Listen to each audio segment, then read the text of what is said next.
Chapter 91. League teams began entering the competition venue through the mutation zone management. The Edu Mountains mutation zone is a site cleansed by supernatural energy. Within it, towering mountains rise from the ground. Rather than a continuous expanse of sand and dirt, towering peaks appear one after another, towering and imposing. Intersecting ridges and valleys, countless resource towers stand. These resource towers are the focus of the military joint competition. They contain not only numerous supplies, but also various collectible crystals.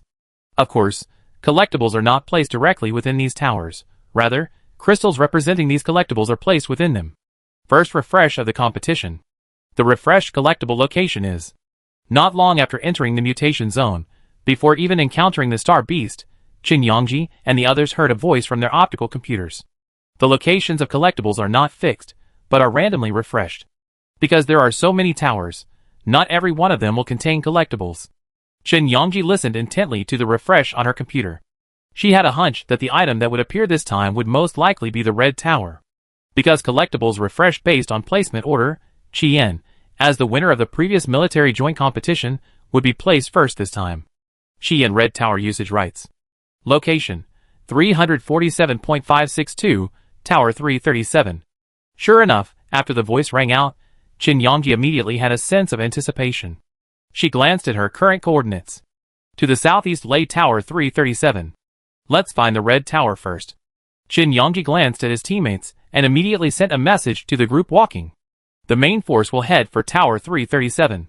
The others will spread out in 3 directions, collecting information about the surrounding towers and other teams along the way.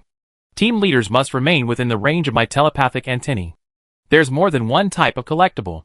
Each galaxy has a primary bet and a variety of scattered bets of varying sizes, including star coins.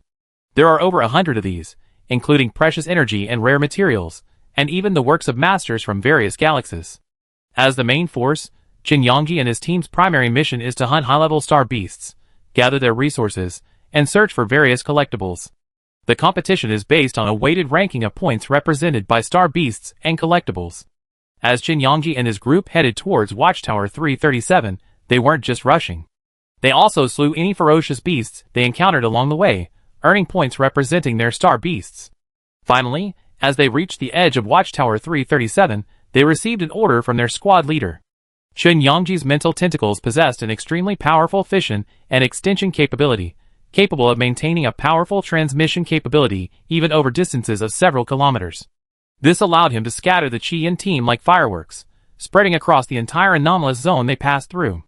The team in the northern area, upon spotting the Demon Eye team cautiously exploring ahead, completely hid in the grass and dirt.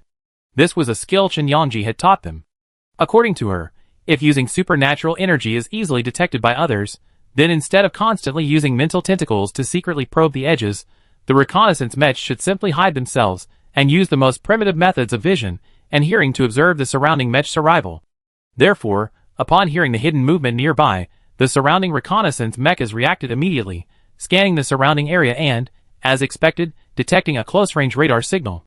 She then immediately shut off her mecha's radar and watched the Demon Eye team's approach. "It's the Demon Eye team, approaching Tower 337. Qin Yangji replied, "We received your message.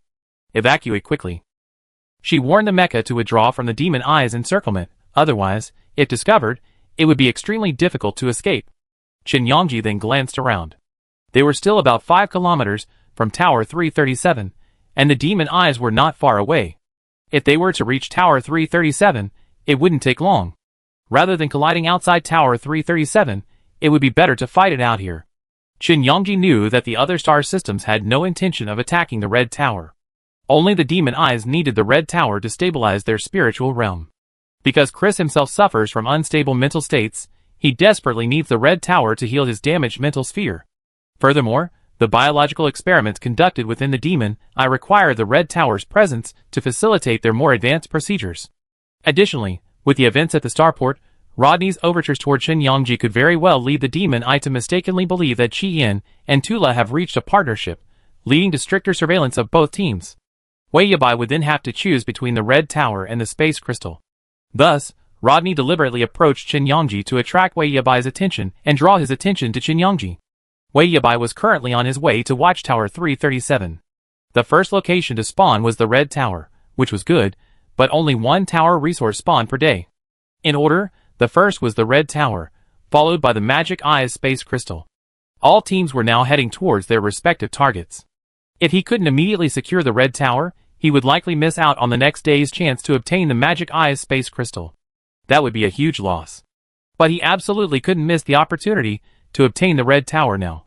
Wei Yabai knew that Qi Yin would definitely want to use the Red Tower, and wouldn't let the Magic Eye easily. So, this time, a fight with Qi Yin was inevitable. Wei Yabai was fully prepared. However, he didn't expect Qi Yin to strike much faster and more ruthlessly than he had anticipated. Wei Yabai didn't care about the feud between Qi Yin and Demon Eye. To him, Qin Yongji was a rare rival he encountered. Zhang Yueshan, his old friend, who had served as a test subject in the Demon Eye lab, and had seen each other at their most awful, was also a Qi Yin. He had mixed feelings about the Qi Yin team, a mixture of fear and curiosity.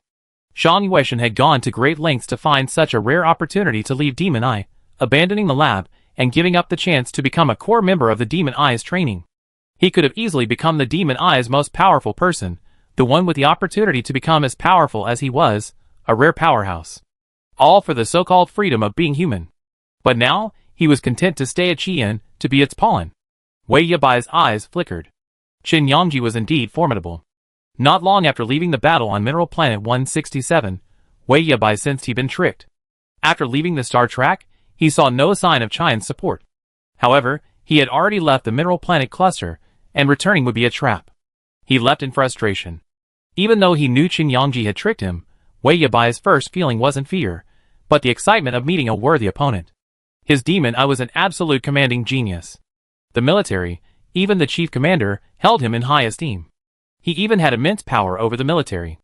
As long as he brought glory to the Demon Eye in the joint military competition, securing the first place in the Unknown Star region, and then, after a long period of training in the Unknown Star region, upon his return, he could succeed Chris as the new chief commander of the Demon Eye. This was the path the Demon Eye had set for Wei Yabai. But a smooth journey was ultimately lackluster, without any setbacks or conflicts. It felt too easy, leaving Wei Yabai feeling somewhat bored. Wei Yabai was delighted to learn of the emergence of a capable commander in Tula. However, soon after, news of Rodney's crushing defeat at the hands of Qi Yin in the Burning Wood realm washed away all his admiration and curiosity for Rodney, and instead turned to curiosity about Qian's victor. So, Wei Yabai took the initiative to plan a mission to Qian's 167th mineral planet, precisely to test Qian's capabilities. As expected, he was ultimately defeated by Qin Yongji, and he clearly understood that Qian's commander was no easy task. Qin Yongji may appear reckless, but he possesses a profound understanding of human psychology, skilled at applying psychological pressure from all angles, and in finding the optimal way to repel his enemies. Wei Yabai was at a disadvantage in this psychological confrontation, and thus fell into Qin Yongji's trap. As a result, he suffered a crushing defeat on Mineral Star 167. After news of this incident spread, he was immediately reprimanded in the Demon Eye and ridiculed on the Star Network, accused of being unworthy of his reputation. Facing Qin Yongji again, Wei Yabai was extremely wary, repeating to himself over and over again, "Don't fall for Qin Yongji's tricks this time." However, having just entered the mountains surrounding Watchtower 337 and emerged from the narrow valley, he felt a slight vibration midway. "What's that sound?" Wei Yabai's ears twitched. A subtle, rustling sound, like something heavy being dragged across the mountain peaks. He paused and immediately warned the others, "Stop. Peonji, what's the situation?" The designated reconnaissance mech circled ahead several times, scanning the ground for mech signals. Finding no movement, it replied, "Nothing else." However, Wei Yabai's intuition told him something was amiss, so he paused briefly and glanced up the mountains on either side. Finding no movement upwards, he waited for the ranger to reach the high ground and gain visibility before moving forward. Shui Chun, in the ranger position, had just taken his position on the mountaintop, setting up his guns and cannons. The mech then moved forward to face a strong wind. Whoosh! He hurriedly lowered his head in panic, colliding with a thud against the massive rock in front of him. Swish!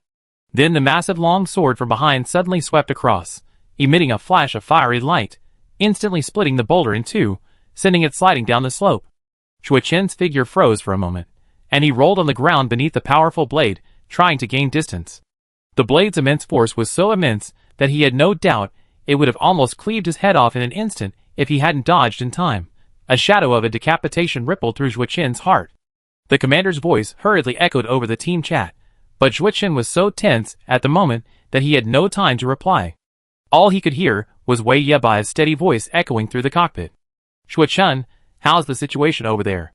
Zhuqian gritted his teeth, his long sword swinging and missing. A clear female voice from within the crimson mecha tutate, then lowered her voice in displeasure. Quick reactions. The next second, she spoke immediately, switching from a horizontal chop to a downward slash, thrusting downward fiercely. The sharp blade hurtled straight towards his face. Zhuqian's eyes widened, and he continued to exert force, rolling sideways. Then, grabbing a nearby rock, he dodged and, using the massive rock's force, blocked the long sword's downward thrust from above. Bang! Qin Yangji's blade slashed with sparks, scattering all around. The scorching flame splashed onto Zhuqian's hand, immediately creating a fiery, scorching bubble. Command? His hand glowed with a strange energy, and the cannon on his right shoulder began to charge, waiting for the moment the rock shattered before unleashing a sudden burst of energy forward. At the same time, he didn't forget to send a message to Wei Yabai. There's an ambush. However, Zhuqian's warning was a beat too late, because Qin Yangji had already given the order to the surroundings the moment his first attack missed. Prepare for action. From the hidden caves within the mountain wall, huge rolling boulders brimming with strange energy suddenly rolled out. Boom! The moment the first thunderous crash landed, the Demon Eye troops below instantly lost their formation. Wei Yabai had only brought 3 teams, as the surrounding teams had already dispersed to other watchtowers in search of resources. These 3 teams were all elite, with 2 of them clearing the way to the left and right. At this moment, the falling boulders immediately struck the teams in the path. Even though the ranged attackers noticed the situation and quickly reacted, bombarding the falling boulders with guns and artillery, they were unable to stop the endless stream of boulders from above. Bang! Pang! The crashing sound was like meteorites falling to the ground, smoothing the lines of friction on the surrounding rugged mountain walls, as if their edges had been smoothed out. Wei Yabai immediately realized something was wrong and began to relay information to the scouts and ranged attackers in the distance. However, just like the ranged attackers captured by Qin Yangji, the scouts had barely noticed before 3 swift figures emerged from the surrounding grass and branches. One of them was a dark figure, charging straight at him, making it almost impossible to dodge. A rapidly growing vine suddenly rose from the ground, whipping him back with a swift blow. Pei Anji felt his body instantly lift off the ground, and then a fiery red leg appeared in his side vision, suddenly kicking him in the chest. Bang! The reconnaissance mech slammed backward, slamming down onto a boulder and collapsing with a thud. The next second, vines from the ground surged upward, like layers of giant snakes, instantly covering the ground layer by layer, weaving into a vast net that instantly enveloped Pei Anji. The supernatural energy imbued the vines with the toughness of steel. Even though Pei Anji struggled to break free, he only received a response from the vines tightening even further. You? The sound of him struggling within the supernatural energy echoed, a subtle sound echoing with the movements. Behave. Wei Xian leaned over, lowered his head, and patted the mech's shoulder. You suffer less. Pei Anji's pupils constricted for a moment. He stared at the gunfire far ahead, and silently transmitted a message to the team channel. Command, the reconnaissance team is under attack. The Red Flame team is ambushing ahead. But at this moment, Wei Yabai couldn't care less. Amidst a cascade of tumbling boulders, the Demon Eye's ranged mecha suddenly tumbled from midair. Like a rag, its components and connecting wires were shattered, and the ranged attacker's Zhuqian within was practically dying. There was no elimination mechanism in the military joint competition. As long as the mecha could be repaired and the participant chose not to resign, they could continue to fight. Qin Yangji's voice echoed from above. You Demon Eyes, there's still one stubborn person left. You're truly stubborn. She twisted her wrist, causing Hellfire's arm to peel, clearly showing no mercy, a fatal blow. You won't resign. No matter. I give you a ride. Wei Yabai's face suddenly darkened. Qin Yangji, you're despicable. He considered openly challenging Qin Yangji outside the sentry tower, but he never imagined this fellow wouldn't even kill the star beast, but instead rushed directly to the perimeter of the sentry tower to ambush him. Qin Yangji's expression was gloomy, no match for the Demon Eyes. Everyone knew what the Red Pagoda meant to the Red Flame people, yet they were demanding that they hand it over, putting pressure on them under the guise of a joint military competition. Isn't coercion a favorite of the Demon Eyes? She had merely imitated him a few times, watching the Demon Eyes command so irritated that smoke was about to rise from their mecha. She was right to be angry. She knew how much the demon eyes had suffered when they took the Red Pagoda, and she was going to pay them back bit by bit. Qin Yangji looked down coldly. Wei Yabai took a deep breath, just as Yui suddenly leaped into action. His mecha flew out, swung his long axe, and lunged forward, striking Qin Yangji in the face. Yui? Wei Yabai shouted. Yui's words, thick with rage, exploded. Damn Qian, you dare plot against me? For a mere command, I tear her apart. Wei Yabai's face darkened, and he glared at her fiercely. Get back here. You idiot. However, Yui showed no sign of obeying orders, continuing her relentless assault on Qin Yangji. Qin Yangji's eyes flashed with a sharp, cold gleam. The emerald Dao swept across his face, the red lotus crystal core spinning, coating the entire hilt in a layer of red light. Clearly ready to fight, a sudden gust of wind blew from the side. Crack. Snap. A green vine suddenly stretched out, instantly covering the space ahead. Layers of it rose above like a staircase, forming a massive stairway. Then the vines began to twitch in unison, the top vine immediately twitching downward, whipping the mecha flying through the air and sending it careening towards the mountain walls. The aura of fire emanating from Yui instantly intensified, tinting the entire mecha a smelting crimson. He attempted to instantly ignite the surrounding vines that touched him. However, the moment he touched them, the vines did burn for a second, but quickly turned black, then instantly healed, extinguishing the flames and returning to a turquoise color. The screen faithfully captured this scene.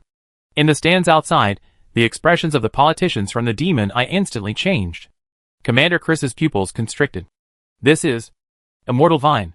His eyes seemed to be laced with poison, and they shot towards He Xiandong like a sharp sword. Chairman He, the Immortal Vine is a trophy from our Demon Eye. Why is it here in Qian? He Xiandong remained calm. Hearing this angry question, he slowly picked up his cup and took a sip of tea.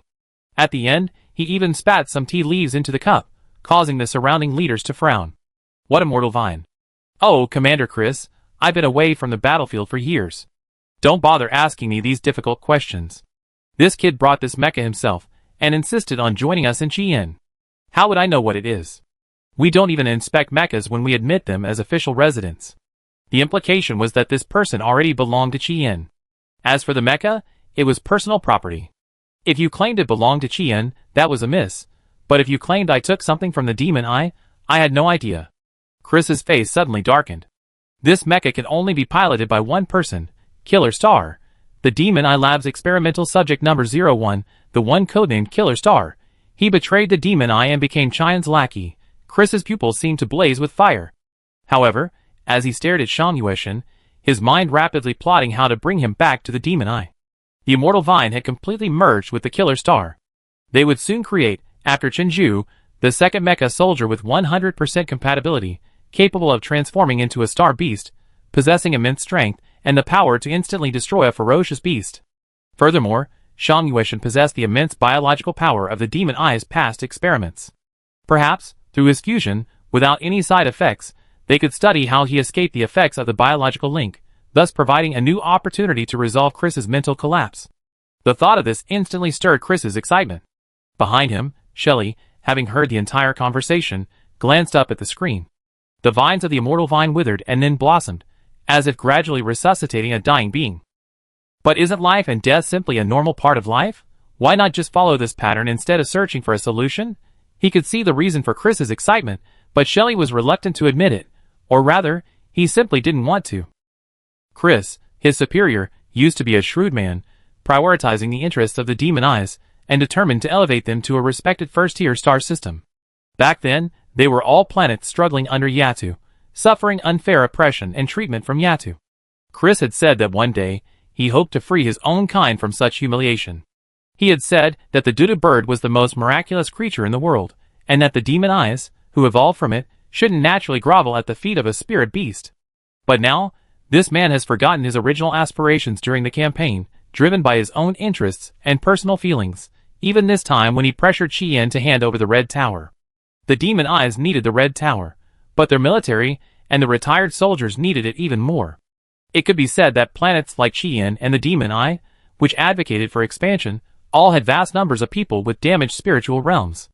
It was only in Qian, with the Red Tower to regulate their spiritual realms, that this devastating force could be alleviated. Every year, countless soldiers of the Demon Eye die in such collapses. Shelley knew, however, that Chris wanted the Red Pagoda for no other reason than to heal his own miserable aftereffects. Just as he had once tempted Yeniwei to join the Demon Eye, it wasn't for the organization's advancement, but because he knew Yeniwei was Han Luan's disciple, the person who had helped Chen Zhu achieve a complete connection with the Hell Yinyang Ziwei. She was also highly skilled in repairing damage to the spiritual realm. Thus, Yeniwei came to the Demon Eye, lured by a plan that could make her a name for herself. The Spiritual Realm Reconstruction Plan. However, the entire plan wasn't created for any other reason than to help Chris cure the powerful aftereffects of the holy water he'd taken. It was the kind of agonizing event he faced daily, the kind that left him agonized. This effort consumed the Demon Eye's vast financial resources, and wasted countless manpower and resources. If Chris hadn't later made up for this shortfall, unrest would have erupted within the Demon Eye. But how fortunate he was that even after such a mistake, someone was still willing to pay for Chris's efforts, offering precious space crystal cores to help him open the door to the unknown star region and gather sufficient resources within. At this moment, Shelley stared at the light screen in midair, at the figure of the immortal vine appearing within, and suddenly, with a certain venomous feeling, he wished Chris's dream would be thwarted. He had controlled the Demon Eye for far too long, and it was time to learn that not everything in this world could go his way. Shelley's gaze shifted to the other side of the light screen. It was a crimson mech, a cold lotus blossoming on its chest. Like its pilot, it possessed a fiery exterior and a cold, sharp edge within, like a blade freshly tempered and forged.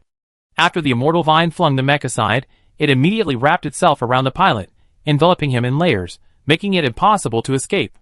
Qin Yangji's Mo Dao lightly swept forward, exhaling a thick layer of flames that immediately dissipated in a puff of green smoke. Then, the black mech, accompanied by two massive mechs entwined in vines, extended a long claw from behind, clasping his figure and swiftly approaching. Qin Yangji looked down from above. Wei Yabai, 2 of your team members are in my hands now. I advise you to retreat immediately. Otherwise, if a fight breaks out, one of the spineless ones might just give up. That would be a real eye-opener for the Demon Eye. Qin Yangji said coldly, stepping down on the massive mecha and bringing it down with a swift kick. Yui coughed violently, and then tried to curse. You damn Qian. Pa. Qin Yangji lowered his head, and slapped him in the face. You dare to hit me? Yui felt the burning pain on his cheek, his eyes widening in disbelief. I'm hitting you, you idiot. Didn't anyone teach you to behave like a prisoner? Chapter 92. As she spoke, with a swish, the Mo Dao fell heavily from midair. Wei Yabai's brows furrowed, his gaze fixed for a moment. Wait. A thick murderous aura spread before Yui. He couldn't help but hold his breath. He didn't hesitate. If the commander hadn't spoken at this moment, Qin Yangji would have killed him. Demon Eye, retreat. When will you release the hostages? Wei Yabai closed his eyes, somewhat unwillingly saying. Before even reaching Tower 337, the team had already suffered heavy casualties. In addition to the Red Tower, they also needed to retrieve a space crystal sent by the Demon Eye. Furthermore, retreating now didn't guarantee that Qi Yan would be able to escape with the Red Tower unscathed. While there was still a chance to ensure everyone's survival, there were still plenty of opportunities to capture the Red Tower. Qi Yan would always make mistakes, and that would be the perfect opportunity for the Demon Eye to strike back. So Wei Yabai decided to temporarily avoid the attack, but he didn't expect Qin Yangji to smile, his fangs bared. Once Qi Yan enters Tower 337, the Demon Eye will naturally lead the group away.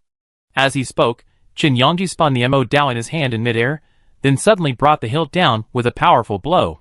Yu Yi's eyes widened in horror at the sight of the incoming blade. What are you going to do? He was still abruptly cut off, before Qin Yangji slapped him. Bang! The massive Mo Dao suddenly slashed down, striking Yi's chest with immense force.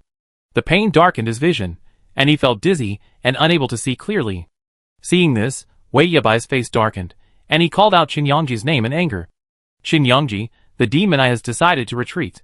Qin Yangji raised an eyebrow. So what? They left them in the dense forest. We want to rescue your companions.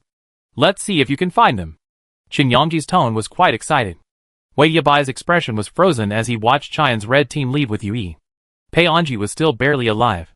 Despite the violent energy fluctuations around him, he was breathing out more than he was breathing in. Wei Yabai had no choice but to stay and care for Peionji, but his concern for Yui remained undiminished. Qin Yangji led Yui away and said to Shang Yueshan, use the vines to carry them over.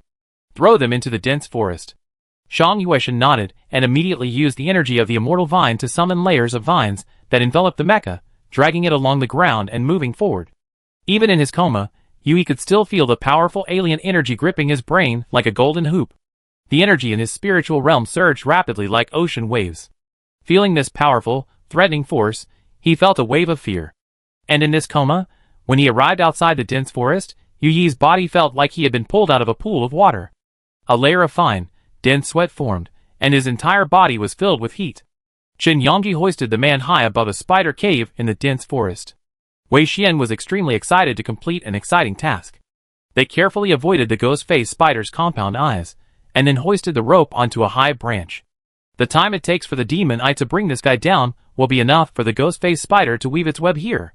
Then, let these guys and the ghost-faced spider to torment him. We grab our stuff, and then immediately head to the next watchtower. Qin Yongji planned this. Wei Xian gave her a thumbs up.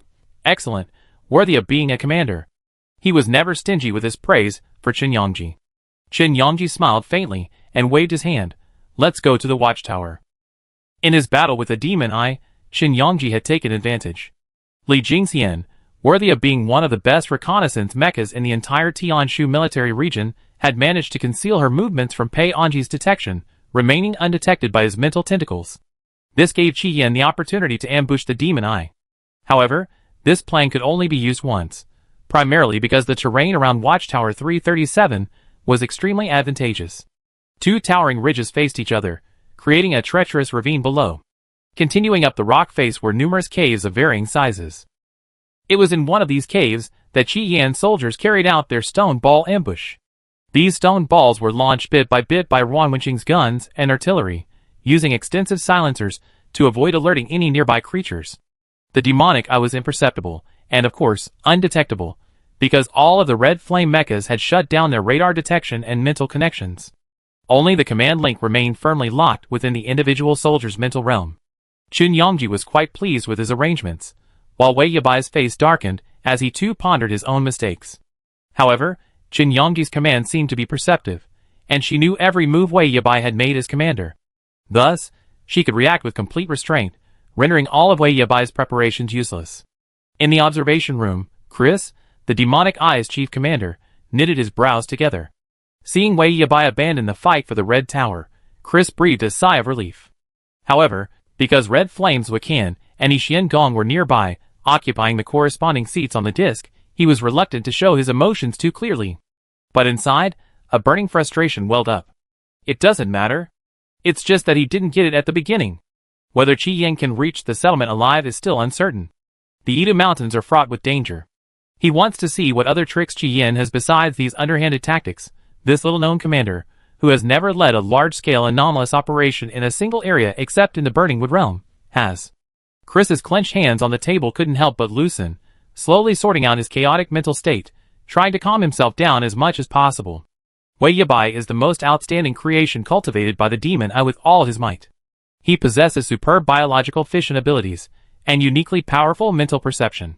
Logically, he shouldn't be unable to even sense the presence of others, unless, as the main commander, Chris fully understands the reason.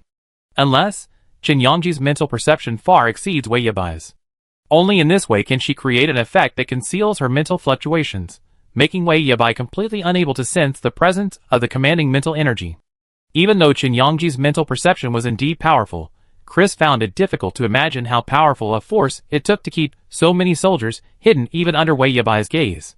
Is Qin Yongji that formidable? Chris wasn't sure. There must be some tactical element he overlooked.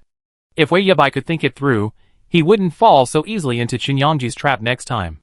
Chris still had high hopes for Wei Yabai. At this moment, Wei Yabai was also pondering this question. While arranging his team members to rescue Yui, he came to where Qin Yongji was standing and looked down. As expected, he saw the surrounding rugged caves, like the dark eyes of ferocious beasts, gazing intently at the scenes unfolding around them. The depths seemed bottomless, and within them lay hidden gigantic, uneven stone balls. These were the very objects pushed down by the red flame warriors, completely blocking him from the rear. So that's how it was.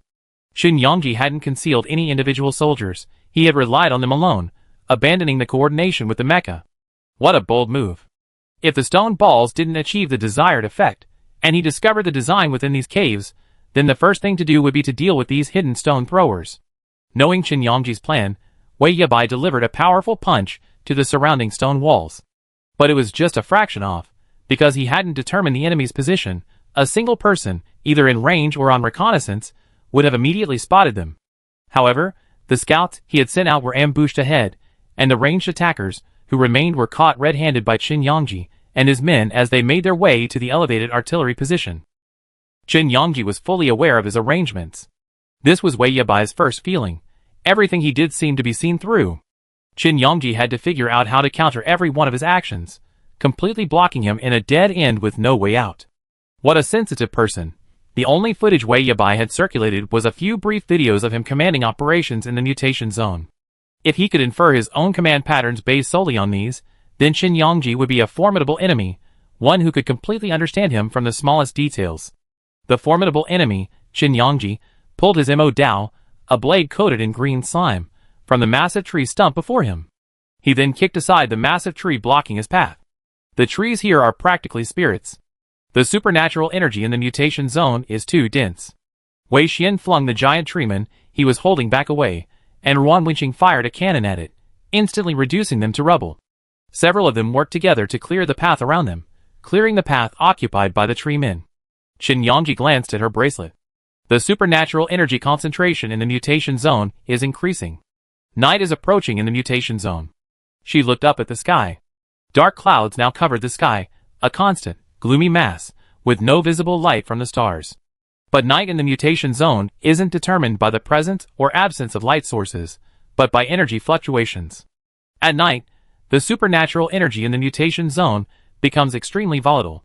If the energy level in the anomalous zone remains constant during the day, then at night, it could fluctuate tens of thousands of times higher. We need to speed up. Watchtower 337 is still 5 kilometers from here. Warn the other soldiers, stop hunting. Find the nearest watchtower and take cover immediately. Qin Yangji addressed the first half of his words to his companions, and the second half to the squad leaders he was connected to. The squad leaders immediately sprang into action, and Qin Yangji addressed Ruan Winqing and the others. Hurry forward, and forget about the star beasts. We must reach the watchtower before nightfall. Otherwise, at night, amidst the chaotic environment, many star beasts would begin their nocturnal life. Furthermore, the chaotic nighttime environment is not conducive to combat between individual soldiers and star beasts, as the fluctuations in anomalous energy can significantly impact the soldier's mental state. However, for the star beasts, this energy nourishes them. Qin Yangji continued on his way. At this moment, in the wasteland, Wei Yabai and the others had already found Yue, bound to a ghost-faced spider in the dense forest. The moment they saw Yue, Qi Xian, in the support position, awkwardly called out to the command on the team chat. Command, Yue is suspended above the ghost-faced spider, with a web below. Moving him would alert the ghost-faced spider. Wei Yabai scrolled through his screen, and saw the image of Qi Xian's mecha input. For a moment, he actually laughed a little. Qin Yangji. You're really good. He gritted his teeth and whispered. There was a mixture of love and hate in his tone. Love that she could come up with such a brilliant plan. Hate that such a person wasn't on Wei Yabai's side, but his enemy. As soon as he finished speaking, Wei Yabai sighed. Qi Xian sensed his suppressed anger and coughed cautiously twice, fearing the commander might go mad. She couldn't help but glance at Wei Yabai. Then she asked, so? Should we save him or not? This made Wei Yabai nearly vomit blood. Of course we should. He gave her a look that said, what the hell are you talking about? Qi Xian's mouth twitched, and she scratched her head, saying sheepishly, it's a bit risky, isn't it? Ghost-faced spiders are not easy to deal with. This creature wasn't high level, but it was extremely formidable. If you harmed a member of their group, the entire group would hunt you down. Generally speaking, ghost-faced spiders are quite gentle creatures. They wouldn't attack a passing soldier. However, if you damaged a ghost-faced spider's web or crushed its eggs, the entire group would pursue you for dozens of kilometers. The ghost-faced spider's web weaving has its own pauses. For example, Qin Yangji had hung Yue aboard during a lull in the web weaving period. Now was the web building period, and spider eggs needed to be gradually placed on it to help the offspring absorb the rich alien energy in the environment. If Wei Yabai launched a rescue operation now, he would inevitably face a confrontation with the ghost-faced spider. Night was approaching, and if he wasted time here, the spatial crystals might not be available until the next day, making it difficult to make it in time. However, Wei Yabai glanced at Pei Anji's damage and addressed Wen Lingfeng, who was in the maintenance room. Take Anji to the nearby watchtowers. How long will it take to repair his damage? Wen Lingfeng was a rather silent girl, generally keeping a low profile, only speaking when questioned. Her orange-yellow mecha had a warm, sun-soaked hue, and her voice, like her own, was clear and gentle. Excluding the communication thread, it would take 4 hours. With the communication thread, it would take 12 hours. Wei Yabai closed his eyes. Finally, he sighed with some resignation. You take Ji and Zhuochen to the nearest sentry tower first. I and the others will go and fetch you. Zhuochen, the long-range attacker, suddenly felt a surge of relief. Luckily, Qin Yongji and the others weren't threatening him, but rather, they had spotted Yue nearby and immediately switched personnel. He couldn't imagine how miserable he would have been if it had been him. When Zhuochen heard the commander not order him to rescue Yue, he knew he was worried about the damage to his mech, so he didn't try to be brave. He glanced at the mechanic and nodded, then I escort Ling Feng and Ji over there. Commander, be careful. Wei Yabai nodded. The group headed towards the location of the ghost-faced spider's lair. Not long after, Qin Yongji felt the stimulating vibrations of strange energy coming from afar. It was already nightfall, and Watchtower 337 was just ahead. She glanced back, guessing that Wei Yabai was probably on his way to rescue Yue. However, the ghost-faced spiders were unlike other star beasts. They were extremely stubborn. Once they discovered someone harming their species or their eggs, they would pursue them relentlessly, fighting to the death. So Wei Yabai would play with the ghost-faced spiders first while she went to retrieve the Red Tower. Amidst Watchtower 337, a moderately large group of star beasts gathered. The largest was a massive creeper growing around the watchtower. This star beast, belonging to the 47th ranked climbing fig family, possessed a powerful strangling ability. However, creepers were relatively weak among them, making them easy to deal with. The immortal vine possessed a strong restraining ability against these creeping alien plants, and the red lotus's flames were also their natural enemy. Ruan Wenqing's guns opened the way, firing a volley of shots. The blast ripped away layers of creeper leaves from the ground, revealing a dense swarm of massive ants beneath. Each ant raised its sharp pincers high and lashed out at the mecha. Qin Yongji, twirling amid several spiritual fires, dodged the falling giant black pincers one by one. Then, she precisely located the spotted figure of the queen ant among the swarm. Without hesitation, she swirled her Mo Dao in the air and immediately leaned forward to meet it. The massive blade whipped up layers of fierce flames as it swept, then spun out rapidly. The queen ant ducked, her limbs nimbly dodging the blow. Then, one of her ventral legs suddenly lifted, stabbing Qin Yongji hard in the waist and abdomen. Qin Yongji dodged with a twist of her waist, facing the queen ant. The long blade stabbed down from her waist, slashing along the queen's massive tail. She then raised her right leg, kicked forward, creating distance between them, and swung the long blade backward. Red Lotus. Qin Yongji cried out, and the mental tentacles in her mind quickly connected with Red Lotus's mental core. Then, the crimson crystal core spun twice rapidly. A flash of red light erupted from the blood groove of Mo Dao, and the blade, as if pierced by fire, became incredibly sharp, seemingly capable of severing hair. The blade and flame seared the air, twisting and ripping it apart. Then it thrust fiercely into the connection between the ant's abdominal segments. Crack. A crisp sound. The ant's body was suddenly severed in two. The upper half of its body, still waving its large pincers, lunged forward due to inertia, only to slide along the blade's cut surface and slam into the ground. Then, a fountain of blood gushed out from the wound. Qin Yongji's Mo Dao swung forward, and a wall of fire rose up, instantly burning the spurting blood into black smoke. The ant's body was then instantly reduced to dust in the flames. Chapter 93.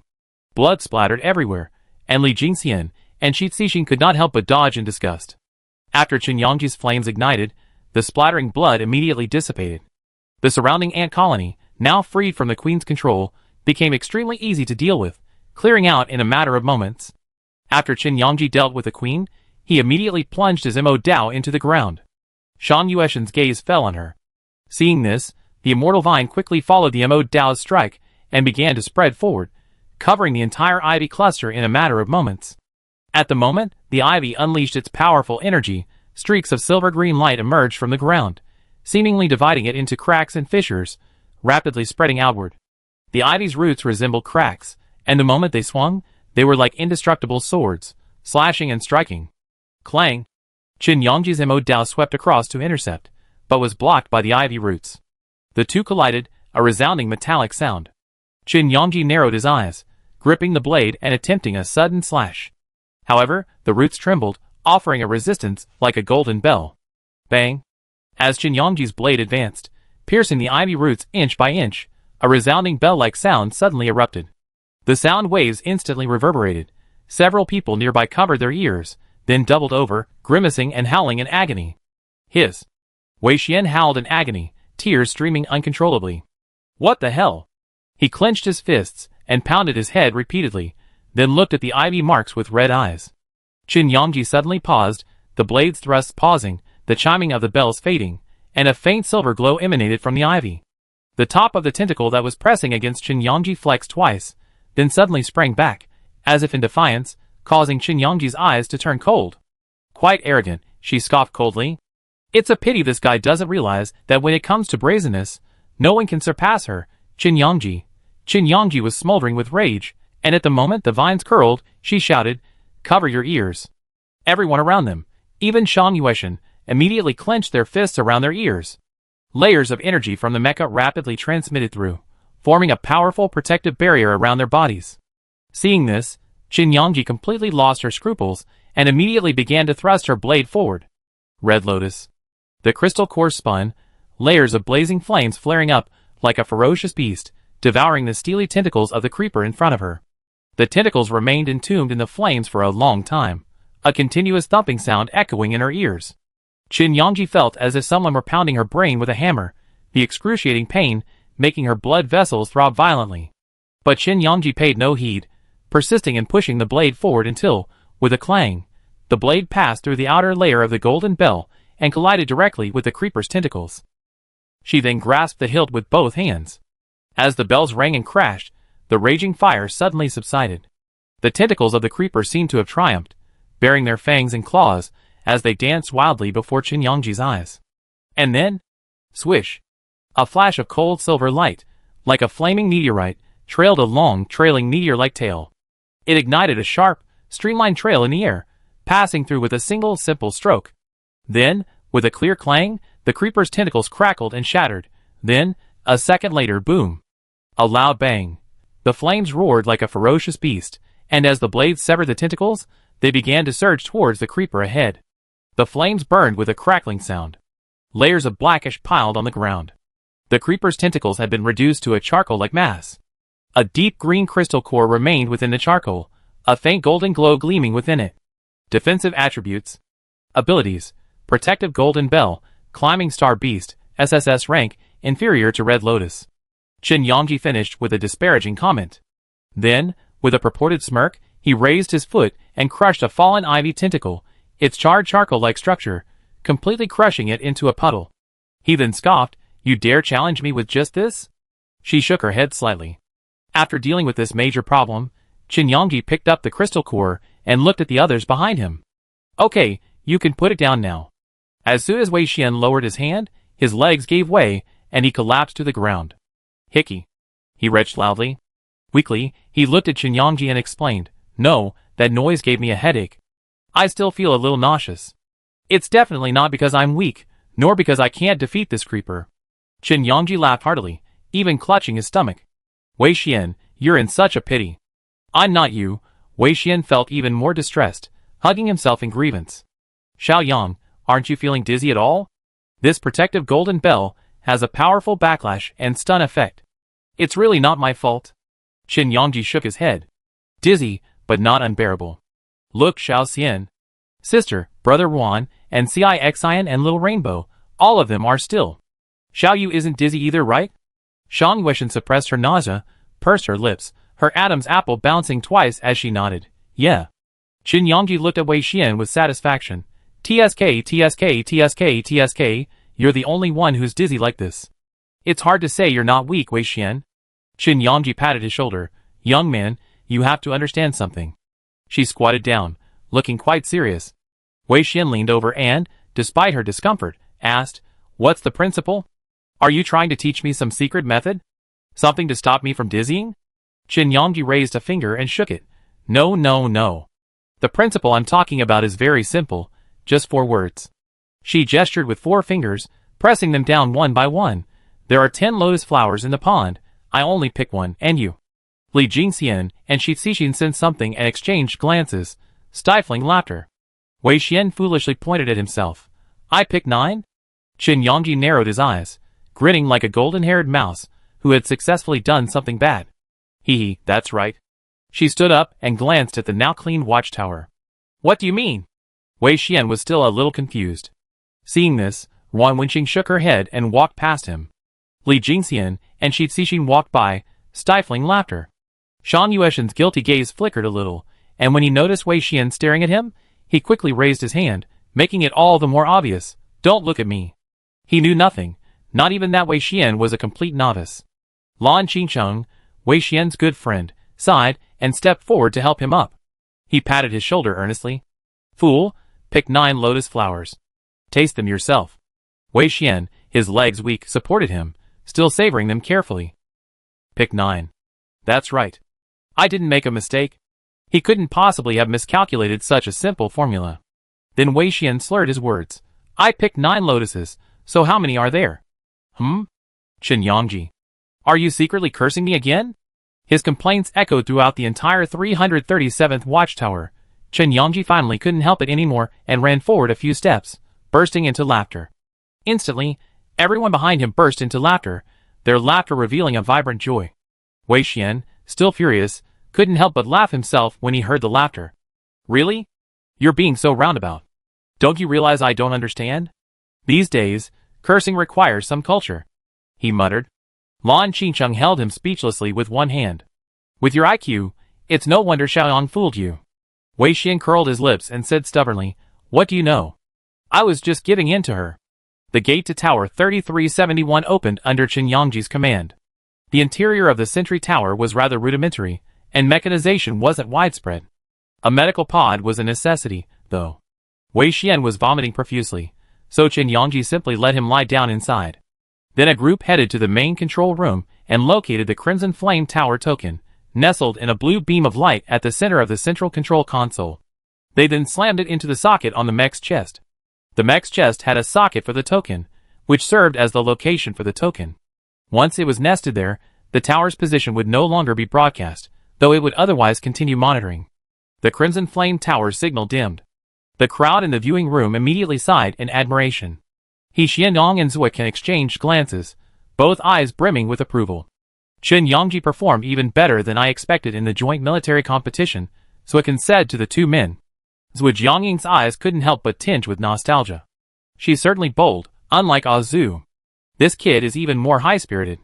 He Xianyong chuckled. Senior sister wasn't much behind us back then. In her teens and 20s, she was still at her most frivolous. There's nothing wrong with being a little frivolous. Don't we old guys always have your back? Otherwise, what's the point of us coming here? He Xuandong's words were quite reasonable. Of course, at that moment, he couldn't imagine how bold Qin Yongji would become in the future, leaving him unable to cover for himself. He could only beg and plead, asking this little ancestor to take it easy.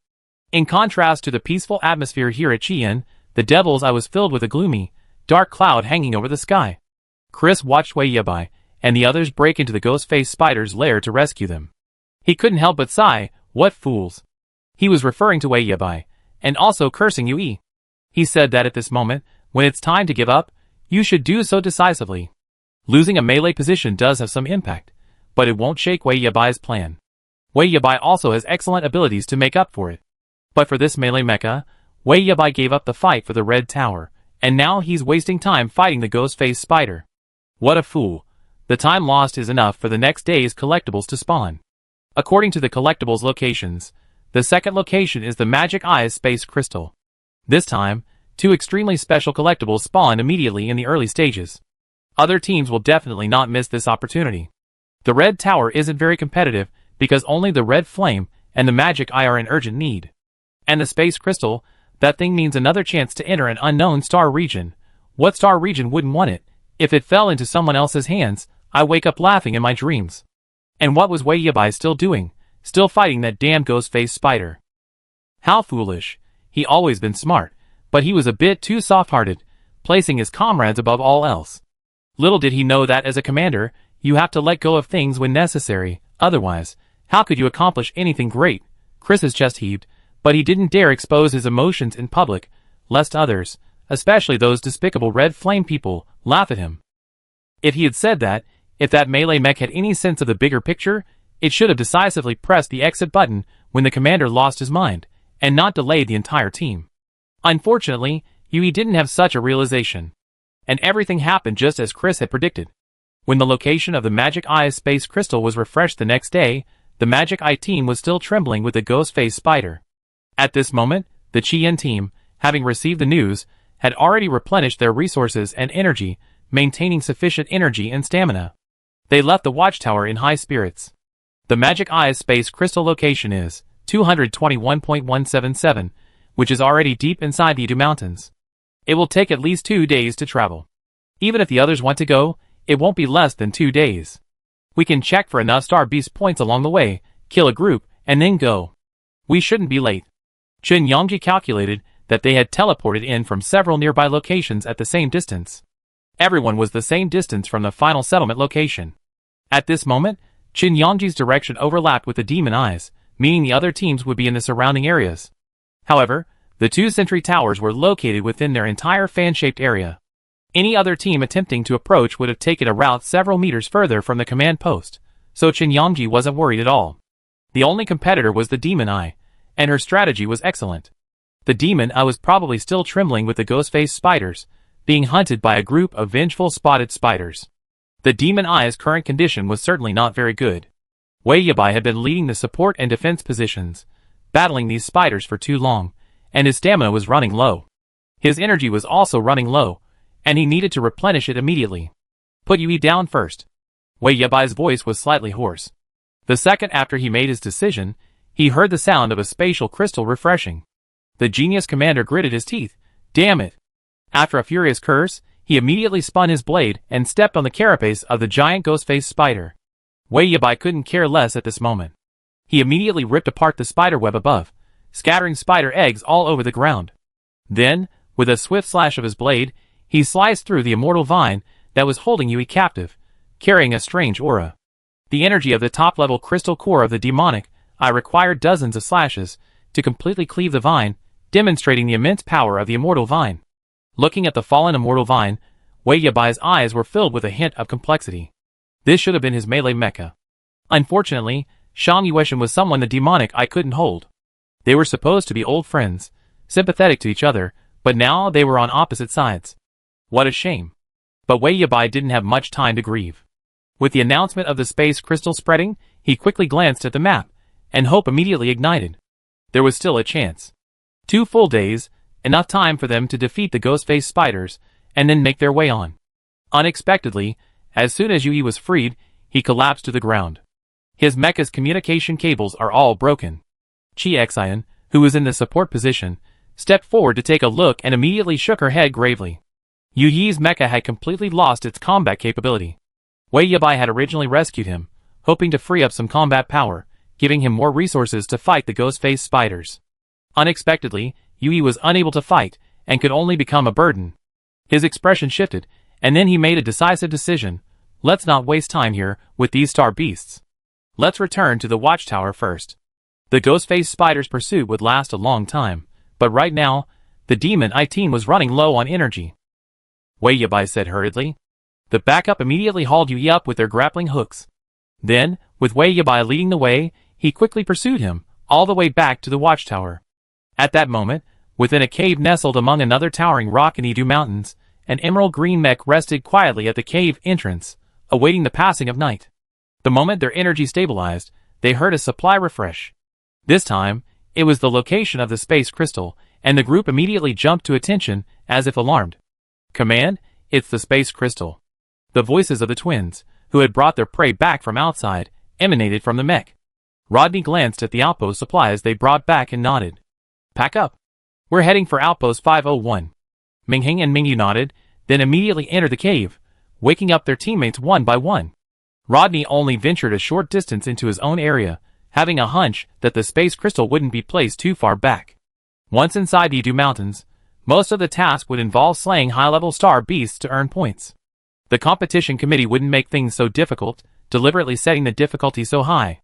Therefore, the 5 valuable collectibles could generally be collected in the outer areas.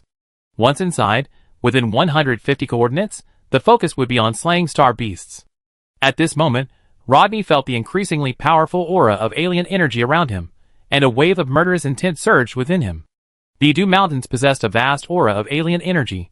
He would surely have a slaying spree here. If not, there were still 2 powerful enemies. Wei Yabai, Chen Yangji. Hopefully, they can unleash the 9-life Shangliu's true blood-drinking power. Rodney's face lit up with a sinister smile. Chapter 94. Rodney's anticipation didn't last long. In fact, the next night, after killing a runaway tiger-shaped star beast, Chen Yangji heard his commander's distant broadcast. "Commander, I detected mecha activity nearby." Chen Yangji paused, glanced at the coordinates. "It's okay. We're near Tower 501 now. The other teams are en route. You're still far away, and it takes time for them to arrive. Don't worry." The commander then asked, "Do we need to eliminate them?" Chen Yangji's mouth twitched. "Don't be so rude. What's the point of killing them? We're just sending them out to enjoy a good life." The commander quickly admitted his mistake. Yes, my wording was inappropriate. "So, should we send them out to enjoy a good life?" There was a hint of impatience in his tone. Chen Yangji sensed the commander's intense fighting spirit and asked helplessly, "How many are there?" The commander replied, "From what I can sense, there should only be around 100. Chen Yangji nodded. "I have the surrounding team support you, and take them out." The commander was overjoyed. "Good commander, mission accomplished." These were his contribution points. After the enemy had eliminated the group of over 100, Chen Yangji received the news that it was Jinghai's team. They were originally planning to head this way, but after we spotted them, their commander immediately led his men away. Chen Yangji couldn't help but laugh. Jinghai is a planet that values stability and comfort. Commerce is their primary pillar of support, with numerous factories and processing plants, representing nearly the entire Interstellar Alliance's manufacturing sector. Even many of Chian's daily necessities carry the words made in Jinghai on them. Compared to their sophisticated manufacturing industry, Jinghai's military strength seemed somewhat lackluster, mainly in terms of combat. Jinghai was a master at analysis. They likely sensed the Qian team's arrival and, having discovered the space crystal, wanted to take advantage. Since Jinghai wasn't far from this location, they unexpectedly realized Qian was arriving even faster. A fight with Qian would likely be more costly than the gains. So, they simply gave up the fight for the space crystal and left it to the more motivated teams. As for those around the crystal, Chen Yangji was unsurprised. The demon eye was right next to Qian, and Tower 501 was directly in front of the demon eye's path. This meant that if the demon eye hadn't been distracted by Tower 337, they would likely have arrived first. Unfortunately, Chen Yangji had a brilliant plan, allowing the demon eye and Ghostface Spider to continue their relationship. That wasn't a bad thing. Chen Yangji thought, then, since Tianji was still far away, the demon eye was still entangled by the Ghostface Spider and couldn't escape for a while, and Jinghai had chosen to temporarily avoid the attack. Only Tula's team was a real challenge. Tula's team marched towards the 501 watchtower, slaying star beasts along the way. As they entered a rotting black forest, they immediately discovered slain star beasts around them. Someone's been here. Rodney stopped and looked. Ahead lay the corpse of a massive tiger star beast, a sign of an SS-rank star beast. All its materials and useful parts had been dissected and taken away, even the tenderest bits of flesh. They were probably going to remove the supernatural energy and consume it as food. "It's so clean, you're an expert." Tula's maintenance technician turned the massive tiger carcass over and over, examining it. Finally, he spotted a dark, flame-scorched mark just below the neck. "This is..." Seeing the scorched mark, which glowed with flames, as if it had been burned by something, Rodney narrowed his eyes. Chen Yangji's mech is called Infernal Fire, maintenance technician Su Qianqian quickly added. "It's equipped with Red Lotus's superpower core." Rodney pondered, this must be a trace left by the red flame. He speculated, Chen Yangji and the others have also arrived at Tower 501. How strange. Could it be that they lost the competition with Wei Yabai? Thinking of this, Rodney curled his lips into a smile. Sure enough, bringing these two enemies together in the first place was a good idea. When the demon eye and the red flame clash, one of them will undoubtedly be distracted from Tula. Now Rodney, watching his team's well-stocked ammunition and the incredibly energetic soldiers, felt a surge of hope for victory. At this moment, Chen Yangji and his group were already approaching the distant plateau's sentry tower. Through the yellow sand-filled stone forest, they reached the sentry tower. Just before they entered the stone forest, Qin Yangji took in her surroundings. A sudden roar rang out in her ears. Little Rainbow! Qin Yangji's eyes widened, and she fiercely resisted. Lan Qingcheng reacted instantly to her call, instantly raising a massive energy shield, transforming into a vast screen of light. In the distance, a parabolic falling object erupted, trailing a trail of snow-white streaks in its wake, before crashing down onto the energy shield. Boom! An explosion roared. The ground shook twice. A distant artillery barrage sent a cloud of dust billowing into the air. Qin Yangji looked up and saw the Tula team's mechas hurtling towards him. Rodney? Qin Yangji raised an eyebrow, looking at the leading snake-headed mecha. How are you, Commander Chun? Rodney's gloomy voice echoed. Rodney looked at Qin Yangji with interest and waved at her. It seems we run into each other this time. Qin Yangji glanced back at the watchtower. As expected. Rodney narrowed his eyes and raised his hand, revealing his long sword. Then it seems time for us to fight this battle. But Commander Chen, judging by your appearances, you don't appear to be suffering heavy losses. You know, if the strength is uneven, my victory would be somewhat unfair. Of course, the most important thing is, if you're not strong enough, I might not have enjoyed the fight. His words were filled with arrogance. Qin Yangji's aura suddenly darkened. Wei Xian silently took 2 steps back. Really? Why pick on this killer when you could pick on anyone else? He silently shrank his neck, hoping Rodney wouldn't be badly beaten. You and me, a fight? You decide, Rodney. I don't want a meaningless fight. Qin Yangji didn't explain. She could tell Rodney thought he was the loser. After all, if Qi Yin had encountered the demon eye, it wouldn't have ended so quickly, and they wouldn't have been able to maintain such a neat and presentable appearance. Therefore, Rodney guessed that she either gave up voluntarily, or went to the watchtower to recuperate. He had never imagined that Qin Yangji would so quickly dispatch the demon eye team.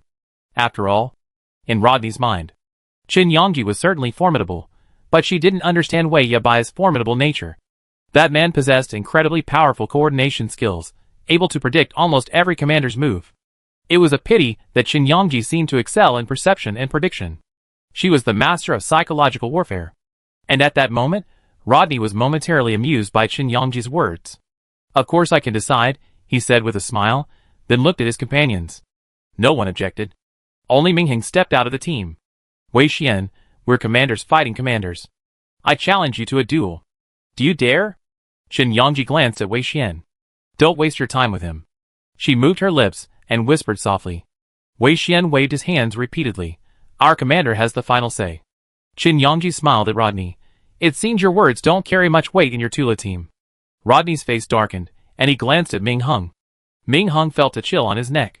He immediately said, We have 1 round to decide the outcome, but Wei Xian, I bet you something else. Wei Xian glanced curiously, then saw Ming Hung toss out a beast crystal core, swirling it up and down. How about a bet? Wei Xian felt a little tempted.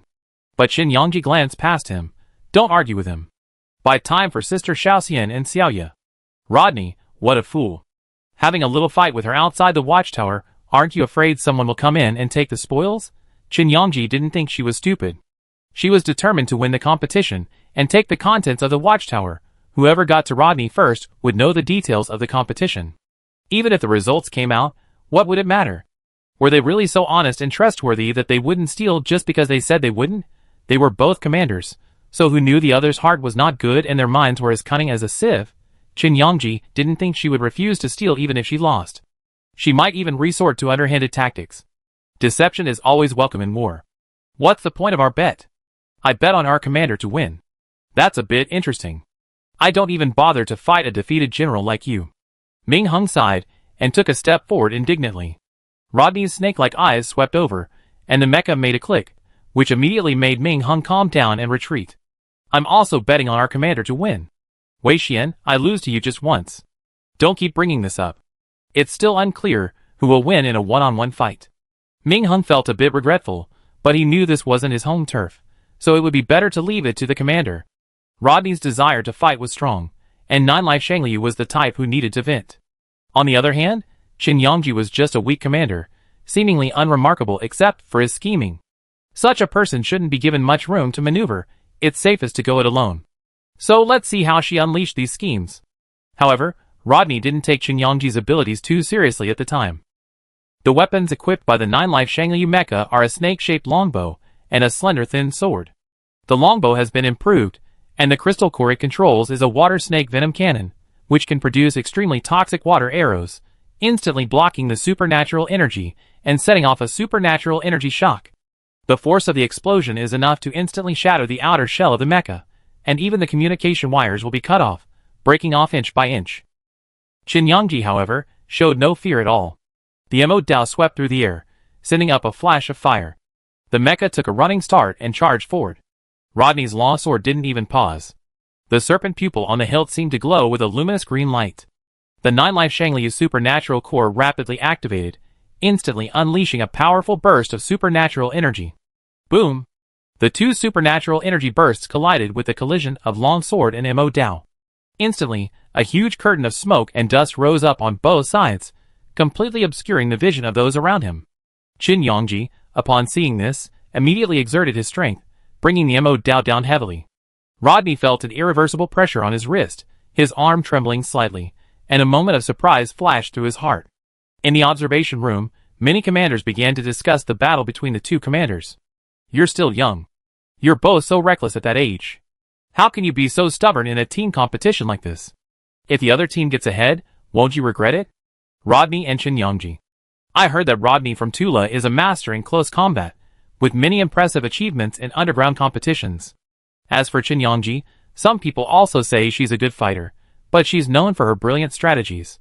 A martial artist, a scholar. Qi Yin was a bit impulsive in this fight. Young people, provoked by a few words, rush forward like fools. This Qi Yin commander isn't as impulsive as the rumors say. I actually think he's a very good person. Some even believe Qin Yangji was far inferior to the rumors. But Qin Yangji didn't hear any of this for the time being. She watched the smoke and dust rising on both sides, the Emo Dao pressing down heavily. Sensing Rodney desperately seeking an opportunity to strike, Qin Yangji narrowed her eyes, then suddenly released the Emo Dao's gravity, slamming the blade downward, and then thrusting it forward in a sweeping motion. Whoosh! The fierce wind ignited layers of intense flames, instantly whistling past from the front. Rodney leaned back, quickly stepping back to dodge, his longsword slashing left and right, resisting Qin Yangji's repeated forward thrusts. As the two clashed, the flames from the Emo Dao flew out like countless sparks. Visibility throughout the arena became extremely low.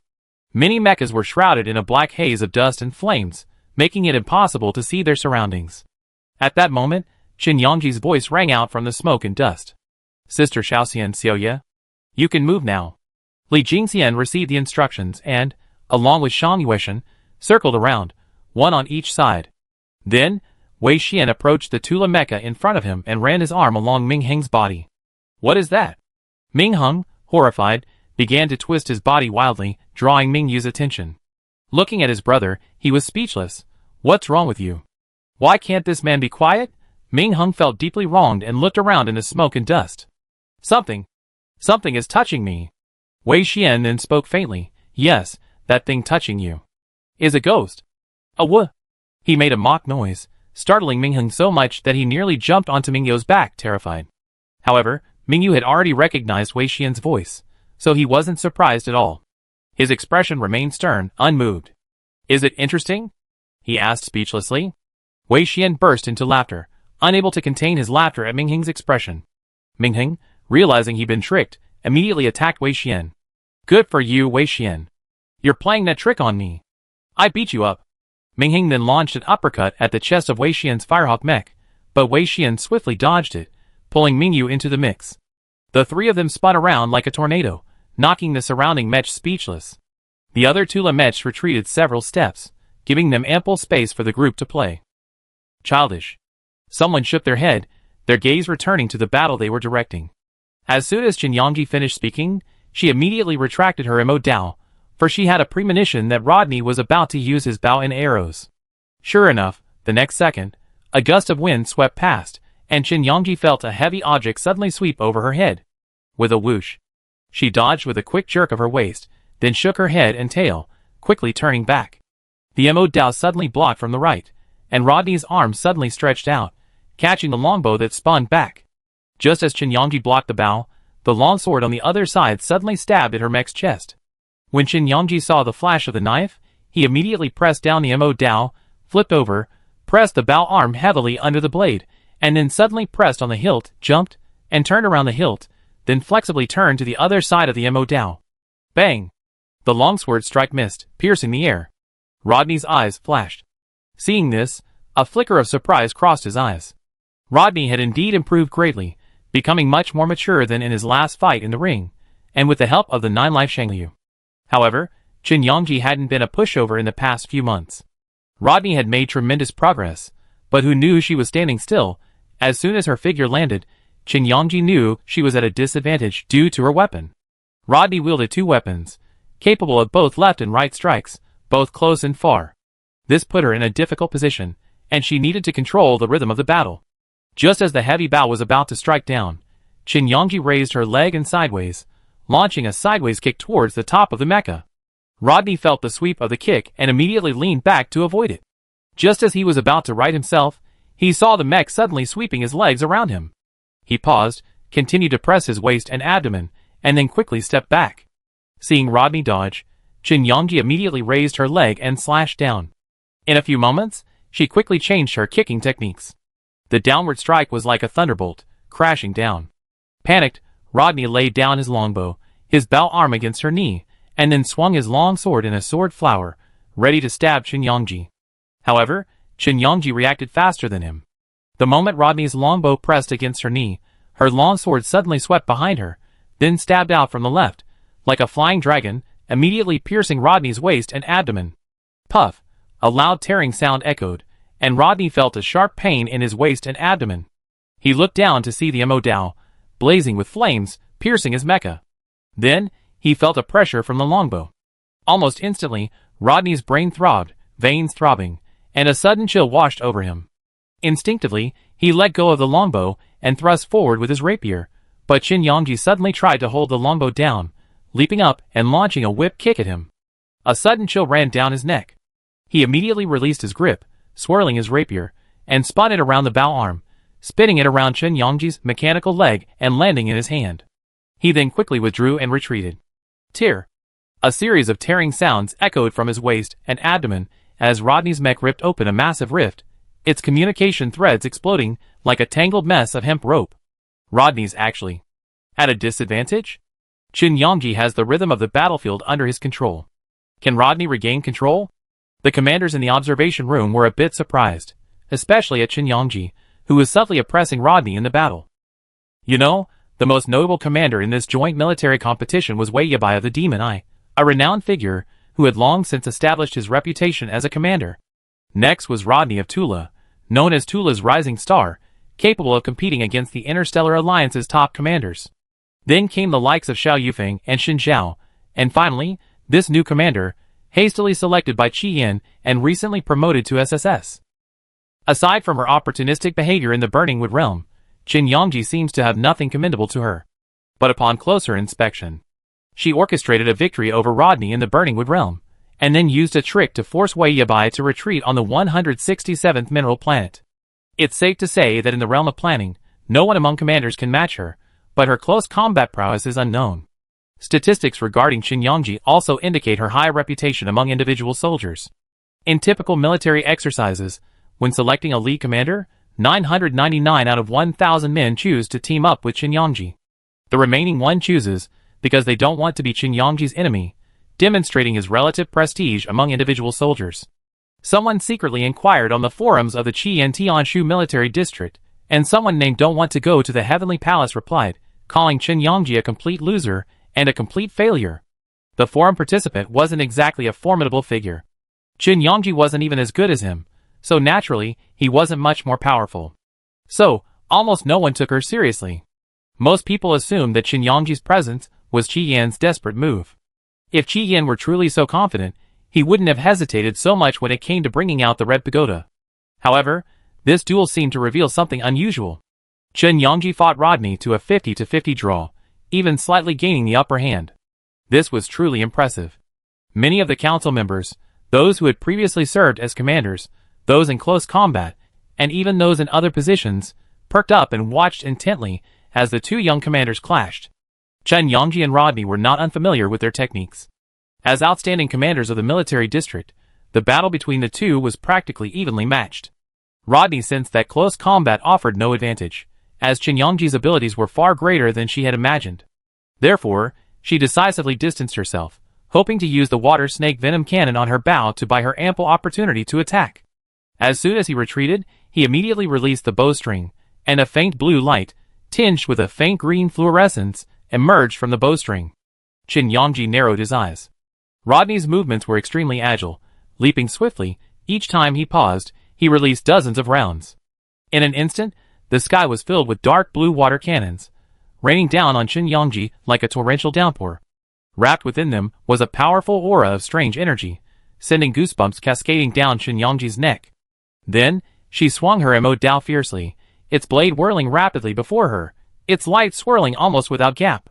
Simultaneously, Chen Yongji unleashed his entire spiritual power, transforming it into a vast net that enveloped the raindrops falling from the sky.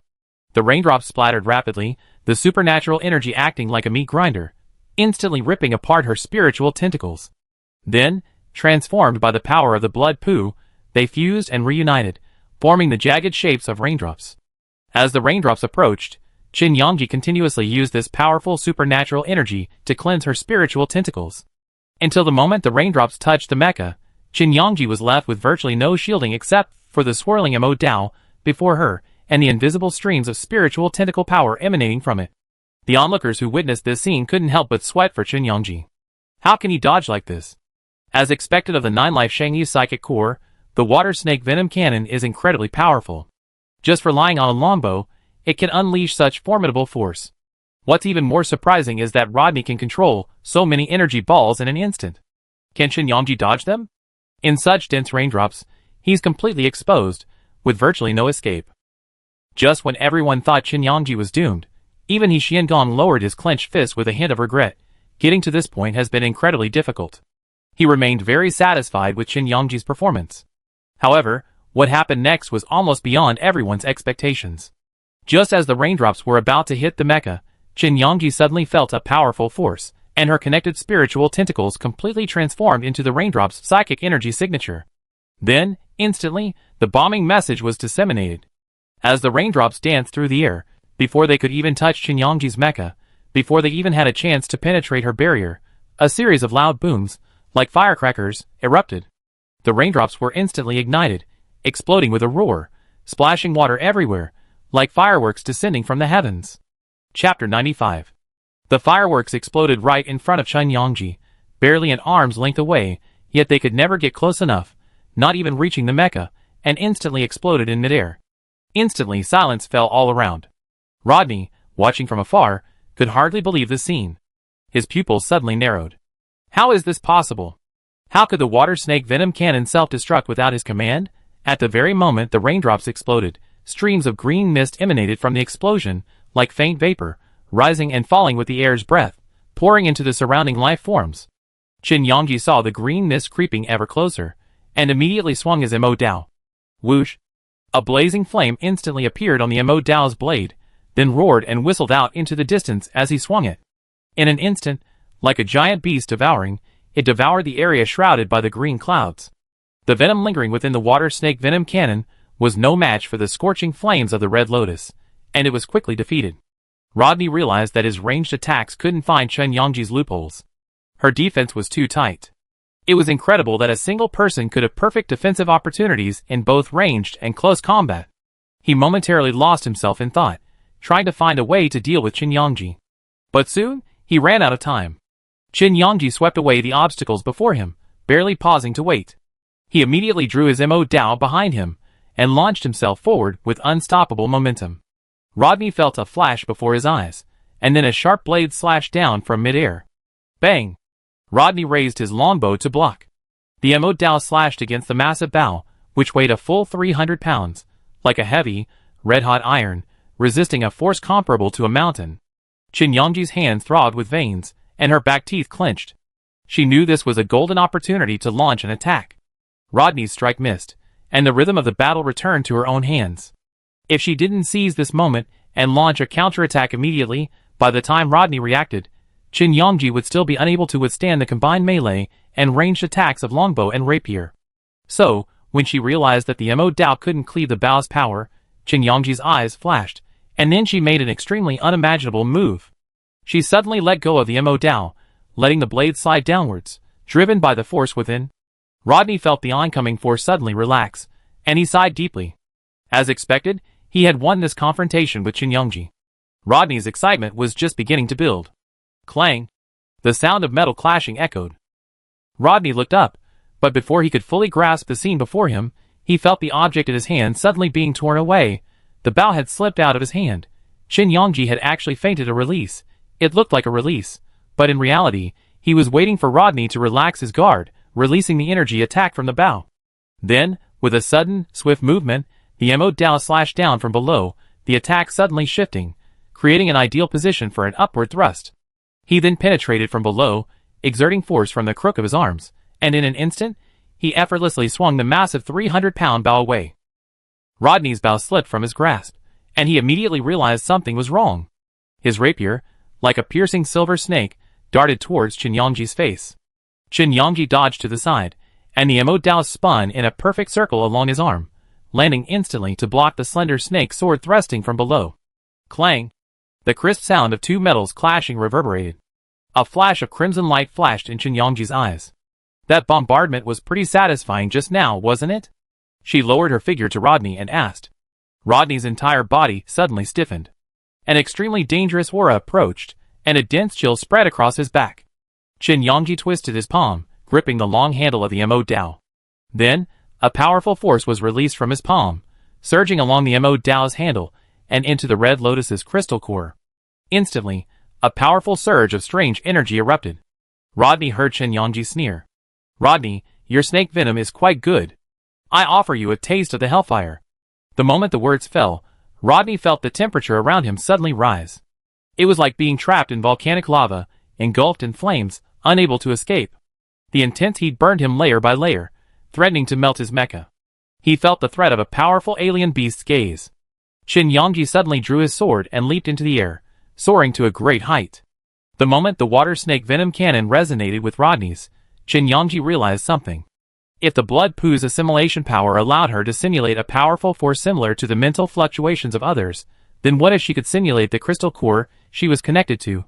The Red Lotus's utilization had reached its maximum in her hands, but it was still inferior to that of ordinary crystal cores. Therefore, in this situation, unleashing the Red Lotus's immense power required a strong empathy between the controller and the Red Lotus. Now, Qin Yongji wanted to push this empathy to its limit. That is, to completely merge with the Red Lotus. She was doing just that, letting her spiritual tentacles completely merge with the Red Lotus.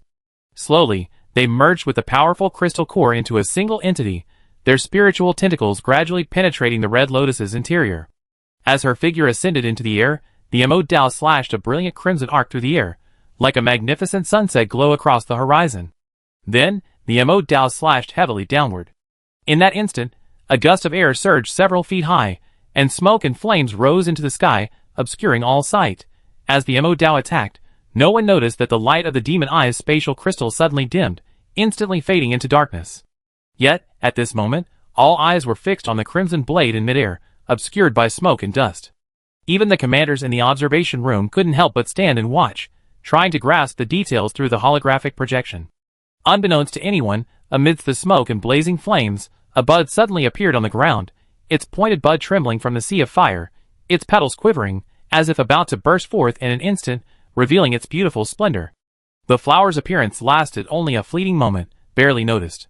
Smoke and flames quickly enveloped the ground, immediately obscuring the flowers. Then, with the swing of the Mo, a crimson fire dragon roared, slamming through the smoke and flames, seemingly roaring in the air. Qin Yongji shouted, "Red Lotus! Karma fire!" The fire dragon rushed out, immediately charging towards Rodney. Bang! Rodney retreated far back, tumbling several times before grasping his bow. Then, staring at the fire dragon aimed at him, he drew the bowstring and immediately unleashed a single shot, condensing all his energy into a venomous water snake cannon. The moment the shells released, a fire dragon descended from midair. Whoosh! It directly blasted past the water cannon, then, with unstoppable force, charged towards Rodney. Finding his water cannon being knocked away by the impact, Rodney's pupils constricted for a moment, and then, without a moment to think, he was instantly set flying. The mech's warning message popped up amidst the fire dragon's onslaught, and the entire cockpit erupted in a cacophony of errors and attack prompts. The next second, Rodney's voice flew uncontrollably backwards. At the same time, Qin Yangji sheathed his sword and leaped, his figure darting forward. A mid-air backspin kick, bang! A kick sent Rodney's flying mech tumbling down. Then she stomped her foot on the giant trees around her, using the force to dash downwards. She raised her hand, and threw an uppercut right below Rodney as he fell, sending him flying. Then, like a sharp sword, she darted between the trees and the mecha, her footsteps moving back and forth between the air and the ground. Rodney was like a ball being kicked and rolled back and forth, his entire body being rolled and flattened in the cockpit, like a ball of fermented dough being kneaded into various shapes. Finally, Qin Yangji realized his time was almost up. He flew several dozen meters into the air, then swooped down with a knee kick, slamming Rodney's mech into the ground. Rodney's mech slammed into the ground in pieces, its chest cracked where the fire dragon had struck it at close range. He was barely breathing. Then, as the smoke settled, a crimson neck, blade in hand, slowly emerged from the black smoke. "Tula, aren't you leaving yet?" Qin Yangji swung his long sword, its sharp edge slashing across the blade like the terrifying fangs of a wild beast. Ming Hung and Ming Yu paused, their breath catching. Maintenance engineer Su Qianqian was a clever woman. Seeing this, she silently took 2 steps back. Then, glancing at Qin Yangji's expression, and finding she showed no sign of displeasure, Su Qianqian quickly approached Rodney. As she approached, she first examined the damage to the mech. When her palm touched the shattered pieces, she couldn't help but feel a surge of surprise. This commander of Qian was surprisingly powerful. The 9-life Shangliu was the strongest mech in close combat. Even if Wei Yabai were here, he wouldn't have gained the slightest advantage in a one-on-one duel with Rodney. And yet, Qin Yangji had managed to beat Rodney to such a state. Su Qianqian couldn't help but raise her level of danger to this commander several notches higher. This commander of Qian would definitely be a formidable opponent for the Demon Eye. This joint military competition would be quite exciting. Su Qianqian glanced at her own dying commander and silently prayed, the commander should just be quiet. Qian is at the peak of his powers. It's best not to compete with him at this time. She even speculated that perhaps the Demon Eye hadn't gained a single advantage in the battle for the Crimson Flame Red Tower. The fact that Crimson Flame had arrived so quickly could only mean that they had also quickly eliminated the Demon Eye. Thinking of it this way, Crimson Flame was truly an extremely surprising place. Su Qianqian, on a sudden thought, glanced at her computer. As expected, she saw the light of the Demon Eye's spatial crystal dimming. As expected, a commander like Qin Yangji was a brilliant one. Such a person would never put the chance of collecting items on a single competition, even if they were confident they could be the victor. Rodney was defeated in every way. Su Qianqian thought silently. Then she immediately took over her own commander's role and addressed Ming Hung and Ming Yu via the team chat. Let's retreat. Confronting Crimson Flame now won't do us any good. Ming Hung and Ming Yu felt the damage to Rodney's mental tentacles, and their own minds felt a slight sting. Upon hearing Su Qianqian's message, they immediately reacted. The Tula team immediately began to retreat. This scene almost exceeded the expectations of many outside the arena. Qian, however, had expected this and remained calm. On the other side, Tula and the other star systems were simply stunned. Who is this Qin Yangji? I heard that Commander Zwikan of Qian selected her as a qualifier. She certainly seems capable. Qin Yangji just defeated Wei Yabai and now Rodney. Could it be that she won't even be crowned the top commander in the league, the Magic Eye, and Tula this time? Currently Qian is a brave, resourceful, and highly scheming commander. You can gain an advantage against her. Don't forget, Jinghai lost several teams in their recent battle, while Qian suffered no losses. This person shouldn't be underestimated. Qin Yangji's victory was a star-studded achievement, sparking a flurry of discussion in the viewing room. The Qian team listened, feeling a surge of pride. Xie Yang's approach was truly remarkable this time. He didn't tangle with Rodney, and instead sent someone to retrieve the artifact first. Very calm. Just now. Xie Yang spoke to Zwikan, but Zwikan frowned and gazed at the screen with a hint of surprise. Was it her imagination? For a moment, Zwikan seemed to see something amidst the sea of fire. It seemed to be a lotus bud. The psychic core Qin Yangji used was centered around the red lotus. The red lotus was a special crystal core that ranked among the highest in the original Star Beast sequence. Not only was it highly compatible with fire, it also possessed the ability to incinerate without regard for any psychic energy, capable of directly breaking through psychic shields. However, its affinity was too low, preventing it from integrating well with other mechas and unleashing its full potential. However, The low utilization rate of Red Lotus was a common phenomenon, shared by all the maintenance technicians. However, Zwicken seemed to see a Red Lotus appearing on Chen Yongji's body. The Star Beast Phantom situation could only occur when the affinity was near 100%. Even with an SSS-level core, Red Lotus would still not be chosen by most individual soldiers. Because of this flaw, it could never reach peak utilization, and naturally, it could not summon a Star Beast Phantom, imbued with powerful supernatural energy. Yet, Zwicken didn't believe her eyes were malfunctioning. She silently noted this, and glanced around. Seeing no sign of deep thought or surprise in the eyes of others, she felt slightly relieved. At that moment, on the field, the Tula team had completely retreated. Rodney was taken away by the melee and support twins. Chen Yongji didn't pursue them. She glanced at the location of Tower 501 and sent a message to Li Jingxian and the others. "Did you get the item?" Li Jingxian looked a little panicked, her tone increasing in urgency. "Yes, Commander. There's something going on at Tower 501. I sense a massive surge of energy below. Shang Yueshan, and I won't act rashly for now." Chen Yongji frowned and immediately said, "Find a safe place to hide. We be right there." She could hear the nervousness in Li Jingxian's voice. Anything that could make her feel like she was facing a formidable enemy was clearly no small matter. Even if it was a Star Beast, it must have been an SSS-level beast. Chen Yongji's inner vigilance was instantly heightened. She gathered her men, instructed her squadrons to deploy to the surrounding towers, and then immediately headed for Tower 501. Tower 501 and Tower 337 were very similar, both large steel structures, several stories high. They house resource points, medical facilities, observation points, and signals from the surrounding energy field, allowing them to clearly detect unusual movements of nearby star beasts. Upon Chen Yongji's arrival, he immediately inserted the space crystal token into the storage slot on his chest, sealed the chest, and then immediately looked toward the point where Li Jingxian had mentioned the unusual energy fluctuations. It was a point within the tower where the energy fluctuations fluctuated erratically. When the energy fluctuations were intense, they were even strong enough to illuminate the presence of an SSS-level star beast, a notably strong SSS-level beast. Yet, the moment it descended, there was almost no movement at all. This fluctuation continued until 2 days ago, when it completely disappeared. A stable fluctuation then settled, marking the location of the anomaly Li Jingxian had mentioned. It seemed to be the energy aura of an SSS, but sensing it with her energy couldn't detect any movement. Chen Yongji didn't pause, looking directly at the other two. "Let's go take a look." She sensed something unusual, but said confidently, "It's probably not a star beast, but something related to it, like its body parts." Large star beasts undergo some of the biological transformations that lower creatures possess, like worms needing to cocoon and emerge to transform into butterflies. The higher the level of their energy, the more energy transformations they possess. Chen Yongji immediately returned to the sentry tower and took away the items within. Rodney's plan was a good one. Commanding a decisive battle allowed Qian to free up many of his manpower, saving a significant amount of time for treatment. All they needed to do was replenish their energy consumption and copy the surrounding energy detection map, and then they could leave immediately.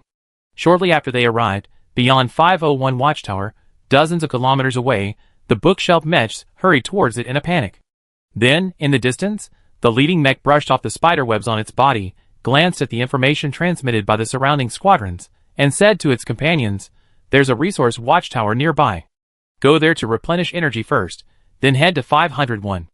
As they spoke, the support mech Chi Xian, who was monitoring various collectible information, suddenly spoke up, "Commander, the light of the space crystal has dimmed." The dimming of the collection's light indicated it had been taken. Wei Yabai paused, his brow furrowed in displeasure. The support mechs looked at Wei Yabai in unison. "What should we do?" Wei Yabai lowered his head in thought, his eyes flickering. After a few breaths, he looked into the distance, continued toward Tower 501. "The next stop is the Phantom Battleships collection. We need to collect enough, and then reach the destination early. Then we can recapture the Red Tower and the Space Crystal." He spoke through gritted teeth. The indifferent expression on Wei Yabai's face was now tinged with a hint of anger. Anger at being tricked, anger at Qi Yin, and anger at the team that had taken the Space Crystal. But most of all, he felt guilty about his own incompetence. He boasted of being the Demon Eye's most gifted commander, being groomed by them as their strongest prospect, certain to succeed Lord Chris and become the organization's pillar of command. Yet, he hadn't anticipated the comprehensive planning of a mere military competition, leaving no room for mishaps. He had imagined the joy of achieving his plans after the competition, anticipating the day when he would overthrow Qi Yin and become the new overlord of the Interstellar Alliance. However, a single encounter with Qi Yan's main commander would lead him to repeated defeats, repeatedly falling prey to their schemes. Wei Yabai was wary of Qin Yongji, yet also despised him. He knew Qin Yongji possessed some ability, but he also felt that this unknown commander could not compare to a talent like himself, carefully nurtured by the demon eye and even cultivated through the agonizing process of biological evolution. Yet, he repeatedly fell victim to such a person. Wei Yabai's emotions fluctuated, and it took him several breaths to calm himself. He focused on analyzing the situation.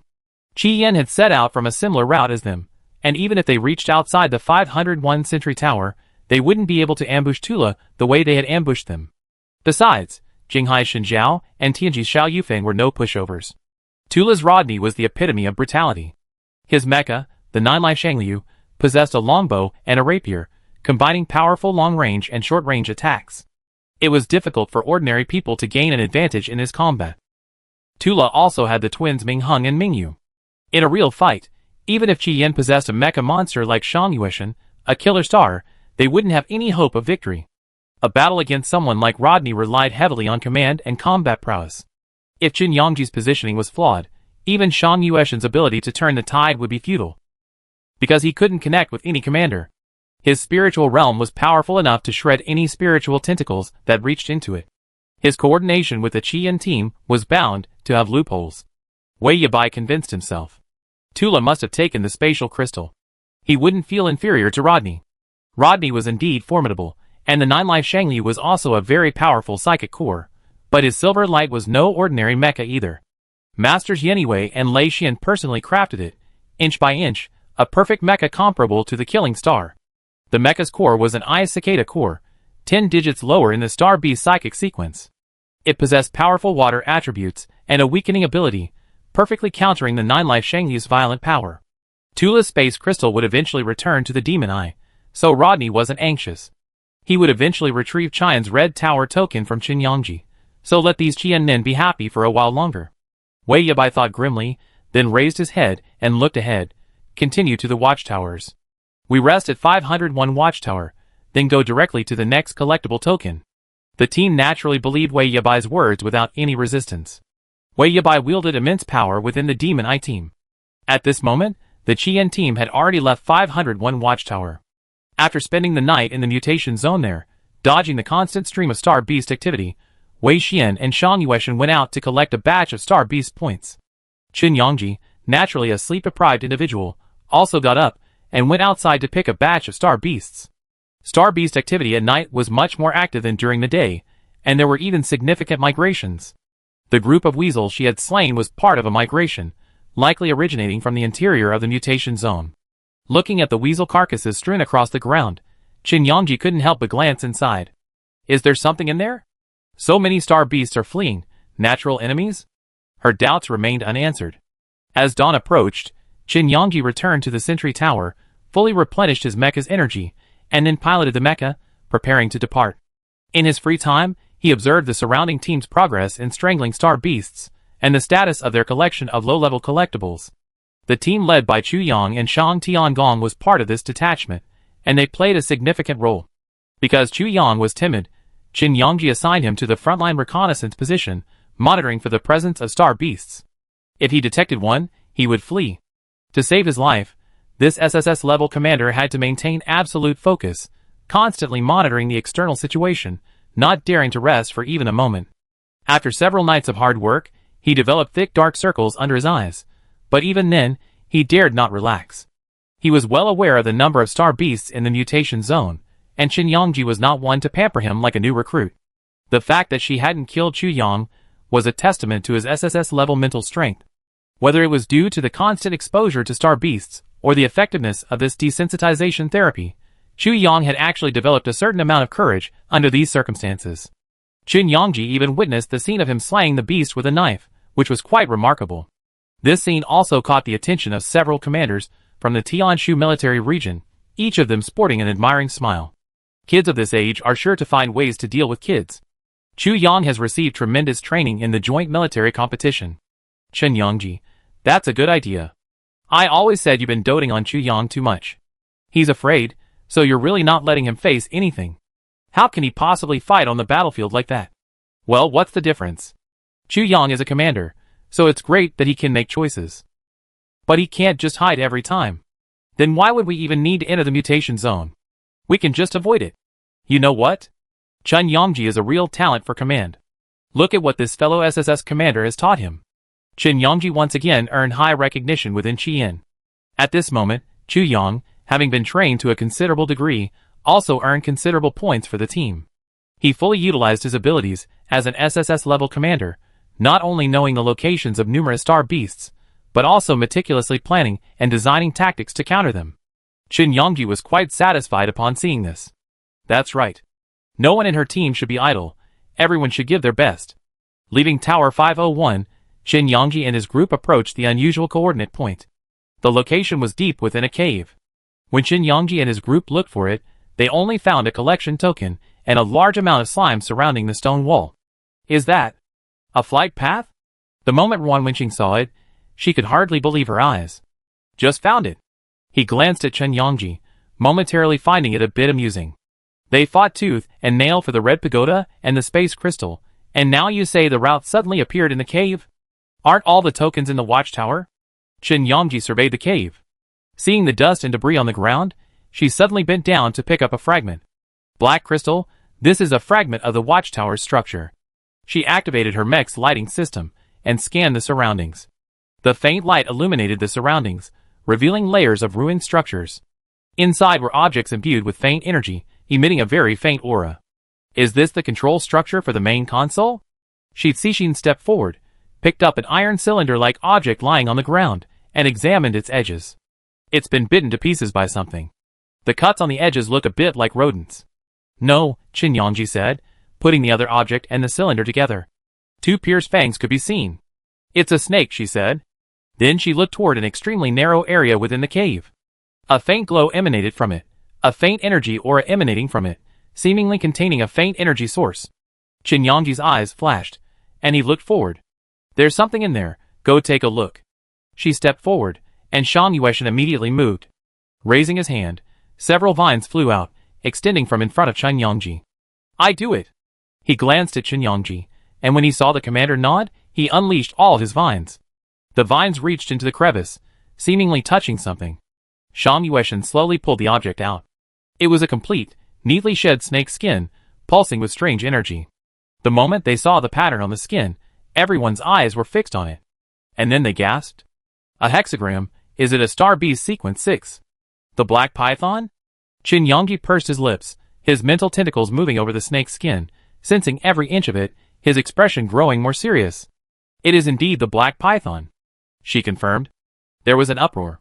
The entire viewing room frowned. Black python? What's going on with the black python? The Ida Mountains are located in the Akalan region. The black python has only appeared in the mutation zone, Tumos Canyon, half an interstellar alliance away from the Akalan region. How could it possibly be in the Ida Mountains mutation zone?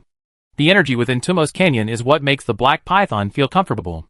However, the energy within the Ida Mountains is significantly lower than that in Tumos Canyon. To a certain extent, it is not suitable for the black python to survive. It must undergo repeated mutations to adapt to the Ida Mountains, which is why it sheds its skin. The biological expert's words echoed on the screen, synchronizing with Chen Yongji's voice. After the black python molts, it requires a vast amount of energy to sustain its mutation needs. No wonder I saw so many star beasts evacuating from the interior. It turns out it's truly encountered a natural enemy. For the Ida Mountains, the alien black python is considered an invasive species. It can survive quite well throughout the entire Ida Mountains, but the mutation energy there is too low. It must constantly mutate, adapting to its needs and needs. Each mutation requires a vast supply of energy. The Ida Mountains cannot provide this energy, so it can only be supplied by these star beasts, and the energy stored within the mutations. It's no wonder the black python attacked the Sentry Tower. The Sentry Tower has a vast energy reserve, making it a key area for replenishment and naturally attracting the black python. If nothing unexpected happened, the black python should be lingering outside the 501 watchtower. Why hadn't it appeared?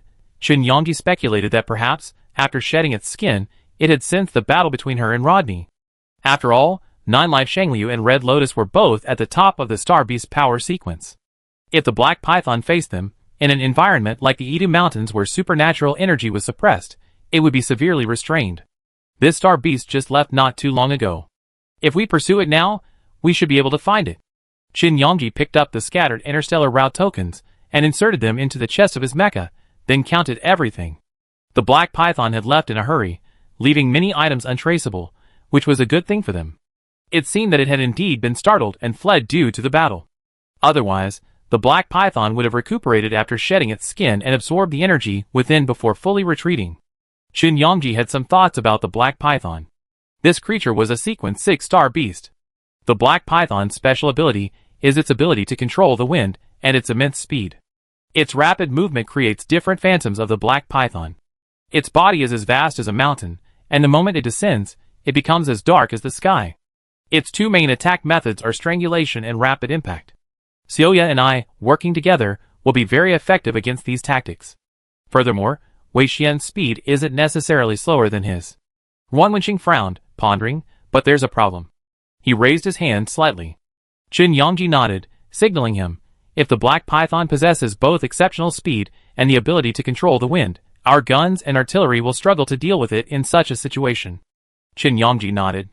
Use only cold weapons against this creature. After the Black Python sheds its skin, its scales weaken for a period of time. Without the scales protecting its abdomen, it could be killed with a single strike. We won't have such a good opportunity to slay a Star Beast in the top 10 of the Star Beast sequence. That last sentence was truly heartwarming. The SSS-level Star Beasts in the top 10 are completely different from the others. You know, so many famous commanders rose to fame by slaying those in the top 10 of the Star Beast sequence. In many star systems outside Qian, some may not know who Qian's chief commander is, but when it comes to the person who slew Liang Yiziwei, everyone knows Qin Zhu. This is a truly brilliant achievement in a commander's accomplishments. Furthermore, the Black Python represents a massive amount of points, far surpassing any other Star Beast. This presents a once-in-a-lifetime opportunity for Qian. Wei Xian, impressed by Qin Yongji's approval and energized by her words, immediately stepped forward. You're the commander, so what do you think? Can we fight? Li Jingxian and Shi Cixin nodded. Yes, the commander makes the decision. Ruan Wenqing also nodded. Xiaoyang, this idea didn't just come up, did it? You seemed a little serious the moment you came in.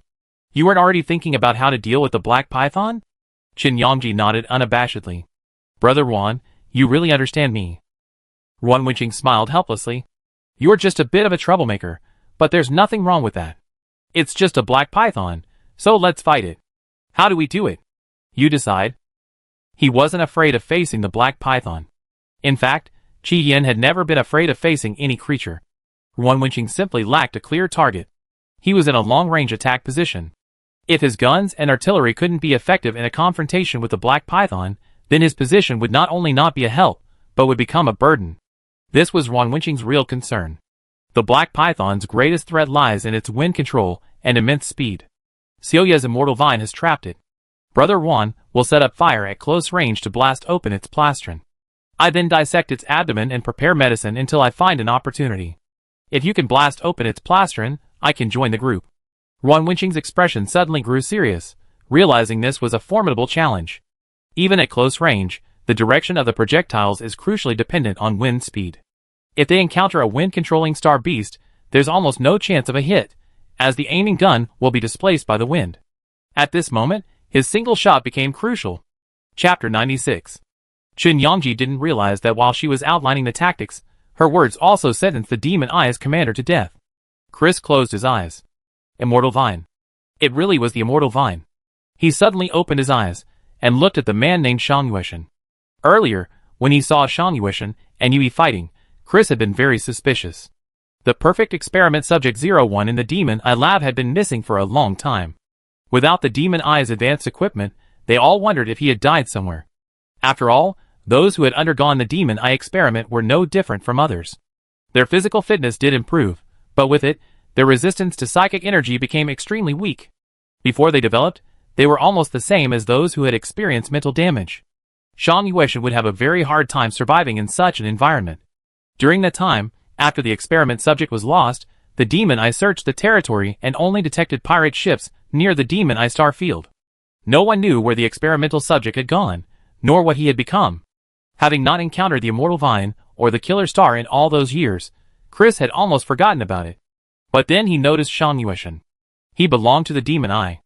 Now joined by Qi Yan's team, this politician, steeped in intrigue, quickly devised a way to use this as an excuse to attack Qi Yan. Perhaps Qi Yan had abducted the Demon Eye as subjects. But Shan Yueshan would surely refute that. He was the Demon Eye's own experimental subject, having gone to such great lengths to escape. He certainly wouldn't leave so willingly now. The other party would inevitably speak on Qian's behalf, so he had to be cautious. While he couldn't throw mud at Qian's name, the team Qian sent wasn't entirely comprised of Qian people. Shan Yueshan was a member of their Demon Eye clan, and he had their identification. Qian couldn't refute this. Furthermore, Shan Yueshan must have been with Qian not long ago, otherwise he wouldn't have become famous only now. After all, a killer star would be a dazzling presence no matter where he was. So, the other party might not necessarily possess Qian's permanent resident permit. Even if Shan Yueshan had been missing for years, if the Demon Eye manipulated him, and he still hadn't left the Interstellar Alliance and entered the window period, even if he had Qian's permit, it wouldn't be convincing. This would completely negate Qian's first-round performance. All these guys' efforts were in vain. Thinking of this, Chris couldn't help but smile. This couldn't be a better deal. Chris's eyes gleamed with brilliance, his face slowly becoming filled with deliberate calculation. His sidelong glance at Qi Yan was filled with a mixture of hidden joy and mockery. And Shan Yueshan, now that he was in his hands, the Demon Eye wouldn't let him go. The Immortal Vine and the Killing Star were both painstaking creations of the Demon Eye, expending countless manpower and resources. Even Shan Yueshan himself was a talent painstakingly nurtured by the Demon Eye. If he was sensible, he'd follow Wei Yabai and participate in the joint military competition as the Demon Eye's melee mecha. If he wasn't, Chris thought darkly, he had plenty of ways to make these experimental subjects obey him. A genius as arrogant as Wei Yabai was nothing more than a pawn of the Demon Eye. All of them would become his pawns. The Demon Eye could only be controlled by Chris. The faint light in Chris's eyes flickered more and more. That aura struck the adjutant, Shelley, behind him, as something strange. He couldn't help but frown at Shangwan. Seeing Chris's head lowered in thought, his expression obscure and difficult to decipher, he couldn't tell what he was thinking about for a moment, but judging by Chris's demeanor, it couldn't be good. Shelley thought. It seemed the commander had developed some obsession over the years, or was it just that people tend to lose their composure as they age?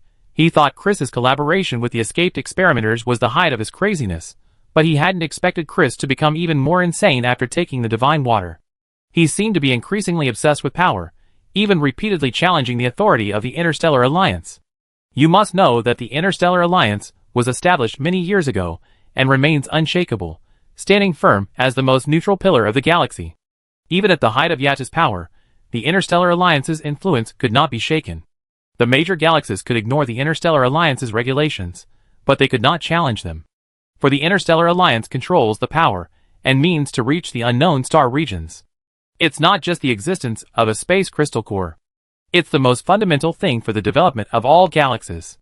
Chris's delusion of becoming the uncrowned king of all galaxies is simply nonsense. Is it just a red flame that can stop him? Of course not. Look, this guy has caused the Demon Eye people to suffer from prejudice throughout the galaxy. Even after the Interstellar Alliance had banned human biological experiments, he still launched the Demon Eye Laboratory project. Chris's actions sometimes seemed a bit shaky, even to Shelley, his lieutenant, who had followed him since their humble beginnings. He sometimes doubted himself. Was it right to so decisively return the power to the Demon Eye's commander-in-chief after Chris's return? He asked himself, had he ever even had a moment when he, too, wanted to be at the top of the Demon Eye? Sadly, everything Shelley had learned told him that he wanted to be useful to the Demon Eye, that Chris could lead it to greatness. At the time, everyone had told him so, and Shelley returned the power. However, Chris did not lead the Demon Eye to greatness. The Demon Eye, under his leadership, had not fared as well as it had under his own, and had even clashed repeatedly with the Red Flame. You know, in exploring the unknown star regions, they and the Red Flame should theoretically have been allies, supporting each other. Their relationship had gradually intensified, leading to the point where, in the unknown star regions, it was already a very merciful thing not to turn on each other. Shelley felt a moment of regret. However, he knew Chris was a man with a strong sense of vengeance. It was only because he had smoothly returned power that he was able to continue to be valued after his return. But Shelley's years as acting commander weren't in vain. he also had his own connections. So, even when Chris was extremely incompetent, thanks to his help, the demon eye never ran into major trouble. This was something Shelley was most grateful for. This time, Shelley had a rare moment of regret. He shouldn't have agreed to the military's decision to allow Yui to be sent into the joint military competition as a melee fighter just because of the family connection between Yui and Chris's family. Yui was still too impulsive. If it weren't for Wei Yabai holding him back, this guy would have ruined things several times. And against Shang Yueshan, who possessed the immortal vine, Yui had almost no chance of winning. If it were someone else in the lab, he wouldn't be in such a predicament, Shelley thought. The news about the immortal vine wasn't just being discussed by the demon eyes outside. When Wei Yabai arrived outside the 501 Sentry Tower, he saw clear signs of a fight. The marks of Chen Yongji's mecha, Infernal Flame, and the Mo Dao were clearly visible. There were also traces of poisonous water cannons fired by Nine Life Shangyu. Tula and Qian have already exchanged blows. Yui glanced around with a gloomy look. Where's that demon eye abandoned disciple? Ever since he woke up, he learned that Shang Yueshan was using the immortal vine, and was the demon eye experiment subject who had left the lab, and that's how he called him.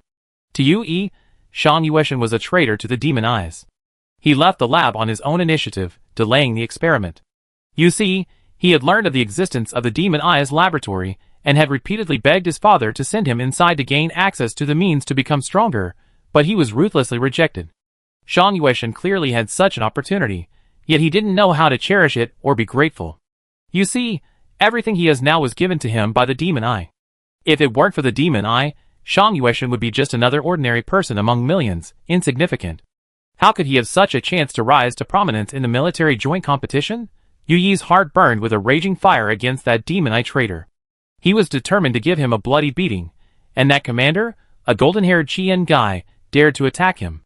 Damn it, Yui's hatred for Qian was so intense that he wanted to devour him.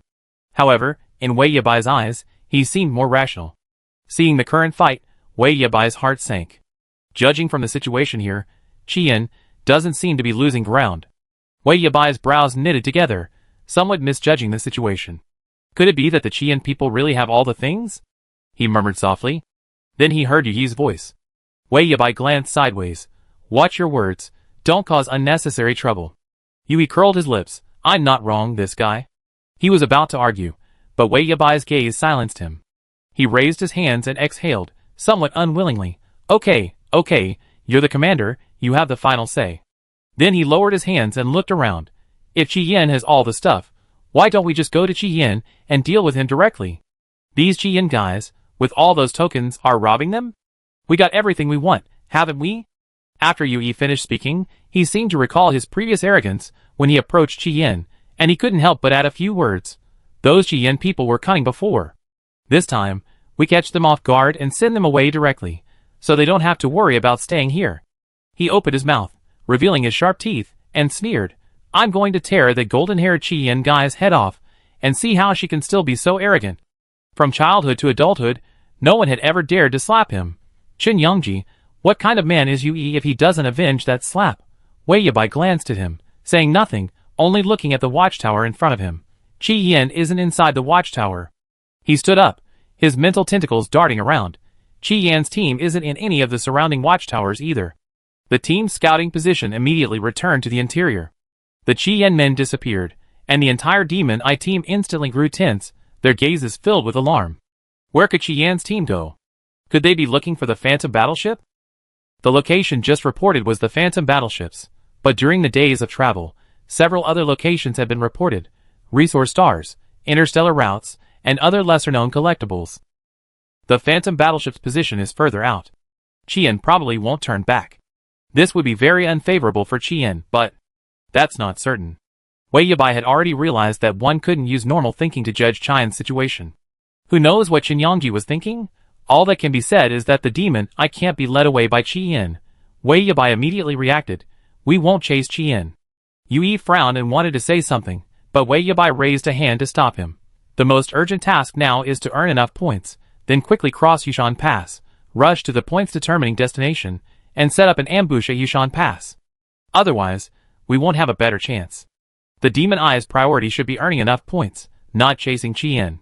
The very next second after Wei Yabai finished speaking, The other members of the Demon Eye immediately nodded in agreement. Seeing this, Yui realized he had no one to support him. He immediately launched a barrage of bullets at the nearby tree trunks, then nodded indignantly. All right. You're the commander, I obey you. Wei Yabai held absolute authority within the Demon Eye team. Even someone of Yui's stature had to submit to him. Yui knew he wasn't very smart, and obeying orders at this moment was the only way to ensure the Demon Eye's victory. Though a bit foolish, he still knew the importance of the situation. Seeing Yui stop pestering, Chris, standing outside, breathed a sigh of relief. Then he cursed him, idiot. This guy should have been eliminated early. If it weren't for the fact that his father had come to him with such shame, Chris would never have agreed to select Yui. You know, the military joint competition is incredibly important to the Demon Eye. If this idiot Yui had gotten in his way, he would have uprooted the entire family, but even that couldn't quell Chris's inner rage. He stared intently at the screen. Wei Yabai had already led his men to Tower 421, where the Phantom battleship was located. At this moment, Qin Yongji had left Tower 501, carrying the shed skin of the Black Python. He followed the trails of the star beasts crawling on the ground, gradually finding the remaining traces of strange energy, and then followed them to the inner area of the mutation zone. Along the way, they encountered many fleeing star beasts, all of them fleeing after a massive hunter entered the inner mountains. They were captured along the way by the Qian team, and then completely captured. Qin Yongji instructed Shang Yueshan, Xiaoya, weave the immortal vines into a large net. Practice now, so you don't get too rusty when the time comes. Shang Yueshan practiced weaving a large net along the way. The immortal vine net swooped down, instantly capturing a herd of ferocious beasts, and dangling them suddenly from the other side of the tree trunk. Then, Ruan Wenqing positioned his cannons in the distance. Bang! The cannons arced in a streamlined arc, landing squarely on the cluster of star beasts trapped in his net. Bang! The cannons exploded across the net, instantly destroying the immortal vines.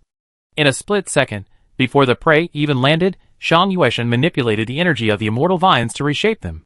In a flash, the star beasts within were reduced to a bloody mess, while the immortal vine net outside remained intact. Qin Yongji glanced at him with satisfaction. Not bad, you achieved this level of refinement.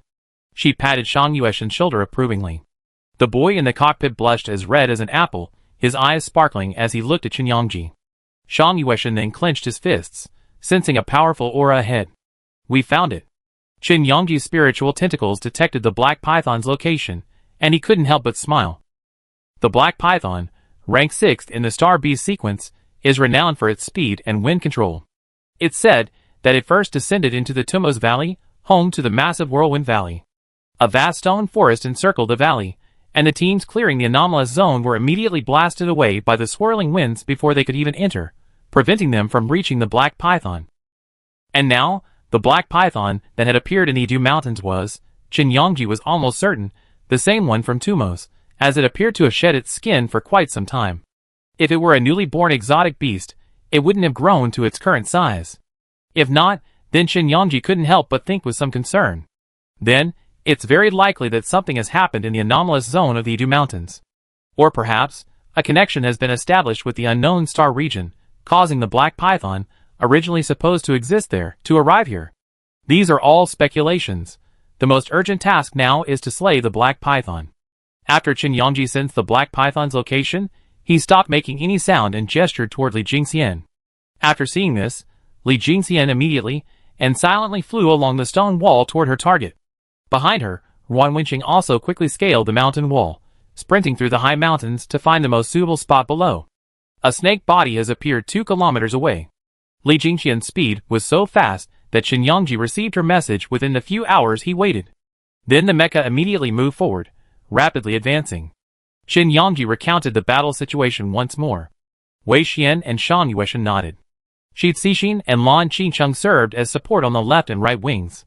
Do Sister Cixin and Little Rainbow have enough energy for their guns? Qin Yongji asked for safety. Shi Cixin nodded, sufficient.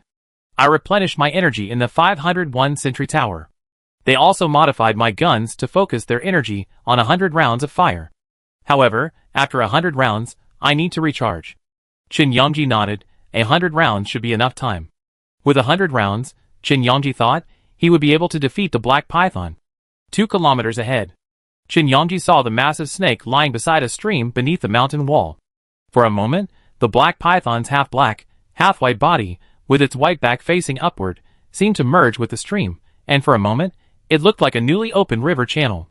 Then the enormous snake's head twisted, and suddenly rose from a huge bush. Hiss. Chapter 97. The massive body of the black python suddenly emerged from the bushes, its eyes fixed squarely on the direction Chen Yongji and the others were heading. Chen Yongji immediately felt the phantom sensation of being stared at by a ferocious beast. His body stiffened instantly, and he looked in the direction of the twitching mental tentacles. Black Python, I found it. She clenched her hands suddenly, summoning her Mo Dao, which she then swung forward. A blazing rainbow light flashed, and the black python, sensing a provocation, bared its teeth and exhaled toward Chen Yongji's position. Whoosh! The airflow began as a thin stream of air, but the moment it was exhaled, it gathered into a powerful aura, then suddenly expanded. As it swirled toward Chen Yongji, it transformed into a violent vortex like a tornado, hurtling towards the mechas. The oncoming whirlwind, carrying a powerful aura like a roaring tornado, raced forward, destroying everything around it. It uprooted massive trees and slammed them to the ground, tearing the earth apart, revealing bare ground. The dark brown earth, along with the worms wriggling within, was instantly torn apart, leaving them no chance of escape. Their lives slipped away in the whirlwind's grip. Chen Yongji stood still, motionless. Lan Qingcheng stepped forward, blasting a protective barrier from the muzzle of his gun. The beams of light continuously fed energy into the barrier. Z. Bang. The whirlwind closed in, slamming directly into the barrier, like a rapidly spinning blade, slicing through it with streaks of sparks. Roar.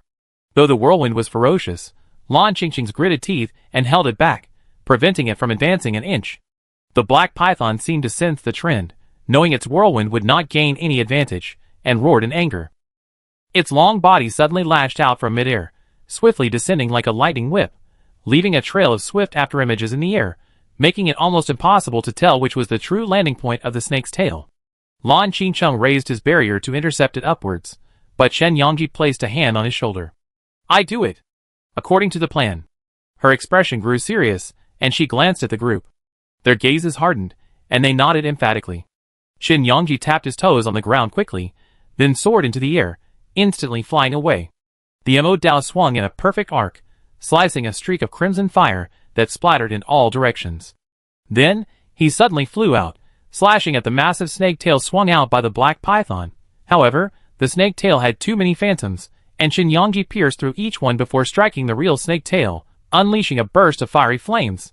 Roar! The black python felt the stinging pain of its scales being slashed by the Mo Dao and roared. Then, the scales on its long tail suddenly renewed, flashes of white light, and the scales instantly became as hard as iron. Chen Yongji felt the Mo Dao block behind him, unable to advance for a moment. His figure was frozen in midair, and he struggled to press the Mo Dao down. Get down. She let out a low, hoarse growl, her arms bulging with muscles, creating strong, powerful lines. Then, a sudden surge of force erupted from the Mo Dao, forcing the snake's tail heavily to the ground. The black python, sensing the immensely threatening force, began to tremble slightly. Chen Yongji, seeing this, was about to press on, but suddenly, a fierce wind blade emanated from the snake's tail. It whirred rapidly towards her face, slashing fiercely against the mecha with a thud. Chen Yongji felt a knife-like slash through her body, the pain momentarily paralyzing her brain. Her mental tentacles, sensing her master's pain, began to leap uncontrollably from her mental realm. At the same time, the black python's tail sensed the weakening of the Mo Dao's force, and lashed backwards for a split second. Pa!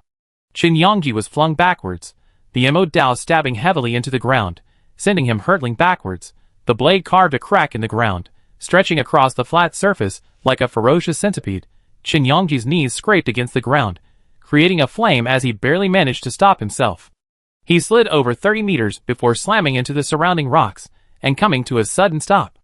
At that moment, the black python, seeing the monster being flung away by its tail, bared its fangs, its long tail flapping arrogantly against the ground, and then let out a series of low growls. A hissing sound lingered incessantly. Then it opened its mouth, spewing out whirlwinds of wind that swooped down towards the crowd. Chen Yongji encountered a wind blade head-on and immediately spun around to avoid it. The wind blade was so fast that it was almost impossible to capture with the naked eye. She could not see the trace of the wind blade and could only turn around her body and quickly spin in the air. Other wind blades slammed down onto Lan Qingcheng's barrier. The moment the last blade landed, it immediately shattered, transforming into countless tiny flying knives that pierced the barrier. The barrier, already brittle, was instantly shattered by the dense stream of energy blades. The mecha then rolled to avoid the attack, instantly scattering like birds and beasts. In his panic, Wei Xian grabbed Lan Qingcheng and dodged quickly. Just as the flying knives pierced the crowd, Shan Yueshan leaped up and rushed out. Seeing his dark shadow sprinting out, Wei Xian immediately released Lan Qingcheng, saying, "Secure it while we repair it." With his words, his mecha launched into action and sped away. He and Shan Yueshan, one on each side, attacked the black python. One wielded a short sword, its blade gleaming like a silver thread, while the other wielded a long whip, wielding it like a dragon. Both activated the energy of their mecha's supernatural core, unleashing a powerful surge of supernatural pressure that instantly struck down the black python. The black python, sensing the threat, sent two massive whirlwinds flying to its left and right, instantly rising into the air. The whirlwinds then rapidly compressed, layer by layer, swung in front of Shan Yueshan, transforming into a long whip-like shape that lashed down fiercely. In front of Wei Xian, they transformed into a series of barriers, blocking Wei Xian's whip's blows. For a moment, both attackers were stopped at the black python's perimeter. Qin Yongji suddenly looked up and saw this scene. Then her pupil shrank, and the mecha clattered to its feet. She saw Li Jingxian and Ruan Wenqing had found their perch, and immediately looked forward. "Celia, come back. Wei Xian, hold the guy back. I come help you." As soon as she finished speaking, Wei Xian's voice rang out, word by word, "Come on, I can't hold on any longer." He swung the whip rapidly, his arm practically leaving an afterimage, but the barely held wind shield was so strong it couldn't swing even a bit. Just when Wei Xian felt the situation was about to stalemate, a sudden surge of energy erupted. Instantly, like a tidal wave, it crashed down on him and Shan Yueshan. "Wei Xian, retreat." Shan Yueshan saw this, and the immortal vine swiftly rushed out. Countless vines entwined the whip, giving him a chance to escape. The moment the whip was connected to the immortal vine, it instantly split into countless smaller ends. Then, like flying knives, it aimed its tips at Shan Yueshan and stabbed him swiftly. Wei Xian's attack suddenly ceased, and he retreated, swiftly moving away. However, he seemed a beat too slow, as the vortex shield instantly shattered into countless fragments, darting towards him. Wei Xian, as if pursued by a dog, immediately ran back at full speed. At that moment, Qin Yongji's figure emerged from the ground, like a ghost, darting past him, his Mo Dao slashing through the air. Puff! Flames roared out with swift force. Instantly, they transformed the vortex before them into blazing streaks of flame, soaring through the air with a roar. Wei Xian's footsteps suddenly stopped, and he gave a thumbs up to Qin Yongji as he flew away. "Thanks, Xiaoyang." Qin Yongji's mecha hurriedly glanced back, but without a word, he flew directly towards the black python. The Mo Dao charged forward with unstoppable, shattering momentum. The black python, seemingly sensing the threat, coiled its body, rising in circles. It spiraled incredibly high, and then a massive tornado erupted from its body. Then, the massive tornado swiftly rushed towards Qin Yongji. Whoosh! Qin Yongji felt the force threatening to rip the ground apart rushing towards him. He immediately began to leap upwards from the trees, leveraging the momentum step by step until he reached his highest point, and then, in that instant, "Red Lotus!" she roared. The crimson mecha leaped into the air, instantly igniting a blazing flame. As if poised to collide head-on with the vortex, it unleashed immense force. The interweaving of crimson and dark gray was a magnificent spectacle, powerfully impactful. Even some commanders in the observation room weren't initially optimistic about Qin Yongji. They thought she was too reckless. The Black Python is the 6th-ranked star beast. Even experienced commanders wouldn't dare confront it lightly. Even in an unknown star region, it must be handled with extreme caution. Even in its weakened state, with its power greatly reduced in the Eden Mountains, it's not something these kids can handle. That's right. You're young, but still too reckless. It's more than just recklessness. I think she lacks a clear understanding of herself. Just because she won a small victory, she thinks she's the boss. That's not recklessness anymore. It's arrogance. Overestimating her own abilities. The person who spoke was a Demon Eye commander. As soon as he finished speaking, all the commanders in the red flame looked at him. Zhuoqian's expression rarely faltered. Don't speak too soon. I remember Commander Chris of your galaxy also had a number of arrogant behaviors in his youth, but that didn't stop him from becoming the Demon Eye as chief commander. Zhuoqian was referring to Chris's failed attempt to challenge Yin Yang Ziwei. This incident could be considered a dark chapter in Chris's history. He was trained as the chief commander, and then, hoping to establish himself and gain fame, he attempted to challenge Yang Ziwei. Instead, he was defeated and returned to the Demon Eye in disgrace, never to mention the battle against Yang Ziwei again. Suican's attitude was clear. If you, Demon Eye, dare to claim that you're the commander I chosen, don't blame me for telling you a few shameful things about your chief commander. The Demon Eye commander who spoke immediately stammered, unsure how to respond. Someone in the Tianji and Jinghai systems began to smooth things over. Commander Suican is right. Young people need to be driven. Learning from the elders is a good thing. But the Black Python isn't just any star beast. If you don't handle it well, you could be killed. The rescue team might not be able to get in time. Well, that's not necessarily true. Kids these days are incredibly smart. If they can't win, they always know to run. Several commanders nodded in agreement. Of course they know to run if they can't win. However, not long after these words were spoken, Qin Yangji confronted the Black Python's energy charge. Alas, he's still too easily provoked. Many commanders in the observation room felt that Qin Yangji had gotten carried away. It was obvious that avoiding the attack was the most sensible option. However, Suican witnessed this scene and couldn't help but narrow his eyes. She had a premonition that Qin Yangji would bring her a big surprise. This premonition was very similar to the one she had when she first saw Qin Yangji. The moment Qin Yangji flew up to confront the Black Python, flames swept through her body, layer upon layer like a sea of fire, rushing forward. The sea of fire confronted the whirlwind, but was instantly defeated. The flames around Qin Yangji were instantly torn apart, and the whirlwind rushed in, driving straight into her, and then seemed to be heading straight for her face. At that moment, Qin Yangji suddenly smiled. She raised her voice a few degrees. The Mo Dao suddenly deflected. A flame suddenly shot up from the blade, reaching into the sky. Then she shouted, "Red Lotus." The next second, Qin Yangji's entire spiritual sea was instantly engulfed in crimson flames. Her spiritual tentacles instantly ignited, burning inch by inch as they inched closer to the center of the sea of fire, inch by inch. Amidst the sea of fire, the trembling figure of a lotus, a closed bud, emerged. At the same time, gigantic buds suddenly appeared around her, completely enveloping her mecha. And then, instantly, the buds blossomed. Instantly, a powerful force erupted. Qin Yangji's Mo Dao slashed through his palm, then grasped the hilt with both hands and slashed fiercely. "Break it. For me." As the blade sped forward, it split the surface of the sea like a slicing through it, instantly splitting the vast vortex in two and darting away in all directions. Boom! A whirlwind of wind, like a collapsing mountain, began to plummet towards the ground from both sides, crashing down with a resounding roar. It immediately dragged the surrounding rocks and giant trees into a meat grinder, shattering them in an instant. After sensing its attack had missed, the Black Python froze in shock. It clearly couldn't understand how this thing could unleash such overwhelming power in an instant. It had been so weak at first, then suddenly became incredibly powerful. Compared to the Black Python's shock, Qin Yangji's teammates behind him were clearly even more astonished. This is the Star Beast Phantom. Yuan Wenqing's eyes constricted as he reflected the scene. He stared in disbelief at the Red Lotus beneath Qin Yangji's mecha. The aura of the Red Lotus's power truly emanated from it. It truly was the Star Beast Phantom. The true form of the Star Beast would only appear with absolute affinity, originally a hypothesis posited by a group of maintenance technicians, later verified by Chen Zhu. Although Honglian was only a Star Beast above Sequence 10, its overwhelming power was enough to overpower even those below Sequence 10.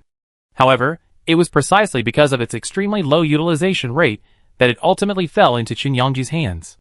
At this moment, while the commanders in the observation room were astonished at Qin Yangji's ability to summon the phantom form of a star beast, the maintenance technicians were clearly standing up in astonishment. Some even couldn't contain their excitement and looked towards Qian's team. This young comrade Qian's crystal core is Honglian? The maintenance technicians stumbled over their words. Some even came to Yu Xingzhou eager to learn. "Master Yu, is this also your latest research?" Yu Xingzhou was startled, waving his hands repeatedly. No, it has nothing to do with me." He knew that Qin Yangji had crafted this weapon entirely herself. No one else had any influence, not even Zhuo Lu, who had created her mecha. But saying so was a bit too shocking. A commander who could not only summon the phantom form of a star beast but also create his own mecha and weapons was a true all-rounder, truly astonishing. Yu Xingzhou didn't reveal anything, simply distancing himself from the matter. This is the child's effort, not mine. The most I ever used Red Lotus is less than 36%. I can't achieve that level. He did know that someone had requested his Red Lotus for use. But Yu Xingzhou suddenly paused. That fire god. Hadn't he revealed his identity? Yu Xingzhou suddenly fell silent, as if he had just remembered something important. If that were the case, it was no wonder Chen Yangji had been able to develop such a weapon. If it were a fire god, it would indeed possess such power. Yu Xingzhou felt a surge of anxiety. It seemed time to have a good chat with this fire god and this young classmate. This is Red Lotus, a classic crystal core that can't be used to its full potential. Understanding the reason would be extremely helpful in the utilization of other crystal cores. However, neither Yu Xingzhou's eagerness nor that of the other repairmen could sway Chen Yangji. The moment her spiritual tentacles and a crystal core synchronized, she knew she could summon the phantom of Red Lotus. The assimilation energy of the blood cattail was so powerful that it could even affect creatures of Red Lotus's order. Chen Yangji had initially realized the immense assimilation power of her spiritual tentacles during her battle with Tula's 9-life Shangyu Mecha, but she hadn't imagined it could be this strong. If that were the case, she glanced at the enormous black python. Could this creature also be tried? A bold idea suddenly struck her.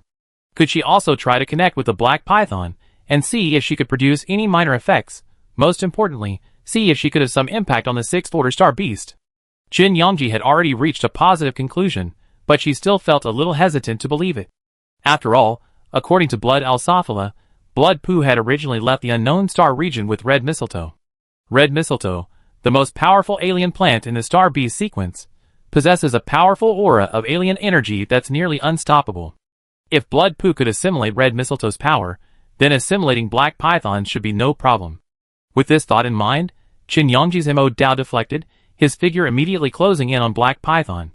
As Black Python reacted, the sense of danger intensified. This creature was already formidable even before its initial burst of power, and now, with such a powerful unleashing, it must be even more formidable. Therefore, Black Python felt a rare sense of threat. Its spiritual energy radiated in circles. It transmitted a message to Chen Yangji. Retreat and leave. The Black Python made its decision. It was willing to let Chen Yangji and his group go, even though it was desperately short of food. But it sensed a powerful aura from Chen Yangji, a presence that made the Black Python feel as if its life was threatened. Therefore, it was willing to give up the food to save its own life. However, the Black Python thought it had retreated, but Chen Yangji didn't appreciate it. She continued to fly towards the Black Python like an arrow from a bow. At this moment, the Black Python realized Chen Yangji's answer, and couldn't help but feel a surge of anger. It suddenly curled up, and at that moment, Chen Yangji's Mo Dao slashed down. Bang! Suddenly, the sword pierced through the Black Python's body, cleaving the phantom in place into pieces. The Black Python suddenly retreated, suddenly appearing above Chen Yangji's head. Then, with a sudden sweep of its long tail, it slammed down hard. Bang! Chen Yangji twisted sideways, dodging the incoming blow from the massive snake's tail, but the blast from the tail hitting the ground still sent the mecha flying. The mecha immediately soared into the air. Chen Yangji called out to Shan Yueshan and Wei Xian from the cockpit. The two reacted simultaneously. Shan Yueshan's massive vines instantly wove into a net, and Wei Xian's claws were already snagging at Chen Yangji's mecha. Crack! The claws, carrying the mecha, landed in the vast vine net, instantly enveloping Chen Yangji and placing him securely on the ground. The moment Chen Yangji landed, he looked forward. He saw the Black Python, which had left its spot at some point, standing tall in midair, like a massive support column, its tail swaying slowly in the air, a look of considerable pride.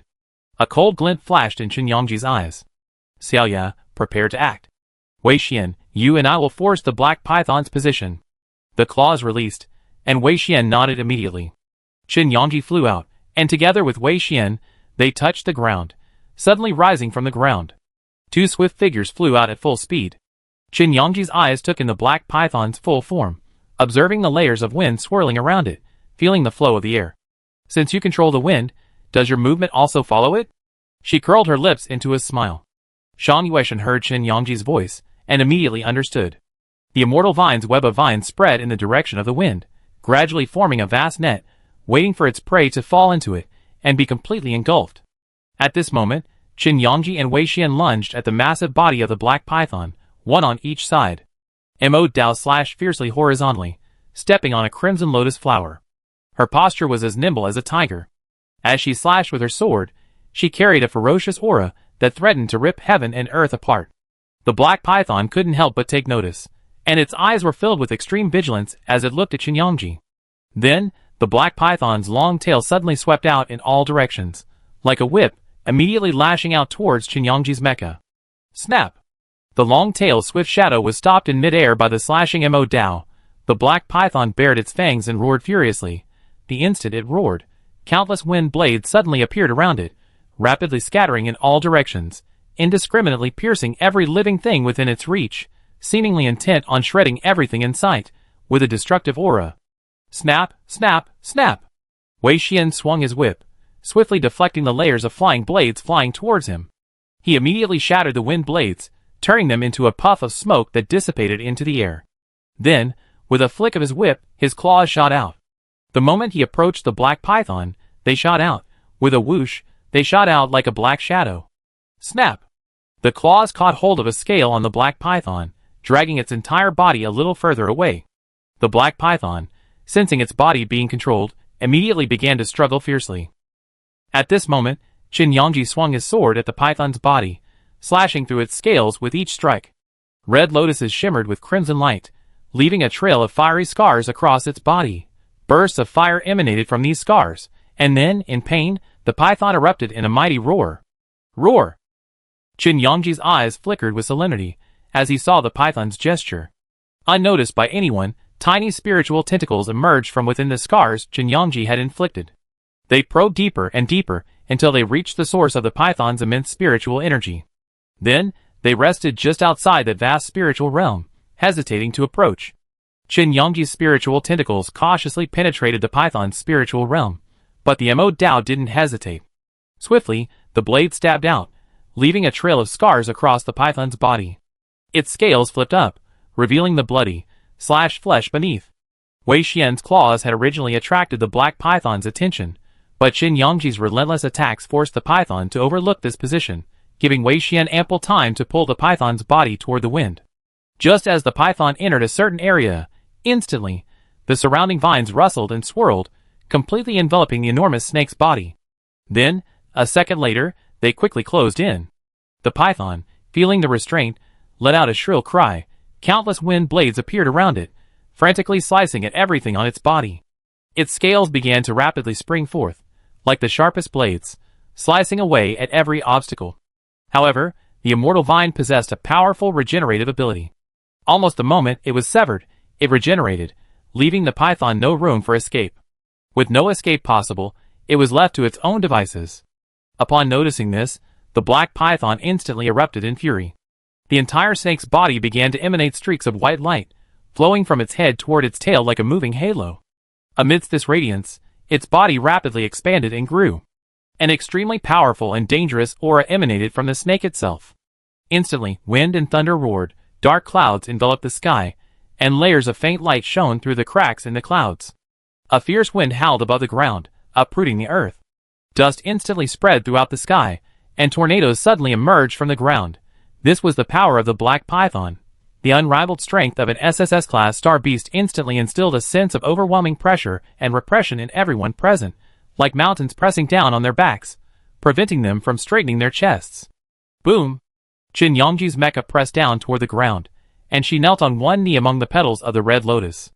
At that moment, a faint red light emanated from the red lotus, then suddenly spread outward in all directions. Boom! The silent collision of forces in the air stirred silently. Qinyongji's spiritual tentacles controlled the power of the red lotus, and immediately blasted towards the enormous black python, like a giant palm slapping down. However, the black python did not dodge, and the energy around it radiated out layer by layer. Even though it was trapped within the vines, it still possessed a powerful force, capable of resisting the outside world. It immediately exhaled a long breath towards the red lotus, revealing its entire tongue. Hiss! The breath transformed into a long wind spear, piercing Qinyongji's mecha with a bang. Just as Qinyongji's Mo Dao vibrated in his palm, ready to meet the wind spear's attack, the wind spear suddenly transformed into countless phantoms, making it impossible to distinguish which one was real and which was fake. Qinyongji was startled for a second, then remembered the black python's ability to rapidly clone himself. He immediately became extremely alert, treating the incoming wind spears as his most formidable foes, and slashed them one by one. Each wind spear had a distinct impact the moment it made contact, making it impossible to distinguish them. As long as he didn't find the real one, countless wind spears would continue to emanate.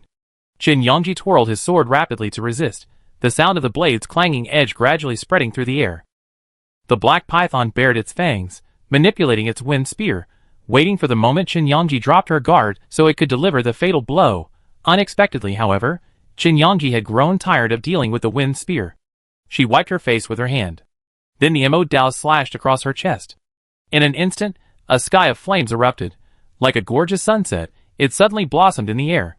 Wildfire spreads across the prairie. Go!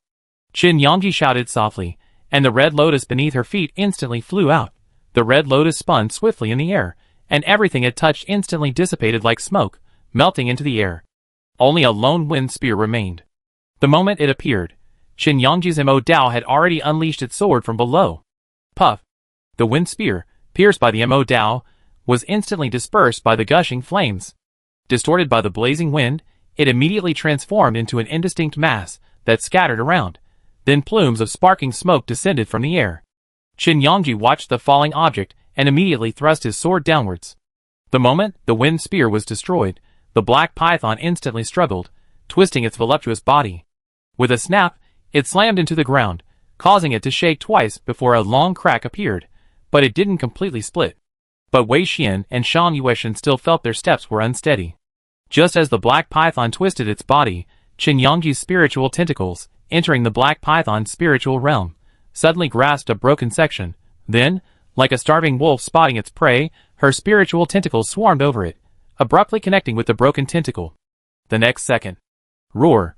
The black python roared in discomfort and began banging its head frantically against the ground, pounding its newly formed head as if suffering immense torture.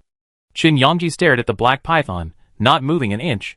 Her mind, too, trembled with the pain that threatened to tear her apart.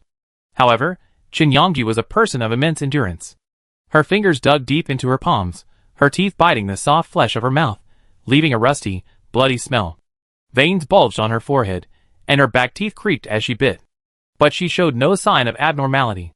She still held her Mo Dao tightly, holding it in midair, maintaining her heroic posture. Then, at the moment the spiritual tentacles connected successfully, the black python's pupils suddenly constricted. Roar! It raised its head to the sky with a long roar, and in that instant, a powerful force unleashed from the black python, Ruan Wenqing, who had been aiming at the black python's abdomen from a distance, suddenly saw this scene and her pupils constricted. Oh no! It's going to self-destruct, he warned in astonishment. Wei Xian and Shan Yueshan paused in unison and looked toward the black python. Every scale of the black python suddenly lit up with a faint white light, brilliant and flickering. The light flowed through the cracks in its scales, spreading throughout its body, as if to cleave it into countless small pieces, which would be instantly shattered by the explosion from within. The moment the powerful blast of air surged forth, Wei Xian and Shan Yueshan were nearly swept away. Suddenly, a crimson mecha flew from the sky from a distance. It crashed to the ground with a thud. Qin Yongji landed behind the two men from midair, pressing down on their shoulders with her palms.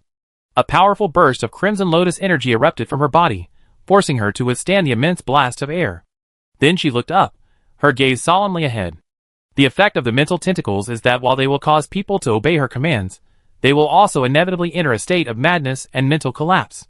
For the star beast, this means a reckless self-destruction. Chapter 98. Don't even think about it. Qin Yongji's eyes darkened, and he spoke coldly, his voice lowered.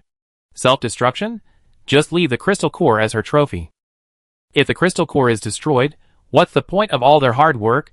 Qin Yongji treated the black python like a test subject, constantly testing the energy signals emitted by his mental tentacles. Gradually and steadily, he suppressed the chaotic mental signals of the black python. The moment the black python's mental domain was invaded, its movements and the energy around it weakened for a moment. Qin Yongji seized the opportunity and glanced in Shan Yueshan's direction. In just a brief exchange of glances, Shan Yueshan immediately understood and looked towards Qin Yongji's position. Then, a second later, he raised his hand, and the powerful force of the immortal vine enveloped him, weaving a vast, impenetrable net around him. At that moment, Qin Yongji reached out and grasped Wei Xian's claw. Then, taking it, the next second, she exerted a sudden force with her arm and pulled. The crimson lotus light suddenly dispersed, dissipating into countless points of light before flowing onto the Mo Dao, as if imbuing it with unparalleled strength. As Qin Yangji's arm pulled, the massive black python fell heavily into the net. The moment it fell, its body shifted, revealing its scaleless underbelly. In that brief moment, Ruan Wenqing watched the black python's body twitch from a distance, his palms sweating from nervousness. He stared intently ahead, not daring to blink, his breath subconsciously held. The moment he saw the black python's underbelly exposed, an idea struck Ruan Wenqing's mind.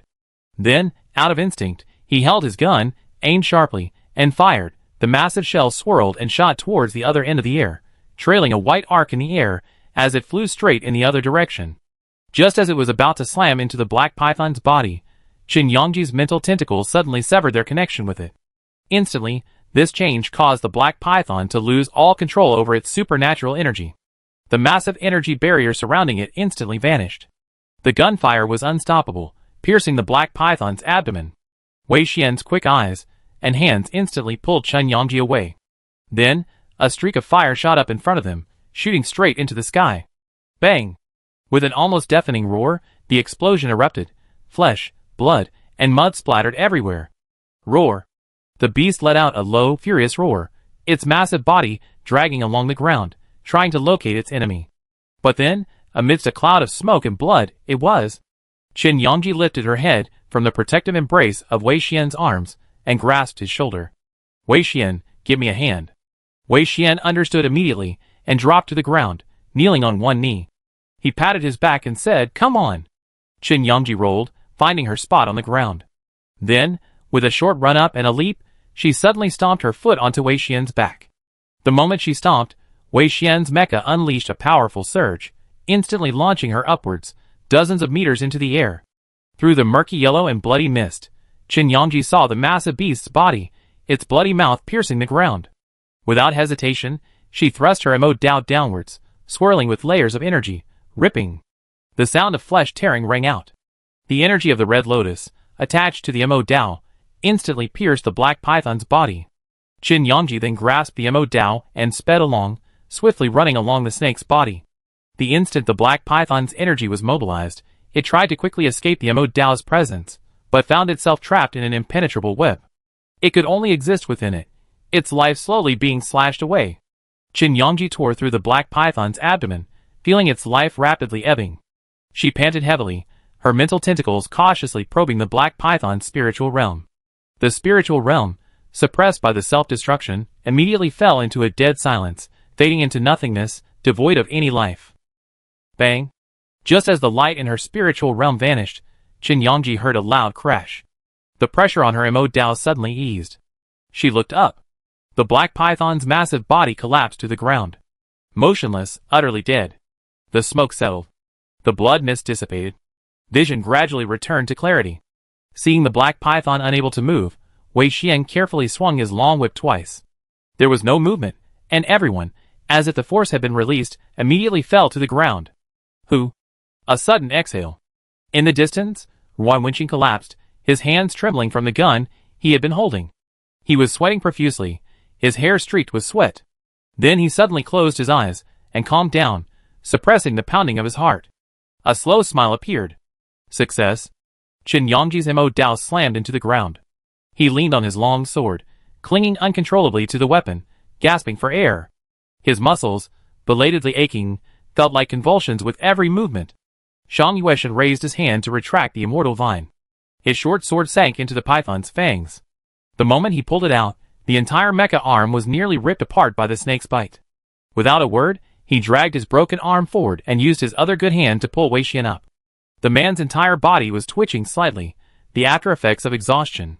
When he was pulled up, he still had difficulty walking properly. Wei Xian let out a long breath. It's too heavy, this guy. It's pulling on me, and it's almost breaking my muscles. You have to know that the moment the hook hooks in, the impact with the python is extremely strong, and it can be pulled away in an instant if you're not careful. As the top support, Wei Xian certainly wouldn't let his prey escape. He knew he also played a crucial role, so he couldn't afford even the slightest mistake. He was utterly nervous the entire time, fearing any mishap would allow the creature to escape, necessitating a massive effort to deal with it. Luckily, it succeeded. Looking at the massive black python lying on the ground before him, Wei Xian smiled. Are we that awesome? We achieved sequence 6. We made it. He glanced at Shan Yueshan in disbelief, his shock and pride palpable. Qin Yangji drew his Mo Dao from a distance and traced the black python's winding body, finding a hidden supernatural crystal core. After extracting the core, she hopped off the massive snake and handed it to Shi Cixin. What's the wear rate? Shi Cixin took a look. After a beast dies, all the energy in its spiritual realm is smelted into a supernatural core.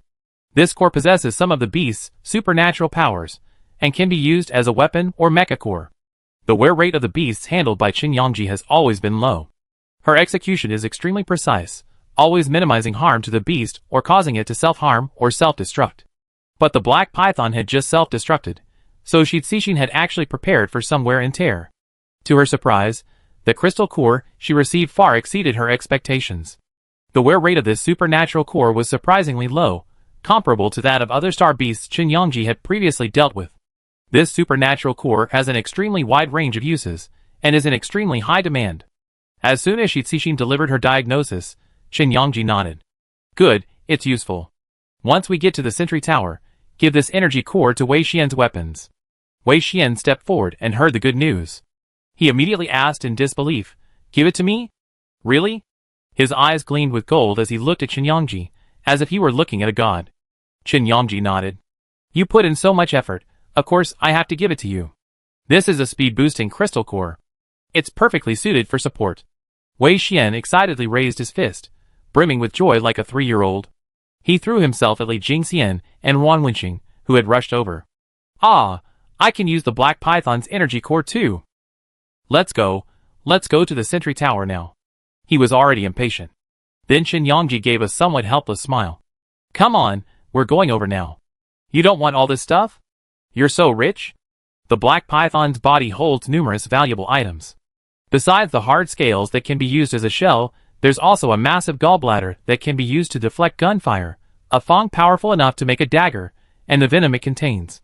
While Qin Yangji was dissecting the black python, he had already planned how to use it. As the group hurriedly collected the spoils, Li Jingxian, who was watching from a distance, suddenly frowned. She gazed into the distance, sensing the presence of several strange energies, and immediately called out to the commander. Xiaoyang, there are strange beasts approaching, quite a few of them. Qin Yangji paused, frowning, and, spreading her spiritual awareness, she detected the presence of approaching beasts. She paused immediately. Wei Xian eagerly glanced at it. Commander, I go. I'm almost fully recovered. Wan Wenqing glanced at Shan Yueshan's damaged arm and the melee mech, which had remained silent for a while. Guessing he wasn't in good condition, he immediately said, I go too.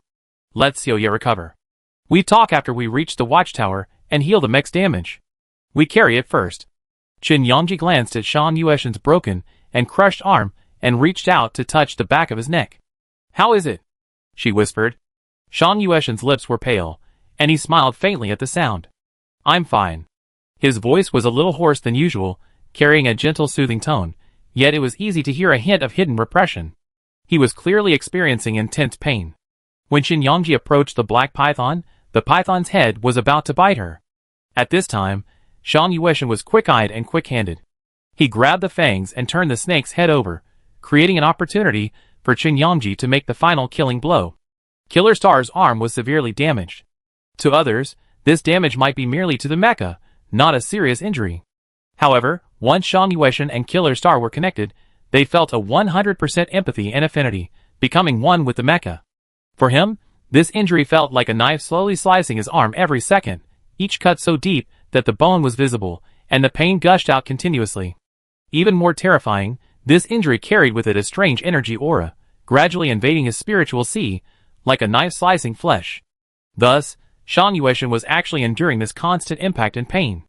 After hearing his answer, Qin Yangji revealed a certain arbitrariness. I don't think so. She decided. Wei Xian and brother Wan will go assist sister Xiaoxian. Let's quickly clean up here, and go to the nearest sentry tower to rest. Qin Yangji felt a little strange. The black python is dead. Could it be that these star beasts sense the threat has passed, and are starting to retreat? If that were the case, it wouldn't be a good or bad thing. After all, star beasts represent points and resources. However, the Qian team was still struggling to cope. They had just expended too much energy in the fight against the black python, and needed to find a sentry tower to replenish their energy. Qin Yongji had learned his lesson and discussed with Shi Cixin. This time, we take more energy reserves with us from the sentry tower. If the sentry tower's energy transmission device hadn't been pried off, Qin Yongji would have taken it along. For a moment, Shi Cixin wondered where else they might be able to plunder resources, but seeing Qin Yongji's seriousness, she gave the commander some face, and didn't point out her tendency to plunder. She didn't ask. The sounds of fighting soon emanated from Li Jingxian and Wei Xian's side. Qin Yongji paused, hearing Li Jingxian say, "Strange. These star beasts seem to be moving towards the center. Could it be that now that the threat posed by the black python has subsided, they're returning?" She and Qin Yongji were thinking the same thing. Qin Yongji nodded in agreement, perhaps? "Never mind, let's get rid of this first. We're almost there." Qin Yongji finally dissected the complete skin of the enormous black python, then removed the tenderest bit of star beast meat from the snake's body. The remaining skeleton had been disassembled, leaving only useless items. Anything worth a small price was taken away. If it weren't for the space button, which needed to be stored for other items, the remaining items would likely have been lost. As she headed towards the nearest watchtower, Qin Yongji discovered something. This black python. Is it so destructive?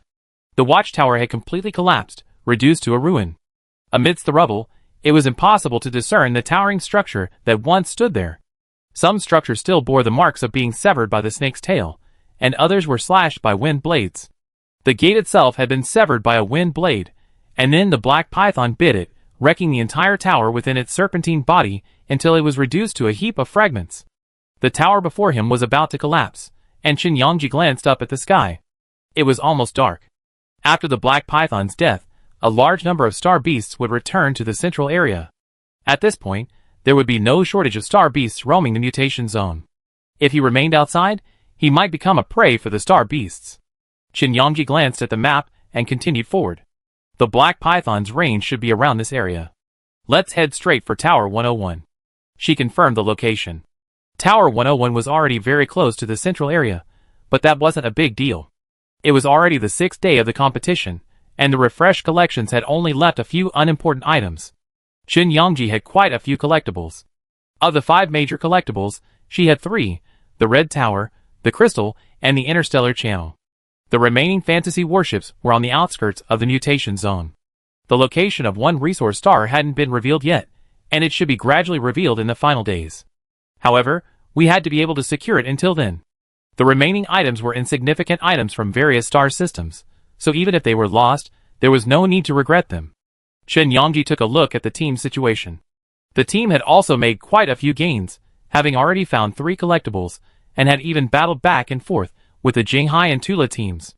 Many members of the various teams had been eliminated. While Qian's current surviving force wasn't the largest, it was still quite a number. For example, the advancing demon I was in a relatively neutral position compared to the evasive Tianji star system, so even if a fight broke out, they wouldn't be at a disadvantage. Qin Yongji expressed some satisfaction with this situation and immediately headed towards Tower 101. For every 10 towers, there was bound to be an exceptionally resilient one. Tower 101 was one of them. At this moment, as Qin Yongji and his group approached Tower 101, even as they entered the inner area, the demon eye far outside noticed something unusual among the group. Wei Yabai gathered the returning troops and immediately headed towards the surrounding watchtowers. Then he took stock of the day's gains. He couldn't help but feel a little puzzled. The star beasts have disappeared recently. Could it be that a large, ferocious beast or natural enemy has appeared nearby? The entire outer area has always been a gathering place for large numbers of star beasts. Compared to the inner areas, which have been divided into territories by high-level star beasts, the outer areas are home to many ferocious beasts of varying levels, offering a significant opportunity to accumulate points. In military joint competitions, points earned from killing star beasts in the outer areas often constitute a significant portion of the total, playing a crucial role. Yue, having not encountered any combat, felt a surge of anxiety. What should we do now? We haven't found Qi Yan, and we haven't found the star beasts either. If this continues, we might get lost in the mutation zone again. His words were a bit strained, which made Wei Yabai feel a little embarrassed. The commander didn't indulge him, but glanced at him, ignored him, and simply repeated his instructions. Yue scratched his head awkwardly and offered a way out. I'm not complaining, but it's already the 6th day, and we only have one phantom battleship. If we don't get something of sufficient value, not only Scarlet Flame, but even Tula could defeat us. He was a very proud man. In Yu Yi's opinion, if he didn't have some skills, how could he pretend to be so impressive in front of others? Furthermore, the military joint competition held extraordinary significance for the Demon Eye. If the Demon Eye won this competition, it could naturally propose opening the jump device to the unknown star region. If all went well, it could even use space crystals as leverage and trade to force the Interstellar Alliance to keep the jump device open permanently, thus maximizing the resources of the unknown star region. Now, even ranking near the top is difficult, let alone taking the lead. Yui felt a surge of panic on Wei Yabai's part, seeing his unwavering composure. Perhaps the demonic eye had made a mistake. At this moment, Yui couldn't help but doubt that Wei Yabai had indeed undergone biological fission experiments. However, for an excellent commander, not only does he need a high degree of fission, but more importantly, he also needs a sound tactical and battlefield-determining mindset, all of which are evident in Qin Yongji. In this respect, Wei Yabai is inferior to Qin Yongji, otherwise, he wouldn't have returned home so disgracefully from the 167th mineral star. This is truly a loophole. Yu Yi's suspicions about Wei Yabai grew. At the same time, he also felt resentment towards Qi Yan. If Qi Yan hadn't been standing in his way. The demon I will be the one to take the Red Tower now, and there's no delay. And they missed out on the space crystal. These guys better pray and hurry to the finish line in disgrace, or the demon I won't let them go. He clenched his fists, a hint of malice towards both Qin Yongji and Shan Yueshan. Wei Yabai ignored him. In truth, his thinking was perfectly clear. What he hadn't anticipated was the drastic shift in the distribution of the star beasts in the mutation zone, with so many converging in the center. This situation was clearly amiss. Why? Wei Yabai pondered. Meanwhile, Qin Yongji, having already arrived at the Sentry Tower, finally had enough time to reflect on the unusual migration process he had witnessed along the way. Then came Shan Yueshan's mecha healing and Wei Xian's mecha transformation. As Shi Cixin was doing this, Shan Yueshan's entire body felt like it was being torn apart by pieces, and Chris's eyes lit up with a look of relief. That's it. This Qian repairman also wanted to repair the killer star. He glanced at Qian. A moment ago, everyone was praising the Qian man as a young talent, capable of slaying the Black Python at such a young age. The man who had just been saying that Qin Yongji wasn't just young and frivolous, but rather an arrogant commander now blushed, almost wanting to hide his face in his hands. Qin Yongji didn't know about this, and the Qian man didn't care. As they watched Shi Cixin dismantle the mecha, they couldn't help but worry for Shan Yueshan. He Xiandong bit his head. It's useless. He glanced at Yu Xingzhou. Master Yu, have you instructed Xian on how to deal with the killer star? Yu Xingzhou nodded solemnly. Of course. How could I forget such a major event? Her mental strength is lacking, so it's best not to blindly repair it. Shan Yueshan's damage, this time, has affected the communication thread. I repeatedly warned you not to touch the killer star's communication thread. The killer star's communication thread is deeply connected to Shan Yueshan's nerves. Once contacted, the inability to repair is secondary. The key is that the energy attack from the immortal vine might affect the repairer's mental state. Not everyone's mental state is as stable as that of a seasoned repairer like Yu Xingzhou. For the repairer's safety, Yu Xingzhou doesn't want them to face such risks in their early careers. But he changed his subject. Because he saw Qin Yongji appear. If Qin Yongji was a fire, that would be a different story. That was a fire. Since the other party could heal the killer star's injuries, they must have a way to repair them right now. So, meeting He Xuandong's concerned gaze, Yu Xingzhou said mysteriously, as if harboring a secret, Don't worry, Chairman He. We Qian have noble people helping us. He Xiandong? ?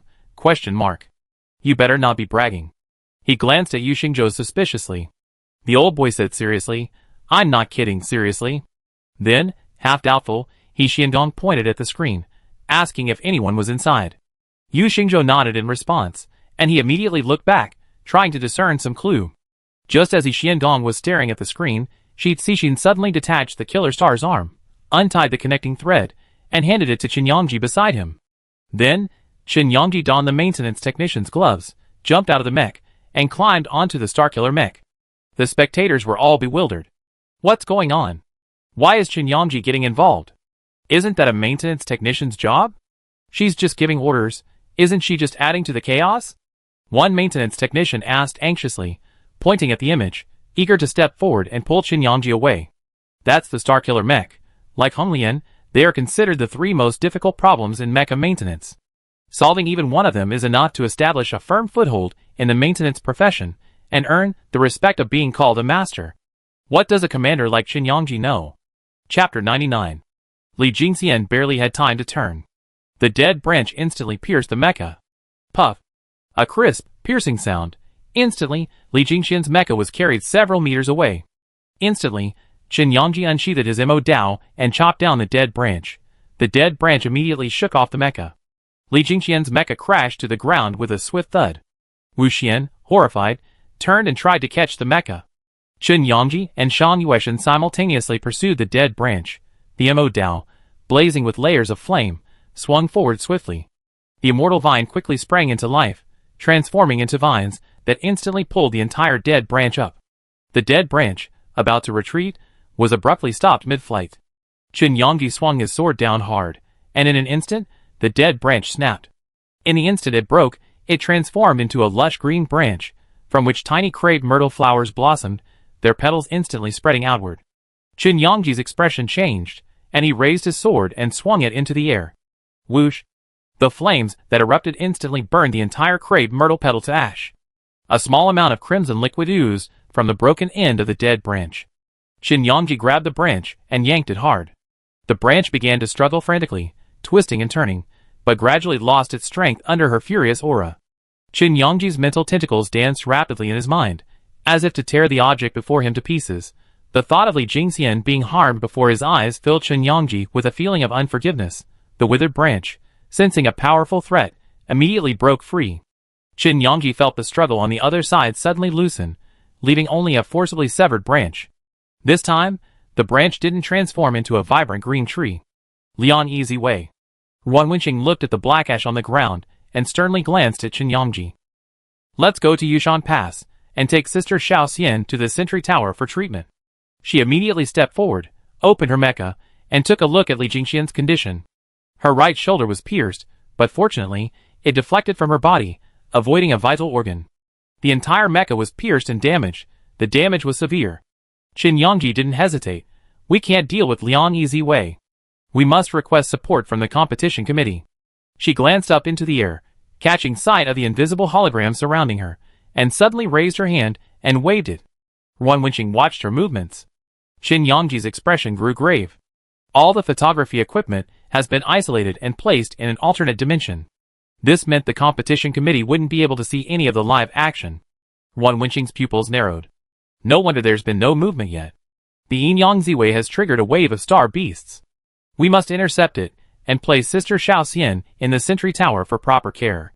Qin Yongji pursed his lips, his voice filled with disgust and hatred as he spoke of the Yin Yang Ziwei. Damn it, you hurt someone she cares about, and you deserve to die at her hands. Qin Yongji's rage and murderous intent were barely contained. Wei Xian led Li Jingxian along, and the group quickly headed towards Yushan Pass. However, just as they approached Yushan Pass, they encountered the oncoming Jinghai team. Seeing Qian's main force, the Jinghai team immediately became alert. Qian? Someone in Jinghai asked, seeing Qin Yongji's crimson mech and the surrounding red mechs. Qin Yongji nodded. We are Qian's team, the Jinghai main force? We arrived quite quickly. Qin Yongji suppressed her emotions, showing no signs of fatigue and not revealing any missing personnel. Xin Zhao immediately relaxed upon hearing that it was Qian's team. Commander Qin Yongji, we in Jinghai shouldn't be fighting with Qian. Xin Zhao stepped forward, her tone quite sincere. We are heading to the Sentry Tower. Don't worry, Jinghai has no intention of competing for the top spot. Our scout is injured, and I just want to find the Sentry Tower and use the medical bay. Qin Yongji was startled to see the scout mech being carried out. That massive hole in her chest felt so familiar. Her pupils constricted for a moment. It's the Yin Yang Ziwei. Where did you encounter it? Xin Zhao was stunned for a moment by the strange yet familiar term. What is it? Yin Yang Ziwei? For a moment, she almost doubted her own hearing. What was that? The mutant that once dominated the Akalan region. How could a joint military competition use something like this as a test? This was already a major league incident. Xin Zhao immediately looked up. But Qin Yongji's warning was immediate. Don't look. All the images have been sealed in an alternate dimension. Yin Yang Ziwei are creatures with a minimal intelligence. They rely on energy sensing to identify them. Imaging equipment falls into this category, non-threatening, yet possessing a small amount of energy, yet inedible, they can be stored as reserves in the alternate dimension. This? Xin Zhao was momentarily distracted, then immediately realized something. All signals within the mutation zone are blocked. My call for help can't be sent.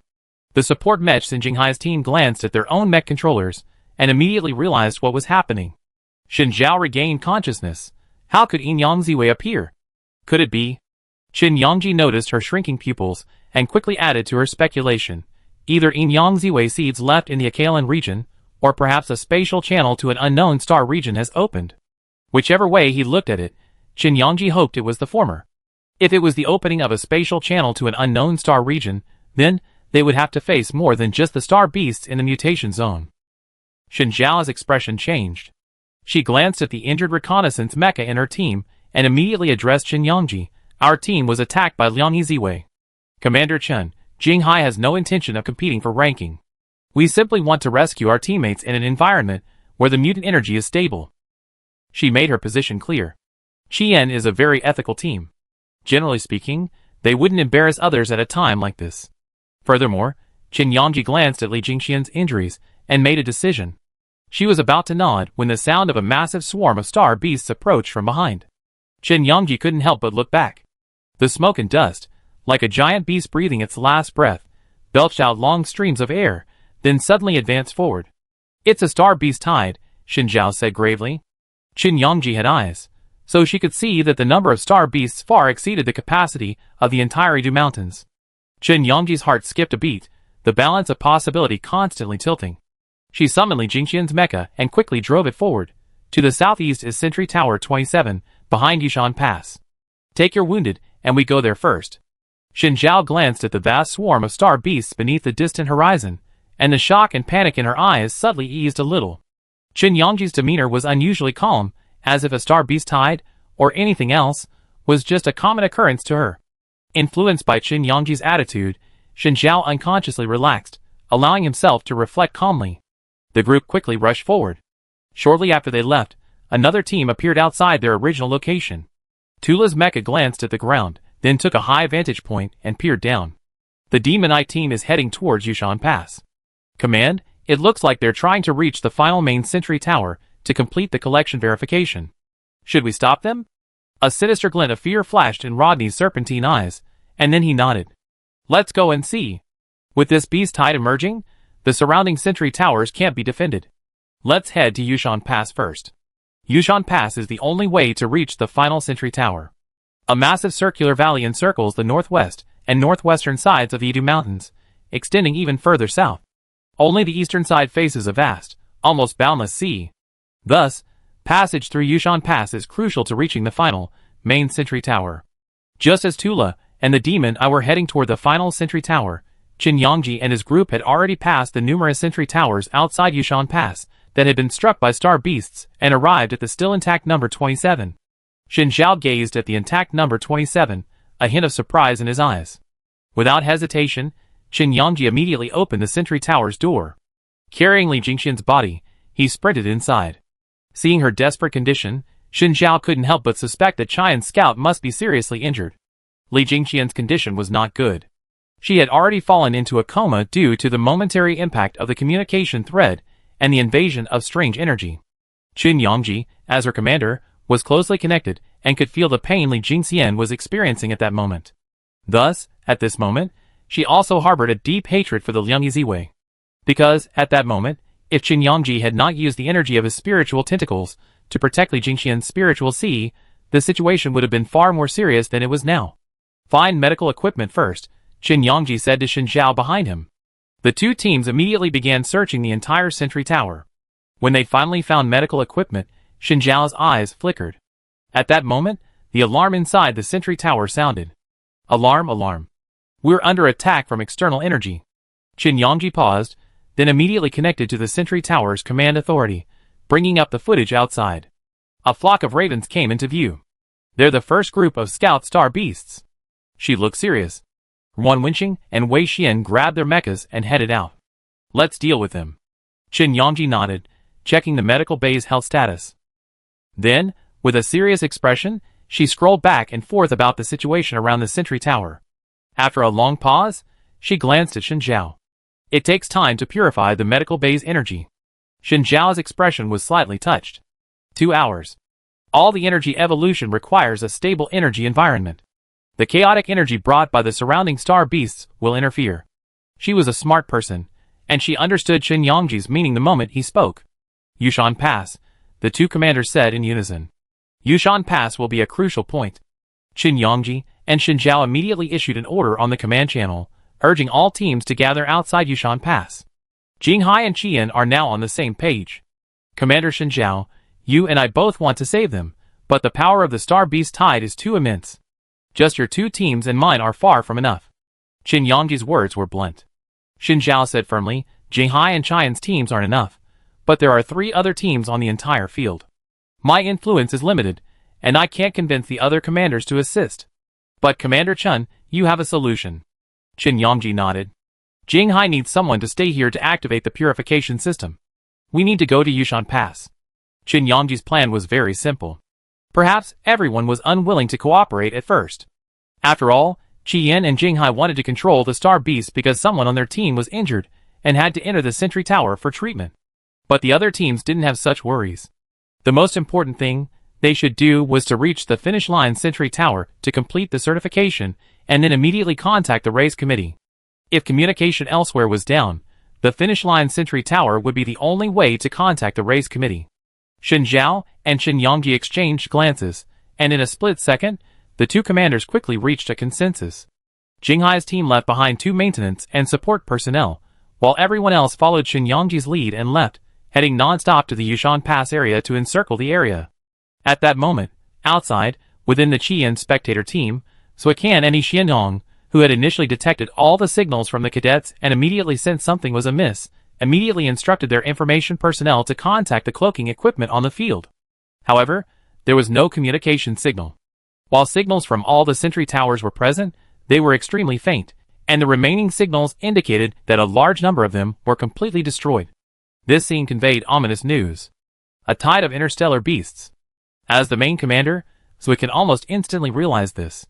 However, just as she was about to report this news to the competition committee and the Interstellar Alliance, a communication from the Interstellar Alliance arrived first. Commander Sui Qian, the unknown star region has experienced a spatial resonance riot due to the early resource generation period.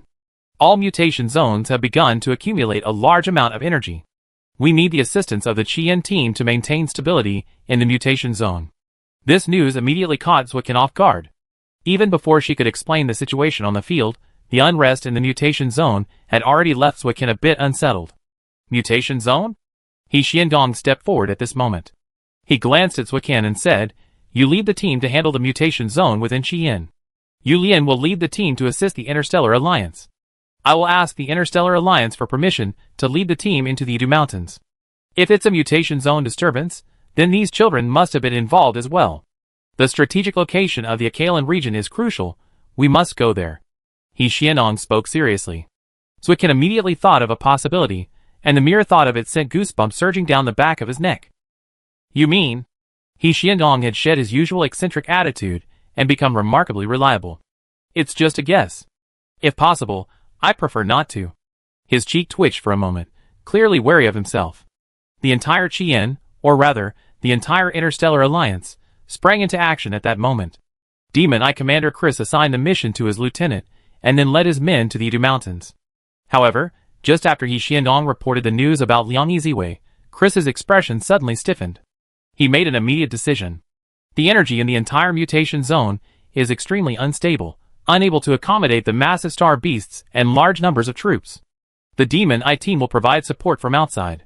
Commander Yi, how about you lead the rescue team in? Yi Xiandong glanced back at him. In truth, Yi Xiandong hadn't expected the Demon Eye to be of any use in there, but hearing such words at this moment still left him somewhat shocked by Chris's audacity. If he didn't want to confront Liang Yiziwei, he should have just said so directly. He even mentioned the idea of support. The Qian team had already completed the rescue, so why would they need the Demon Eye to provide support? Yi Xiandong didn't say much, simply saying, well, whether the Demon Eye team can make it out intact. I can't guarantee that. Chris's face stiffened for a moment, then twitched. He swallowed his words, then changed the subject, immediately willing to enter the mutation zone again. Yi Xiandong sneered for a moment, then immediately took stock of his soldiers. If the Inyang crepe myrtle truly appeared within the Yidu Mountains, all military resources would need to be carefully considered. After all, that spatial monster was extremely difficult to deal with. Even Chen Zhu, at a critical juncture, had to risk his life to work with Shang Xiao to uproot the Inyang crepe myrtle's roots. However, at this moment, Qin Yangji could sense a powerful force emanating from the ground. The beating sound seemed like a strange tactile signal, like a living being's heartbeat, inching closer to her feet. It seemed to be just a short distance away. Yet Qin Yangji knew she was actually far away, as her spiritual tentacles hadn't detected the presence of such roots. Those were the roots of the Inyang crepe myrtle. Only such a spatial force could transmit its signal from so far away. This was a provocation between alien plants. Perhaps it was due to the many alien auras she exuded. From the blood tree vine, the bone orchid, the red mistletoe, and the blood cattail. These were all signals that could stimulate the Inyang crepe myrtle. Furthermore, this particular plant was a newly formed species. Because Qin Yangji didn't detect any language within the other party's energy signal the moment he touched it, it must be that the Inyang crepe myrtle hadn't yet grown to this point. This was truly a blessing in disguise.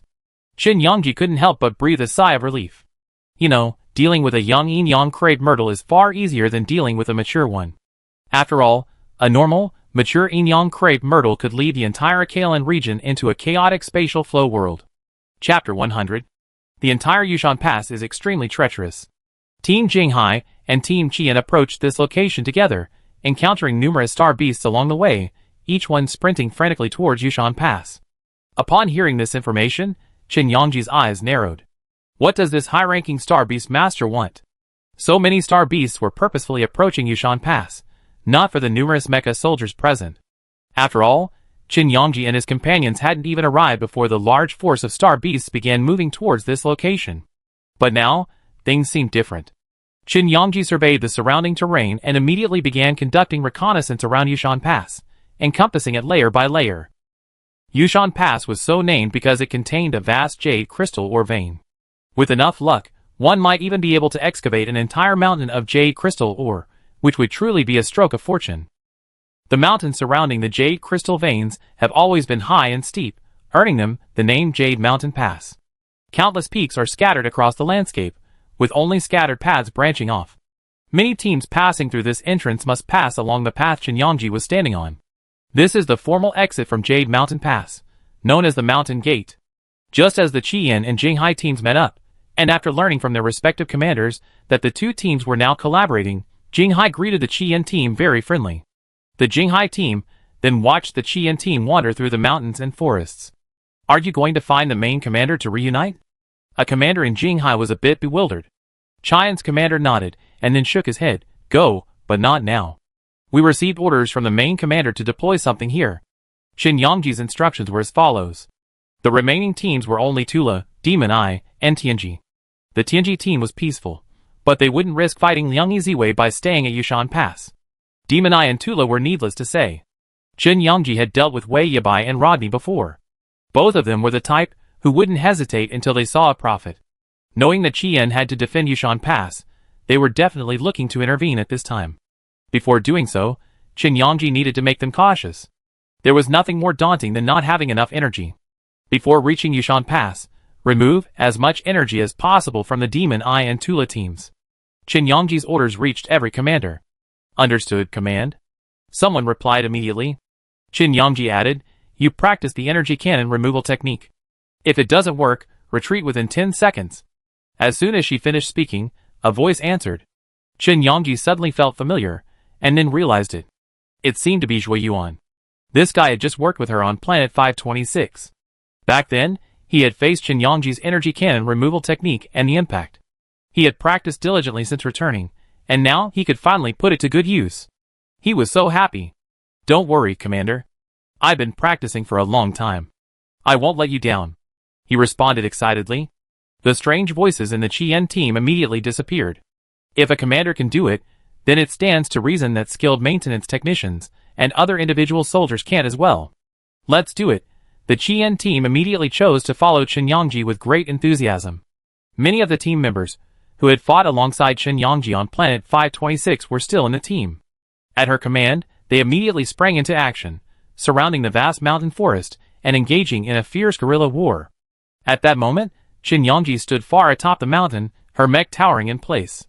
She emerged from the cockpit and stood atop the massive mech shoulder.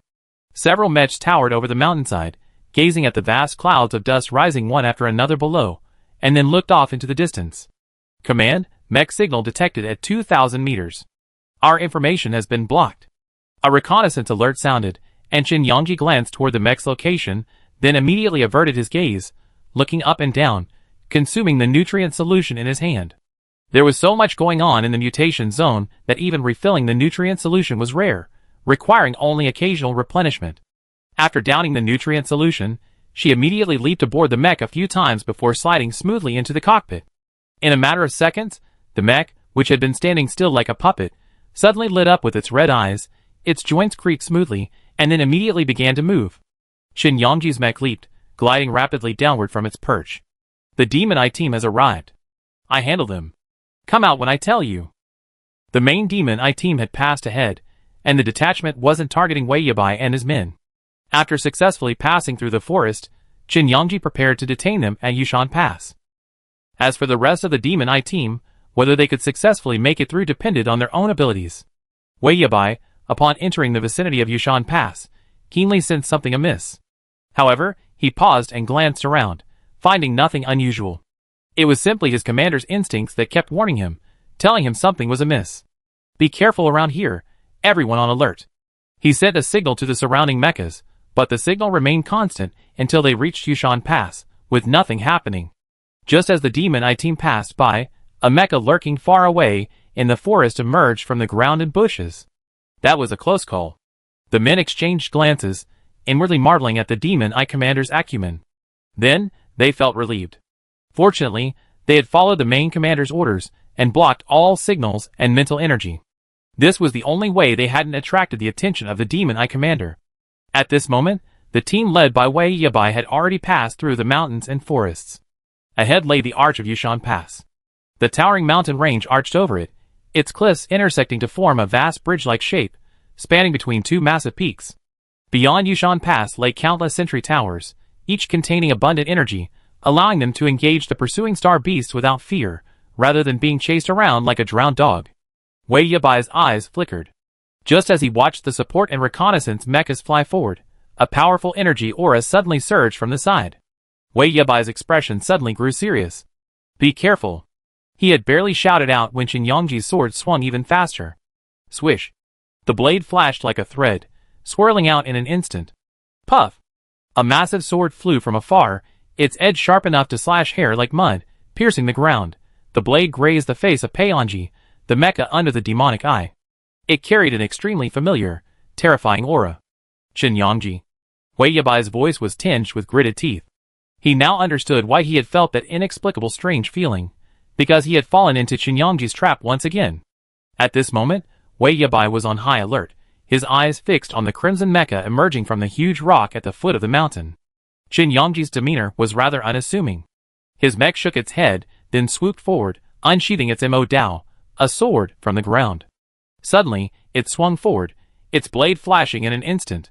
Peionji's eyes widened, and he leaned sideways, attempting to dodge. However, the blade's wind surged like a giant wave.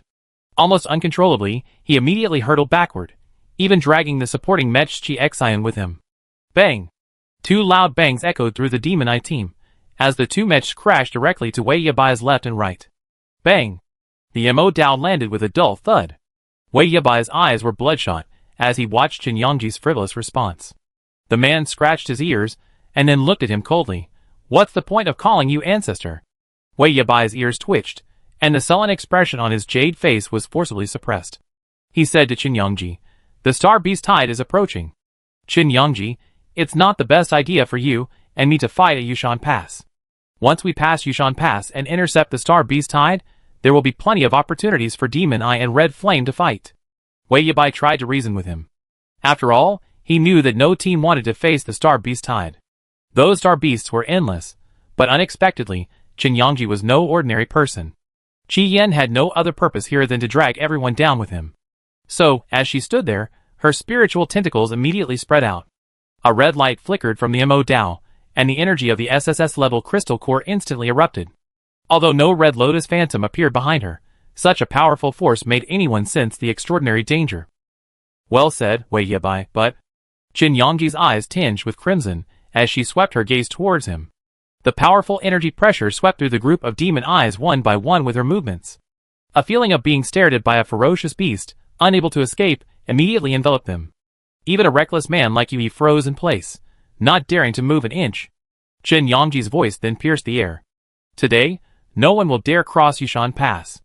As soon as Qin Yangji finished speaking, a sudden boom erupted behind him, and streams of flame shot up into the sky.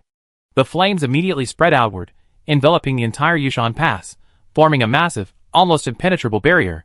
Amidst the flames, shielded by the rocks, several mecha figures emerged. Wei Yabai glanced over. They were the rest of Qian's main force. Qian insists on fighting the demon eye in front of Yushan Pass? Wei Yabai narrowed his eyes. Shang Yueshan stood beside Qin Yangji, the power of the immortal vine radiating outward. That power gave Peionji, who had just risen, goosebumps all over his body. It's the immortal vine. He lowered his voice to the others in the group. Wei Yabai's pupils darkened. Seeing Shang Yueshan's protective attitude towards Qin Yangji, he couldn't help but sneer. But before he could speak, Yui, standing beside him, could no longer contain his anger. Shang Yueshan? He stepped forward, his long sword suddenly thrust out. Or should I call you 01? Traitor to the demonic eye, how dare you be so arrogant in my presence? Yui, a hot-tempered man, had been filled with hatred for Shang Yueshan ever since he learned he had been subdued by him using the Immortal Vine's core. Not only because Shang Yueshan had made him lose such a huge loss in public, but also because, perhaps even Wei Yabai didn't know, the star-killing mecha was actually prepared for Yui from the beginning. However, he couldn't bear the immense pain of being connected to the mech, and he fantasized that after Shang Yueshan gained control of the killing star, it would allow him to control the Immortal Vine through Shang Yueshan. At that point, even if he was a worthless person, he could become a tremendous talent in close combat. And Shang Yueshan was the discarded item abandoned after Yui drained his blood. All this was completely public knowledge among the Demon Eye's upper echelons. Shang Yueshan even knew his fate long ago. The moment Yui attacked, Qin Yangji narrowed his eyes, then raised his hand and clenched it. Boom! The raging fire, following her will, roared forward. Like huge rocks, it crashed into Yui, sending him plummeting to the ground with a resounding roar, and a cloud of dust billowed in the air. Yui's ability to become a demon eye mech in close combat was certainly due in part to his family background, but he was no mere figurehead, he possessed considerable strength. He flipped the instant he landed, landing on the ground. Once steady, he immediately raised his foot and slammed it into the ground. He suddenly soared, his rapier swift as a stream of light, piercing Shang Yueshan. Shang Yueshan remained motionless, his gaze fixed on Qin Yangji. Clearly addicted to his command and protection, he showed no fear at all. This gesture sent a surge of inexplicable rage through Yui. A demon eye traitor. Only Qian would harbor such rubbish. Like you Qian people, your bloodline is filthy and a disgrace to the Star Alliance. Yui was furious, instantly insulting Qian as well. Luckily, there was no video recording at the moment, otherwise, just this one sentence alone would have been enough to accuse Yui of galactic bloodline discrimination and land him in the Star Alliance court. Even if the court hadn't had a chance, these words would still have been jarring to Qin Yangji's ears. Not to mention, after Yui was repelled by the flames, his long sword stabbed into the ground. He suddenly looked up at Shang Yueshan with a sneer and asked Qin Yangji, why are you defending him so? Then do you know he's a dog raised by the Demon Eye? Everything he has was given by the Demon Eye. In the past, a single word from me could have made him suffer a fate worse than death. Qin Yangji's eyes darkened. Instantly, an extremely dangerous atmosphere spread. Wei Yabai felt a chill on the back of his neck, immediately sensing something was amiss. Yui? Shut up. He tried to stop Yui from irritating Qin Yangji. However, the man, still resentful of Shang Yueshan for beating him with the Immortal Vine, unleashed a barrage of obscenities. Shang Yueshan's brows furrowed slightly, sensing Qin Yangji's wrath, and suddenly reached out to grasp the man's lowered mecha hand. No, he whispered. Qin Yangji glanced at him with anger. I wasn't raised by the Demon Eye. That word was too much for him to say. But even so, Shang Yueshan still wanted to pick up his shattered dignity in front of Qin Yangji. Qin Yangji grabbed his hand with his backhand. I know. You're my toy. You have nothing to do with the Demon Eye. Even though being a dog and a toy was hard to tell, Shang Yueshan still smiled at Qin Yangji's words. Then Qin Yangji looked at Yui. But before that, I have to do something good.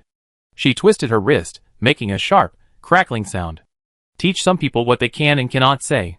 As soon as she finished speaking, Chen Yangji took off. The feeling in Shan Yueshen's palm suddenly vanished. Looking up, he saw only a streak of red light. Oh my god, Xiaoyan is really angry. Wei Xian sensed the powerful aura emanating from Chen Yangji and immediately became aware of it. Even someone as slow-witted as him could sense something was wrong. This guy is finished. Wei Xian hadn't yet anticipated the depths of Chen Yangji's rage. It was just that Yui had just walked into the trap. Li Jingxian's injuries hadn't yet healed, and Shan Yueshen was being slighted in front of her. Chen Yangji couldn't tolerate someone he cared about being wronged or hurt, no matter who it was. So, Yui had to pay the price for his outspokenness. Wei Yabai sensed something was amiss and immediately tried to stop Chen Yangji, but the powerful energy emanating from him was too overwhelming, making it nearly impossible to stop him. The icy spikes emanating from the silver spear were instantly obliterated by the surging flames. Chen Yangji glanced over. Even through the mech, Wei Yabai could sense the cold, indifferent gaze, as if he were looking at a dead man. This look sent a chill through his heart. Yui is in danger. As soon as this thought occurred to him, Yui, sword in hand, faced Chen Yangji's flames head-on. Instantly, lightning flashed. Chen Yangji's flames immediately pierced Yui's defenses, sending him flying. Yui's expression flashed with horror. How is this possible? Chen Yangji was just a commander. A commander might possess powerful mental control abilities, but how could a mech like commander ever rival a melee mech? Even Wei Yabai couldn't guarantee a 100% chance of victory against Yui. The commander's mental control inevitably forces them to expend greater energy on operating the mech and controlling the minds of others. This compromises the mech's combat capabilities and level.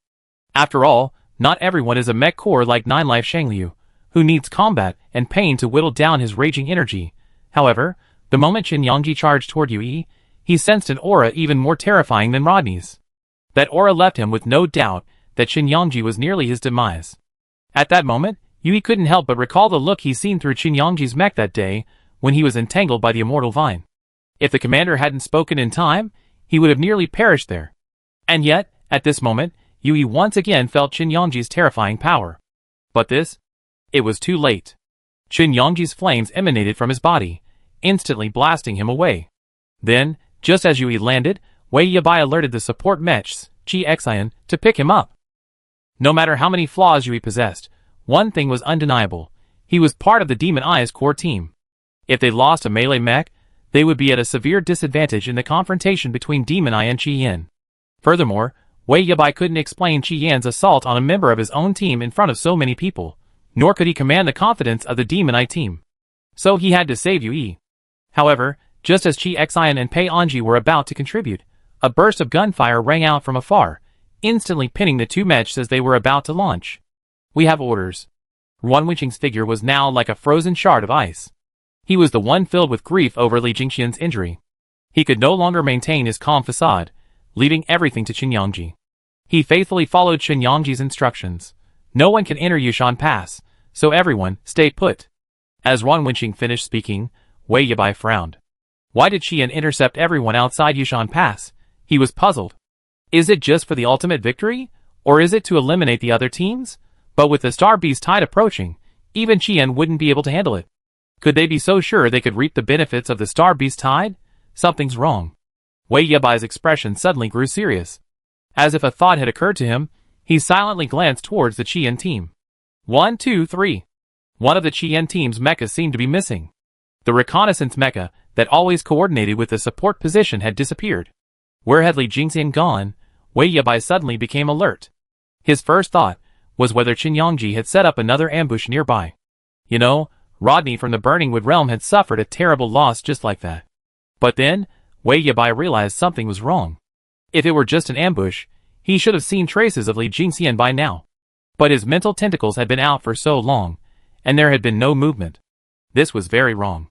Then, Wei Yabai noticed a somewhat hurried and tense atmosphere among the Qian group. He suddenly thought in another direction. Perhaps Li Jingxian wasn't here. Was it really just the participating teams that were intercepted at Yushan Pass, and not the Star Beast tide? As a commander, Wei Yabai was no mere figurehead. A few seconds of brainstorming were enough for him to process everything, but the next second, he was stunned. He then tried to pull Yui back. However, remembering this at this moment was too late. The moment Yui landed, Qin Yangji soared towards him like an arrow from a bow. She raised her foot and kicked him, sending him flying into the air. Each of Qin Yangji's attacks carried a force laced with flames, striking directly at Yu Yi's lightning-charged mech, even blasting through the lightning barrier attached to its outer layer. With a single kick, Qin Yangji's figure darted through the air like a stream of light, treating Yu Yi like a giant ball, streaking crimson lines as he flew. The moment Wei Yabai looked up, the lines in the air seemed to converge into a giant sphere. Yu Yi was completely lost in the midst of it, constantly cursing Qin Yangji as a red flame man and declaring he would never yield. "You're a tough guy. I love nothing more than to chew a hard bone." Qin Yangji sneered as she placed her foot on Yu Yi's head. Then she suddenly raised her foot and kicked him down. Yu Yi's body instantly plummeted to the ground. Wei Yabai's pupils narrowed as she saw Qin Yangji raise his Mo Dao. Countless flames swarmed around him, siphoning into the Mo Dao. The Mo Dao instantly took on an immense amount of energy. "Qin Yangji, stop!" Wei Yabai attempted to negotiate with Qin Yangji. However, the moment Yu Yi fell to his knees, Qin Yangji's mecha landed with a thud. With a thud, the mecha bent to its knees, its Mo Dao swung fiercely behind it. Hearing Wei Yabai's voice, Qin Yangji looked up. Then, raising his sword. Bang! The Mo Dao streaked across the night sky like a meteor. A fierce blaze tore through the surrounding lightning barrier and slashed down towards Yu Yi's neck. The blade and the mecha's components shone with countless flashes of lightning, and the contact wires rubbed against each other, producing massive electric sparks. The moment Yu Yi landed, he breathed a sigh of relief, noticing Qin Yangji's attack pause. Before he could muster all his strength to counterattack, he felt a force as massive as a mountain suddenly appear before him, converging towards him. He looked up and saw a massive mecha standing before him. Its massive Mo Dao circled behind it, and then, grasped by both hands, it drew a ribbon of flame upward. The Mo Dao paused for a moment in midair above it. And then, it swung down with a powerful blow. Yu Yi felt a piercing pain in his neck. He had to mobilize all his strength to attack his neck. But soon, he felt the sensation of flesh being torn apart. Yu Yi suddenly felt a sense of mortal terror. His eyes trembled as he looked towards Qin Yangji, opening his mouth to beg for mercy. But the next second, not only Yu Yi, but also Wei Yabai and many of the Red Flames men were unable to react. When the Tula team arrived, they saw this very scene. The Demon Eyes melee mecha fell to its knees, crushed by countless flaming shackles. The one who accepted his homage was none other than the Red Flames Crimson Command mecha. Qin Yangji observed the scene with a cold gaze, slashing down with a sharp swing of his sword. Gulyalu. The massive mecha's head instantly detached from its body, rolling to the ground like a small ball. The communication thread continued to curl. Wei Yabai's pupils constricted for a moment, shrinking almost to the size of a needle tip. The Tula team nearby stopped dead in their tracks, a wave of shock. Then, Yu Yi felt the pain of his head being torn away. The mecha clutched its headless area and let out a piercing wail. The scene was reflected in everyone's eyes. Looking up, they saw the Crimson Mecha raise its hand and touch the blade of Mo Dao. Then, amidst Yu Yi's wailing, he glanced at the Tula people. Qin Yangji opened his mouth and said, "I am. Today, no one can pass the Jade Mountain Pass. Understand?" A chill ran down the Tula team. Rodney felt even more shaky. The mech's head rolled in front of him. Looking at the detached head and Yu Yi, nearly passed out, the Tula team felt a strong desire to survive. Ming Hung couldn't help but reach out and give Rodney a push. Rodney swallowed, then looked at Qin Yangji tremblingly. "Ming, I understand. Then we won't go, or we can go tomorrow." For the first time, Jiuming Shangli realized that there really were people more terrifying than him. Even though Jiuming Shangli had 9 heads, but Rodney, he only had 1. Chapter 101. Yu Yi's wails practically permeated the forest. However, they soon ceased abruptly, and he fainted. The aura of death lingered almost unfailingly, bringing Yu Yi's mental state to the brink of collapse. Wei Yabai's face darkened as he watched this scene. "Qin Yangji, is this how you Qian are?" Qin Yangji glared at him coldly. She scolded Tula, and her grip on the Mo Dao tightened. As Wei Yabai spoke, the Demon Eye team behind him rushed forward, surrounding Qian layer by layer. However, just as the Demon Eye team entered the jungle, before they could regroup with Wei Yabai, a series of wails erupted from within the team. The sound, accompanied by the sounds of mechas fighting each other, immediately attracted the attention of the others present, who all looked towards the forest interior. "Commander, there's an ambush in the forest. We can't." The man speaking to Wei Yabai hadn't finished before a wailing sound, like severed limbs, echoed throughout the forest. Wei Yabai's face darkened, but the ominous feeling within him suddenly subsided. He had expected it, and it didn't seem strange at all. It was indeed Qin Yangji's trick. No wonder he had a nagging sense of foreboding ever since arriving at Yushan Pass. What exactly is Qi Yan planning? Wei Yabai rubbed his forehead and glanced at Tula. Rodney had been genuinely frightened by the sight of Qin Yangji beheading Yue, and for a moment, he dared not act rashly. Now, hearing the sounds of the Qi Yan team abusing the Demon Eye team in the jungle, he felt a sense of satisfaction that he had been sensible enough. As Wei Yabai finished speaking, Qin Yangji tilted her head. I said from the beginning, no one can pass Yushan Pass today. It was already the end of the day. 2 hours had passed. Qin Yangji watched the time tick by, knowing that this was just the beginning. The real battle would have to wait until the Star Beast tide arrived. She sensed the rapidly approaching Star Beast signals around her, knowing that moment was not far off. Even faster than the Star Beast tide was the Tianji team. Seeing that Tula showed no sign of struggle, Xiao Yufeng of the Tianji team was even less likely to put up a fight, though she was a little puzzled for a moment. The Qian team was truly exceptionally strong this time. With someone like Commander Qin Yangji, combined with Qian's valiant charge, they were a deadly threat.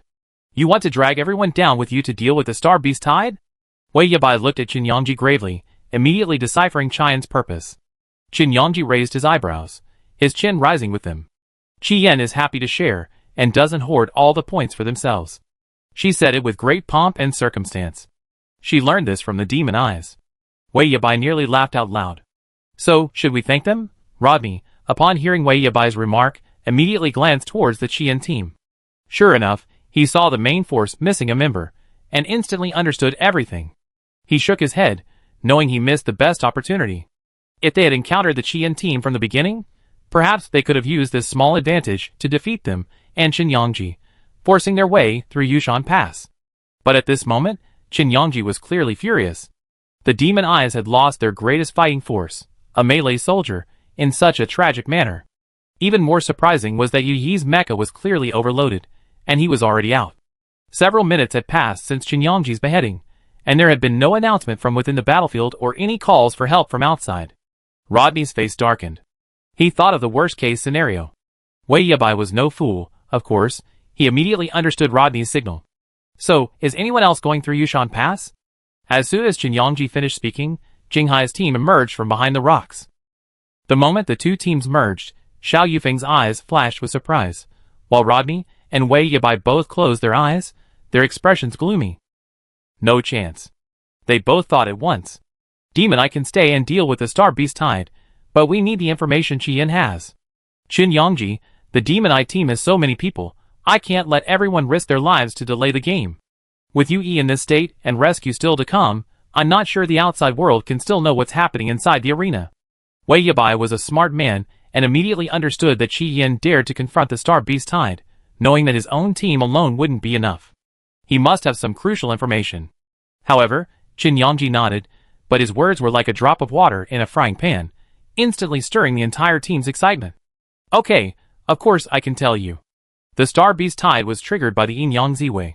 Kill the beasts, and leave the Yin Yang Ziwei to us.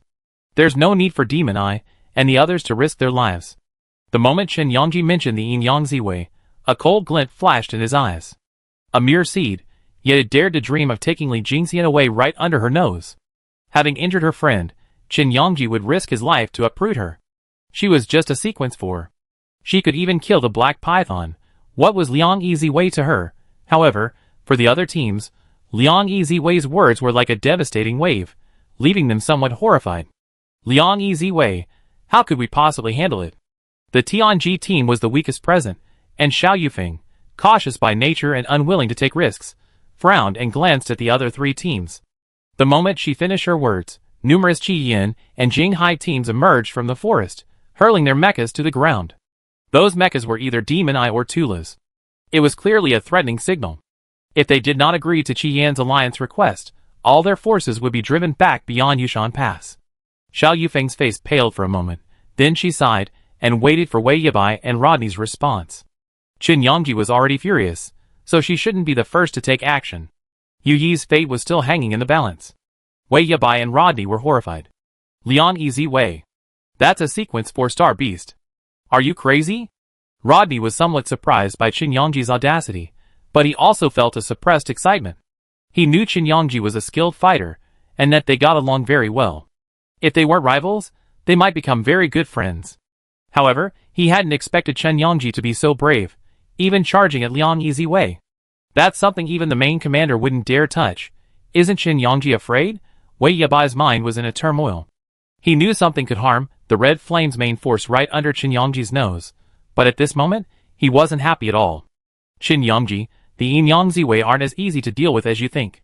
He knew that Qin Yangji was only a main commander who had arrived mid-route, and had only recently been promoted to SSS rank. Even Wei Yabai didn't dare to guarantee he could escape unscathed from the Liang Yiziwei encirclement. Not to mention him, even Chris wouldn't have such confidence. After all, Chris had been defeated repeatedly against the Liang Yiziwei in the Akalan region, each time losing a significant number of individual Demon Eye soldiers.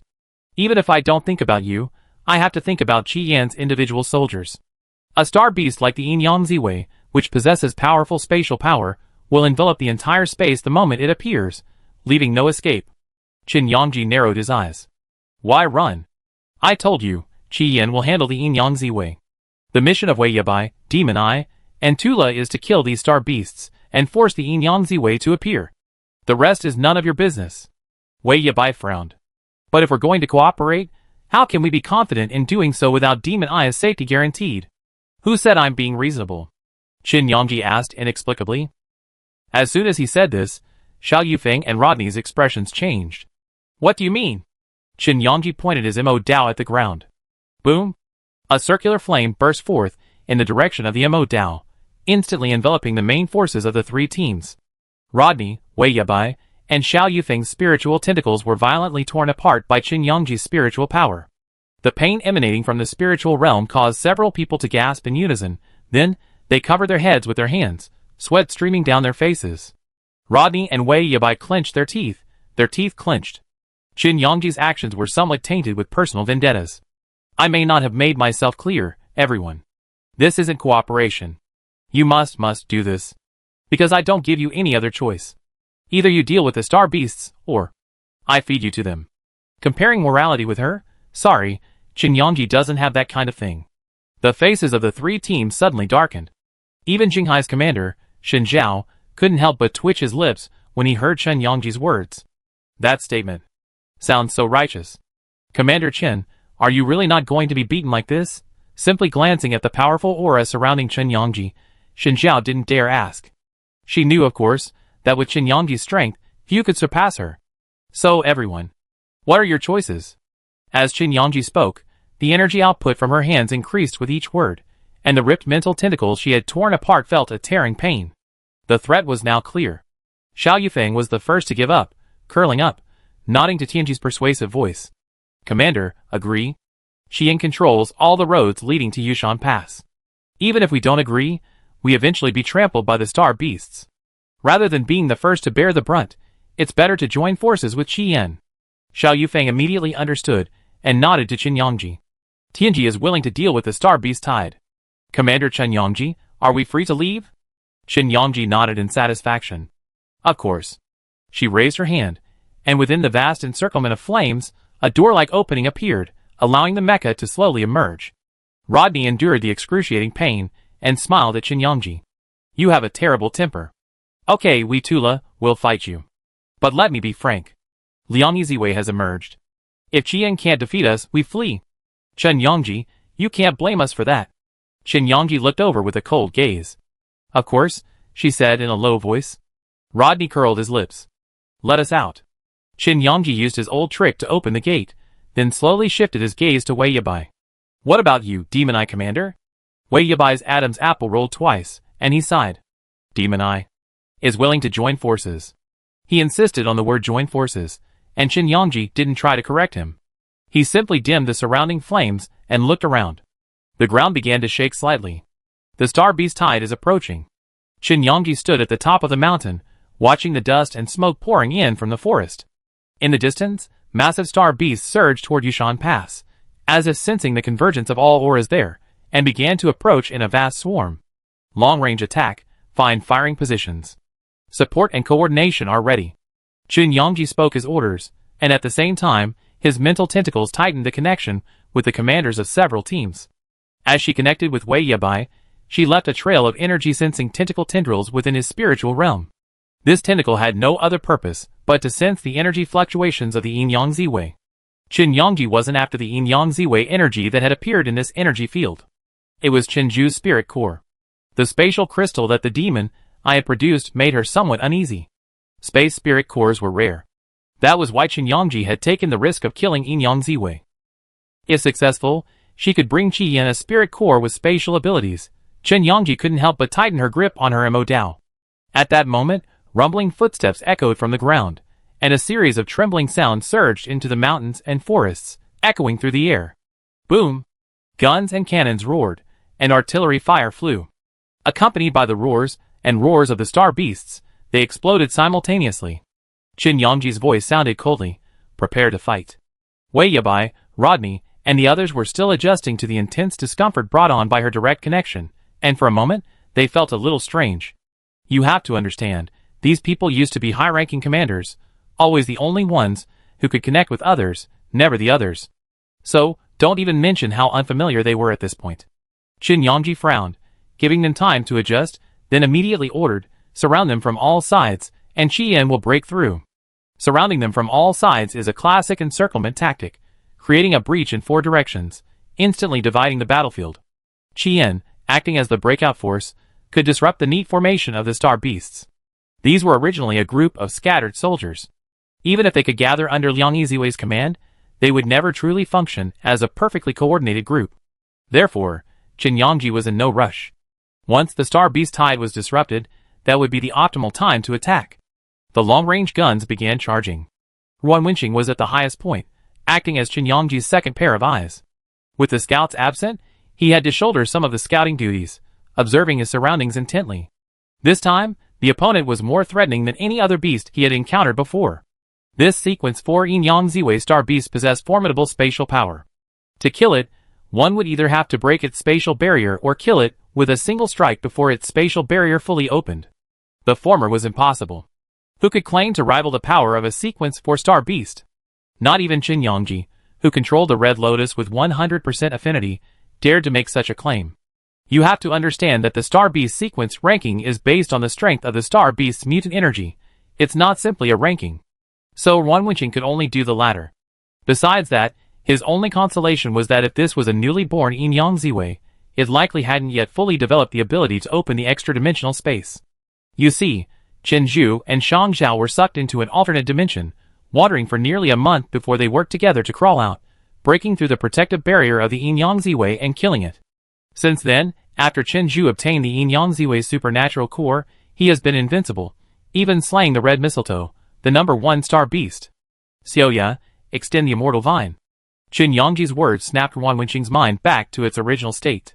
He immediately focused his gaze forward, his sights fixed on the ground as both cannons simultaneously charged, releasing a massive ball of supernatural energy. Shang Yueshan, upon hearing Qin Yangji's command, immediately extended the roots of the immortal vine far toward Qin Yangji's position. He immediately surged into the heart of the star beast herd. His short blade followed the vine's protrusions, like a sickle, harvesting the lives of the surrounding star beasts layer by layer. Qin Yangji tapped the roots of the immortal vine with his Mo Dao, then suddenly charged into the herd of star beasts. Swish! Flame shot up into the sky, instantly scattering the surrounding star beasts. Qin Yangji's mecha landed in the herd, its spiritual tentacles sensing the connection point between the yin-yang and ziwei, and suddenly slashed down with its blade. There was a momentary commotion within the herd, and then chaos ensued. The herd swarmed in turmoil for a moment, and then the surrounding guns and artillery seized this opportunity. Qin Yangji shouted to Wei Xian. He threw a massive claw into the air. The moment the grappling claws flew out, Mingheng's grappling claws followed suit from within Tula's ranks. The 2 grappling claws pulled Qin Yangji and Shang Yueshan out together, and then they immediately retreated with a roar. The next second, the 5 teams' long-charged guns and cannons suddenly unleashed a barrage of fire, rumbling and digging deep pits in the ground. The star beasts fell and rose, their blood and energy immediately transforming into a misty, humid vapor that spread into the air. The pungent, fishy smell filled Qin Yangji's nostrils, carrying with it a strong, stimulating scent of strange energy. The next second, Qin Yangji felt as if a powerful, oppressive energy was descending. She looked up, and in the air, a cloud of petals slowly drifted down. The petals of the crepe myrtle blossoms glowed dark purple, with a rich fragrance. At that moment, the blood-red mist seemed to emit some purple light. Chapter 102. The petals fluttered down from the sky. Chen Yongji felt a powerful gust of air, and the ground began to shake. The surrounding star beasts swayed, then trembled and prostrated themselves on the ground. She looked far ahead, in the direction where all the star beasts were kneeling. A huge crack appeared in the ground. From within the crack, dry branches poked out from beneath the ground. The branches spread out in all directions, like giant deer antlers. Connected by the roots, they converged into the massive trunk. The trunk, like a massive pillar of heaven, rumbled and soared from the ground towards the sky, soaring straight into the clouds, unstoppable. Then, the dry branches, the moment they met the sunlight, immediately spread out in all directions. Buds blossomed from the branches, and lavender, palm-sized flowers bloomed one after another. Instantly, a faint fragrance filled the air. As the smoke drifted away, Chen Yongji sensed a restraining force within the surrounding space, her spiritual tentacles blocked by a powerful force. On the ground, the gunfire directed at the surrounding star beasts froze for a moment, then suddenly exploded in midair, or perhaps even in the surrounding air, yet no sound was heard. The branches of the Yin-Yang crepe myrtle swayed, emitting a loud rustling noise. In the instant the gunfire fell silent, an invisible barrier seemed to appear in the air, instantly enveloping everything around them. The flying star beasts lowered their bodies, pressing themselves beneath the air. Then, all the incoming gunfire was instantly intercepted by an invisible spatial force, exploding directly in midair. Wan Wenqing seized the opportunity. Seeing this scene, his pupils suddenly constricted for a moment. Then he swung his gun and aimed it at the massive trunk of the Yin-Yang crepe myrtle. After a long period of charging, the massive energy cannon, with almost SSS-level power, roared out. This seemed to be a signal. Rodney and Wei Yabai both glanced at Chen Yongji. The Yin-Yang crepe myrtle has appeared. Qian, we intercept the surrounding star beasts. This was all part of Chen Yongji's plan. Seeing these people leave, she felt no disappointment. She simply nodded. Everyone, prepare for battle. This would be a very difficult battle. Chen Yongji had a premonition. The massive branches of the Yin-Yang crepe myrtle waved fiercely in the air, petals falling layer by layer as they trembled, emitting a rich fragrance and purple mist. The fragrance held an extremely strange and mutated energy. Chen Yongji subconsciously shielded his mecha with red lotus to avoid being enveloped by the purple mist emanating from the Yin-Yang Ziwei. Be careful of the petals and mist. Wei Xian and Shang Yueshan immediately took precautions. Shi Cixin and Lan Qingcheng stood on either side. The Yin-Yang Ziwei relies on its massive trunk and spinning blades to attack. Beyond that, the greatest threat lies in its spatial energy. Rainbow and I will pull at its roots, while Wei Xian and Xiaoya will handle the branches. Xiaolong, find a way to get closer to the Yin-Yang Ziwei. Don't worry about us. Shi Cixin relieved Chen Yongji of much of the pressure. As a maintenance technician, she naturally knew the distinct characteristics of each star beast. The most challenging aspect of the Yin-Yang crepe myrtle is approaching and getting in close. Its powerful spatial energy barrier prevents most individual soldiers from approaching. Once they get close, there's a final barrier surrounding the Yin-Yang crepe myrtle. Spatial protection. Alien plants are extremely cautious and timid creatures. While absorbing the planet's abnormal energy, they also unleash immense power. However, if a disruptive factor, such as another creature, appears nearby, these plants become extremely vigilant and deploy barrier after barrier around them, enveloping them completely. Dealing with an alien plant is simple. Simply uproot its roots or cut through its heart to completely destroy it. However, generally, to extract the roots or heart requires breaking through the alien plant's surrounding energy barrier.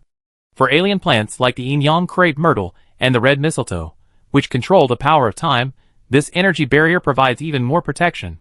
One can activate spatial teleportation at any time, instantly transporting anyone even close. The other possesses the advantage of time manipulation, allowing it to speed up or slow down time.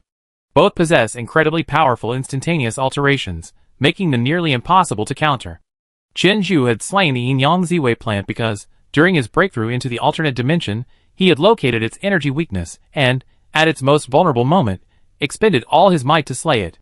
This Yin-Yang Ziwei plant hadn't yet evolved to possess the ability to construct alternate dimensions, and naturally wouldn't give Chen Yongji the opportunity to find a way out of it. However, this was also a good thing. Another dimension wasn't a pleasant place. Once inside, it was impossible to tell where one would be transported. If one couldn't find the teleportation anchor point left by Liang Yiziwei, they would be exhausted and die there. Chen Zhu and Shang Zhao had originally been teleported into a vast desert in an unknown star region, where they faced countless star beasts and mutated energies for dozens of days, so long that Liang Yiziwei almost thought the two steel monsters were dead. But they hadn't imagined that Chen Zhu and Shang Zhao would ever escape. That's why, caught off guard, they were slain by Chen Zhu's spear. Shi Xian's proposal was indeed the best solution, and Qin Yangji had no reason to refuse. Shang Yushan and Wei Xian dispersed to the sides, while Qin Yangji soared forward. Liang Yiziwei felt a massive fire force approaching her, and like a creature with its fur flailing, her energy instantly tensed, and her massive branches slammed down towards the ground. Bang! Bang! Its body was like a gigantic shrub, nearly hundreds of meters tall, its massive leaves eclipsing the sky. As its energy spread, the star beasts within the tide grew increasingly agitated, as if they had found a supporter. Amidst the surrounding artillery bombardment, the star beasts charged ever more swiftly towards the surrounding mechas, nearly unstoppable. The massive branches of the yin-yang purple myrtle slammed down, colliding head-on with the massive vines of the immortal vine. They were immediately engulfed in layers of vines, wrapping around them like a harvest of peanuts. The branches of the yin-yang crepe myrtle bounded the plant, and the entire plant began to shake violently, its leaves rustling and swirling in circles like wind chimes. Just as Qin Yangji rushed toward the yin-yang crepe myrtle, a figure with a gun passed by her side and slammed directly into the tree's massive trunk. Ruan Wenqing's gaze remained fixed as he followed the cannon's blast, his burning gaze watching the massive cannon, carrying an unstoppable torrent of lithium, hurtle towards the yin-yang crepe myrtle. However, just as it approached the tree, an invisible energy barrier suddenly enveloped the rapidly moving cannon, and then, bang! A huge explosion echoed through the air, completely enveloped by an invisible force, preventing even the slightest shockwave from escaping. Damn it! Why is this guy so hard to deal with? His guns and cannons are blocked by space. If I want to deal with him, I have to go down and fight those star beasts. Not only were Ruan Wenqing's guns and cannons engulfed by the invisible force of space, but so were the countless guns and cannons in the distance. Even though he had braced himself for obstruction, the moment he saw the guns and cannons couldn't even get close, Ruan Wenqing still felt a surge of despair and unspeakable frustration. How could this be? He'd clearly given it his all, and yet, even then, he couldn't even scratch the fur of Liang Yiziwei. Ruan Wenqing's eyes darkened. Qin Yangji glanced back, his sharp eyes catching the trembling of the long-range attacking guns and cannons. Long-range attacking positions require extremely strong mental strength. Qin Yangji was saddened and angry by Li Jingxian's injury, and the only person whose emotions surpassed hers was definitely Ruan Wenqing. He and Li Jingxian had grown up together, fighting side by side for years. Such a sudden injury, with barely any buffer, impacted Yuan Fu's mind. He waited to unleash his immense strength, to achieve some measure of revenge against Li Jingxian. However, at this moment, facing the Yin-Yang Ziwei, Ruan Wenqing realized how naive he had been. This was a sequence 4-star beast. Even more terrifying than the Black Python, the tower was even more terrifying. The uncanny spatial force was almost impossible to approach, beyond imagination. Brother Ruan, I need you. Qin Yangji's voice instantly restored Ruan Wenqing's confidence. His eyelashes trembled twice, and then he looked up, his guns and cannons tightening in his hands. Use your guns and cannons to consume the Yin-Yang Ziwei's spatial isolation power, and attract its attention. I need to leap to the heights of the Yin-Yang Ziwei. Its heart is too high. Qin Yangji thought, since he couldn't eradicate the Yin-Yang Ziwei's vast root system, severing its heart was the only way. Ruan Wenqing regained his composure, and immediately said, understood. I create an opportunity for you. Elsewhere, Wei Xian's long whip snarled two intertwined, clashing branches. With all his might, he pulled them, pressing them toward the ground. Get down. Veins bulged on his forehead, his fire eagle mech practically crawling on the ground, his long whip fiercely pressing downwards. Xiaoyang, hurry! I can't hold on any longer. Wei Xian's words were practically gritted out. Qin Yangji reacted and immediately looked towards his position. Sure enough, he saw the surrounding branches rapidly thrusting toward Wei Xian. Red Lotus! Qin Yangji shouted, his figure bursting forth. Instantly appearing above Wei Xian, his Mo Dao slashed through the air with a powerful blow. Whoosh! A hurricane of flames roared out, like two giant hands, instantly ripping apart the massive branches thrusting towards Wei Xian. Then Qin Yangji stomped heavily on the massive tree trunk. Crack! The branches of the Yin-Yang Ziwei tree snapped with a thud, immediately crashing down in all directions. Qin Yangji's Mo Dao burst forth from the flames, instantly enveloping the broken branches and incinerating them into charcoal like black ash, which scatters and blows away below. Feeling the erosion of the fire element, the Yin-Yang Ziwei tree's trunk seemed to emit a sharp, explosive roar, tinged with rage, and a wave of energy surged in circles around it. Boom! The mecha was instantly blasted away by the powerful force of the SSS high-level star beast. The moment Qin Yangji's mecha lifted off the ground, it grabbed hold of a massive tree trunk dragging along the ground. Wei Xian's claws swung out, hooking onto a distant branch. Then, he swiftly pulled himself toward the branch, instantly stabilizing himself. Shan Yueshan's figure was the most volatile. There were too many branches surrounding him. As both exotic plant energy cores, the immortal vine ranked before the Yin-Yang Ziwei. It possessed a powerful complementary effect on the evolution and growth of the Yin-Yang Ziwei, almost allowing it to mature immediately. Therefore, the Yin-Yang Ziwei was unwilling to miss such an opportunity. Almost all the branches surged towards Shan Yueshan, their mutant energy attempting to penetrate through the cracks in his mecha, then connecting with the extremely subtle energy of the immortal vine, gradually stimulating Shan Yueshan's mental realm, causing him to experience excruciating pain. Shan Yueshan gritted his teeth and persevered, not even a moment's slack, even as the Yin-Yang crepe myrtle's branches swayed violently. Qin Yangji quickly noticed something unusual. Shan Yueshan's connection signal had become somewhat unstable. She stabilized her position and immediately looked towards Shan Yueshan. Xiao ya. Shan Yueshan looked up. Killer Star's pupils were filled with a shimmering green. The energy of the immortal vine erupted completely, nearly colliding with the Yin-Yang crepe myrtle. Instantly, it broke free from the Yin-Yang crepe myrtle's restraints. Qin Yangji immediately glanced over, energy flowing through her spiritual tentacles into the immortal vine. Instantly, and unexpectedly, the immortal vine in Shan Yueshan's hand suddenly broke. Instantly, the branches of the Yin-Yang crepe myrtle flew out, slapping the surroundings with a swift force, sweeping across the surroundings with the momentum of a gust of wind. Shan Yueshan suddenly looked up and saw a massive branch sweeping across the area. He blasted back, but the Yin-Yang Ziwei, unwilling to miss such a tremendous opportunity, immediately surged towards Shan Yueshan. He hurriedly withdrew, and in the instant of retreat, the surrounding Yin-Yang Ziwei branches enveloped him, a vast, invisible space formed by the vast spatial energy.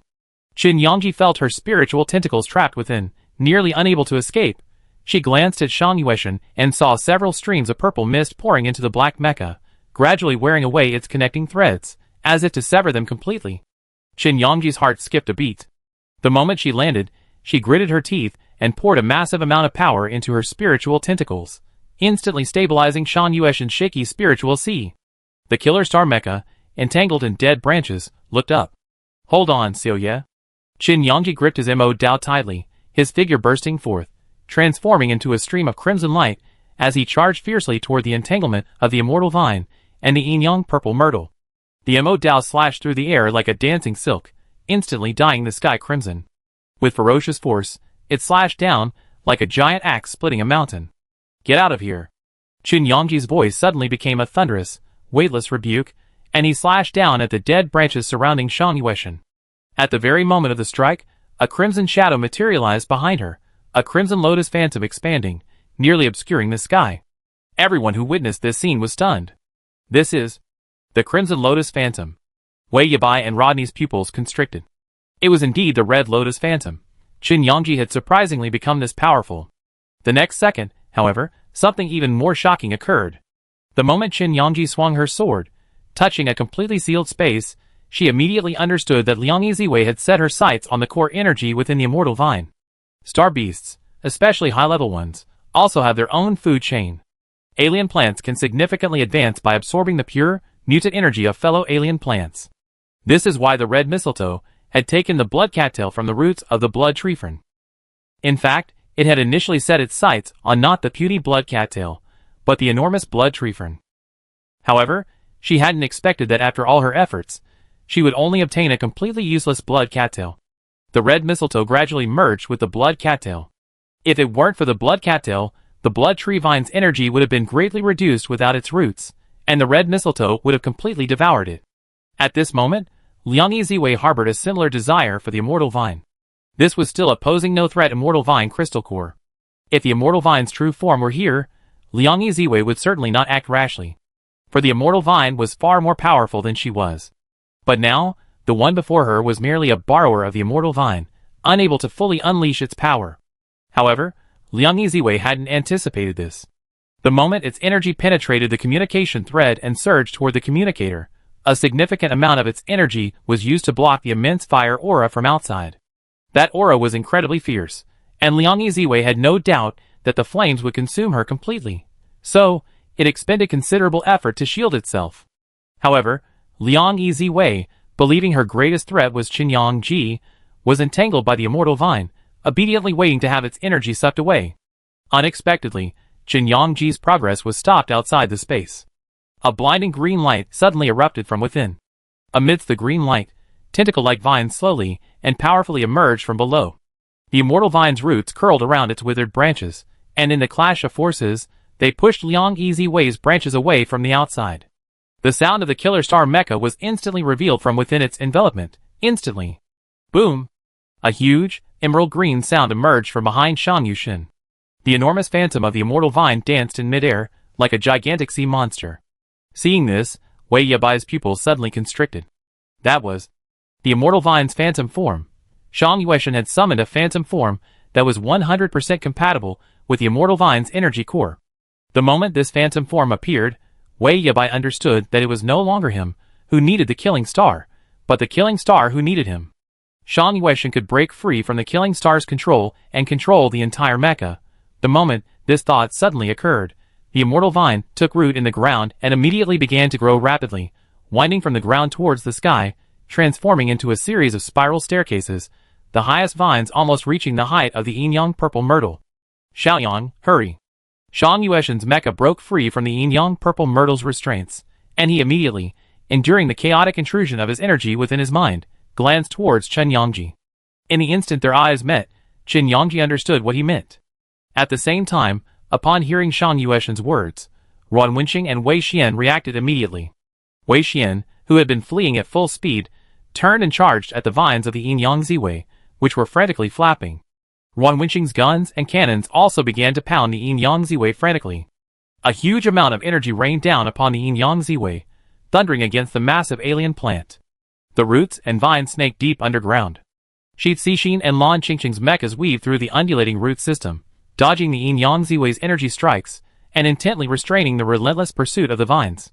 Qin Yangji stepped on the roots of the immortal vine, which lifted them upward, instantly catapulting her voice and sending her hurtling into the air. As Qin Yangji, harnessing the vine's power, soared upward, Shang Yueshan sensed the fading spatial energy around him, and a resolute expression flashed across his face. Be careful. Qin Yangji took this warning in. Her expression darkened as she finally, using the vine's power, flew away.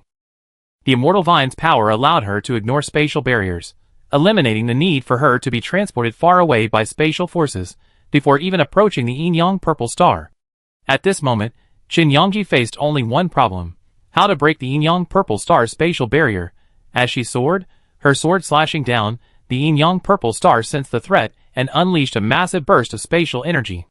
The moment Qin Yangji chopped down the massive trunk of the yin-yang purple myrtle, she felt as if she were separated from it by 2 dimensions, unable to break through the barrier between them. No matter how much power she accumulated here, no matter how many spatial barriers she broke through, countless more would reconstruct, waiting for her to shatter. Red lotus blossoms bloomed behind her, their flames reaching the heavens, nearly illuminating the entire sky and painting the sky a magnificent spectacle like a blazing cloud. Qin Yangji's blade paused just outside the yin-yang purple myrtle line, practically confronting it. The red lotus destroyed layer by layer, but the yin-yang purple myrtle could rebuild itself instantly, leaving her no room for maneuver. However, the moment the yin-yang purple myrtle's spatial power surged toward Qin Yangji, it seemed as if it would blast her several meters away. In the brief second that Qin Yangji's figure drifted away from space, she suddenly sensed an unfamiliar power in her mind. Do you think you're the only one with spatial power? Red mistletoe. Time rewind. Qin Yangji roared inwardly. Instantly, everything around her froze, as if the hands of time had been moved for a moment, and time had instantly returned to a second ago. Qin Yangji was still in front of Liang Yiziwei's body. Then, in her mind, spiritual tentacles danced wildly, connecting with a strange, bizarre power. It was Qin Zhu's inherited power, one that was almost 100% compatible with Liang Yiziwei. Lian Easy Way. Spatial divide? The moment Qin Yangji finished her words, layers of purple mist suddenly appeared within the giant shadow of Han Lian. The sky suddenly became as radiant as the rising sun, its purple mist rising from the east. The moment the purple mist appeared, Tula and the demon eyes, who were dealing with the star beast, abruptly stopped their movements. What is this? Someone looked up at the sky in astonishment.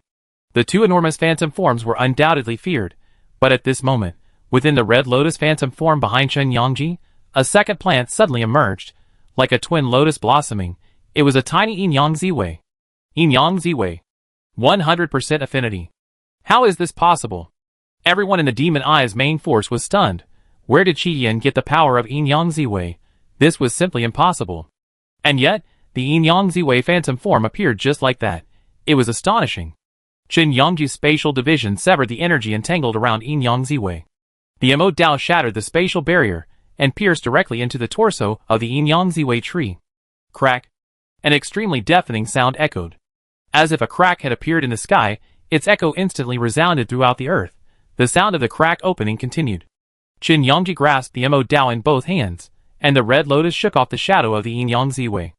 The phantom's true form appeared for a brief moment before dissipating into a wisp of purple mist. Only the faint purple light at the horizon betrayed its presence. Then, the giant Yin Yang Ziwei tree, split open by the Emo Dao, slashed from the sky. The Emo Dao, brimming with the power of the red lotus, blazed like a blazing flame. The arc of the blade slid down through the air like a dancing chaos silk, or a crimson curtain descending from the horizon, creating a magnificent spectacle as magnificent as the sunset. Amidst this scene, the trunk of the Yin Yang Ziwei tree, a pillar supporting the heavens and earth, suddenly split in two. It exploded in all directions. In an instant, all other dimensions collapsed. The invisible camera reappeared, the first scene showing scattered shadows of the Yin Yang Ziwei tree and Qin Yangji reaching out to catch the massive crystal core that had emerged from its trunk. The massive mecha grasped the energy core, then turned and stepped forward from the sea of fire. The air around it was filled with a chilling coldness and a chilling murderous aura, making it almost impossible to look directly at it. Wei Yabai's lips moved as he glanced at the invisible device. The moment the device appeared, Specialist Mashiro in the viewing stands was the first to see the scene. Then, someone suddenly pointed at the screen and shouted, Yang Ziwei is dead. Chris and Zwakan, who was about to leave, suddenly paused. Turning around, he heard the sound of the crimson mecha landing, along with the falling red lotus, and the phantom form of the immortal vine.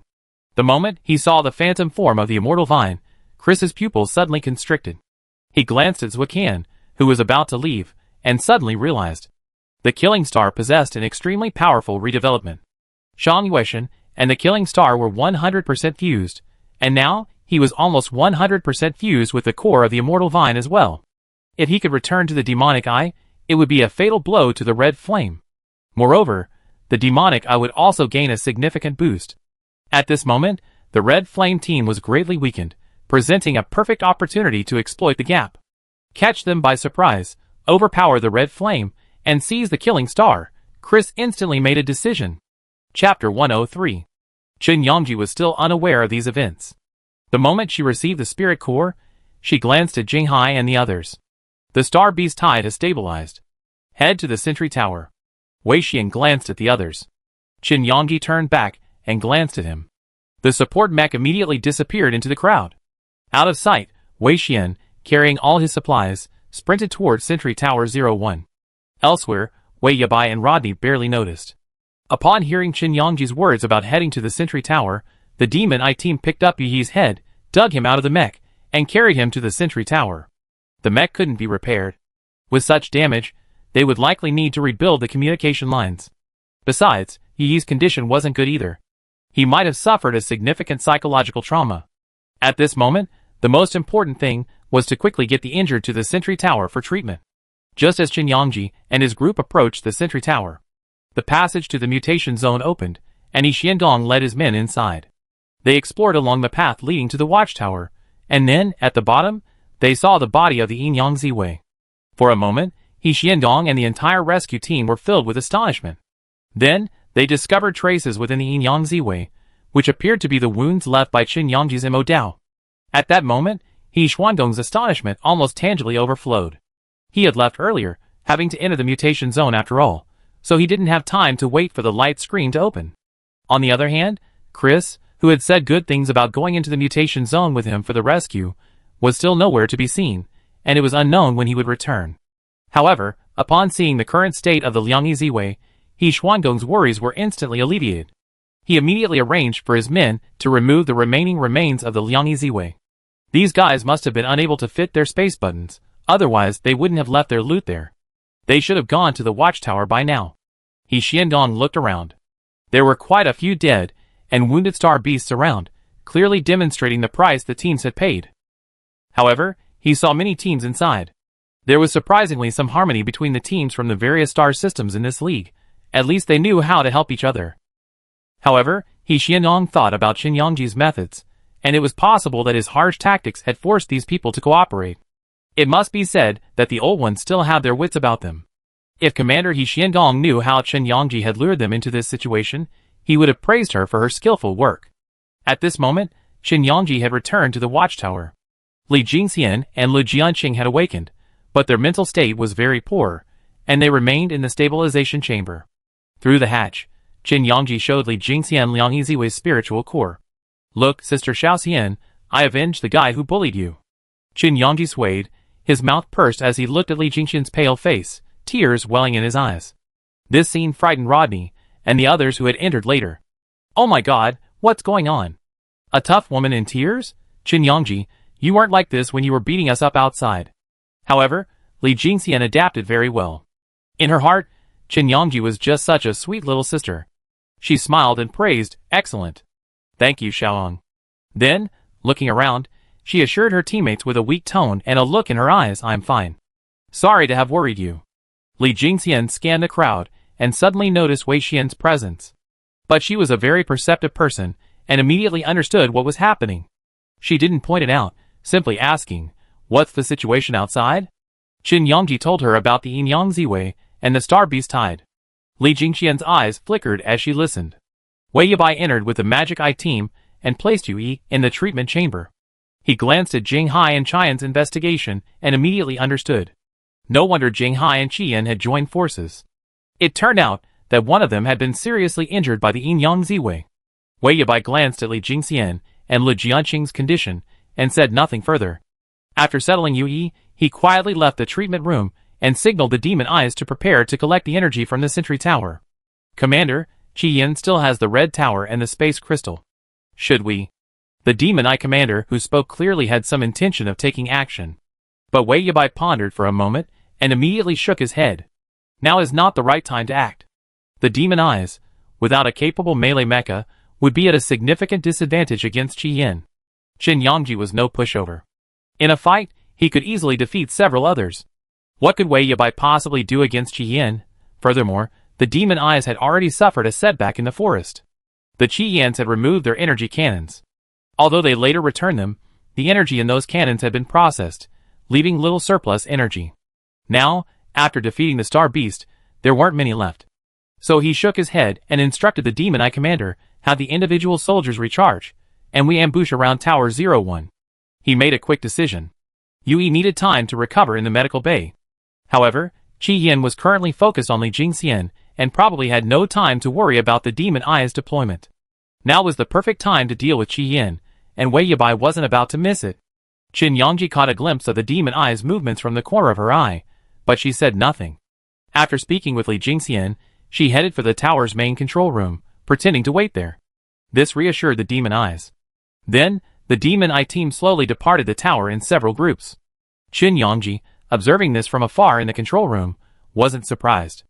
Honestly, if Wei Yabai and Rodney hadn't reacted by now, she seriously questioned the commander's training. At that moment, Tula sensed a sudden silence around him, and Rodney paused. "Are the Demon Eyes men fewer?" His erect serpentine pupils narrowed, sensing something strange. Ming Hung, searching everywhere, bumped into the commander.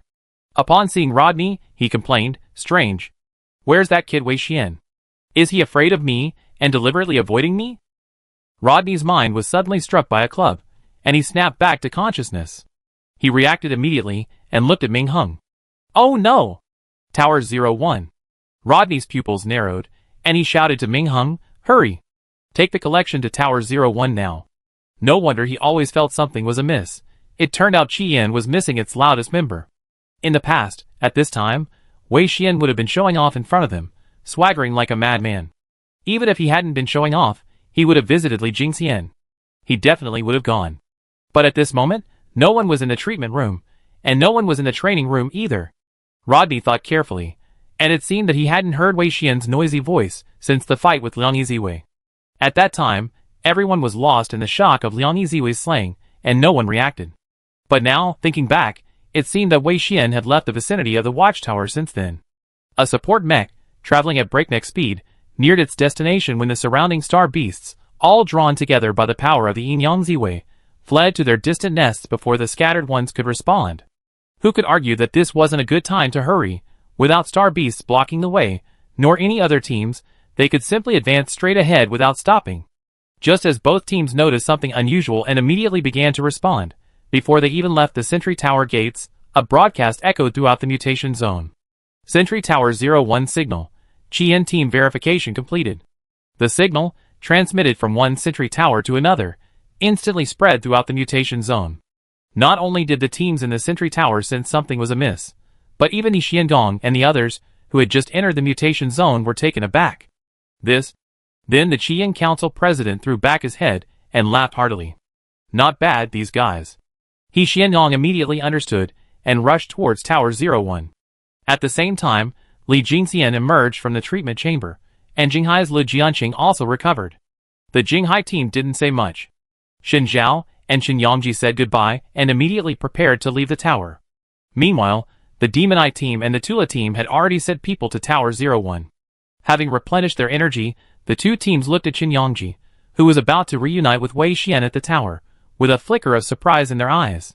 At that moment, after defeating Liang Yiziwei, Shen Yangji didn't show any excitement or fatigue. He even remembered that he was in the middle of a competition and had a tower certification task to complete. It must be said that Shen Yangji's mental fortitude is not something that ordinary people can achieve. That was Liang Yiziwei. Didn't she feel a moment of pride and surprise? Wei Yabai asked himself, if it were him, he certainly wouldn't be able to do it. He would be swept up in the ecstasy of obtaining the spatial crystal core, followed by the exhaustion of the battle. At that moment, let alone remembering that the competition was still going on, even standing up would be a struggle. Yet for Shen Yangji, wasn't this perfectly normal? The competition had only one goal. Qian had accumulated enough points through the Star Beast Tide, and their energy wasn't depleted much, leaving plenty of energy for Wei Xian's journey. Of course, they had to achieve the final goal. And Shen Yangji hadn't expected these people to react so slowly. This command is incompetent. Shen Yangji scoffed inwardly. Afterward, the Qian team welcomed Li Jingxian's return and immediately headed for Tower 01. The Demon Eye and Tula teams' gazes crossed for a moment, and then they immediately noticed something was amiss. During the clash on the road, the two teams exchanged glares that seemed to pierce each other's flesh. Gazes are incredibly lethal. But none of this mattered to Shen Yangji. At this moment, her path was unimpeded. After clearing out the anomalous zone of the Star Beast Tide, it became unusually quiet, with no star beasts appearing to impede her progress. Compared to the Demon Eye and Tula teams, Shen Yangji and Qian were actually faster towards Tower 01. Perhaps because the two teams were about to play a match to determine the runner-up, and the two teams had tacitly agreed not to intercept Qian. It was quite amusing. Shen Yangji could easily take on a whole group. Even if Rodney had 10 times the courage, he might have dared to boast before entering the mutation zone, promising a showdown with Shen Yangji. Now, the difference is clear even without a duel. He can't kill Yin Yang Ziwei. He doesn't have the Star Beast's phantom form. The Nine-Life Shangliu is certainly powerful, but it's the Star Beast itself that's powerful, not Rodney. Even if he summoned the Nine-Life Shangliu's phantom form, Rodney wouldn't dare claim to be able to slay Yin Yang Ziwei. Shen Yangji is still superior. The same goes for Wei Yabai. However, both commanders were wary of Shen Yangji and less tolerant of the Demon Eye and Tula teams. They both harbored a resentful attitude. If they can do it, why can't I? Shortly after leaving the Sentry Tower, and even before heading towards Tower 01, the two teams were already showing signs of a confrontation. Shen Yangji didn't bother to argue, not even taking the time to watch the show. He immediately led the surrounding Qian team towards Watchtower 01. However, at this moment, neither team knew this. The Qian team had exerted immense effort to deal with the Star Beast Tide and the Tuyin Purple Myrtle, and their energy resources were practically depleted. Qin Yongji even took the team with more energy and left with Wei Xian. Thus, this was the Qian team's most effective time to fight. However, who would go after the already decided first place? It was more interesting to fight for second place. Qin Yongji couldn't help but curl her lips, revealing a foxy, sly smile. These people aren't that foolish, are they? Her smile lingered all the way to Watchtower 01. The moment she saw the team entering through the external passage, the outline of her smile faded. The person leading the rescue team was a familiar figure to Qin Yongji. The Demon Eye commander, Chris. Wei Xian and the Qian team were like hedgehogs with their fur standing on end, watching Chris with extreme vigilance. The Demon Eye team had surrounded them. The invisible camera surrounding Qin Yongji faithfully recorded Chris's image and broadcast it to the entire Star Network via holographic transmission. Commander Chris, are the Demon Eyes here to support the victory team? Qin Yongji's mech landed from midair, his sword striking the ground with a crisp sound. He then looked at Chris. Seeing the belated arrival of the Qian team, Chris's expression grew serious. He didn't respond. As a politician, Chris clearly understood the trap in this statement. Looking at the group Qin Yongji had brought with him, his gaze settled on Shan Yueshan. Seeing this, Qin Yongji's brows knitted slightly, and then his heart skipped a beat.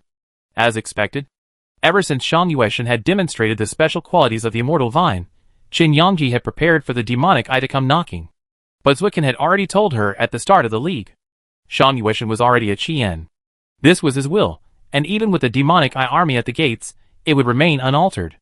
No one could take a Qian person away from the Qian's protection. Chris extended his hand towards Shan Yueshan. 01, you should return to where you belong. He offered a truly kind smile. However, the demonic eye team behind him immediately spread out, seemingly intent on encircling Qin Yongji and the others. The Demon Eye's rescue team was enormous, practically the size of an entire army, each one a formidable warrior. In a real fight, Qin Yongji stood little chance of victory. She was indeed formidable, but unfortunately, she was still too young. Chris's eyes darkened for a moment. Looking at Qin Yongji, he saw the most annoying person he had ever seen. Equally gifted, equally young and promising, yet equally abhorrent, completely eclipsing his own brilliance. The surprising thing was that the Qian figure had been dead for so many years that even her name was nearly forgotten. And the great feat of slaying Liang Yiziwei had been overshadowed by those who came after him. Over time, no one would remember that Chen Zhu had once been an outstanding commander alongside him. Oh no, Chen Zhu was far more formidable, but it was Chris who survived to the end. Qin Yongji glared coldly at Chris's outstretched hand. Before Shan Yueshan could react, he pulled him behind him. Shan Yueshan obediently allowed himself to be protected by Qin Yongji. His clenched grip suddenly loosened, and the tension within him instantly relaxed. Commander Chris, are you mistaken? There's nothing here you recognize. Chris understood Qin Yongji's implication, intending to disassociate Shan Yueshan from the Demon Eye. His face darkened, and he retorted, is that so? The immortal vine belongs to the Demon Eye. If he's not one of them, could it be that Qian stole the Demon Eye's spoils? If so, I have the Star Alliance Military Tribunal adjudicate. Threat. Hand over Shan Yueshan, or face the charge of stealing the galaxy's spoils. It was a dilemma. Chris looked at Qin Yongji. A brat, still wet behind the ears, dared to negotiate with him. If the person standing here was Zwicken or He Xiangong, Chris would have hesitated. After all, these old men were as cunning as a shrew and difficult to fool. But with a youngster like Qin Yongji, there were no such concerns. But Chris never expected that Qin Yongji was not someone to be fooled. She chose neither of them. Are you trying to frame someone with a false charge? Even a second Liang Yiziwei can appear, let alone the immortal vine. This is one of our Qians. The mecha is also Qian's mecha, and the crystal core is naturally Qian's crystal core. Chris, command. If you have no objection, please step aside.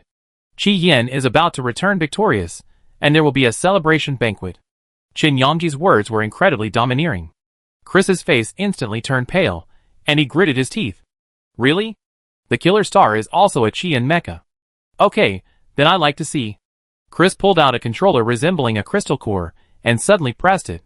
Shan Yueshan felt the killer star mecha's communicator core suddenly vibrate, and a splitting pain shot through his head, but the pain was only a muffled groan, which he immediately concealed in his endurance.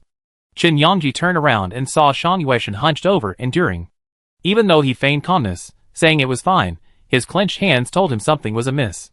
You really go too far. Qin Yongji's eyes gleamed with a glint of fire. Chris narrowed his eyes, lifting the controller, glowing green, in his mecha palm. He looked at Chen Yongji with a smug look. Now, can she hand over the demon eye? Chen Yongji's mecha suddenly soared, a dense energy aura accumulating from the Mo Dao. Almost instantly, Chris, still gloating with a smug frown, didn't even have time to react before the blade's wind swiftly bore down upon him.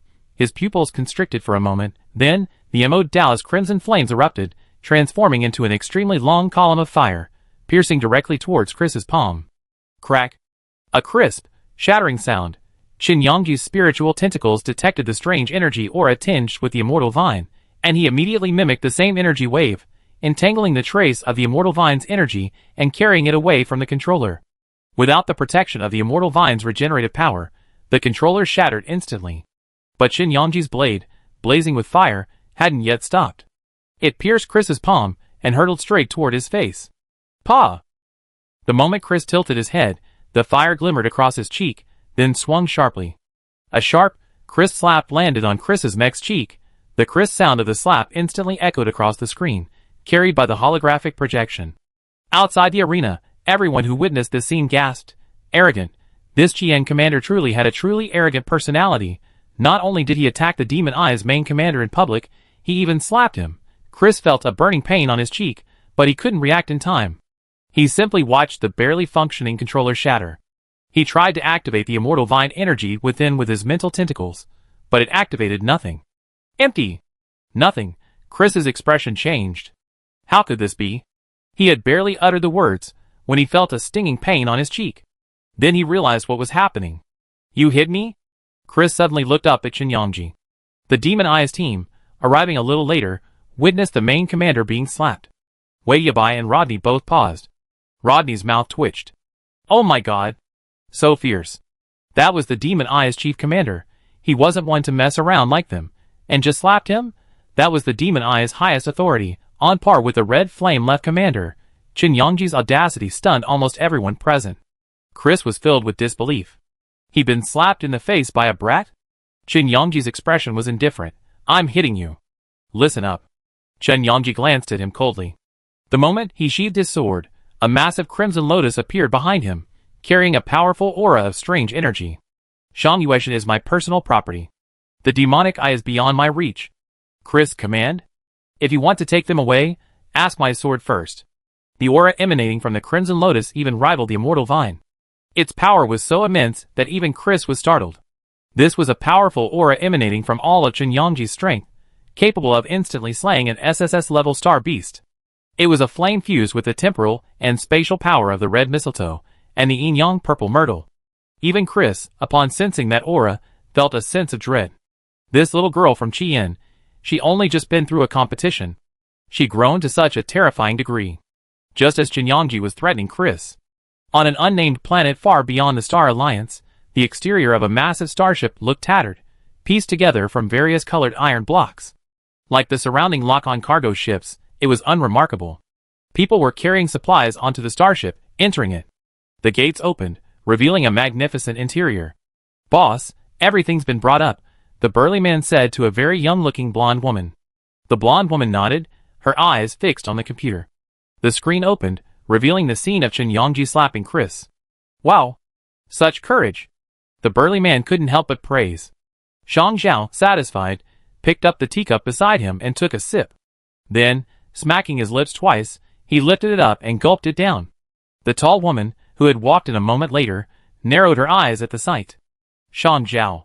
You're swigging my tea leaves again!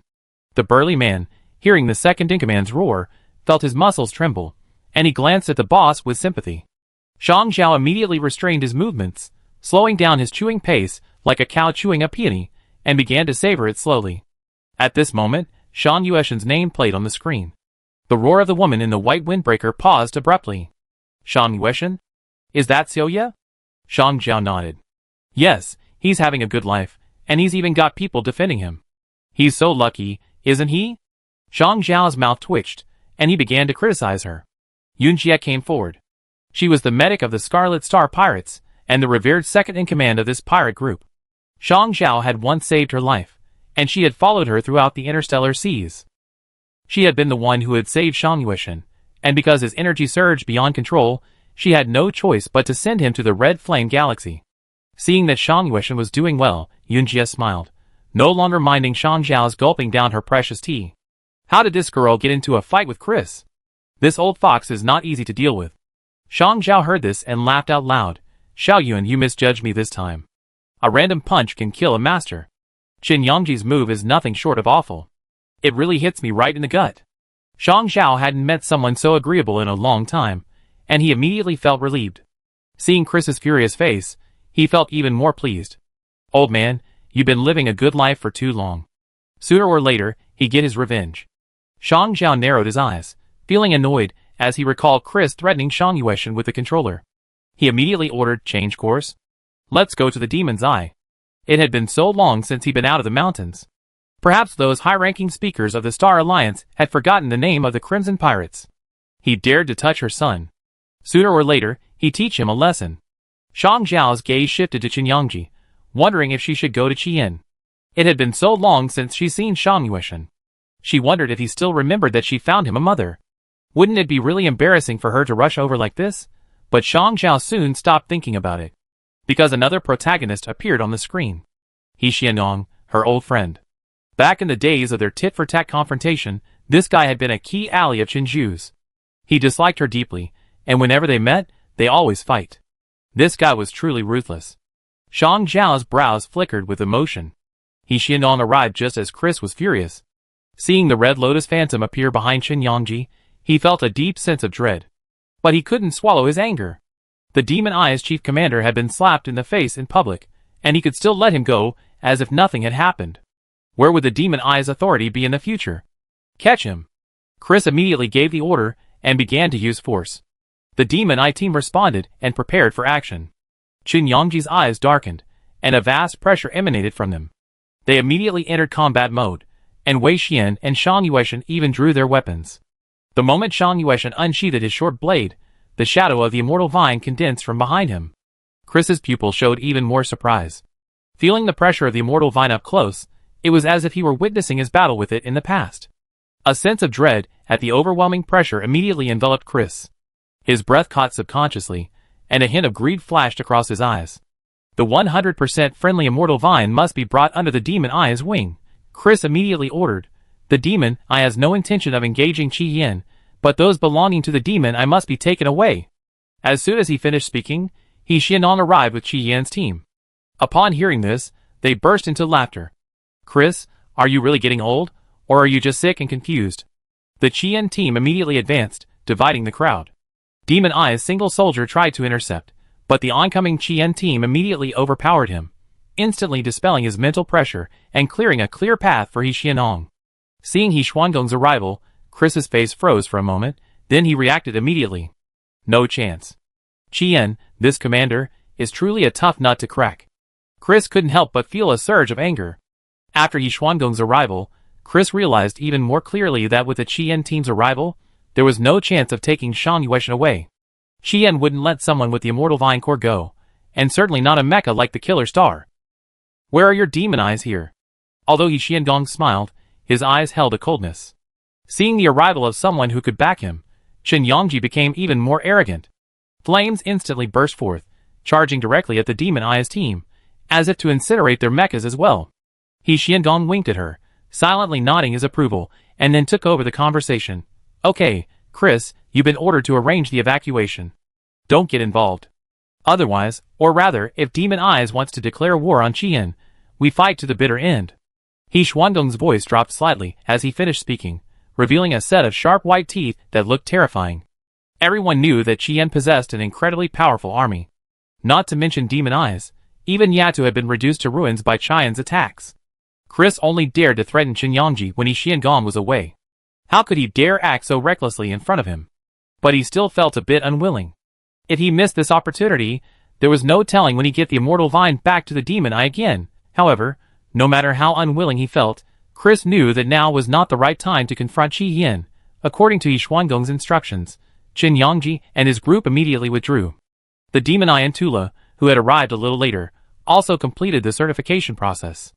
It was unclear whether Chris had done this intentionally, but he had someone intercept the Tula team, forcing them to arrive a little faster and then to be delayed, ultimately completing the certification process after the Demon Eye. Rodney's face was as dark as if it were covered in black ash. However, facing Chris, he couldn't be as tough as Qin Yongji, so he had to give up. Wei Yabai seemed to realize his victory was unfair, and didn't linger in Tula's presence for long, being immediately summoned away by Chris.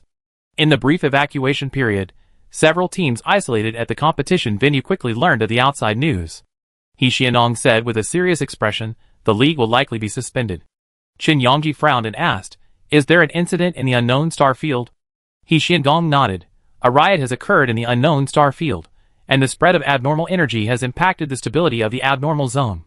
The Research Institute's testing has revealed that we are now in the growth phase of the unknown star field. If this growth is not immediately curbed, it will spread through the channels of the unknown star field and bring about countless abnormal zones within the Star Alliance. Qin Yongji's brows twitched, and the people around him fell silent. Even Wei Xian stopped boasting about how he dealt with Chris, and how he pressed the first verification button. So, Chairman, he is guessing we're about to enter the unknown star region to complete the growth phase exploration? The exploration of the unknown star region is conducted every 10 years, based on the data collected during the growth phase of the unknown star region. New recruit camps in each star system are established for this purpose. However, no one anticipated that the growth phase of the unknown star region would arrive so quickly this time. In their eagerness, they didn't even wait for the military joint competition to complete its proper procedures. Thinking of this, Qi Yan didn't think it was a bad thing. Don't forget, they were first place this time. Based on the order of entry into the unknown star region, they should be the first team to enter. Qin Yongji immediately thought of this and asked, so, is the order of entry into the unknown star region determined by this league?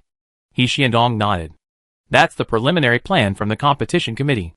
But you should know that we're in first place, and the star systems behind us may not necessarily agree to follow this order. Qin Yongji was very confident. No matter what aspect, time, points, or number of star beasts, Qian will be first. The competition committee will definitely focus on this assessment. Otherwise, the military joint competition will be in name only. The Interstellar Alliance will not allow such a thing to happen. After all, the activation of the machine for the jump into the unknown star region still depends on the Interstellar Alliance's favor. Chapter 104. Hearing this, He Xiandong felt relieved and declared, this is the honor you earned. Qian will not ignore it, nor will we allow others to ignore it. In short, a definitive set of rules will be released in at most 2 weeks. Whether the second league match will begin is uncertain at this point, so we have to wait and see. 2 weeks is enough time for another match. However, He Xiandong hadn't yet anticipated the extent of the unknown star region's growth period. Qin Yongji and the others had just returned to the league rest area on Ida Star, and before they had finished their medical examinations, a shrill announcement echoed throughout the league hall. Alert! Alert! The supernatural energy index is exceeding the limit. Alert! The supernatural energy index on Ida Star is exceeding the limit. Instantly, the entire building was filled with the sound of thunderous footsteps, and the sounds of hurried testing. Qin Yongji sat up from the examination bed, and bumped into Ruan Wenqing as he stepped out the door. Is the inspection complete? Qin Yongji nodded hurriedly. What happened? Ruan Wenqing quickly knocked on the next person's door, calling out to each one, while explaining to Qin Yongji. The unknown star region's growth period has affected a mutation zone. Currently, over 130 mutation zones are affected, 49 of which are within Qian. We need to rescue them immediately. The closest region to Akalin is Tam. Research institutes outside Tam are affected and require immediate assistance. As he spoke, Ruan Wenqing glanced at Shi Cixin, who was stunned in the crowd. Communications with the affected area are currently interrupted, and the number of casualties is uncertain. Shi Cixin's face paled even further at these words. Qin Yongji suddenly remembered. Shi Cixin's mother, Shi Luan, was a researcher within Qian, assigned to TMU to teach mecha knowledge. She took a deep breath and said, Cixin, don't worry. TMU has a dedicated military escort. Everything will be fine. Shi Cixin nodded, offering a sly smile. Yes, I know. But her clenched fists refused to relax. Qin Yongji immediately assembled the team and prepared to ask the commander for permission to travel to TMU to participate in the emergency rescue. However, as he was heading to the command tower, Swakan's message was already transmitted to the computer. Qin Yongji, did you receive the notification? Swakan's voice was as calm as ever. Her gaze blazed through the computer screen, gazing intently at Qin Yongji. This is your first military rescue mission as a qualifier. I will give you 5,000 troops to ensure the safety of the entire planet Tam. Qin Yangji's expression instantly grew solemn, realizing this was a test for her. He immediately nodded and agreed, understood. I promise to complete the mission. Zwicken nodded. Leave it to you. I arranged the jump to Mashiro. As Tam approaches Mashiro, jump through the star system there. You be accompanied by a new AZ-20 military starship. Ensure you bring the researchers trapped in the mutation zone back unharmed. Qin Yangji nodded, immediately accepting his mission, and then looked at the others. I gather the troops now, and immediately head to Mashiro for the jump. Shi Cixin's nervous heart calmed down. Looking into Qin Yangji's resolute eyes, she nodded. Okay, I believe in you, Xiaong. We can do this. Qin Yangji nodded seriously, of course. It's just a newly formed mutation zone. She already defeated Liang Yiziwei and Xuanmeng, so this time, anything short of the Immortal Vine and Red Mistletoe wouldn't be unbeatable. The Immortal Vine hadn't produced any seeds, and as for the Red Mistletoe, it was even more impossible. You have to know how much effort it takes for a plant with the attribute of time to grow into a force as powerful as the Red Mistletoe. If it weren't for the inadvertent influence of the abnormal energy of time, it would be scattered in the turbulent flow of time, withering away bit by bit. If the Red Mistletoe hadn't acquired the extremely stable yet volatile energy of the blood cattail, which could assimilate the power of time every time it was on the verge of collapse, and pull the Red Mistletoe back, it would have died long ago. The Red Mistletoe left behind only one seed in its lifetime, which was studied by the Divine Blood Laboratory and planted in her body, along with the blood cattail seed. Now where could they find another Red Mistletoe? The possibility of the Immortal Vine is far greater. However, during the growth phase of the unknown star field, this massive alien plant wouldn't stay in the energy-rich unknown star field, but instead come here, where the mutant energy is nearly depleted. Wouldn't that be courting death? Qin Yangji wasn't afraid at all. Tam is located between Qian and Mashiro. Akalin is on the edge of Mashiro, near the Interstellar Alliance region. It was the former border between Yatu and Qian, and now it has become a corner of Tula. After losing the Yin Yangziwei, Akalin lost its unique military and strategic position. This land was once completely exploited by Yatu due to its vast mutant energy mining area. Then, after Yatu split, it came under Tula's control and entered Tula's territory. Currently adjacent to Mashiro, it could be used to utilize Mashiro's space jump to enter Tam. At this moment, within Mashiro, a counselor quietly left the meeting room and whispered something to a senior counselor sitting below. Upon hearing the news, the man nodded immediately. The senior counselor from Mashiro then left the meeting room. As he returned to the magnificent manor, a secret passage opened, and a white-clad researcher from the underground laboratory emerged. Contact the Demon Eye. The man unbuttoned his vest, revealing his torso. He looked elderly, somewhat aged. This demeanor was perfectly normal for a counselor of his age. After all, one couldn't hold such a position without a certain level of experience. He was Mashiro's counselor, Dias. If one investigated his past, one might discover another, even more famous name. Kaser. Professor, we detected the source of the anomaly within the Yin Yangziwei signal. It did cause a momentary time distortion, but the extent of the distortion is currently uncertain. Castle was a remarkably perceptive individual. He possessed a natural, precise research sense, instinctively able to discern the larger picture from subtle details. This allowed him to boldly propose various hypotheses and opinions. His lifelong goal was to surpass his teacher, Clark, and become the greatest researcher in the recent history of the Interstellar Alliance. Compared to Clark's achievements in various potions, Castle had his own accomplishments of which he was particularly proud. He called this potion Holy Water. It could help everyone overcome their evolutionary flaws, and was the greatest pharmaceutical invention in the entire interstellar universe. Unfortunately, the Interstellar Alliance, and especially the Red Flame people, were extremely secretive about it and avoided it. Castle inwardly cursed them for being short-sighted. But at this moment, he was still fascinated by the superior genes within the Red Flame people. The Red Flame people, the flame-scale beasts. Before the arrival of the Great Nirvana era, it was said that in the Age of Chaos, the flame-scale beasts were the pinnacle of animal intelligence. They possessed the purest Nirvana evolution, and the humans they became were the closest to the image of their creator. While the Sparrow Gold beasts and the spiritual beasts still retained their animal characteristics, the flame-scale beasts had undergone the most complete evolutionary retreat, truly shedding their animal form. Their spiritual realms were also unprecedentedly stable. Of course, this was an exception. Even so, the average level of the Red Flame people far surpassed that of other galaxies. Castle knew this so well because he had conducted extremely in-depth human research. Every piece of data was accumulated at the cost of countless human lives. This precious data would become the cornerstone of his research into the divine water. By then, if the sacred water succeeded, he would become the greatest pharmacist and researcher, no longer a disciple of Master Clark, but simply Cass Soul himself. Continue tracing the source. I contact the Demon Eye and send a more accurate on-site survey, Cass Soul said to the young researcher. He then reminded him, the Red Flame people are about to arrive. Get ready and take everything to the base. Come back after the storm has passed.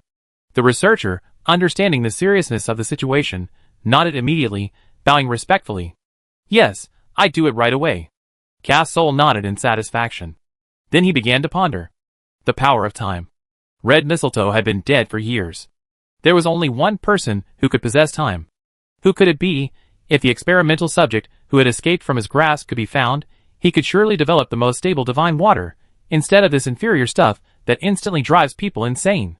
Castle unbuttoned his shirt and picked up a can of black motor oil from the table. His shirt slipped away, revealing not human flesh, but a mecha-like form, with layers of metal joints and a layer of human-like, tactile skin that could adjust to a human skin tone with polarized light. His entire body was mechanical. After applying the motor oil to the core area, the joints no longer felt stuck, and Castle nodded in satisfaction. In that explosion, he had faced the power of space head-on, and the threat he faced was no less than anyone else's. Castle's body was shattered, leaving only the structure above the shoulder intact. Fortunately, his researchers helped him rebuild a metal body. Over the years, as the trade of the sacred water progressed, Cass Soul gradually rebuilt his sword-testing stone. The base was one of these locations. It was a place unknown to everyone except his trusted researchers. It was very different from the Divine Blood Laboratory of yesteryear. Cass Soul understood that politicians were unreliable. Yatta was so committed to biological reform back then, yet they sold the Divine Blood Laboratory without hesitation even when the Red Flame Army was approaching. When they informed the politicians of this news, they became pawns on the chessboard. Cass Soul learned his lesson this time, and would not expose the laboratory to anyone. Sure enough, this relationship led to a long-term partnership with the Demon Eye and gradually made him a respected senior counselor in Mashiro. If it weren't for the desire to seize Nieto, Kaiser would never have taken on the daunting job of a counselor. However, after becoming a politician, he was able to understand their mindsets and gradually negotiate with them to obtain what he desired, which was not without its benefits. While Mashiro awaited the arrival of the Red Flame, Chinyangji also arranged the arrangements for the jump. First, they traveled to Mashiro via the intergalactic jump device in the Akalan region. As the massive military starship sailed towards Mashiro's starport, it experienced considerable turmoil within the region. These people were survivors of Yatta's former existence, and they held a deep-seated fear of the Red Flame's massive starships. The moment they saw the starship approach, they even panicked for a moment. Then, a counselor from Mashiro stepped forward to escort Chinyangji and his group away.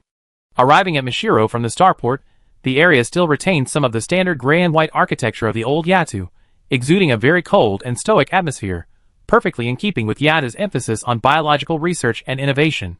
The Yatta people were inherently cold and stoic, their eyes fixed on profit or usefulness. They dedicated their lives to the pursuit of power, unleashing their immense power upon the surrounding galaxies and planets in a display of military might, lacking the proper reverence for life. In Yatta's view, the flaws of evolution after the Great Nirvana were due to nature's inflicting certain negative influences upon this evolution. They needed to find more genetic keys to overcome these negative influences, and the appearance of the star beasts was nature's clue. Having traveled from the starport to the interior of the galaxy route leading to the jump, Chinyangji met with Mashiro's senior counselors. Mashiro's speaker is still at the event center, and hasn't been able to return. Interstellar travel isn't as stable as it once was. During the burgeoning period of unknown star regions, it's possible to enter a mutation zone midway through a journey. Some high-ranking figures, who value their lives won't risk relocation at this time. The senior counselor, who greeted Chinyangji, knew she was coming as a reserve commander for Chien, and treated her with considerable respect. Commander Chun, this is Mr. Dias. He will explain the entire jump process. Castle stepped out at this moment, surveying the Chien team carefully, his gaze wandering among them, trying to determine which one was his target. The group of young men were mostly similar, with little difference. They all had a vibrant look, the resolute gaze unique to Chien people, and an aura imbued with Chien. Castle couldn't tell who his target was for a moment. However, when Chinyangji emerged from the starship, his gaze fixed on him. Castle had almost undoubtedly identified his target. It was simply that Qin Yangji's eyes were a pair he remembered vividly. 01 was the child he had nurtured, and Castle held immense expectations and affection for her. He anticipated her birth far more than he did his own. Compared to the imperfect experimental subjects in the lab, 01 was undoubtedly his most perfect creation. Furthermore, Qin Yangji and Qinju were so similar, those calm eyes, reflecting still water, seemed almost a copy and paste. Castle's hands trembled uncontrollably. The child Qinju had transported away, 01, was the one he had been searching for during his exchange with the demonic eye. However, over the years, the samples of spiritual anomalies the demonic eye had found were all crude, none as perfect as 01. Each one a failure. Now, Castle's hope was rekindled. He wasn't surprised by Qin Yangji's age. After all, red mistletoe is a creature of temporal energy, so some temporal deviation is perfectly normal. However, this time deviation was only slightly large, which Castle's soul could certainly accept. Besides that, he wanted to see what 01 had experienced. If he could figure it out, perhaps he could gain even greater rewards. Qin Yangji stood before Castle's soul, like a giant treasure. "Let's jump here." He explained the characteristics of Mashiro's jump channel with his consciousness, then activated one of the jump routes. Qin Yangji nodded, and the group boarded the starship again. Castle's soul watched her departing figure, his eyes flickering. There's still a chance. Now isn't the best time. Eventually, these guys will warp back to Mashiro. He could be more prepared. This time, he decided not to repeat the same mistake. Last time, it was Qinju who caused the Divine Blood Lab to be exposed. This time, the mission to take Qin Yangji away must be foolproof. Watching the starship warp away before his eyes, Castle's eyes flickered, and he immediately sent a series of commands to his computer. He needed to mobilize an extremely powerful mind-isolating drug. Since Qin Yangji could summon a modicum of time-warping power, whether he controlled it or not, he had to approach it with caution. Originally, there were only 2 potions to deal with red mistletoe. The liquid, smelted from red mistletoe's corpse, was only enough to treat such a powerful SSS-rank star beast twice. One was used on red mistletoe, and the other, originally intended for Qinju, was used. He couldn't bring himself to use it, and it later led to a catastrophe, nearly destroying the hard work of his entire life. This time, Castle's soul steeled himself and decided not to withhold it. As Castle's soul pondered this, Qin Yangji turned around and glanced back with a frown of unease. For some reason, she sensed a strange gaze, something like excitement. This gaze quickly alerted Qin Yangji. She glanced back casually, her gaze lingering on the senior counselor for a moment, then fixed on his features. This person looks familiar? Qin Yangji tried to compare him with the people in his memory. But after repeated comparisons, he couldn't find a suitable match. Until he'd boarded the starship. "What is the rebellious star beast in the TMU mutation zone?" Ruan Winching asked in Qin Yangji's direction. But after several seconds, there was no answer. Shang Yueshan couldn't help but glance towards the blonde girl with concern. Even Shi Cixin was stunned for a moment, then looked at Qin Yangji. "Xiaoang?" Li Jingxian walked over and patted Qin Yangji. Waking her out of her memory comparison, the blonde shuddered and immediately came to her senses. "What? What's wrong with you?" Wei Xian glanced her up and down. He couldn't help but ask worriedly, "You seem distracted. Something seems off after entering Mashiro. What did you find?" In Wei Xian's memory, Qin Yangji rarely lost her focus like this, unless she made a significant discovery. For example, when she returned from the Burningwood realm, she said she found Qinju's relics. Of course, he didn't know how those items related to Qin Yangji, but there must have been some connection. Afterward, everyone tacitly agreed not to mention these matters in front of Qin Yangji. This time, her distraction was even more severe than the previous one. She had completely left her body, and Li Jingxian had to summon her back with a pat.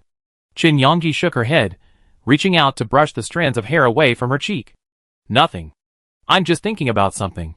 "What were you searching for?" She was clearly preoccupied. Ruan Winching patted Qin Yangji's shoulder. "Don't overthink it. It's okay. Don't put too much pressure on yourself. If things don't work out, we take care of it." He thought Qin Yangji was nervous because it was his first mission as a qualifier. Qin Yangji chuckled. "Brother Ruan, how could that be? Am I the type to get nervous over a single mission?" Wei Xian nodded. "I knew it wasn't true, but Brother Ruan insisted I keep it to myself, fearing I put pressure on you." "Who are you, Qin Yangji?" "It's just an emergency rescue mission. It's easy for us."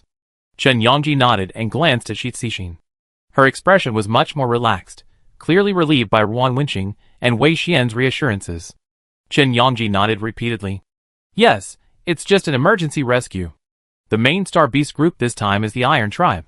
I fought against these Star Beasts before during the entrance exam. They're not difficult to deal with.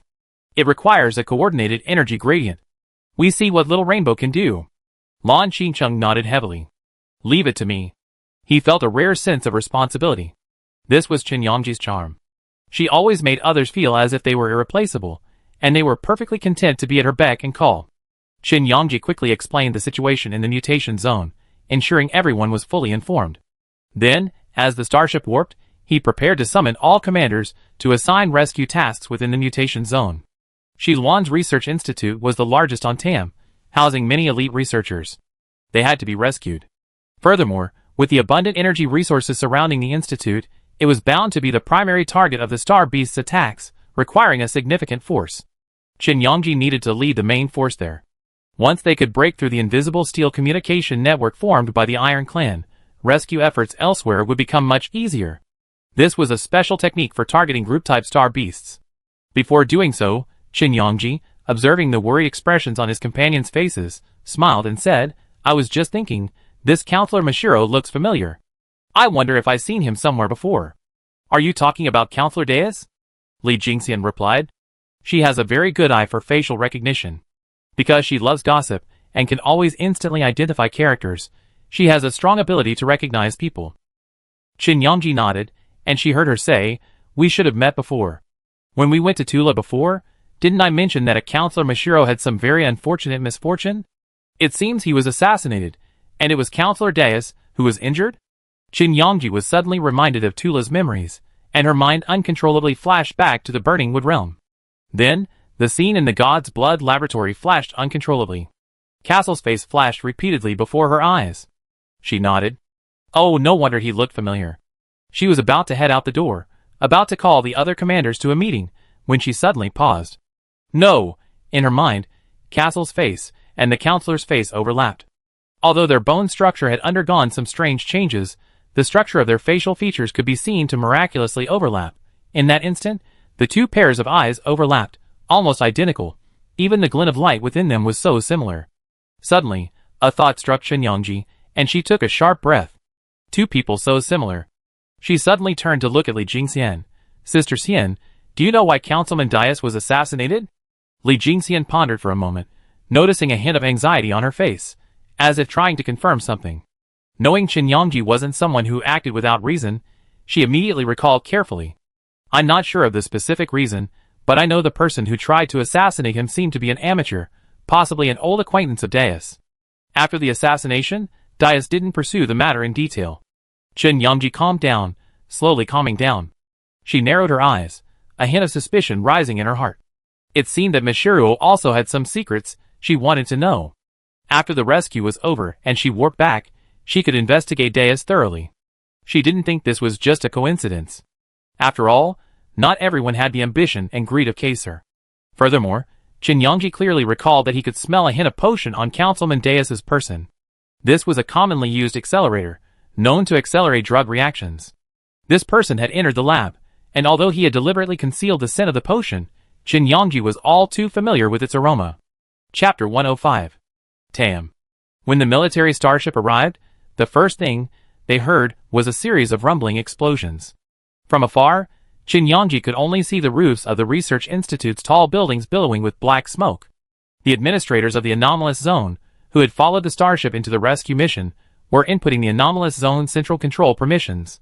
The instant they were activated, the remaining street management and system defense permissions were activated, allowing them to view distant images through the cameras. Huge monsters emerged from the ground. Their massive steel centipede legs swung outward, their mouthparts biting into the steel buildings on the ground like snacks, biting off the huge buildings bit by bit, causing them to collapse instantly. The starship anchored in the chaotic anomalous zone. One team will help the administrator build a watchtower, while the rest of us will go to the rescue. Chen Yongji had already mentioned the rescue plan aboard the starship, and now she was simply repeating it. She finished her words quickly, and immediately sped towards the main research institute, followed by only a few teams.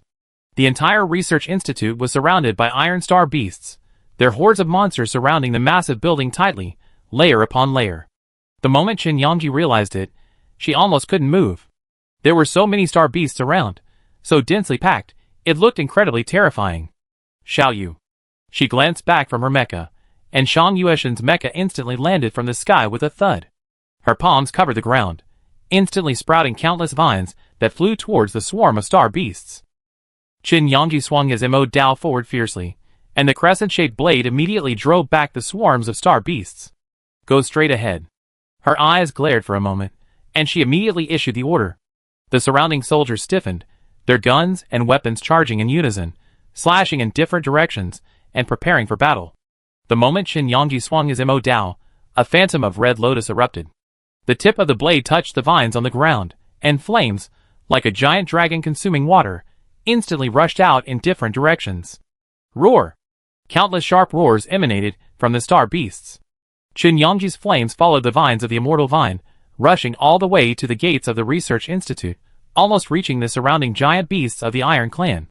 The blazing flame seared the beast's carapace, and countless legs immediately clawed at the ground. Then, from the top of the low building in front of the research institute, a massive centipede's head suddenly rose. Its massive tentacles, like clubs, pounded the rooftop, shaking the observation deck to the point of collapse. The entire research institute resembled its vast lair, with the iron centipede perched atop it, motionless. Qin Yangji saw the centipede's exposed head, and his eyes narrowed for a moment. It was an SSS-rank behemoth. The iron centipede, Star Beast Sequence 31, was second only to the BT Sickle Mantis among the Iron Clan. Compared to the BT Chain Mantis's energy-sucking ability, the iron centipede possessed a unique ability, common among the Iron Clan, that allowed it to teleport by adjusting energy gradients. In addition, its body has powerful defensive power. Its legs are equipped with electric lightning, which can strike out attacks like thunder whips. The supernatural energy is so strong that it can almost break the shell of the star beast at the moment of being hit. Qin Yangji breathed a sigh of relief when he realized it wasn't a bot-chain mantis. You know, elemental mutant star beasts are difficult to deal with. The bot-chain mantis's energy-sucking effect would cause significant damage to the Institute's structural structures, leading to their collapse and destruction. Furthermore, after absorbing energy, the area would be instantly contaminated by the mutant energy, making it impossible to implant energy anchors. Qin Yangji had envisioned building a stable area here to erect a sentry tower, and didn't want to have to deal with the thorny situation of star beast contamination. However, the iron centipede wasn't a formidable opponent either, it was equally a formidable fodder. Although the Institute's metallic conductivity had been isolated, the iron centipede's lightning whip properties could bypass conduction and transmit energy directly through micromolecular vibrations into the Institute's interior, causing simultaneous vibrations and collapsing internal structures. This was also a significant challenge, and would significantly hinder Qin Yangji's rescue efforts. But this wasn't the worst of it. At least some of the buildings could be salvaged later. Having identified their target, Qin Yangji focused on dealing with the surrounding Iron Clan beasts. Half of Tam's planet is covered by the mutation zone.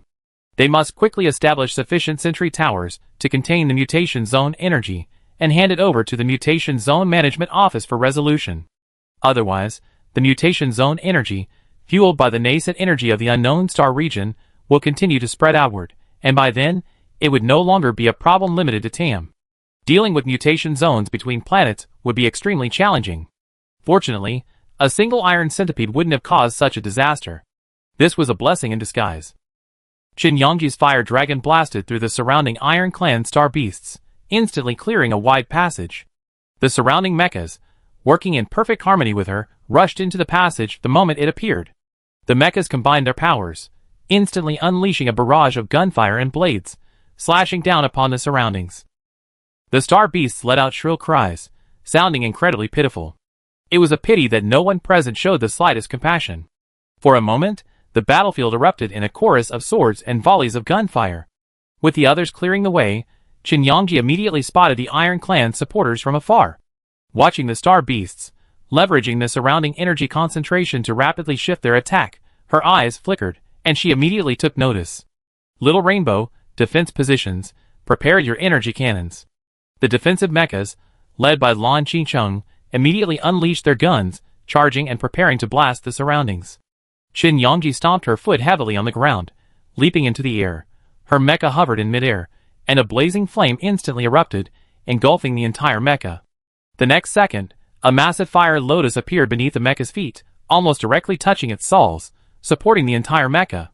With a swift swing of her blade, the surrounding star beasts immediately fell to the ground in large numbers, flying behind them, dragging other star beasts with them, forming a circle of air several meters in radius.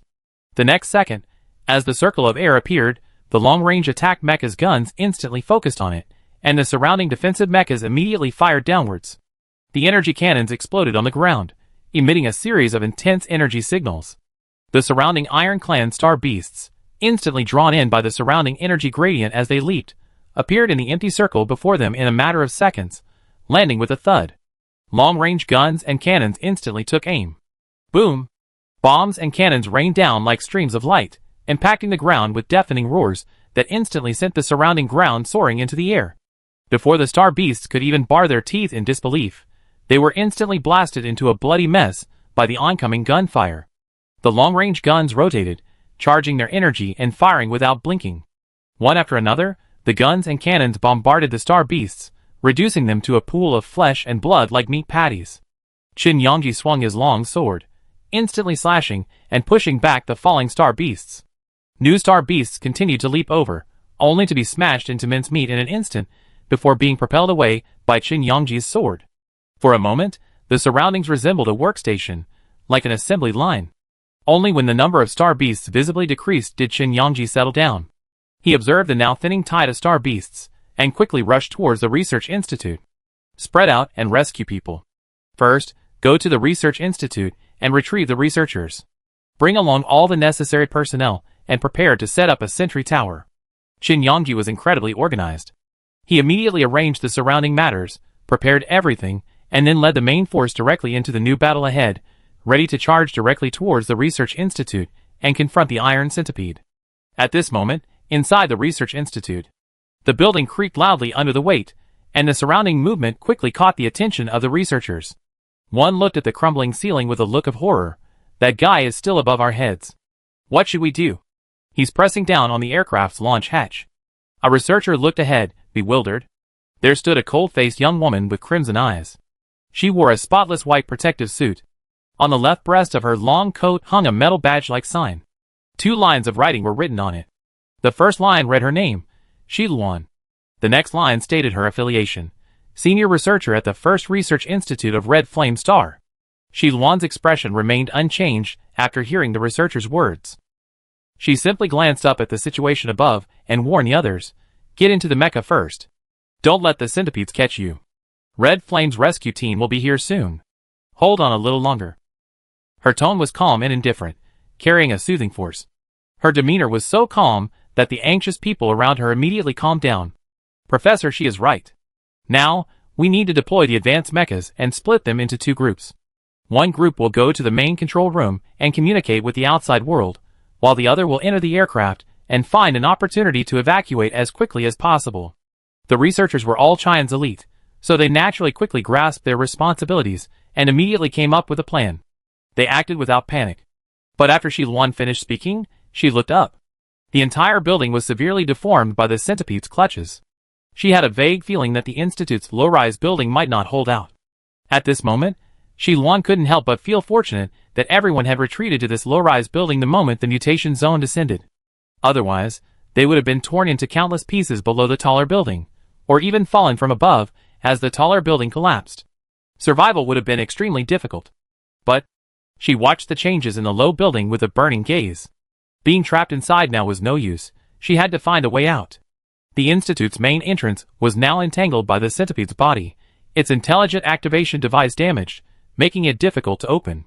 The only way out was through the aerial evacuation system above, but the centipede's legs had landed on it, its massive head nearby.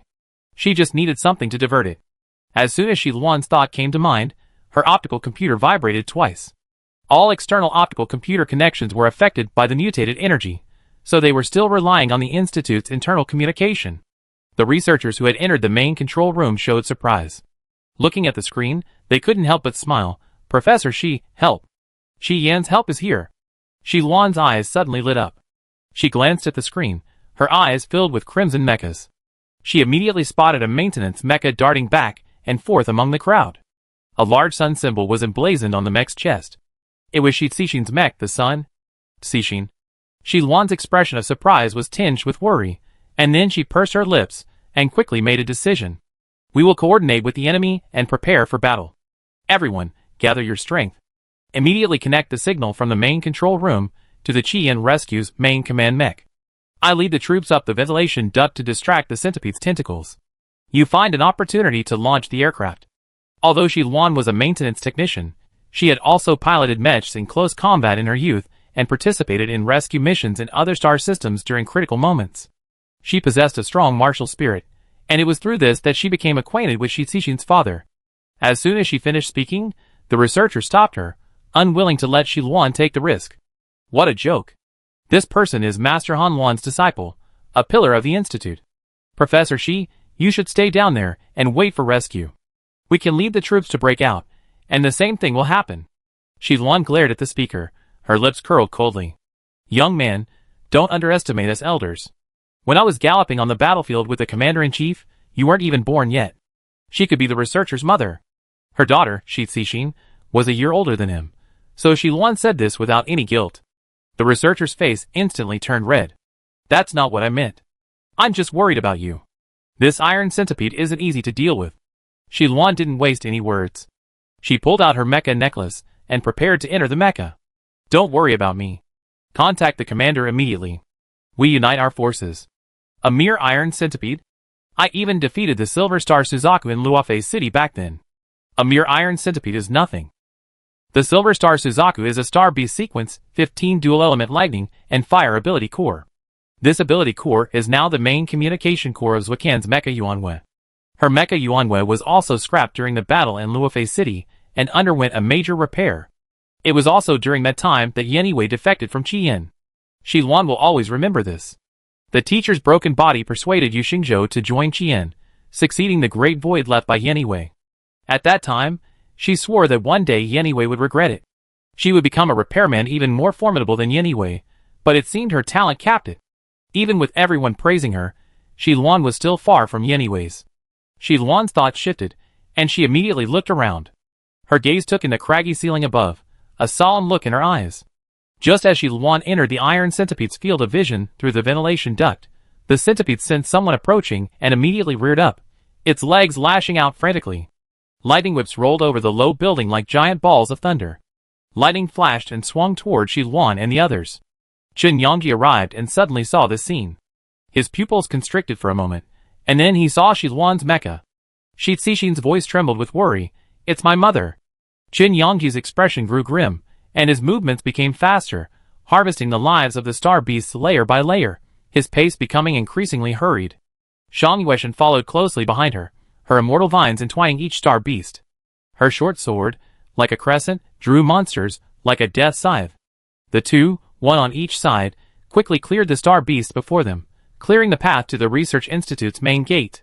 However, beyond the gate, they encountered the massive form of a steel centipede. The massive steel form, like a giant screw, was screwed firmly into the low building, its entire body pressed against it. Its head, drawn to the mecha led by Shi Luan, ignored the body below. Chen Yongji sensed the centipede's distraction and instantly slashed down with his sword, instantly repelling the star beasts blocking their path. Then, the mecha suddenly lunged forward, like a streak of light, wielding its Mo Dao and slashing directly at the centipede's scales. Sizzle, sizzle. The Mo Dao and the hard steel scales ripped apart with a series of sharp, tearing sounds, and exploding with intense pain. The iron centipede instantly stood at attention, a sharp roar emanating from its throat. Roar. Shi Luan's expression shifted, and she immediately looked down, seeing a series of mechas rushing towards the Research Institute. Professor Shi, back off. Chen Yongji roared angrily. Shi Luan instinctively turned back. A massive ball of lightning flashed in her pupils, so massive it threatened to engulf the entire Research Institute. Chen Yongji, upon seeing this, immediately glanced back at Shang Yueshan. Before she could call his name, Shang Yueshan nodded. So Chen Yongji turned her gaze back. Wei Xian raised his hand and swung his grappling claw. Support is in place. Shang Yueshan slammed his palm down on the ground, and instantly, a massive shadow of the immortal vine appeared behind him. The vine, so massive it seemed to solidify, exploded in growth in the blink of an eye, soaring into the heavens. The immense roots gripped the ground tightly, its twisted body reaching upward like a ladder to heaven. Just as Qin Yangji leaped up, Wei Xian's grappling claws suddenly snagged onto her mecha, and, propelled by the infernal flames, they sped upward. Qin Yangji's mecha dragged Wei Xian along the immortal vine at such a rapid speed that it practically left a scarlet afterimage. Wei Xian, panting like a dead dog, was dragged along, struggling to withstand the powerful supernatural pressure unleashed from the immortal vine beneath her feet. "Ah, what's going on?" He gritted his teeth and sighed silently. Then, the instant Qin Yangji paused, his immense arm strength swung out, igniting his hook claw. Snap! Qin Yangji's mecha circled in midair, then, driven by the powerful centrifugal force of its hooked claws, flew toward the iron centipede's location. The moment she landed, Ruan Wenqing and Li Jingxian climbed onto the immortal vine, with Shan Yueshan below. The vine's energy coiled around the Iron Clan star beasts, branches emerging from the flesh uncovered by scales, leaving behind trails of blood-soaked vines. Then the immortal vine suddenly erupted, hurling the pure star beasts far into the distance. High above, Ruan Wenqing aimed his gun at the iron centipede's massive legs. He fired a burst of cannonballs. A loud bang. Instantly, a ferocious flash of lightning filled the sky. Sparks flew wildly, scattering towards the mechas below. Qin Yangji brandished his Mo Dao from afar, like a crimson banner, drawing a vast streak of fire that instantly shot upward. The flames spread, momentarily obscuring the falling lightning sparks. Then she grabbed the hook at her waist and warned Shi Luan, "Professor Shi, catch it." Shi Luan instinctively turned back, and saw the steel claw swung by Qin Yangji. She immediately grasped it. The claw spun around her body, wrapping around her in layers, instantly engulfing the surrounding mechas. This is... Shi Luan's mind went blank for a second. Just as she was about to say something, she saw the crimson mecha suddenly charge towards the steel centipede. As their figures crossed, Qin Yangji turned and whispered to Shi Luan, "Aunt Shi, Sister Cixian is very worried about you. You retreat first. We're here." Shi Luan's heart stirred, and Wei Xian suddenly retracted, instantly pulling back with his massive claws, pulling back several mechas high up in the building. For a moment, Qin Yangji's mechas were the only ones above the building. Facing the enormous steel centipede, Qin Yangji's eyes flickered with a vibrant, crimson glow. Quite large. Qin Yangji activated the red lotus core, and a crimson flame erupted from her body. The steel centipede, sensing the provocative pressure from her, roared furiously, then opened its mouth and spit out a stream of lightning arcs, driving the massive lightning ball upward. Boom! The lightning ball settled in midair, instantly striking down with several bolts of lightning that rumbled through the sky, threatening to shatter the building below. Qin Yangji's eyes caught the lightning's momentum, and with a flick of his toes, he leaped up, soaring into the air. He then drew his long sword, unleashing a stream of crimson flames that met the falling bolts of lightning directly. Boom! The two energy shockwaves collided in midair, creating two vortexes that madly pounded each other. The flame shot straight into the interior of the lightning ball, threatening to envelop it entirely. The steel centipede, sensing its energy being suppressed, roared in frustration. Its legs began to interlock, attempting to continue supplying sufficient energy to the lightning ball. However, Qin Yangji raised his hand, and a massive red lotus figure appeared behind him. The red lotus petals trembled and opened, falling one by one. The moment they were touched by the breeze, the petals flew rapidly towards the steel centipede. The moment it touched the iron centipede's body, a powerful force suddenly erupted from the seemingly harmless petals. Like blades, they sliced through the iron centipede's protective energy barrier and immediately struck its legs. The next second, the petals stretched into fiery ropes, tightly wrapping around the iron centipede's legs. With a sudden, powerful force, they pulled the legs completely away. The iron centipede, realizing its lightning whip couldn't converge, cried out in fear. Seeing this, Qin Yangji's eyes hardened, and he suddenly rose from the ground. Red Lotus. A huge crimson lotus suddenly emerged from beneath her feet. With a bang, the massive bud blossomed. The immense force, like a ferocious ocean wave, instantly erupted in all directions. Qin Yangji's sword touched the lotus's center pistil, then suddenly raised it. The entire red lotus image merged into the blade, her spiritual tentacles wrapped around it. With a single movement, she suddenly soared toward the steel centipede, her mecha casting a dazzling streak of light through the air. Shi Luan turned around and saw the figure, sword drawn, slashing down at the steel centipede. The mecha was imposing, shrouded in flames, as ferocious as the Yama of hell. Illusory true form. Shi Luan was speechless. How young was that child to be able to unleash such a true form? The next moment, she had no time to think about this, as her claws reached the massive vine below, realizing that the vine she was standing on was also a form of true form. Her surprise was instantly silenced. Then Qinyan saw a mecha with a sun pattern sprinting towards her. Xin? She paused for a moment, and called out calmly. Xin glanced over nervously. Mom, are you okay? Qinyan shook her head. It's okay, I'm fine. You arrived just in time. Then she looked down at the ferocious star beasts below, her expression immediately becoming serious. Have you cleared the gate? Xin nodded. The star beasts outside the gate have been cleared, but the gate can't be opened yet. Qinyan nodded. The intelligence system is damaged. It's okay. I can repair it. Take me downstairs. Xin felt a slight sense of disappointment. Her mother always put these things first. Although Xin knew she should have done so, she still wanted to talk to her a little more. After all, the time they had spent together was too little. However, Qinyan seemed to sense her loneliness. As they descended the vine, they suddenly turned back to look at Xixin. Thank you, children. You did well. Xixin's lips curled up unconsciously. Then, they immediately followed Qinyan to fight the star beasts below. As they slid down the vine, a flash of red light suddenly illuminated the earth, instantly capturing the attention of everyone around them. Qin Yangji's Mo Dao pierced through the iron centipede's massive lightning shell, and instantly embedded itself in its flesh. Still trying to resist, a fierce look flashed across Qin Yangji's eyes. He clenched his fists, and slashed down fiercely. Rip! The iron centipede's body seemed to be torn apart by two massive palms. Instantly, lightning bolts scattered uncontrollably around it, the entire ball of lightning flattening and spherical, transforming into various shapes. Swift rays of light struck the ground below, instantly creating countless pits.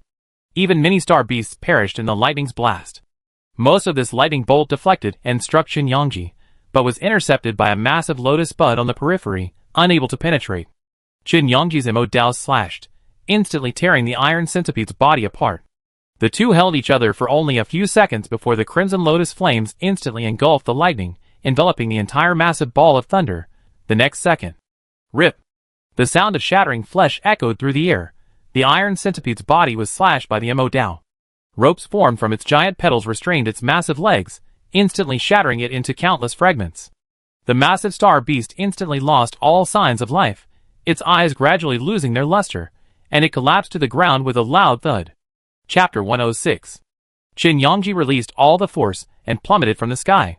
Shang Yueshan saw this, and the vines of the immortal vine suddenly shifted, catching her falling body firmly. Qin Yangji's mecha, absorbing the vine's force, spun abruptly, landing steadily on the ground with a thud. Then he swung his Mo Dao around, instantly repelling the approaching star beasts. Watching the blood energy suddenly rise from the ground, Qin Yangji breathed a sigh of relief and shook his wrist vigorously. This guy, he's really tough. Professor, she is inspecting the gate? The moment Qin Yangji landed, he saw Qinyan's movements. The gate's intelligent system was slowly repairing itself, and soon the shattered structures began to light up. As soon as she asked, Qinyan turned and glanced over. The gate has been inspected, but the damage to the institute is severe. If we want to build a sentry tower, we'd probably have to wait until the energy is purified. Qin Yangji frowned. Then arranged for the researchers to evacuate first. Energy purification sounds good, but in reality, it involves using energy explosions to dissipate the accumulated energy in the surrounding area. Qin Yangji was quite cautious and immediately thought of a solution. Qinyan nodded. The aircraft has been activated. The researchers at the institute were loading the aircraft in an orderly manner, preparing to evacuate to a distant location. Qin Yangji couldn't help but feel relieved. As the rescue work at the institute unfolded, surrounding teams also reported success. The outer sentry towers had been successfully built, forming a protective barrier around the mutation zone. The energy within the entire mutation zone was completely contained within, preventing any further spread.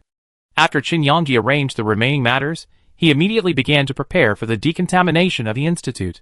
Just as the rescue efforts on Tam were drawing to a close, several small starships quietly appeared near the Mashiro system's jump path, preparing for interception and siege. At this moment, Wei Yabai, far away in the Demon Eye rescue area, received a message from the main commander, inquiring about the mecha signals from the competition arena. Wei Yabai reminded the main commander, at the time, the mecha recordings were disturbed by the influence of the mutant energy.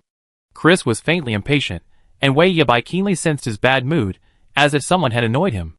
This anger, unlike the anger provoked by Qin Yangji, was a kind of displeasure and anger at having his territory violated, yet he seemed to be afraid of the other party, and dared not vent it. Wei Yabai's eyes flickered, vaguely sensing something was amiss. Why was the main commander so eager for the competition footage? Could it be that he had only just remembered to subdue Qin Yangji? Qi Yan had already left to rescue, so there was no point in remembering it now. Wei Yabai harbored a hint of doubt. But at Chris's request, he still cooperated. Chris's next question came. Did anything unusual occur on the field? What do you mean? Chris thought of the enormous red lotus phantom behind Qin Yangji. When did Qi Yan's phantom forms appear? Wei Yabai recounted what he had witnessed. Unexpectedly, Chris turned and asked, Is there anything unusual about Qi Yan's main commander? Wei Yabai's brow twitched slightly, and he hesitated for a moment as he thought of the mysterious Yin Yang Ziwei phantom that suddenly appeared behind Qin Yangji. His message was a beat late, and Chris's message arrived instantly. Wei Yabai, don't forget, you're from the Demon Eye. Wei Yabai's eyes flickered slightly. No. This person's sensitivity wasn't like Chris's. The person he was communicating with couldn't be Chris himself. He wouldn't notice his hesitation. A strange feeling welled up within Wei Yabai, but knowing he couldn't hide it from the other party, he briefly informed Chris of the shadow of the Yin Yang Ziwei. After the conversation, he felt somewhat uneasy. Who could it be? The one who could have tricked the main commander into obtaining information from him. Could it be those people? It's said that when the Demon Eye Laboratory was first established, it wasn't intended to conduct experiments related to biological connections, but rather to carry out dangerous projects like Yatu's. But later, Chris's mental breakdown, caused by drugs, broke down his collaboration with the researchers, who were said to be aliens. He then handed the laboratory over to the researchers within the Demon Eye, who carried out the biological connection experiment. The outside researchers also left the Demon Eye and disappeared. Wei Yabai knew all this because he had seen insider information from the laboratory back then. And now, he couldn't help but think about it. Wei Yabai was no fool. The symbol of the Yin Yang Ziwei, only Qin Zhu possessed a 100% affinity. The fact that Qin Yangji could summon the Yin Yang Ziwei phantom must be related to Qin Zhu. And Qin Zhu was said to have died in the explosion of Yatu's Callisto planet. Wei Yabai felt a little uneasy. His gaze wandered through his computer for a long time, but he couldn't help but click on Qin Yangji's conversation. Someone is asking about the Yin Yang Ziwei.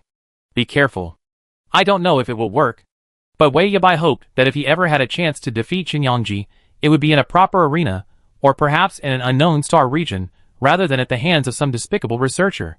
He himself was a product of the experiment, a beneficiary, but, hard to believe, he also hated it. The difficulties brought to him by the biological fission experiment were silent, but ever present. He envied Shang Yueshan's ability to leave the demonic eye without fear. He was reluctant to give up his own strength and the power it granted, yet he also loathed this artificial power. It was a deeply conflicting psychological state. When this news reached Qin Yangji, she was already preparing to evacuate Tam. Seeing Wei Yabai's message, Qin Yangji didn't ignore it. She stared at him for a moment, and Shang Yueshan lowered his gaze. What's wrong? His eyes held a hint of nervousness. Because Chris had used the controller, Shang Yueshan had sustained a minor injury, leaving a hideous scar on his right shoulder from the mecha's communication wire. Qin Yangji looked at the scar and suddenly had the idea of getting a tattoo. Shang Yueshan was worried Qin Yangji might encounter something serious. After all, they didn't spend much time together. However, Qin Yangji merely glanced at the message on the computer, a thoughtful look in his eyes. The ones who could find the demon, I should be the ones selling Chris's holy water. It seemed like someone would soon take the bait once she cast her hook. A fierce glint gleamed in Qin Yangji's eyes, but as he looked up at Shang Yueshan, his expression instantly returned to normal. Come on, I see what tattoo I can give you. How about my name? It'd be beautiful. She smiled, her eyes curved, her golden hair cascading down like a cunning golden-haired mouse. Shang Yueshan simply smiled gently. Is that okay? He was genuinely tempted. Qin Yangji liked to compare herself to her toy. She often say, I used to have a doll that looked just like you. Shang Yueshan envied that lifeless doll. For him, being owned was the beginning of a tragic fate. In the laboratory, the man who was his biological father, claiming to be his creator, transformed him into an inhuman monster. When he met Shang Zhao, she was also a domineering person, threatening to make Shang Yueshan serve her since she had saved his life. But Shang Zhao sent him away. And so, Shang Yueshan became ownerless again. Now, If Qin Yongji could possess him, Shang Yueshan would be delighted. He loved the feeling of being owned. It made him feel secure. Qin Yongji saw the joy in his eyes, and couldn't help but laugh. Are you really going to get a tattoo? It was a bit ambiguous. But Shang Yueshan asked cautiously, is it okay? Qin Yongji's heart skipped a beat. Of course. She raised an eyebrow. It looked like she had a new toy. Qin Yongji's footsteps drew a cheerful semicircle on the ground, bouncing forward. Come on, I prepare something for you. She fell into a rare moment of relaxation. Qin Yongji knew that what lay ahead was a very difficult battle. She and Cass Soul were finally going to have a break. The man who had created her life was also the mastermind behind her tragic fate. Critically, he had killed Chen Zhu. Her mother? A flash of hatred flashed across Qin Yongji's eyes. The starship sailed slowly until it entered Mashiro's territory. Military starships entering Mashiro's territory are required to undergo a special exploration period. Due to the good relations between Qian and Tula, Qin Yongji wasn't on guard. Everyone on the starship had anticipated this, and it wasn't something unexpected. However, just as Qin Yongji was debugging the circuits in the main control room, several tall figures dressed as Mashiro's staff members entered. The leading man, Nemo, addressed the sole commander in the room. Search the Mashiro ship. Qin Yongji nodded, glanced at him, and silently stepped back from the main control position, watching the man pass by her. As their figures crossed, she seemed to smell the scent of a potion. Qin Yongji's drooping fingers twitched suddenly twice. Two other staff members were waiting at the gate. Qin Yongji stood by with his arms folded, watching as one of them suddenly reached out and touched the steel wall of the military starship, his fingertips seemingly finding a crack. Qin Yongji silently pulled out her space button, hid her mecha necklace in her sleeve, and then took out a fake mecha necklace and fastened it on top. At the same time, she slowly replaced the button bomb inside the space button with the buttons on her clothes, gradually arming herself with the bomb inside. Her peripheral vision kept a sharp eye on the two staff members staring blankly at the crack in the wall. As Qin Yongji observed from the corner of her eye, she noticed footsteps approaching her. Qin Yongji suddenly turned to look at the person. The staff member approached calmly. Let's confirm the jump route. Is this the chief commander? Routine, no problem. Jumps always require these preparations. Qin Yongji stepped forward, and at that moment, she felt a sudden sharp pain in her neck, and then a huge influx of energy suddenly surged. The huge amount of mutant energy almost instantly surged into her mental realm, with such powerful force that it could almost collapse her mental realm in an instant. Qin Yongji's vision uncontrollably fell into darkness, and her body instantly fell. All consciousness seemed to be sinking into the mental realm, losing all control of the outside world. At this moment, she felt as if her body was being moved by something, then placed into something, and was pushed away along the starship, gradually moving out. Qin Yongji felt as if she had been through a long, turbulent ride. For a moment, she didn't know what was happening, her entire consciousness still being yanked wildly within her mental realm. She struggled mightily to resist, but it seemed futile. Feeling the powerful, mutated energy impacting her mental realm, Qin Yongji suddenly realized something and began to activate her mental tentacles. The assimilative power of the blood cattail was fully unleashed at this moment, simulating numerous different energy fluctuations, and then analyzing each energy data piece by piece. The potion was a jamming agent, refined using a large amount of the power of the Star Beast. Qin Yongji suspected that the potion that had allowed Kaisar to use it so boldly, in front of the eyes of so many people in Qian, must have been incredibly reliable and wouldn't accidentally awaken her. Qin Yongji located the red mistletoe without hesitation. Only a Star Beast of Sequence 1 could extract such powerful power. After all, Qin Yongji had even killed Liang Yiziwei, a Star Beast of Sequence 4. Kaisar was a cautious person, and wouldn't let a single move slip in such a situation. Qin Yongji immediately began to simulate the red mistletoe's power. Even so, by the time she gradually sorted out the complex web of mental powers, and began to awaken from her long slumber, she had already left the military starship, and was now entering a starship bound for an unknown destination. Qin Yongji was imprisoned in a sealed room, surrounded by a light prison composed of light data. Within this enormous cage, her hands were bound with special restraints, ensuring she could not escape. The light prison's basic defenses weren't particularly tight, just a common blockade. Qin Yongji assumed the researchers knew she wouldn't escape, so they didn't resort to any other tactics. But it was true. The power of the red mistletoe could almost instantly knock out any single soldier. Even Chen Zhu, who had a perfect affinity with Liang Yiziwei, could be controlled by it. However, Kaisar never expected that Qin Yongji had fused not the power of the red mistletoe, but the power of the blood cattail. Possessing the power of assimilation, even the red mistletoe would succumb to such a force, unable to suppress such a powerful being. Qin Yangji's expression became remarkably calm the moment she awoke. She remained silent. From her current sensations, Qin Yangji knew she was merely aboard a spaceship, not yet at Daokasal's location, let alone reaching its lair. At this moment, the red flame personnel undergoing inspection at Mashiro seemed to realize the starship had been lingering for far too long. Li Jingxian, growing increasingly impatient, glanced subconsciously towards the control room. Has the inspection not yet concluded? Is this entry process taking too long? Nothing's happening in the control room yet? Wei Xian responded subconsciously, still playing cards with Lan Qingcheng. 2 people against 1 Ruan Wenqing. The 3 of them were enjoying a lively card game when Shan Yueshan suddenly approached with a water bottle. Glancing at Li Jingxian, he cautiously asked, Sister Xiaoxian, where is Xiaoyang? He followed Qin Yangji's lead, addressing Li Jingxian. Li Jingxian frowned in confusion. Isn't Xiaoyang with you? After Qin Yangji had tattooed Shan Yueshan, he became incredibly pleased with his work, and every day he would pull Shan Yueshan's clothes aside to admire them. She hadn't seen Qin Yangji for a while, and she assumed he and Shan Yueshan were hanging out together. After all, that's how young people fall in love. But now Shan Yueshan had come to ask her about Qin Yangji's whereabouts, leaving Li Jingxian completely bewildered. Shan Yueshan was also bewildered when she heard her answer. No, she said, she was going to the control room to check. Li Jingxian frowned, her heart suddenly beating wildly, as she realized something was wrong. That's not right. Isn't the control room being inspected? As she spoke, she began to walk towards it. Wei Xian, biting his card, glanced at it. Huh? Can't find Qin Yangji? He's gone off to do something bad again, hasn't he? Qin Yangji was full of evil intentions, and Wei Xian wasn't worried about him at all. He was just a little upset that Qin Yangji had gone out on a fun trip without her. A moment later, Li Jingxian hurried out of the control room. No, where's Xiaoyang? Ruan Wenqing suddenly looked up. Isn't he in the control room? No one's inside. Li Jingxian's expression was grim. Even Mo Shurua's inspection is missing. Where did they go? Huh? Wei Xian was stunned. There's no one from the control room checking, so what have they been waiting for all this time? For a moment, Wei Xian couldn't even play his cards. Li Jingxian was a little anxious. I go ask if anyone has seen Xiaoyang.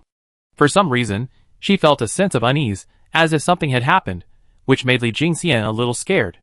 Ruan Wenqing noticed her expression and quickly stood up to persuade her. Don't worry, maybe she's talking to someone else. After all, there's still help available. Just then, Shi Cixin returned after settling Shi Luan and the others. Li Jingxian quickly stepped forward and asked, Cixin, have you seen Xiaoyang?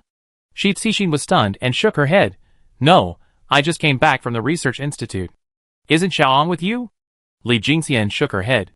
Shi Cixin wasn't panicking yet, but after asking around, there seemed to be no news of Qin Yangji, and she frowned, feeling somewhat troubled.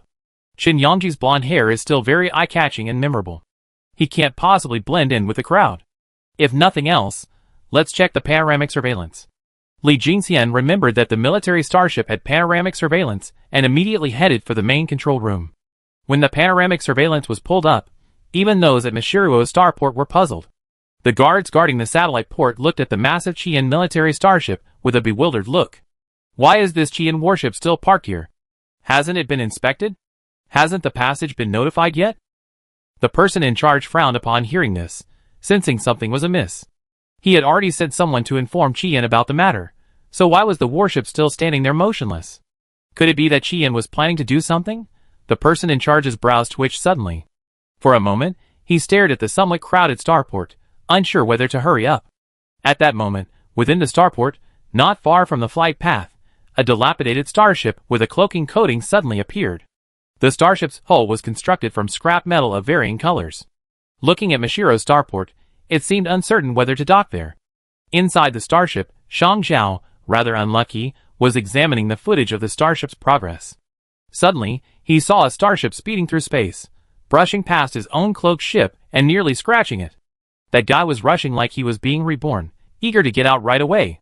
Shang Zhao couldn't help but curse his father. However, Mashiro suddenly went on alert again, and the previously lax starship defenses were now extremely tight. Shang Zhao had a gloomy look on his face. Is it not a good day to go out? She just wanted to go to Qian to see her son. Why was it so difficult?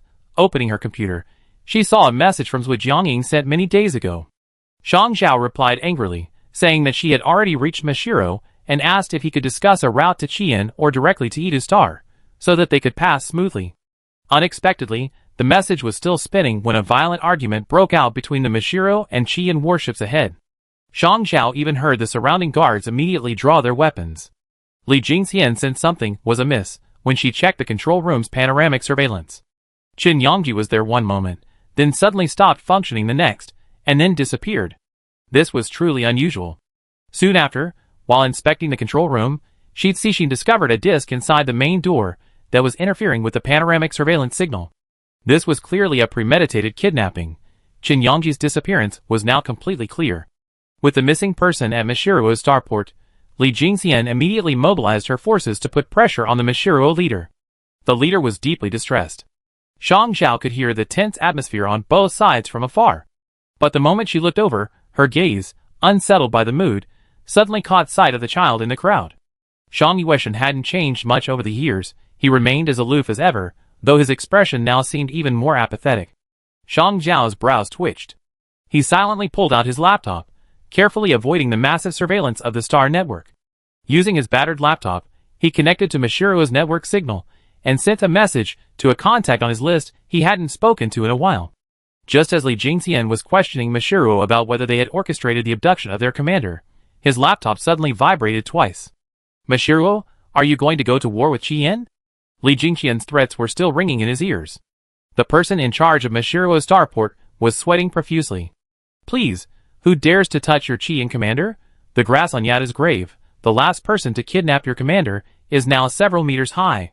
The galaxy's resources have been divided up, leaving nothing behind. With this outcome in mind, who would dare to touch your commander?" Li Jingxian was no fool. She quickly thought of the anomalies surrounding Qin Yangji. The biggest anomaly was the one Wang Wenqing had mentioned to her. The shadow of the Yin Yang Ziwei that appeared on Qin Yangji's body. You know, quite a few people witnessed this scene. At least the Demon Eye and Tula team saw it throughout the arena. Perhaps someone guessed that Qin Yangji was related to Qin Zhu, or perhaps to the experiment from that year, and therefore took him away. With Tula's team also present, and Mashiro being of Tula's zodiac sign, it was hard not to be suspicious. Just as Li Jingxian was questioning the person in charge, Shang Yueshan's brain vibrated, briefly diverting his attention from the matter at hand. Because the message came from someone he hadn't spoken to in a while. Shang Zhao. His mother, whom he hadn't seen in years. "Children, why aren't you moving?" Shang Yueshan, bewildered by these words, looked around. His thick eyebrows raised slightly, a sudden thought coming to mind. He quickly asked Shang Zhao, "Have you seen a teenage girl with blonde hair?" Shang Zhao flinched. "Do I look like a human trafficker?" The Scarlet Star pirates don't engage in human trafficking or kidnapping. Shang Yueshan had no choice but to explain that he had lost a key commander while passing through. This was no small matter. Shang Zhao's eyes suddenly turned cold when he saw the commander kidnapped. This seemed so familiar. She couldn't help but think of Chen Zhu's disappearance. It seemed as if he had vanished suddenly one day. The next time they met was to hear the news of Chen Zhu's death. Calestos erupted in a shocking explosion. The explosive power of a sequence for Star Beast, a completely friendly Star Beast, nearly flattened the entire galaxy. And it was through this explosion that the veil over Yatta's despicable experiment was lifted. This time, it was Qian again, the chief commander again, and another mysterious disappearance. Shang Yueshan's next words left Shang Zhao completely stunned. Qin Yangji might still be connected to the Divine Blood Laboratory back then. Shang Yueshan couldn't reveal too much information. He couldn't tell Shang Zhao that the shadow of Yin Yang Ziwei had appeared on Qin Yangji. But this information alone was enough to alert Shang Zhao. She suddenly remembered the starship she had seen speeding away, which seemed to have departed from the direction of Mashiro. Suddenly, Shang Zhao's mind ignited like a spark, and a flash of memory flashed through her mind. She immediately said to Shang Yueshan, "I spotted the trajectory of a departing starship." Just as Shang Zhao spoke these words, Shi Cixin suddenly emerged from the starship with swift steps. She leaned close to Li Jingxian's ear and whispered something. Li Jingxian's furious expression froze for a second, then she looked at her. "Really?" Shi Cixin nodded. "It's the message Xiaoyan left behind. Let's follow it. We can still make it." Li Jingxian immediately spotted the small magnetic disc. She placed it on the scanning area of her computer. A radar tracking map immediately appeared. Seeing the blazing red dot on it, the worry in Li Jingxian's eyes faded. She immediately abandoned the confrontation with Michiru and mobilized all her forces, returning to the starship to immediately track Chen Yangji's location. At the same time, she also sent the latest information to Qi Yan to reassure Zuokan and the others. Li Jingxian immediately reported Chen Yangji's disappearance. Because of the incident with Chen Zhu, Zuokan and his men had taken the news of the chief commander's disappearance very seriously, tracking him down from the beginning and nearly sending forces to pressure Michiru as chief commander. Now, knowing Chen Yangji's information, knowing that she was well informed, she felt relieved. However, while Li Jingxian and the others were tracking them, Zuokan was secretly verifying their route and constantly sending people to meet them in case they encountered any obstacles. Just as she and Zuokan and the others finished their report and were about to launch the starship, Shang Yueshan suddenly approached.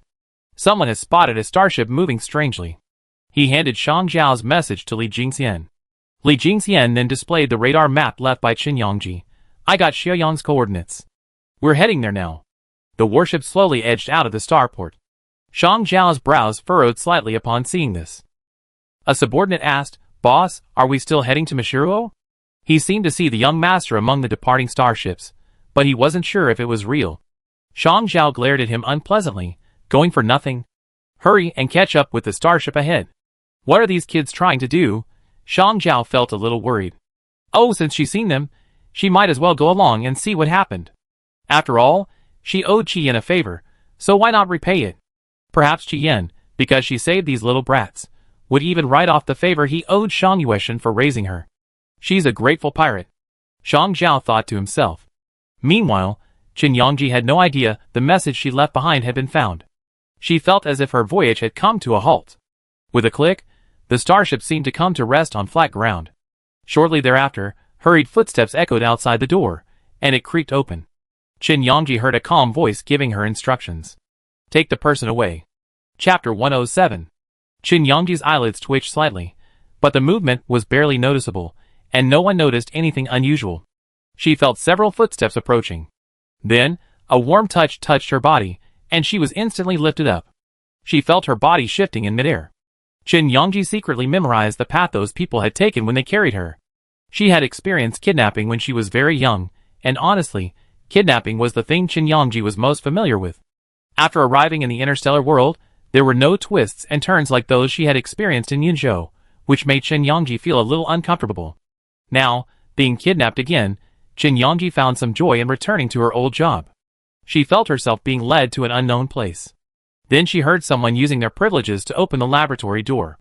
Chen Yangji silently sensed the person's location, and then silently moved her body. Her movement startled the people carrying the items. Hiss! She heard someone gasp. Chen Yangji's body shifted, looking towards the person, who had unlocked the access permissions, his eyes still closed. The man glanced at Chen Yangji's condition, sensing the drug's disturbing effects. He immediately soothed her, Don't worry. She's been given a strong drug, she won't wake up for a while. Put her in the lab. The professor will be coming from Mo's hero right away. We need her for experiments later to confirm the result. Chen Yangji's ears twitched slightly. The so-called professor must be Kaser. A cold glint flashed in her eyes. Cast soul. Very good. Then all we have to do now is wait for this guy to arrive.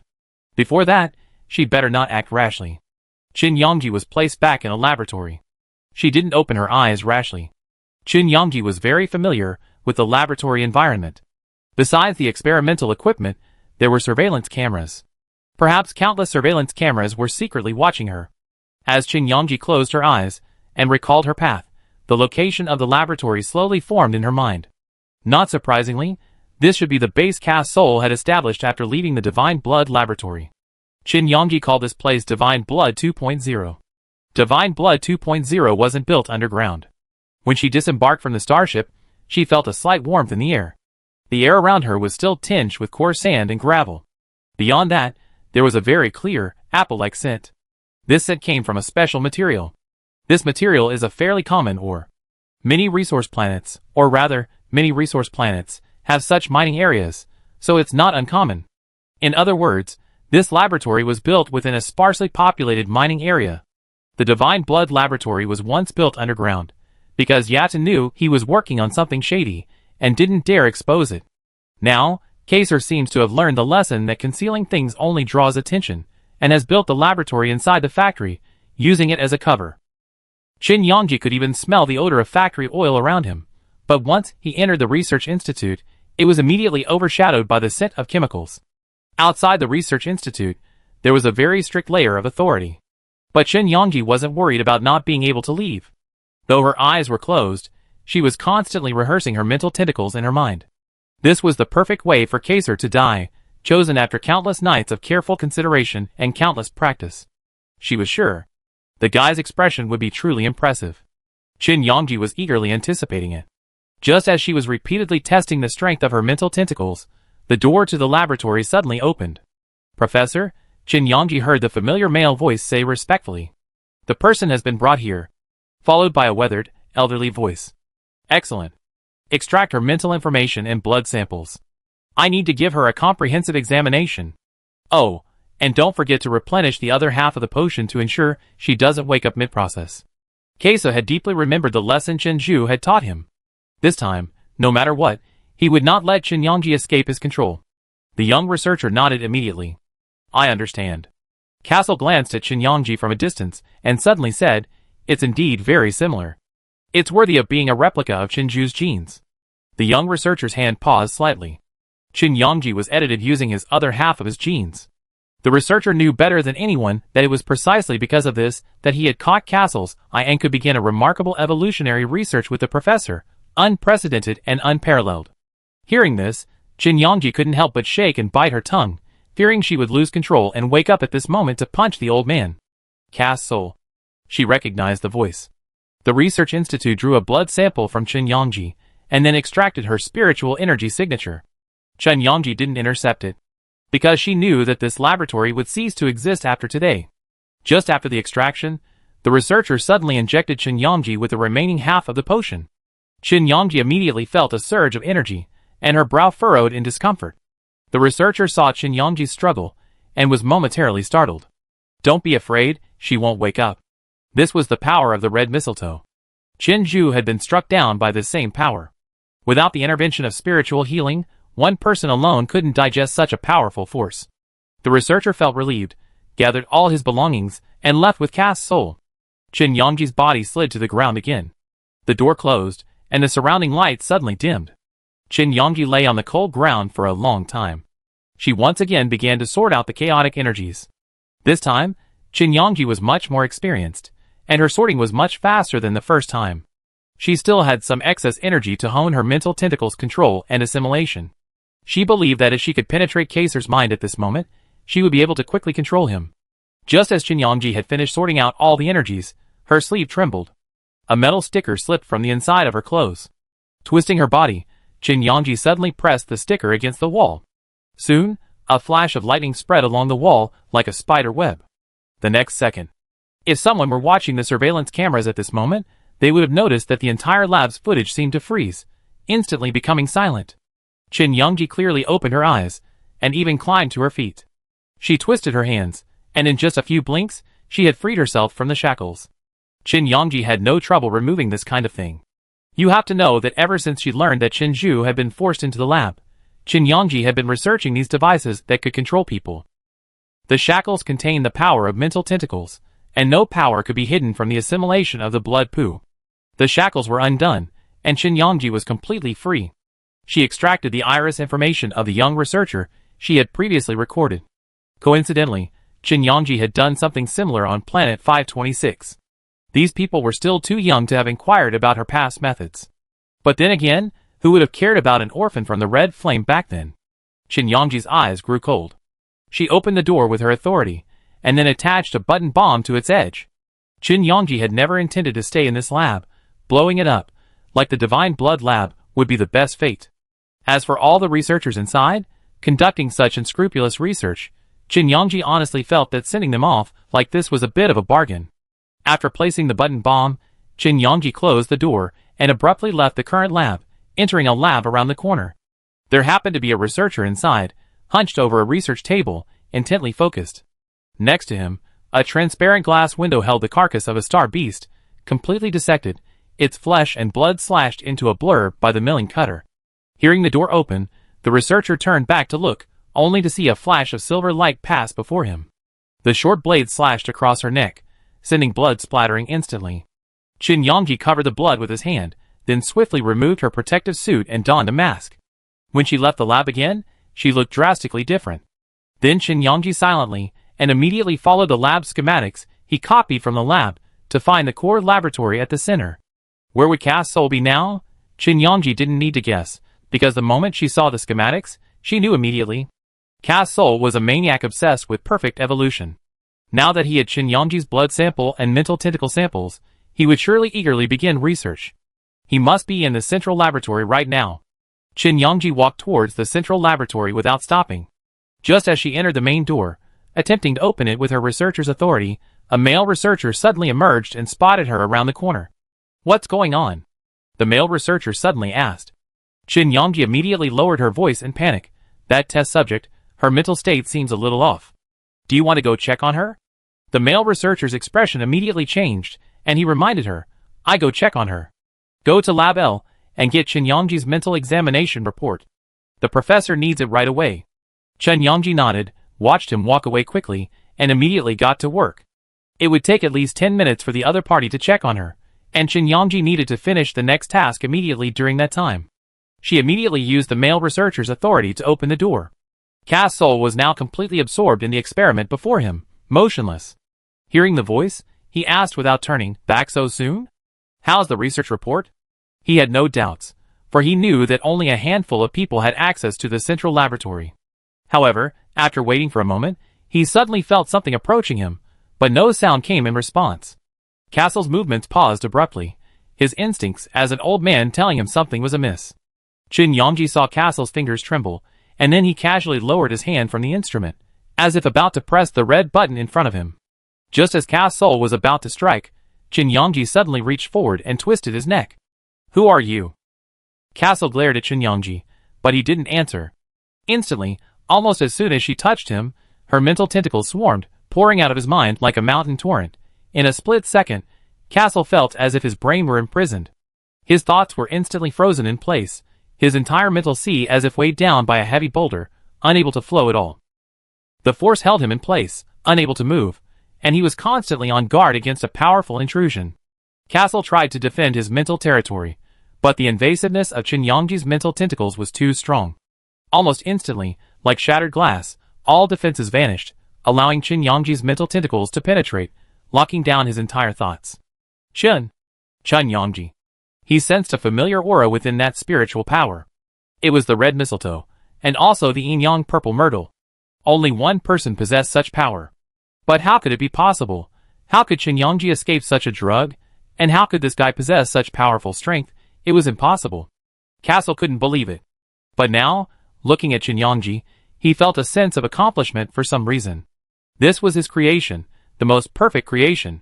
However, Qin Yangji looked at him and suddenly smiled sinisterly. "You guessed right. As a reward, I have something to tell you. The perfect evolution experiment is simply impossible. Isn't that funny?" This news, like a thunderbolt, instantly shattered all of Castle's fantasies. He struggled frantically. "Impossible. Impossible. How could it be possible?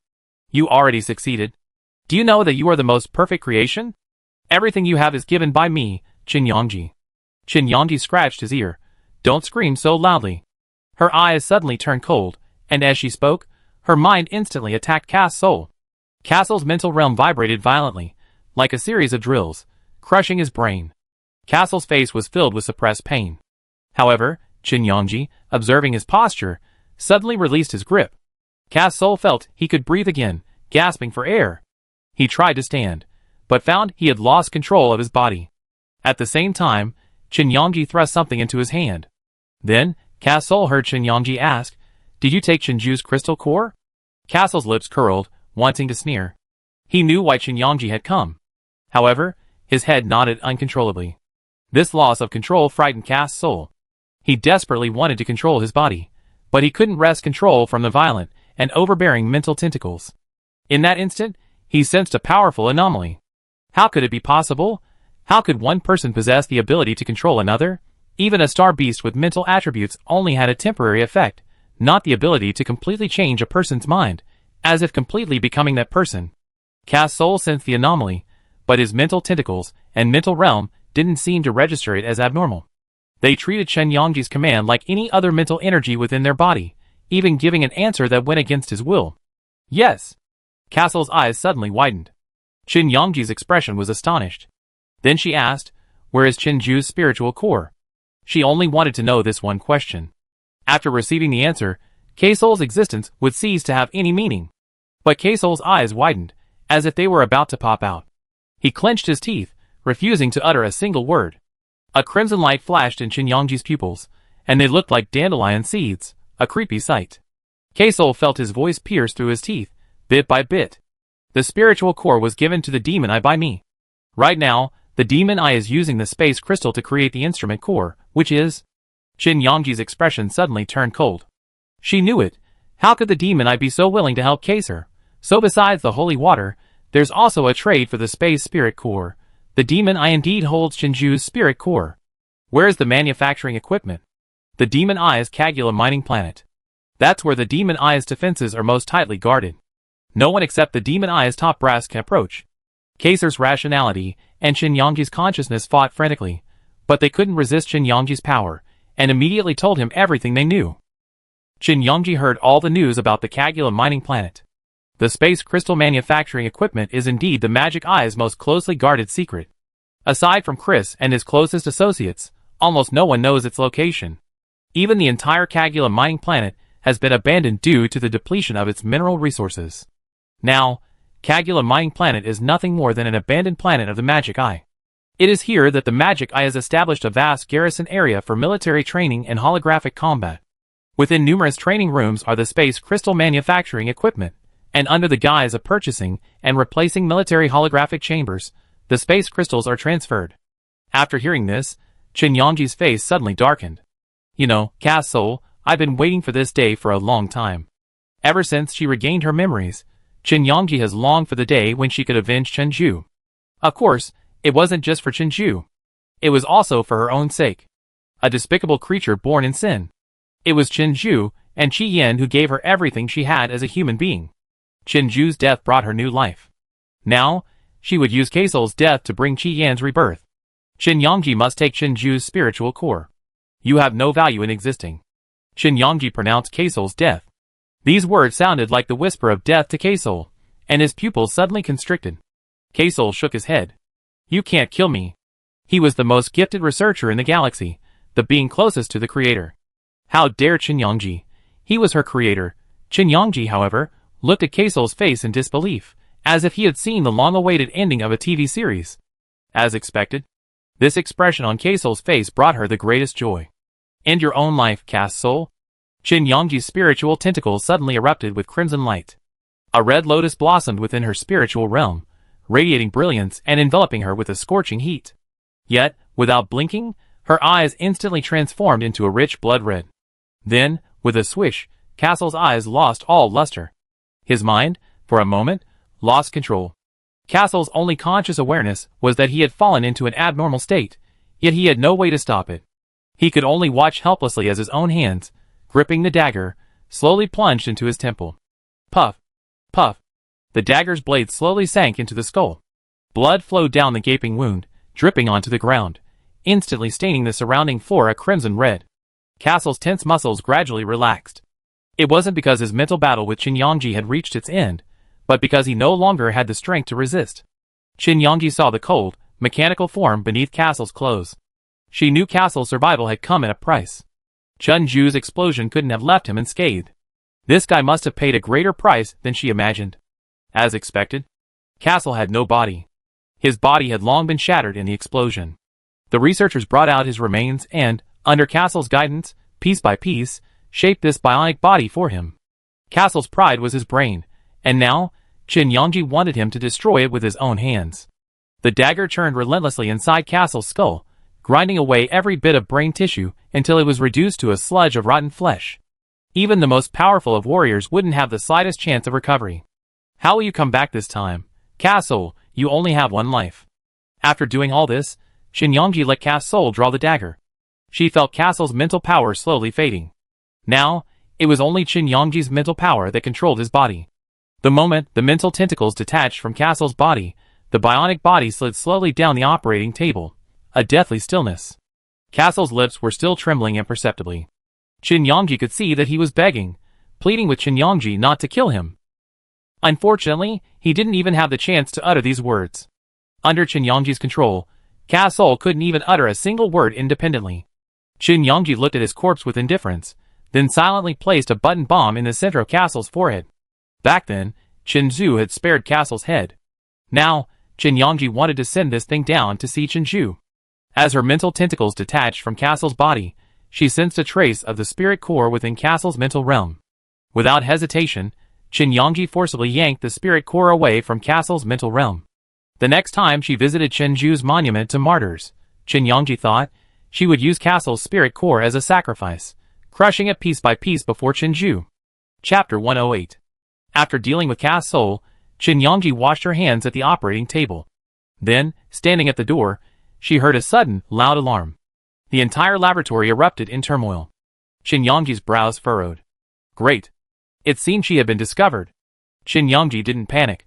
She calmly approached the door, waiting for the sound of footsteps. Hearing the hurried footsteps, she wiped her dagger with her sleeve. Qin Yongji wasn't surprised by the person entering. She heard the sound of the door being opened. As soon as the door opened, the male researcher's anxious voice reached out. Professor. But the next second, his gaze darted inside. A streak of blood trickled down the edge of the operating table. The male researcher's pupils suddenly shrank, and he, still in a forward motion, immediately turned and retreated. However, Qin Yongji's blade struck even faster than he had imagined. A flash of white light streaked across the space before him. The male researcher's pupils barely registered Qin Yongji's face, but before he could react with surprise, a streak of blood appeared on his neck. The next second, the sound of water, rapidly splashing, could be heard. A streak of crimson blood rushed directly towards Qin Yongji. She slightly moved aside, avoiding the splattering blood. The male researcher instinctively covered his neck. But this shielding was only a drop in the bucket against the rapidly draining blood. It could not stem the flow of life. In just 3 breaths, the man's body collapsed to the ground. Qin Yongji watched as the man lost all signs of life, then looked at him coldly. She recognized the name on the other person's tag. It was the donor of her biological paternal genes. It was this person who, through gene editing with Qin Zhu, had created an embryo that, in Castle's research, became Subject 01 of the Divine Blood Laboratory. But Qin Yongji had no feelings for him at all. She watched the body gradually grow cold and hard, then slowly step forward, briefly cleaning the blood from her body. With the tag on her chest, Qin Yongji walked out of the main laboratory. She pressed a button outside the central laboratory door with her backhand and slowly walked down the vast corridor toward the exit. Professor Jiang, the laboratory is under full security. We can't let you out. Just as Qin Yongji was heading down the corridor toward the first floor entrance, the guards at the exit suddenly stopped her. She waved a command to the 2 men. It's the professor's order. I need to go to the first floor warehouse to retrieve experimental materials. Castle's mental signal connected, and the guards froze. They exchanged glances, a murderous glint in Qin Yongji's eyes, and both of them gave way with a clear signal. Okay, Professor Jiang, please pass. Qin Yongji smoothly passed the interception point and entered the elevator.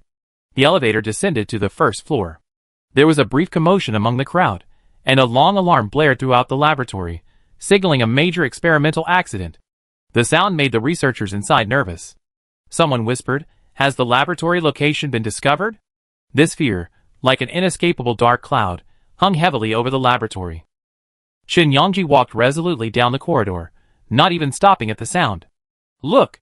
These people clearly knew what they were doing. They knew it was unacceptable to the Covenant.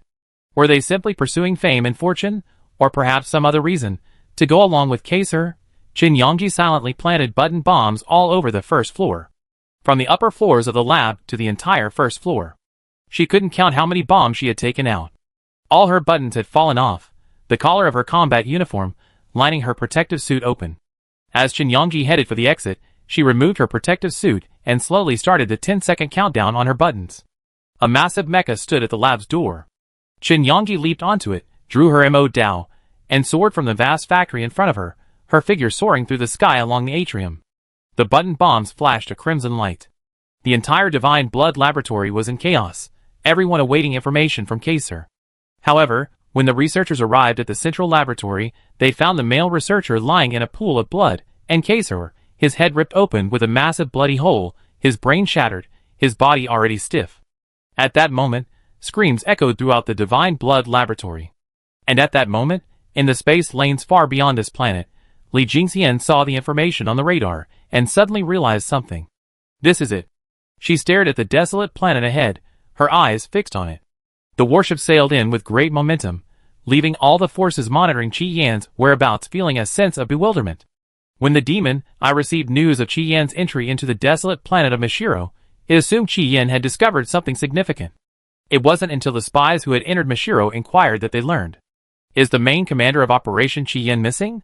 I heard he disappeared inside a warship at the Tula border. Qi Yan blamed Mashiro, but he knew nothing.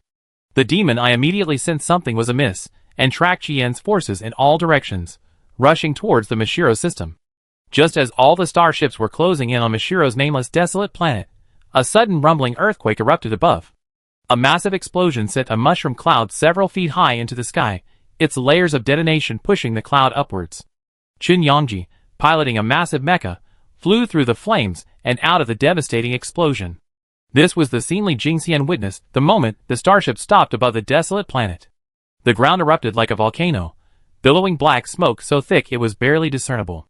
Below, a crimson flame rippled, and debris shattered in all directions. A stream of crimson light emerged from the flames, its massive form bearing characteristics all too familiar to the Red Flame crew.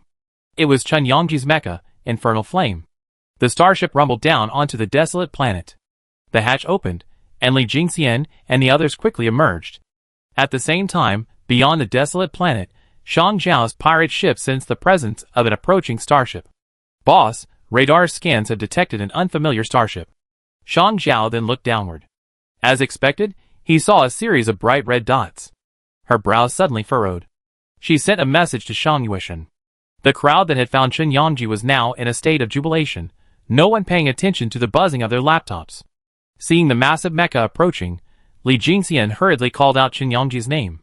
The mecha leaped out from the vast flames, its approach a majestic backdrop that imbued her mecha with a certain aura of dread. When Qin Yangji saw the mechas of Li Jingxian and the others, the murderous intent and disgust in his eyes faded somewhat. The Divine Blood Laboratory. A place she felt filthy the moment she entered it. Qin Yangji patted her mecha in disdain. As soon as Li Jingxian saw her, she stepped forward, patted Qin Yangji's shoulder with a resentful pat, and then examined her from head to toe. You're so brave. You went out as bait. What if we didn't find the code you left behind?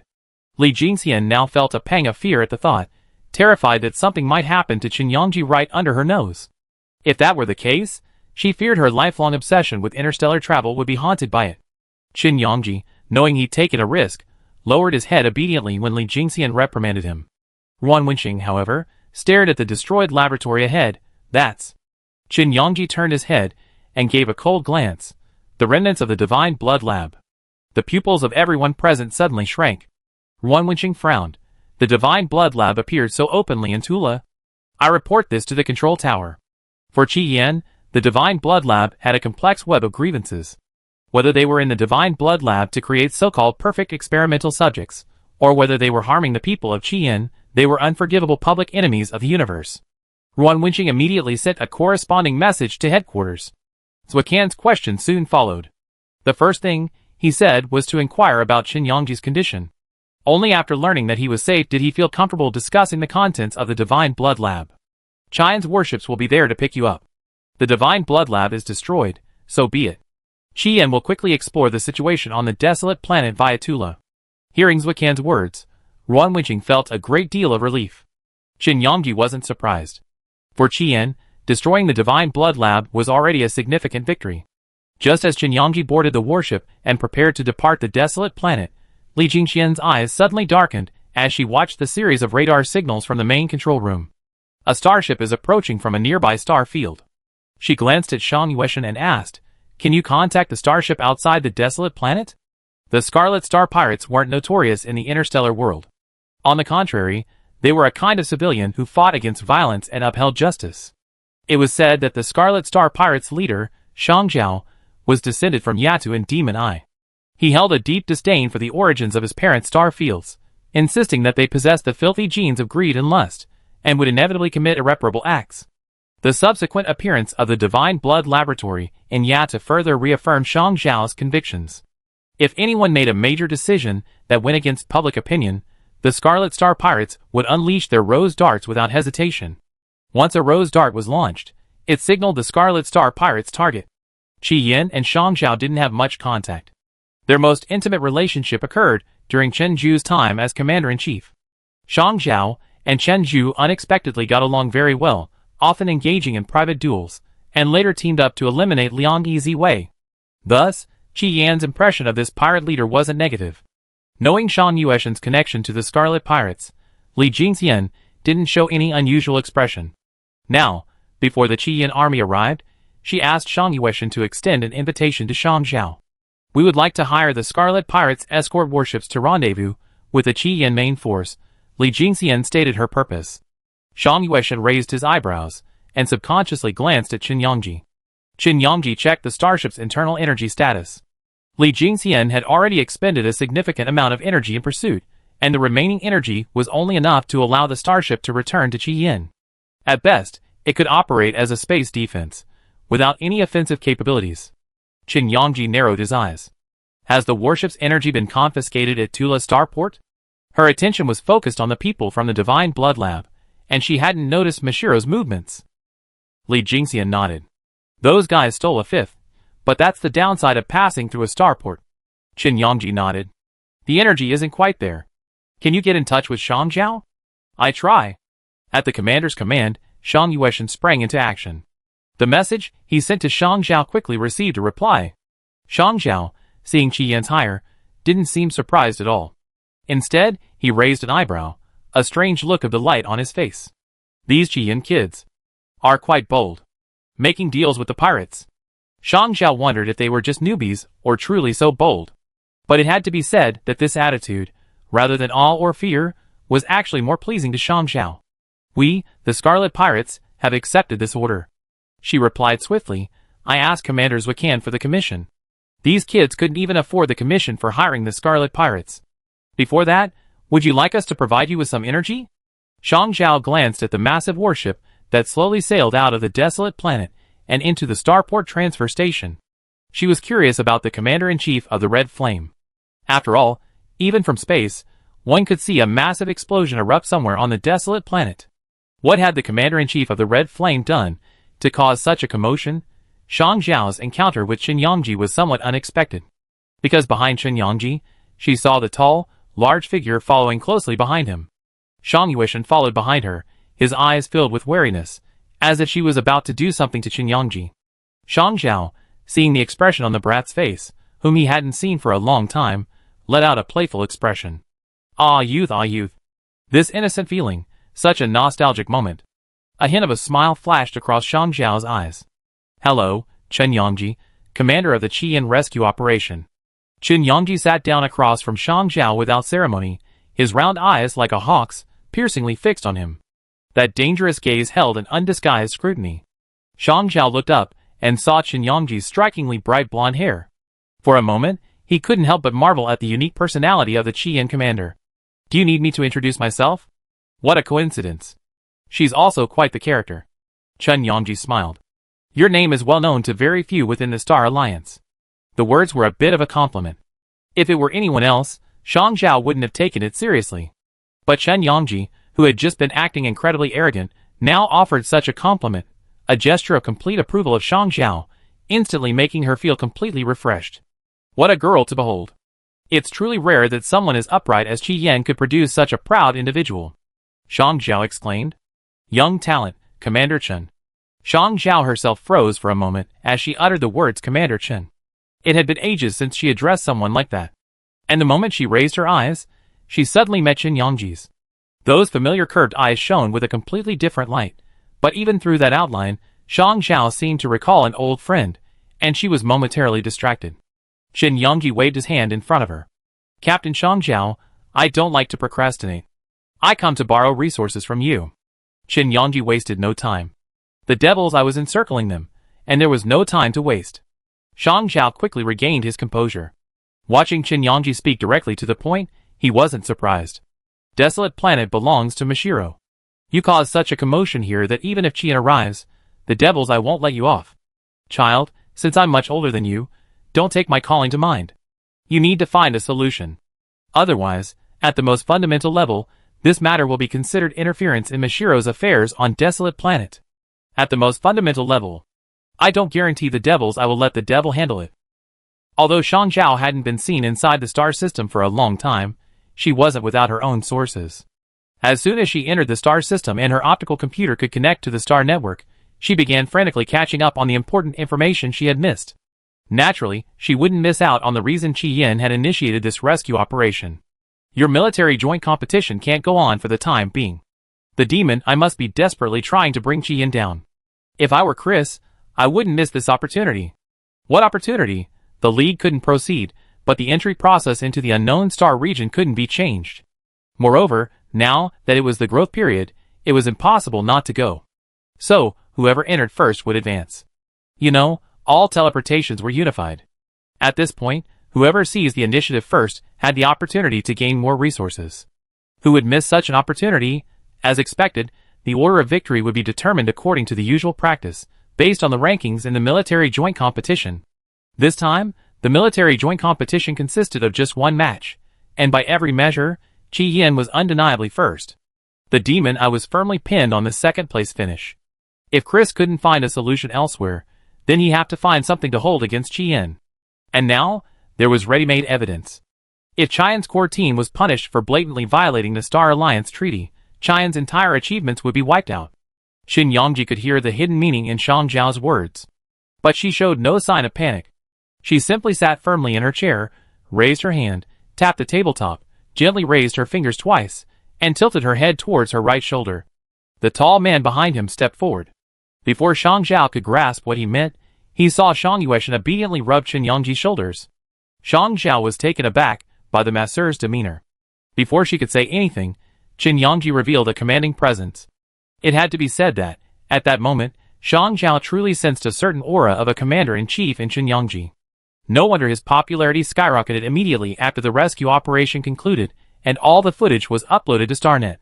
It had to be said that the scene of Qin Yongji instantly killing the Iron Centipede truly had a certain aesthetic quality to it. He was much more handsome and flamboyant than Zhuo Can. People these days prefer such outgoing and high-profile personalities. After all, such a commander evokes a sense of victory. For Qin Yongji, victory was her prize, not some distant ambition. Shang Zhao saw this in the other person's eyes. Since you have the rules, you can take the resources with you. I have Zhuo can cover all expenses.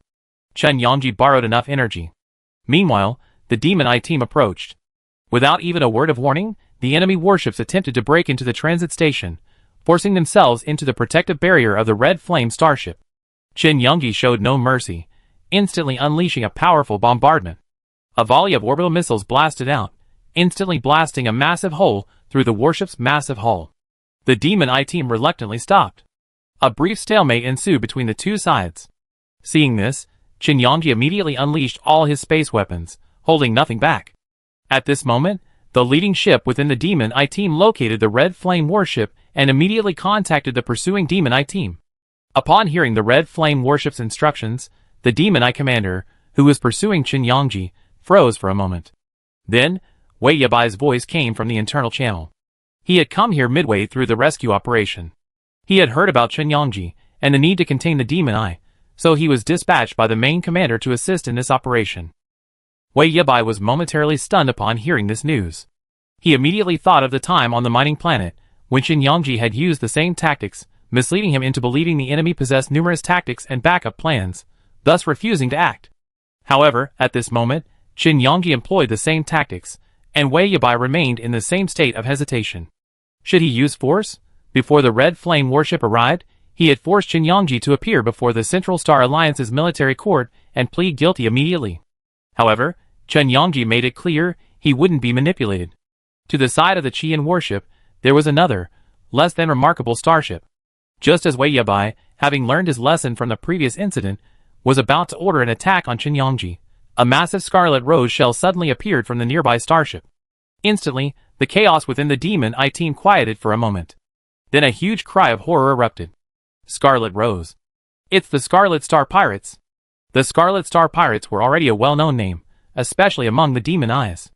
After all, Even the Demon Eye's command tower was a place Shang Xiao could come and go as he pleased. Countless scarlet rose darts had been fired from the Demon Eye's command tower. This was a terrifying event, frightening Chris to the point of worsening his mental disorder that day. Chris, already on the verge of mental collapse, had to return to the laboratory to seek out Yen Wei for further treatment after the shock.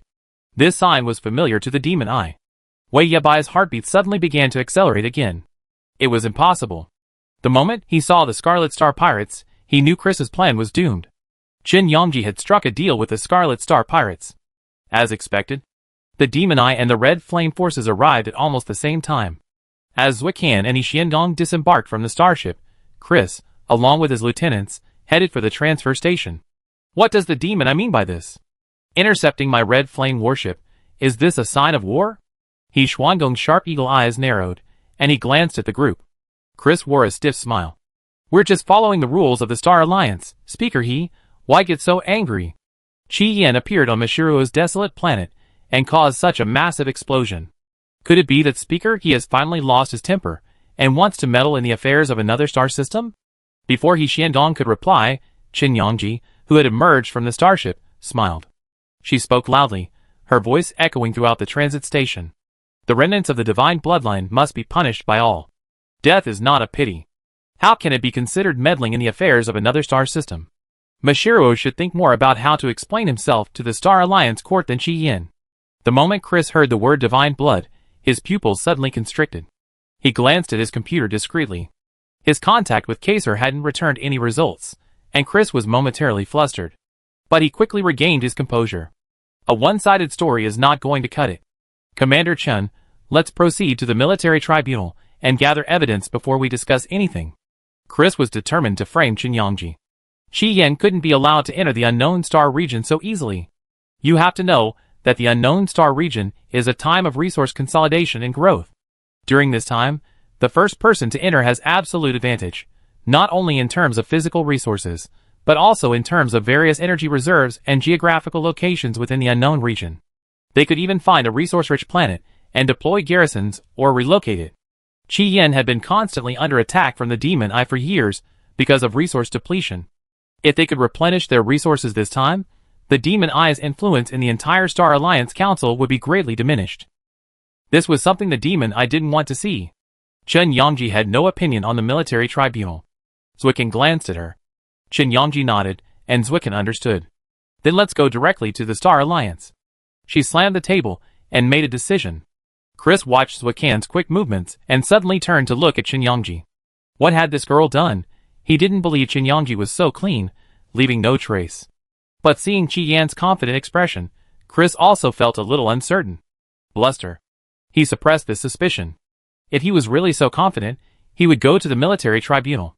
If he could bring Qi Yan down, it would be great news for the Demon Eye. Chapter 109. As Qin Yongji was taken away by the Star Alliance law enforcement team, she shook her head at Li Jingxian and the others. Long metal shackles bound her hands. Shang Yueshan's brows never relaxed at the sight of this. Shang Xiao had already taken advantage of the chaos to escape when the Demon Eye team surrounded them. What a joke. Her feud with the Demon Eyes could last for 3 days and 3 nights. She was willing to risk her life to help Qin Yongji's worship resist the Demon Eye team, but it was only because Qi Yan had shown her kindness in the past. Seeing their mortal enemy approach with a large army, the Scarlet Star Pirates fled faster than anyone else, not even having time to seize Wiccan. Qin Yongji, however, didn't seem particularly concerned. This was how military courts enforced the law. However, Qin Yongji hadn't anticipated that this joint trial would involve the leaders of almost every star system. On the vast, curved tribunal of the Star Alliance military court, Qin Yongji sat flanked by the witnesses and lawyers arranged by Qi Yan. As Wiccan entered the courtroom, she gave Qin Yongji a reassuring look. Qin Yongji showed no sign of panic. She had acted within the bounds of Star Alliance law, and felt no guilt. Watching this, Chris's Demon Eye clenched his fists. The trial of Qi Yan's new recruit, Qin Yongji, for bombing a mining planet and slaughtering mining personnel within Mishiro territory, begins now. The judge at the top of the military courtroom struck the gavel. Qin Yongji opened his sleepy eyelids and looked upward. Chris, unable to contain himself, glanced down, and someone immediately stepped forward to speak on his behalf. To maintain peace within the Star Alliance, Qin Yongji's actions are considered extremely brutal. I request that, In accordance with Star Alliance law, he'd be detained for a minimum of 1 year, and during this period, Qi Yan's affiliated military forces be deprived of all Alliance foreign affairs rights. The punishment for Qin Yongji was only a minor issue. What Chris truly wanted was to curb Qi Yan's desire. After all, Qin Yongji belonged to the Tianshu military region, one of the largest and most powerful military regions in the Qi Yan galaxy, and her unit was one of the most powerful divisions within the Tianshu military region. However, Zwicken quickly indicated that the new evidence presented indicated Qin Yongji's slaying of the remnants of the Divine Blood Laboratory is considered innocent under Star Alliance law, and he will also receive a reward for assisting in law enforcement. Chris's expression stiffened slightly when he heard the word Divine Blood. A sudden bad feeling welled up in his heart. No way. Castle, that old fox, was so cunning and treacherous. How could he possibly fall into Qin Yongji's hands? No matter how powerful she was, she couldn't compare to someone like Castle. But the long silence on the computer made Chris secretly feel uneasy. He looked at the evidence presented by Qi Yan. It was the video footage left from the Divine Blood Laboratory. Qin Yongji had left this behind specifically. She also possessed all the information copied from the Divine Blood Lab. Qin Yongji was hesitant to hand this information over to anyone else. If anyone knew she had the remaining Divine Blood Lab data, there was no guarantee someone would share the same aspirations as the Divine Blood Lab researchers and attempt to continue their so-called perfect evolution research. Qin Yongji's eyes darkened. The video played slowly. The timeline was very long, beginning before Qin Yongji even entered the Divine Blood Lab. The experiments all bore a striking resemblance to those at the Divine Blood Lab. The judge, upon seeing this, immediately grew serious. Then came the scene of Qin Yongji being kidnapped and taken inside. Everyone was a little surprised to see Qin Yongji arrive at the Divine Blood Lab. However, as Qin Yongji recounted her story, she suddenly woke up to find herself kidnapped, and then noticed that this lab bore a striking resemblance to the Divine Blood Lab she had seen in the Burning Wood realm. The structure inside Divine Blood 2.0 was indeed somewhat similar to the Divine Blood Lab Qin Yongji had seen, except that one was above ground, the other underground. Perhaps this was part of Castle's stubbornness. He also refused to see his Divine Blood Lab destroyed, so he was hell-bent on recreating its former glory. When that scene appeared, Chris's breath seemed to stop. It was indeed the Divine Blood Lab. He internally resented Qin Yongji for being so ruthless. He was also puzzled by Cass Soul, who had simply brought the man back to his lair without even checking to see if he had truly fainted. At least Qin Yongji had adapted to the lab environment with remarkable agility, and his placement of the information-blocking device was truly masterful. However, that wasn't the most surprising thing. What truly struck Chris as strange was Castle's appearance. The moment he appeared, Chris's eyes narrowed. In reality, he had never met Cass Soul in person. He was extremely cautious, hiding all his information within the vast star network. He didn't display it publicly. It seemed he learned his lesson before, so he was extra cautious this time. Thinking of this, Chris felt a pang of pain in his chest. So you're so cautious. Why did you suddenly become so careless with Qin Yongji? In truth, Cass Soul had never considered that the potion he given Qin Yongji would fail. After all, he even given her a boost afterward. In this situation, it was a stroke of luck that her spiritual realm hadn't collapsed, let alone that she could recover immediately as if nothing had happened. Chris's expression grew increasingly gloomy, until he saw Cass Soul suddenly thrust his spear at him. A sudden uproar erupted throughout the venue. What did you do to him? Chris asked, somewhat horrified. In the scene, Qin Yongji stood condescendingly, watching Cass Soul slowly die. The scene was incredibly eerie.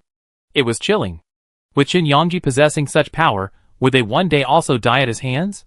The higher one's position, the more they fear death. Chris was like that. Qin Yongji opened his eyes, curled his eyes, and replied with a smile, "Sir, I didn't do anything. This doctor may have reached old age and wanted to repent. He said a lot of things he shouldn't have done, and then he stabbed himself, which scared me." Qin Yongji patted his chest exaggeratedly. Chris didn't believe a word he said. "Qin Yongji, you better tell the truth." Chris, Zwicken suddenly glanced at him sharply. "Commander Chris, I hope you will show due respect to Qi Yan's back. Qin Yongji is not a criminal now." The implication was that she hadn't committed any crime, and Chris had no right to question her. Chris's face suddenly darkened. Qin Yongji gave him a provocative smile. "Sir, this is strange. I launched a bombardment within Tula, and the enemy is hiding a Mashro counselor. It seems this has nothing to do with the demonic eye, right?" Qin Yongji spread his hands on the table and sighed, You guys from the Demon Eye are truly righteous. Back when we were trying to seize Tula's mining planet, it seems you weren't like that. TSK, TSK, TSK? This was a perfect dose of sarcasm. Chris's face paled. For a moment, the entire conference hall was filled with sighs. The Jinghai and TNG Galaxies listened quietly, each feeling a sense of regret. Has she always been so reckless?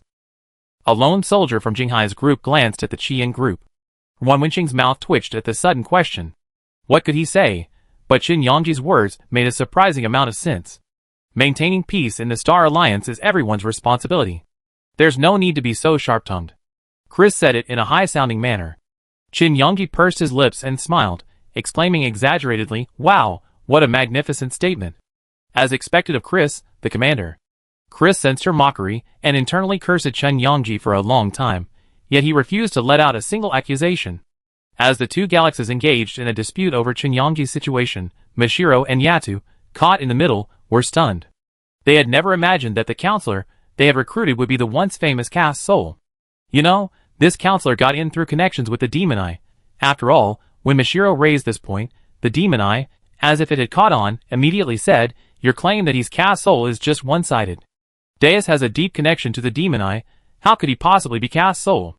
Qin Yangji smiled. Really? I have his genetic data. Do you want to compare it with Cass Soul? She wasn't one to lose things. Castle's brain was still inside her space button. Qin Yangji was planning to use this item as a memorial for Chenju, so she had as much genetic data as she needed. If one wasn't enough, she'd make two. She still didn't believe she couldn't silence the stubborn Demon Eye. Sure enough, the Demon Eye instantly gave up. Castle's identity had been confirmed, and the entire laboratory had ample evidence of the Divine Blood's presence. Qin Yangji's bombing was immediately justified. The judge on the stand declared her not guilty and acquitted her. Furthermore, she received a reward from the Covenant for eradicating the Divine Blood Lab, a cancer that had a profound impact on the Covenant. The moment Qin Yangji's shackles were removed and she reunited with Qi Yin, she caught Chris's sinister gaze from the corner of her eye. Cass Soul was dead. For Chris, this was nothing less than devastating news. Cass Soul was indeed greedy, but Chris knew that no one else could resolve the damage to his mental realm except Cass Soul. Now, his last hope was shattered by Qin Yangji. Chris's mental realm collapsed because he had taken the divine water, and now he was suffering from the aftereffects, giving Cass Soul a handle on him. After Castle's death, Chris felt not relief, but panic. Without Castle's constant supply of potions, Chris wondered, how else could he control the spread and fragmentation of his mental realm? Was it Yeniwei alone? She was indeed a genius, capable of extremely powerful mental healing at such a young age, but her healing power seemed dwarfed by the divine water. Chris couldn't help but glance at Qin Yangji. He couldn't help but think.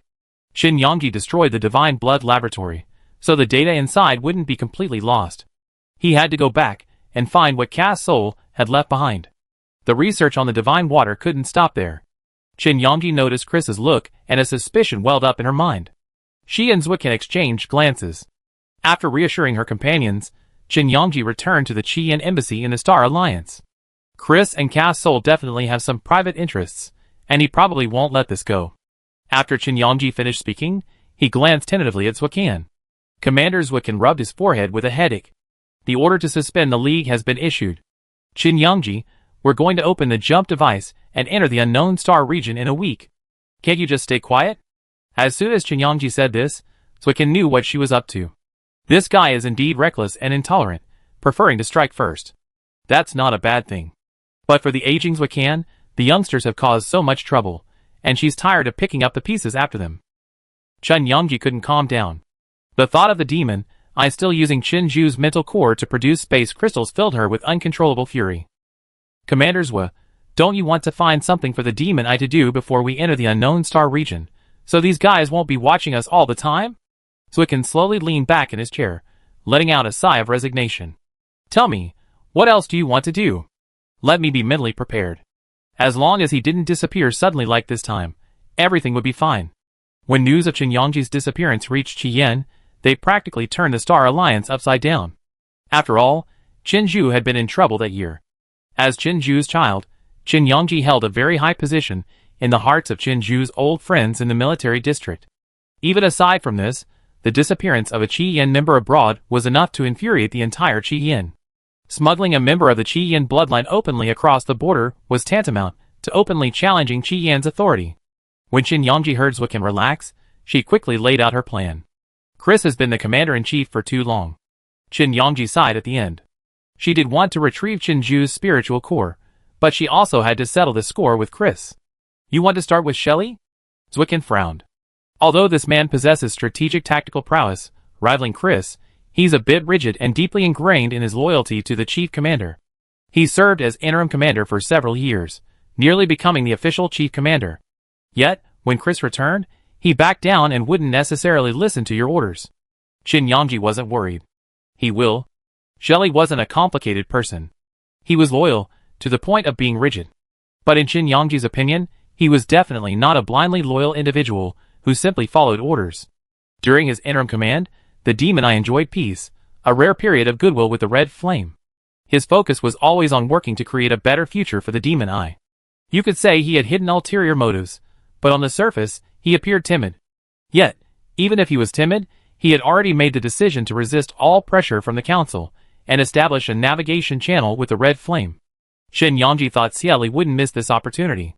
He wasn't without ambition. You want a private meeting with Xieli? Qi Yan can't help you much. You can go to Shangzhou. She has many resources and connections, and should be able to arrange a meeting with Xieli. Zuizhan didn't comment on Qin Yangji's plan, but in fact, she believed it was feasible.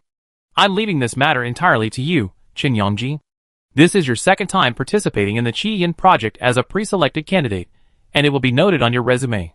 The last one was a rescue mission, which Qin Yangji successfully completed. Although there were some minor flaws during the final evacuation, it was still a flawless operation overall. This time, it was a test of political acumen. Zuizhan thought, this successor was a perfect choice.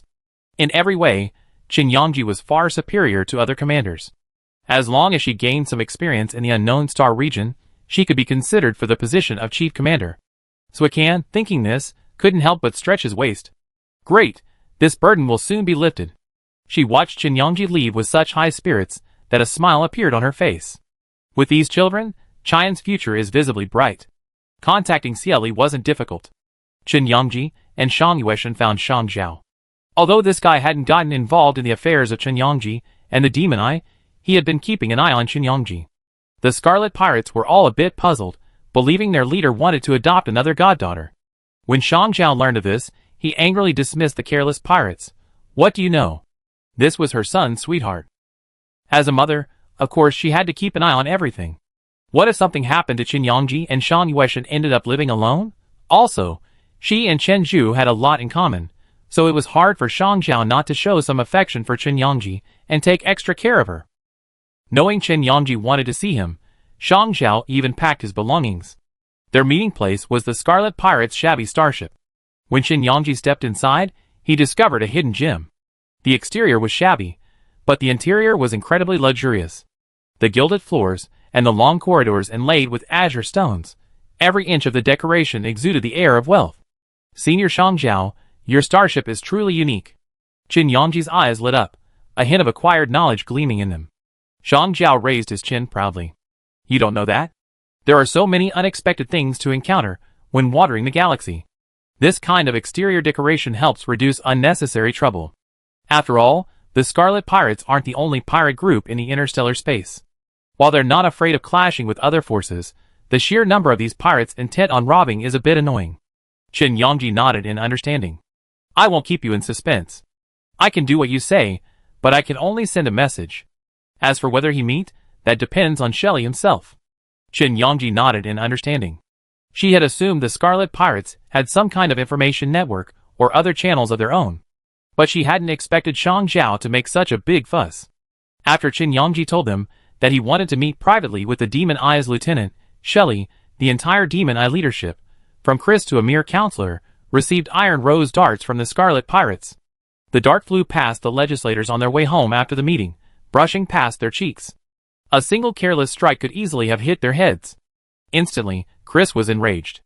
Qin Yangji had heard that the Demon Eye had been attacked, and Chris seemed injured, his mental state already extremely formidable. She guessed it was Shangzhou who had angered him. How petty. Qin Yangji couldn't help but sigh. Chris, however, was terrified. The iron rose dart was so ancient, even lasers couldn't intercept it. It grazed his hair, leaving a bloody streak on his face. A threat. It was a blatant threat. Chris was about to send men to capture the Scarlet Star pirates, but soon heard that the entire Demon Eye leadership had received the same threat. For a moment, Chris's composure was somewhat calmer. Unlike Chris's anger and the panic of the others, Shelley's heart stopped for a moment when he received the rose dart. This was because his optical computer had received the signal carried by the dart. It was news of a meeting with him. The excuse he used was some of the plots Shelley had made when he was acting as the chief commander after Chris's retirement. Of course, he had his own influence, otherwise all those years as chief commander would have been in vain. But being exposed at this moment was a bit frightening. Unsure of the Scarlet Pirate's opinion, Shelley even hesitated to meet him.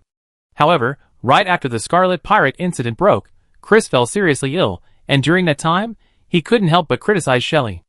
Although he was Chris's aide-de-camp, because of the temporary position of chief commander, during Chris's absence, many council members would ask for his opinion on matters both big and small.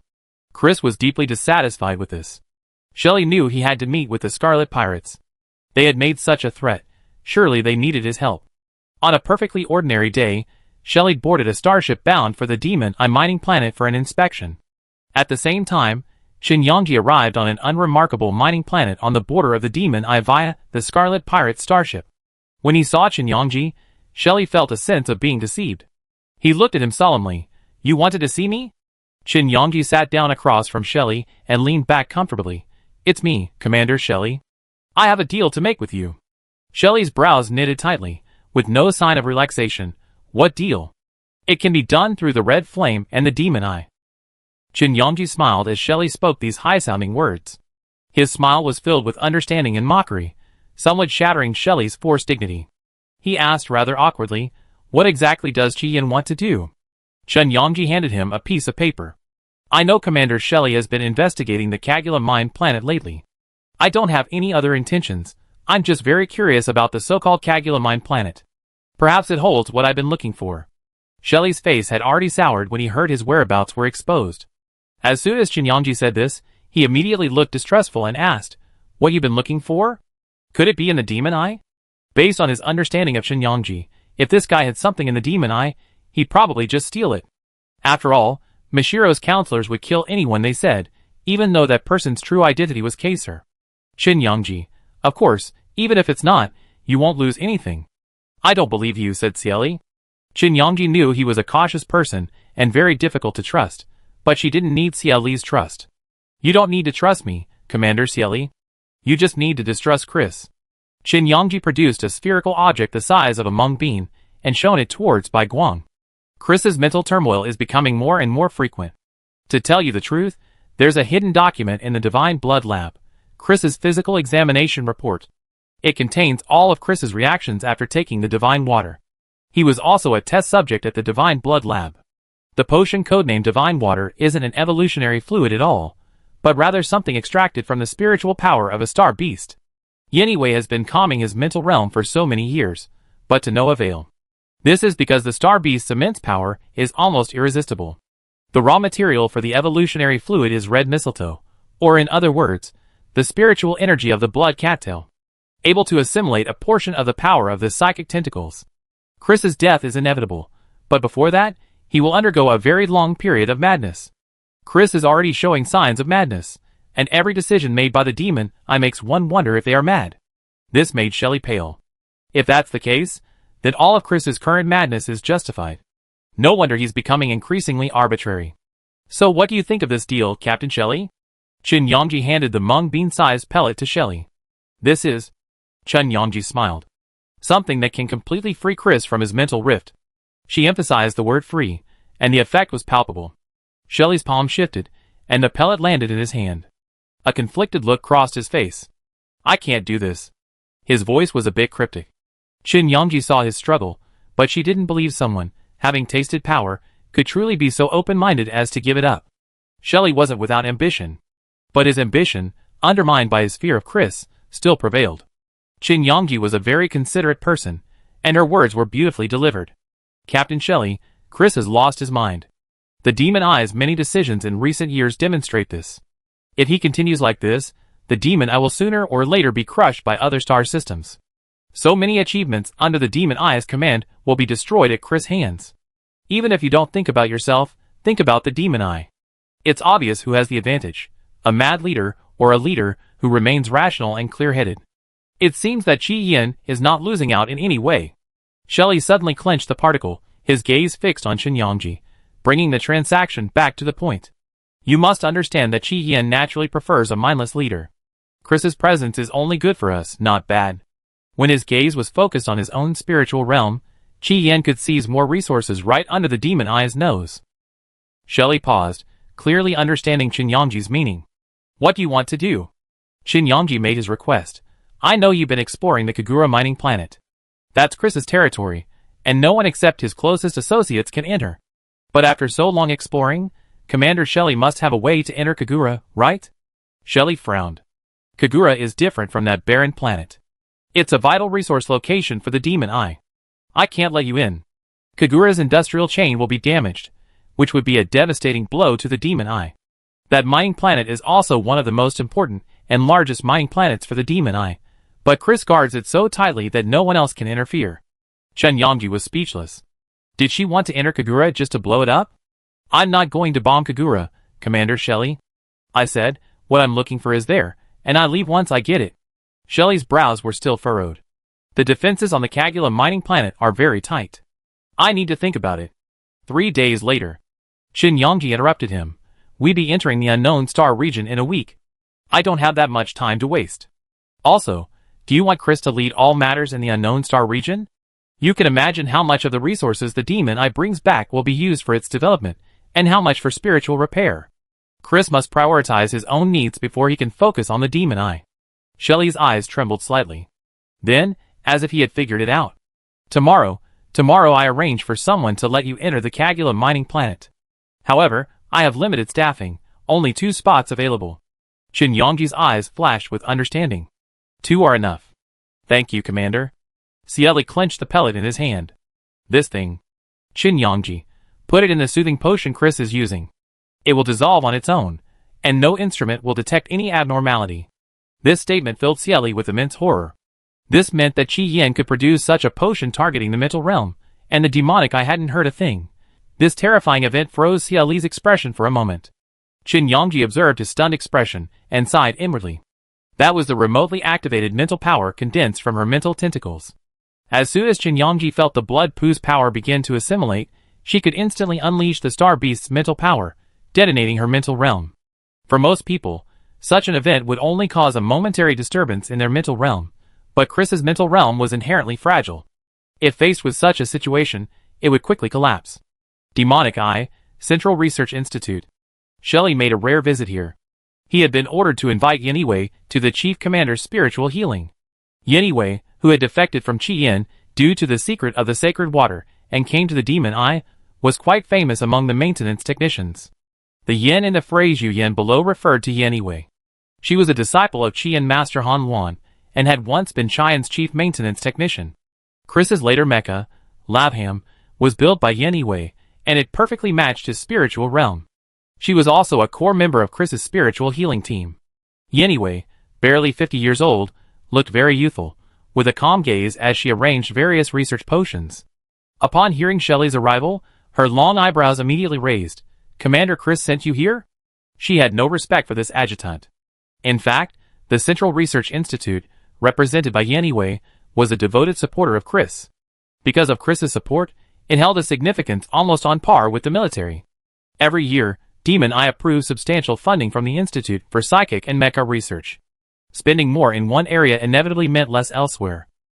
As a result, Demon Eye's funding for civilian areas was squeezed year after year, and even now, many areas within Demon Eye's territory were as barren as interstellar wastelands.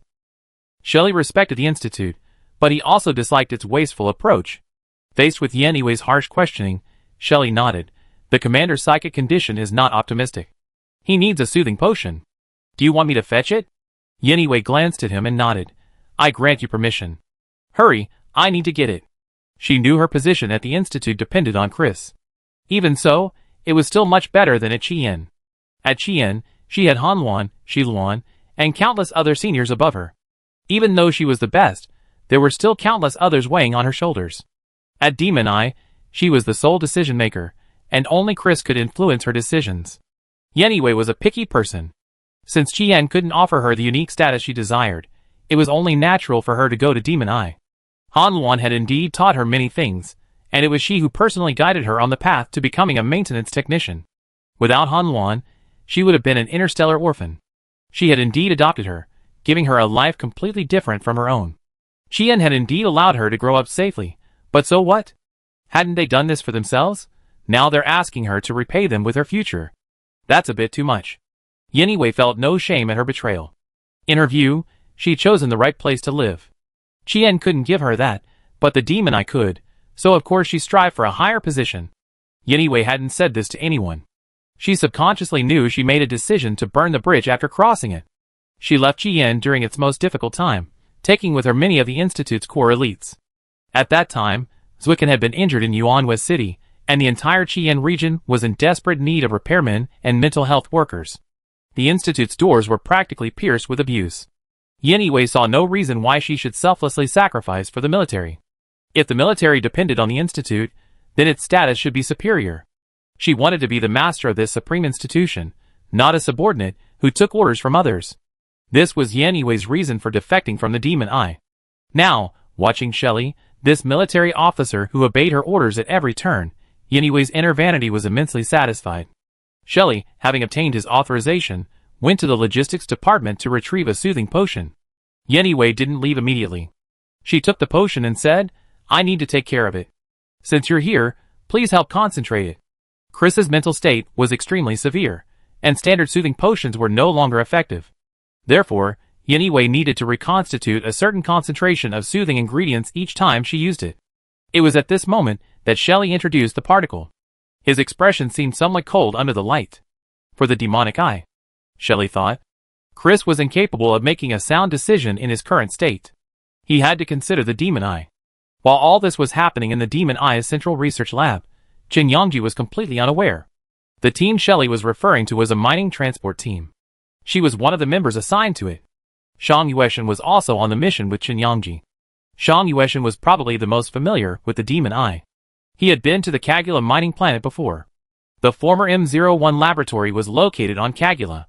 Later, due to repeated experimental failures, it was eventually shut down, and the original laboratory site was converted into a mineral processing plant. The Demon Eye's current flourishing research was being developed in the spiritual realm, led by Yeniwei. The Demon Eye prioritized human genetic potential over compatibility with mechas. However, this research itself was inherently dangerous. Even the results were intended to heal Chris's injuries. Qin Yongji and Shang Yueshan set out, following the transport team Cieli had mentioned and joining them. This transport team's mission was to transport the vast quantities of ore and energy mined from the Kagula mining area. Their primary destination was the processing plant on the Kagula mining planet. After entering the Kagula mining planet, Qin Yongji finally understood why Kaisor had been so bold as to establish a laboratory on the mining planet. It seemed he had been inspired by the demonic eye.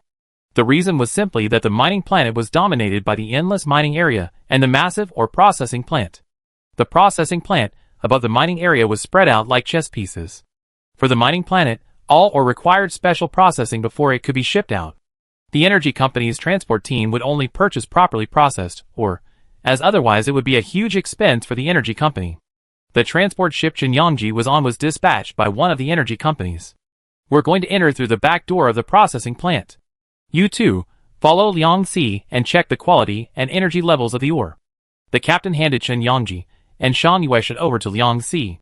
The inspection work aboard the fleet was very easy, clearly having been specifically instructed by Shelley.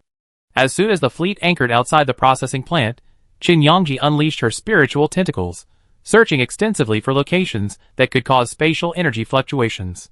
She had sensed Qinju's spatial energy, which could resonate strongly with her spiritual core at close range. Qin Yongji remained calm as she watched the ore being fed into the processing plant, bit by bit, from the conveyor belt, which resembled a giant sky rail. There were quite a few processing plants here, and fortunately, this energy company was so large that it covered most of the ore types in the plants, allowing Qin Yongji to inspect them one by one. Inspecting the ore was a very boring job. Some mining workers had commissioned these transport teams to bring in some scarce goods from outside. Some food, others daily necessities. Qin Yongji had witnessed this kind of transaction many times. The transport team passed through several mining areas, gradually penetrating deeper into the mining planet. Qin Yangji finally detected a hint of energy. However, there seemed to be a huge barrier on the periphery, preventing her from detecting the exact location of the spiritual core. I see an enclosed area ahead of the mining area. Is this also a processing plant? Qin Yangji asked the mining staff in her spare time. The man glanced in the direction she pointed. In there? That's the source of the energy mining area. We don't have permission to enter. The energy or mined in the mine needs to be used to generate energy. There seems to be a special transport team that can take it away, but it has nothing to do with us. The staff member thought she was just asking out of curiosity and told her the truth without any precautions. Qin Yangji nodded at Yuezhong upon hearing this. Then he changed the subject. After the transport team left the processing plant, Qin Yangji met up with Shang Yueshan with the news. Is the original laboratory site in there? Shang Yueshan nodded, looking at the fenced-off area with a wary look. Yes, there are a lot of guards, at least a full-scale unit. It was almost as strong as the silver men he had encountered during the 526 period. However, Qin Yangji showed no intention of retreating. He simply surveyed the situation ahead from a distance and then addressed Liang Si. Captain Liang Si, we be leaving the team for a while. Where can we meet you then? Although Liang Si was taken aback, he had been instructed by the captain and didn't ask any further questions. He simply informed them, after patrolling the processing plant, we will depart at 6 p.m. If you enter the starport before then, a team will be dispatched to meet you. Qin Yangji nodded, and the moment the starship left the processing plant, he piloted the small aircraft away. This aircraft had been provided by Shang Zhao. Its outer layer had a special anti-detection coating, allowing it to fly through the air, invisible to the naked eye. The starship bypassed the massive processing plant and entered the energy processing area ahead. The outer layer was a massive intercepting structure, and below it was a large arch building with several gates extending outward. It was clearly the former laboratory building. It's the laboratory structure of M01, Shang Yueshan said with certainty. Qin Yangji asked, do you have a special passage? Shang Yueshan had escaped from the laboratory by using a special passage. He was the right person to ask. A faint blush of embarrassment appeared on his face. Yes, but it might be a little unsightly. Qin Yangji, seeing his hesitant expression, leaned back a little. Unsightly? Could it be a dog hole? When Shang Yueshan led her to the outermost building, Qin Yangji slipped through the narrow opening and discovered it was indeed a dog hole. Not only that. This is the ventilation duct in the laboratory's storage room.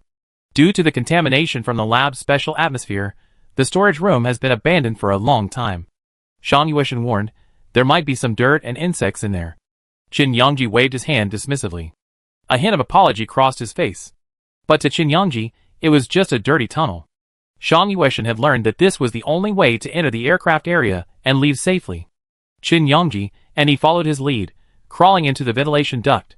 The interior was even narrower, and even a thin adult like Qin Yangji felt a bit cramped. Shang Yueshan moved cautiously, making small movements. Even when his bones pressed against the wall, he didn't complain of any discomfort. As Qin Yangji walked along this path, he seemed to see the image of that skinny child crawling out. You used to take this path? Her voice came slowly from above.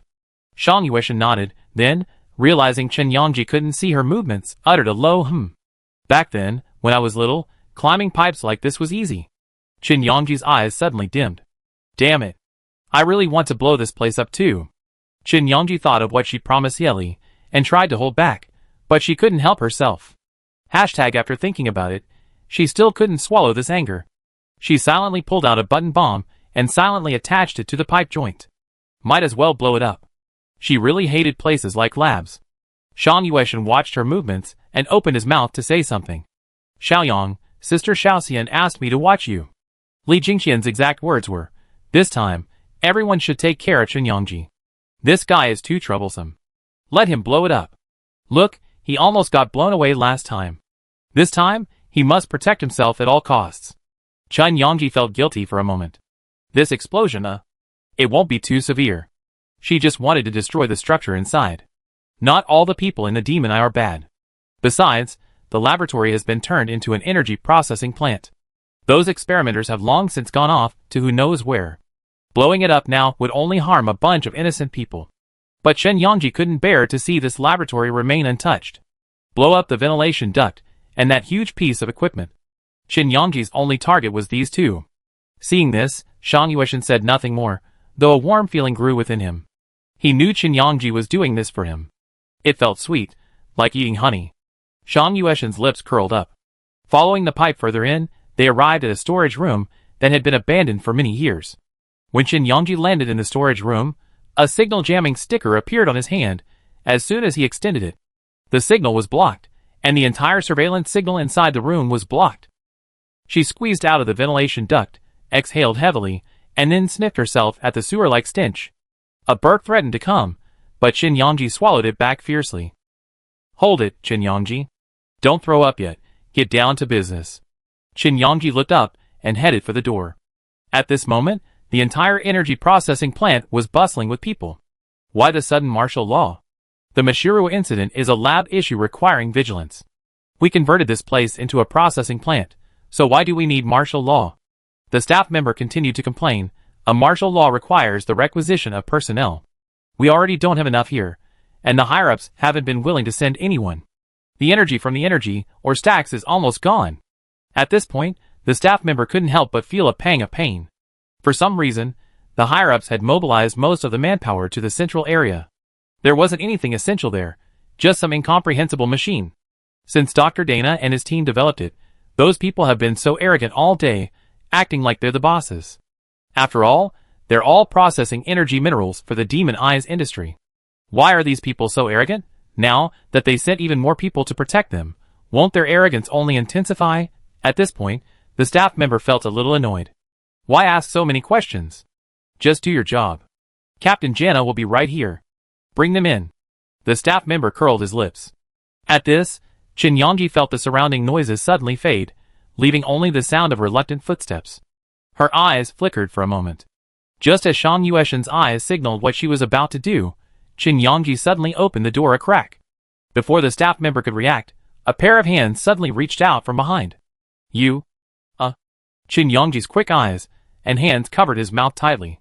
Then, with a sharp hand strike, he struck the back of his neck with a thud. Instantly, the man's eyes rolled back, and he fainted. The man was brought in, and within a second, he was inside. Change his clothes, Qin Yongji gestured to Shang Yueshen. He immediately set to work. The clothes were a little small, but thankfully the fabric was very stretchy, so they only looked slightly tight. Go and lure Captain Janna over here. Shang Yueshen understood. You want to disguise yourself as her?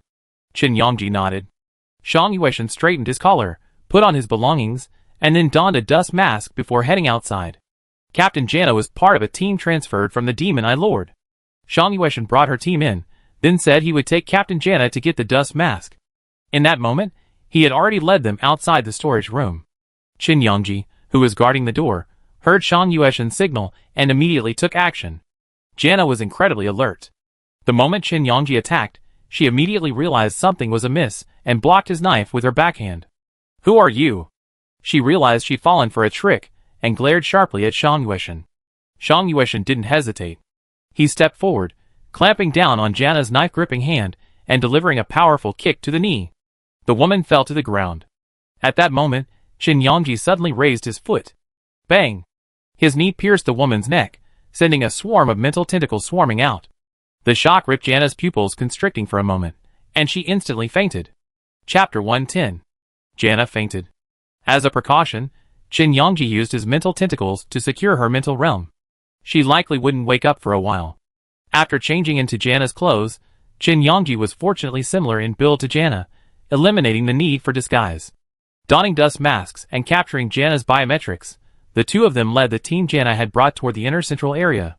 Crossing the overpass, guards lined both sides, patrols closely guarding the central area. Qin Yongji and Shang Yueshen exchanged glances and reported to the central control center.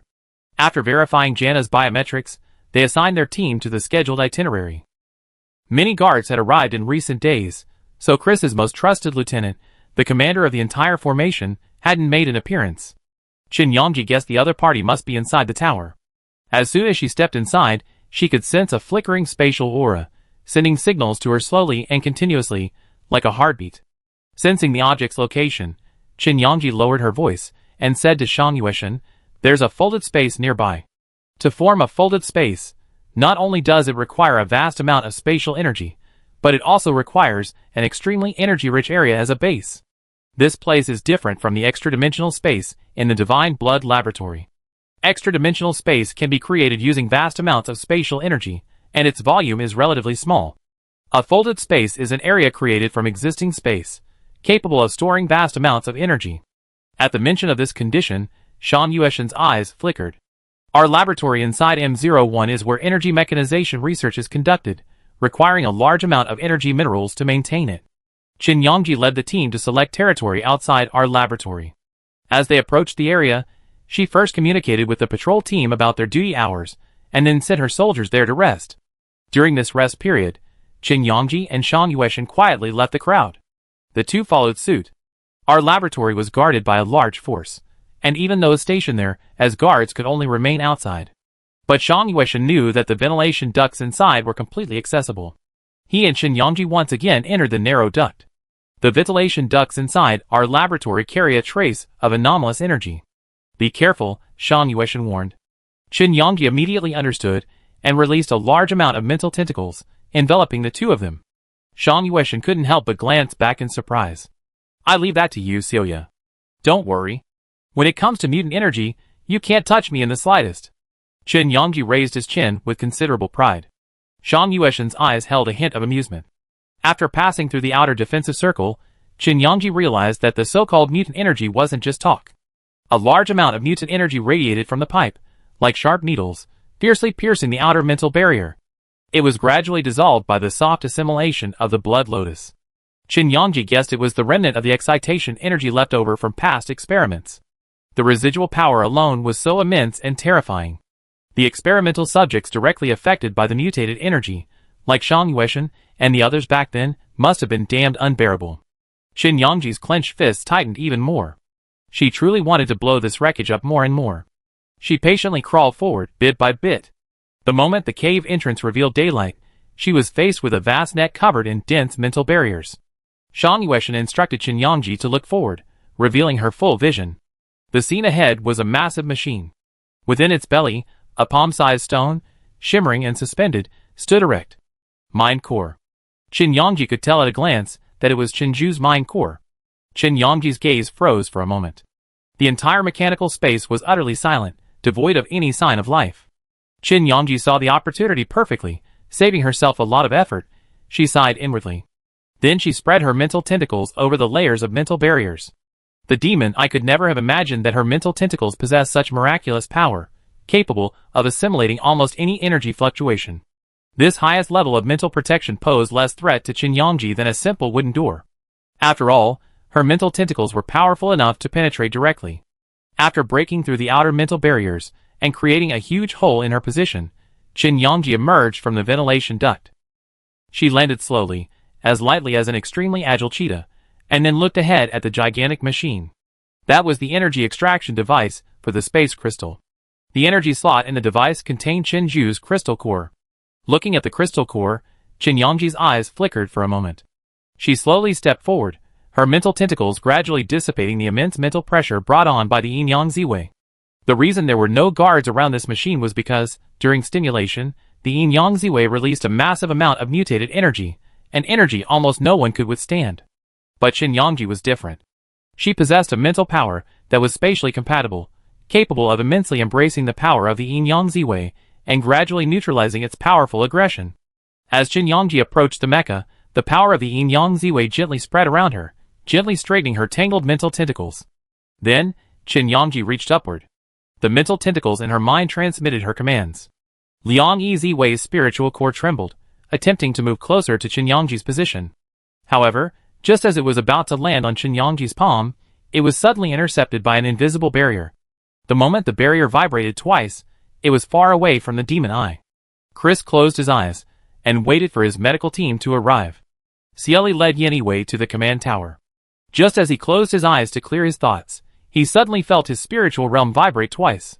Chris suddenly opened his eyes. No! He frowned and began to slowly explore the power of his spiritual realm.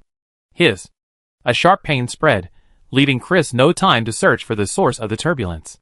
Just then, Cieli arrived with Yanniwei. Commander, Master Yanniwei is here. Chris paused, his eyes darkening slightly, as he saw Cieli bowing before him. He then waved at him, understood. You can go back and get back to work. Cieli bowed his head respectfully. Yes. He made way for Yenwei to enter, her head held high. Commander Chris, your mental turmoil is increasing. We're running low on the supply of soothing potions. When will the deal with Tula take place? Yenwei, as usual, inquired about the Demon Eye Research Institute's transactions, a symbol of her power. Chris, with a splitting headache, simply hummed, "It'd be done soon." No rush. Tula is a major pharmaceutical galaxy, but its operations in the unknown star field are severely disadvantaged. The Demon Eye's plan this time is to use the harvest from the unknown star field to trade with Tula for a production line for mental soothing potions. It's a bit ridiculous. Frontline soldiers risked their lives, entering an unknown, perilous star region, believing they were bringing back the resources of an entire galaxy, only to have Chris use them to pay for his own mental breakdown. Yen-Yi nodded slightly and began injecting him with a soothing potion. The moment the soothing potion was injected, Qin Yongji felt waves of power surrounding his mental core, a vast mental network woven by a vast command. Looking at that chaotic energy, it must be Chris. Qin Yongji curled his lips in a smile. Just in time. She could slowly activate the collapsed core. Since Chris's energy is here, let's start with it. Qin Yongji's mental tentacles suddenly detached from his body and began to charge fiercely at the vast mental network. Ah! At that moment, Chris, in the Demon Eye's command tower, suddenly erupted with a tremendous roar. The veins on his neck bulged, his face a crimson purple, as if he were suffocating. Bloodshot veins clung to his eyes, making them look incredibly terrifying. Yenwei was startled. He immediately released mental energy toward Chris to channel his energy. However, the man seemed to have entered a state of frenzy, convulsing all over and uncontrollably banging his head against the wall. The energy within the mental realm was so frenzied that Yenwei felt as though he were being torn apart by the frenzied mental tentacles, as soon as his mental power penetrated it. Almost instantly, Chris briefly broke free from the entanglement of the frenzied energy, his crimson eyes glaring at Yenwei. You did. What? Yenwei was utterly panicked, shaking her head. I didn't do anything, how could this happen? Shelley heard the deafening roar. He clenched his hands suddenly, his heart pounding. It was coming. He knew the mental breakdown Qin Yongji had spoken of was imminent. However, Chris was incredibly lucky.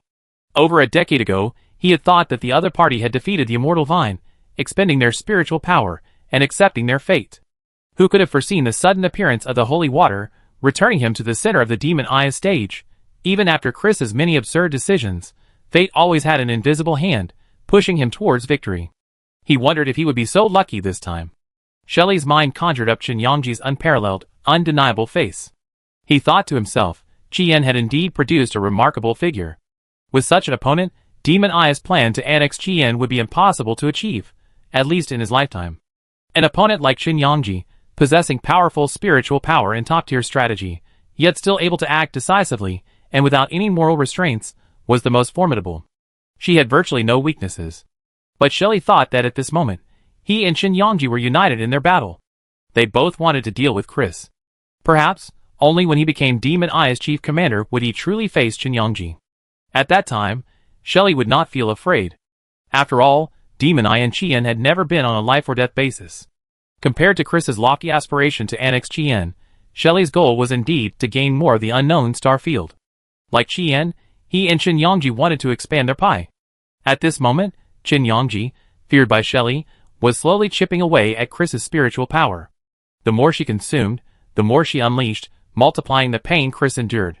At the moment the entire spiritual network collapsed, Chris, far away in the Demon Eye, suddenly fainted. A massive burst of spiritual power erupted from his body, nearly blasting away Yenwei and the others nearby. It was at this moment that Shelley and Chris's confidant arrived with their team. Seeing the commander's state, the confidant immediately imprisoned everyone nearby. Yenwei was somewhat bewildered, but murdering the commander was a heinous crime within the Demon Eye, a crime punishable by death. Even as the highest leader of the Institute, she could not escape the punishment of the Demon Eye court, and was forced to be detained by Shelley and his confidant. At the moment the demonic eye underwent a dramatic transformation, Qin Yongji grasped the spirit core that flowed from the machine. Once she had the spirit core in hand, she attached a button bomb to the machine. Then she swiftly returned to the ventilation duct. Go, go, go, hurry! Qin Yongji urged. Without the spirit core's energy support, the folded space around the machine would quickly dissipate, and the space inside would almost overlap with the space outside. If they didn't move quickly, they might face the demonic eye's forces the moment the space collapsed. But Shan Yueshan and Qin Yangji were not the type to procrastinate. They immediately sprinted along the ventilation duct. They successfully exited the laboratory's outer structure before sunset. The moment they left, Qin Yangji heard the hurried marching of troops throughout the laboratory. Hurry! She pulled Shan Yueshan aboard the aircraft and sped towards the starport. Just before leaving, Qin Yangji didn't forget to detonate the button bomb. Just as they set sail, two rapid explosions suddenly erupted below.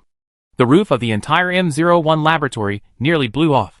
Inside the laboratory, looking at the area blasted to countless pieces, the Demon Eyes commander's face was ashen, as if his soul had been drained away. Search! Search the ground! A flash of panic crossed his face. Others didn't know, but he knew full well that there was a space crystal core inside. It could produce a steady supply of space crystals. Once they made this jump into the unknown star region, they could also obtain the structure of the jump device. Then, they could freely enter and exit the unknown star region. The Demon Eye's development into the first star system was just around the corner, and now, the device that generated the space crystal exploded, and the crucial spiritual core within it suddenly disappeared, and just as Qin Yangji was returning from the starport, the star network suddenly bombarded with announcements. Demon Eye Commander Chris was on the verge of a mental breakdown. Qin Yangji's computer flashed twice, and he received a message from Shelley. Transaction completed. I hope you keep your promise. After seeing this message, Qin Yangji immediately logged onto the star network and read the headlines. In addition to Chris's mental breakdown, there was also news that Yin Yiwei was imprisoned on suspicion of murdering the main commander. The Demon Eyes tests failed to detect the spiritual component in the mitigating potion, but they did detect an abnormal concentration. Yin Yiwei was immediately detained, accusing him of using a high-concentration mitigating potion to stimulate the main commander's spiritual domain. Some even espoused conspiracy theories, claiming that Yin Yiwei had defected from the Demon Eye in order to endure hardships, waiting for an opportunity to eliminate the Demon Eye's main commander and pave the way for Qi Yin. These words truly disgusted both sides. As soon as Qin Yangji logged off the star network, she received a message from Zhuokan.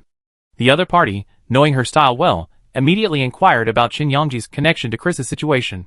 Qin Yangji smiled and playfully replied, "Guess?" Zhuokan sent a speechless expression. "Where are you going? Do you need help?" Qin Yangji: "No, Qi Yin sending someone to help at this time clearly indicates that Chris's situation is related to us." She was still cautious in this regard. The demon I was in chaos right now, and they probably had no time to care about Qi Yin. In other words, barring any unforeseen circumstances, the order for entering the unknown star region would be determined. As Qin Yangji was about to enter Qian's range, she told Zhuokan that she had obtained Chen Zhu's spiritual core. The spiritual core lay in Qin Yangji's palm. She gazed at the crystal clear, transparent core, as if she could see Chen Zhu's face reflected in the crystal.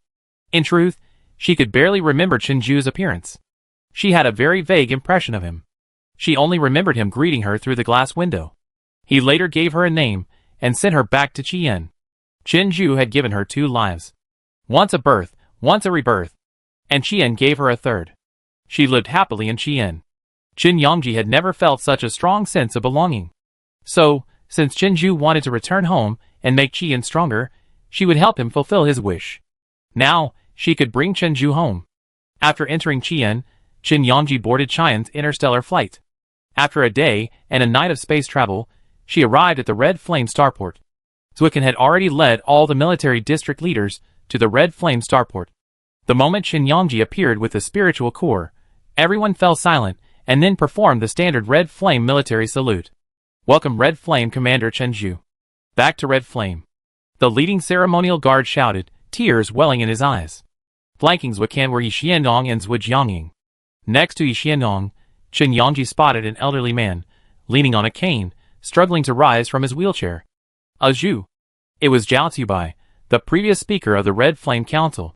He had grown old and shrewd, looking like a man nearing death. Ever since Chen Zhu's death, the old man had grown increasingly weaker. That was the student he treated like a daughter. Zhu Jiangying's face was filled with even greater sorrow. Qin Yangji knew him. If it weren't for that accident, after killing Red Mistletoe, Qin Zhu would have returned to Qian, held a wedding banquet with him, and become a legitimate couple, and then given birth to their own child. Instead of having her genes extracted and a monster like her fabricated. But Chen Zhu didn't think she was a monster. She said she was his daughter. Before dying, Qin Zhu had wanted to send her to the safest place. For some reason, Qin Yangji's eyes suddenly filled with tears. She wasn't really a tearful person. Tears didn't accomplish anything, but they seemed to express a wealth of emotion. But today was truly a wonderful day. Qin Yangji felt she shouldn't cry. She tugged at Qin Zhu's spiritual core. Amidst the crowd's greetings, he held it in his arms and walked step by step toward the monument to the martyrs. Originally, Qin Yangji wanted to give it to Zhu Jiangying, but Zhu Jiangying and everyone behind him wanted Qin Yangji to take her with him. As it must also want to see what you look like when you grow up. Everyone thought so. This was the child Qin Zhu would protect even in times of danger. Even though she was born in darkness, from the moment she set foot on Qian's territory, she was a child of Qian. Qin Yangji also saw Mingjuan's mother. She was among the crowd, smiling gently at Qin Yangji. Qin Yangji then mustered her courage. She knew that the moment a spirit core resonated with a spirit, it would take on the appearance of the one born. That was the most profound memory a living person could ever have. Everyone had come for this very reason. They all wanted to see Qin Zhu again. The living Qin Zhu. And Qin Yangji, as Qin Zhu's bloodline, was the only one who could resonate with her spirit. The moment Qin Zhu's spirit core was placed on the monument to the martyrs, Qin Yangji unleashed his own spiritual energy. A dazzling white light erupted from the massive monument. Then, a gentle female figure appeared on the screen. Zhang Xiao, mingling with the crowd, saw this scene. Her fingers suddenly moved slightly, and her eyes flashed with blazing surprise. That was Qin Zhu's child. No wonder he looked so similar to her. She suddenly felt a moment of relief. No wonder she felt a moment of daze when she saw Qin Yangji's eyes. The moment she uttered Qin Yangji's name, Zhang Xiao suddenly realized something and looked up. It was a scene of Qin Zhu staring at a tiny baby in the laboratory through a glass window. That was the first time Qin Yangji saw herself. She was surrounded by countless mechanical instruments, looking like a monster surrounded by machines. Yet Qin Zhu's eyes were gentle, filled with a kind of unspoken love. Qin Yangji saw herself shouting something at her. She knew. It was Mom. Everyone at the institute had been trying to teach her to speak. Yet Qin Yangji had never spoken since she was born. She still had plant instincts. But the moment she saw Qin Zhu, she realized she was human, not an alien plant. So she called her Mom. Qin Yangji witnessed the wariness in Qin Zhu's eyes turn into disbelief, followed by endless guilt and pain. She felt like she had harmed a newborn. Those beasts had used her genes to create a child, yet they used her as a test subject. Qin Yangji was a newborn child. She deserved to grow up happily under the care of her parents, not suffer such inhumane abuse. Then, Qin Yangji saw Qin Zhu's tearful smile. She breathed on the windowpane, drawing a small sun. The scene shifted. A massive mecha cradled a tiny baby. Don't be afraid, Mommy will take you home, she said to Qin Yangji in her arms. The white light expanded like an exploding white dwarf, enveloping Qin Yangji completely. Then, gradually squeezing her, it teleported her through the busy space to Qin Zhu's anchor point. She returned Qin Yangji to Qian. However, what Qin Zhu hadn't anticipated was that Qin Yangji, at that very moment, also wanted to save her. The immense space-time force that erupted from her body instantly distorted the current, sending her into a turbulent flow. Amidst this turbulence, she descended to the world of Yinzhou. It was precisely because of this world, completely free of alien energy, that Qin Yangji was able to suppress the power of the red mistletoe and truly exist as a human. Then, at the moment of her unleashing power, the spatial anchor reopened space-time and returned her to red flame. Perhaps Qin Yangji wasn't yet adept at controlling her power at the time, so she landed on planet 526 instead of red flame. Fortunately, she ultimately returned to the red flame. Every scene that etched itself deeply in Qin Zhu's memory was related to Qin Yangji. The final scene that emerged was the moment she named Qin Yangji. All the soldiers who witnessed this scene were stunned. Qin Yangji. This is it. Qin Yangji felt countless gazes fixed on him. Even Wei Xian and the others widened their eyes in surprise. Qin Yangji. Suddenly, he desperately wanted to know something. Qin Yangji accepted these gazes with an expressionless face. As Qin Zhu's shadow grew transparent and was about to dissipate, Zuikan turned around and looked at the two people around him. Zhao Tsubai and Zhu Jiangying were already sobbing uncontrollably. Commander Qin Zhu has returned. Speaker Zhao, please take care of yourself. How can she rest assured if you're like this?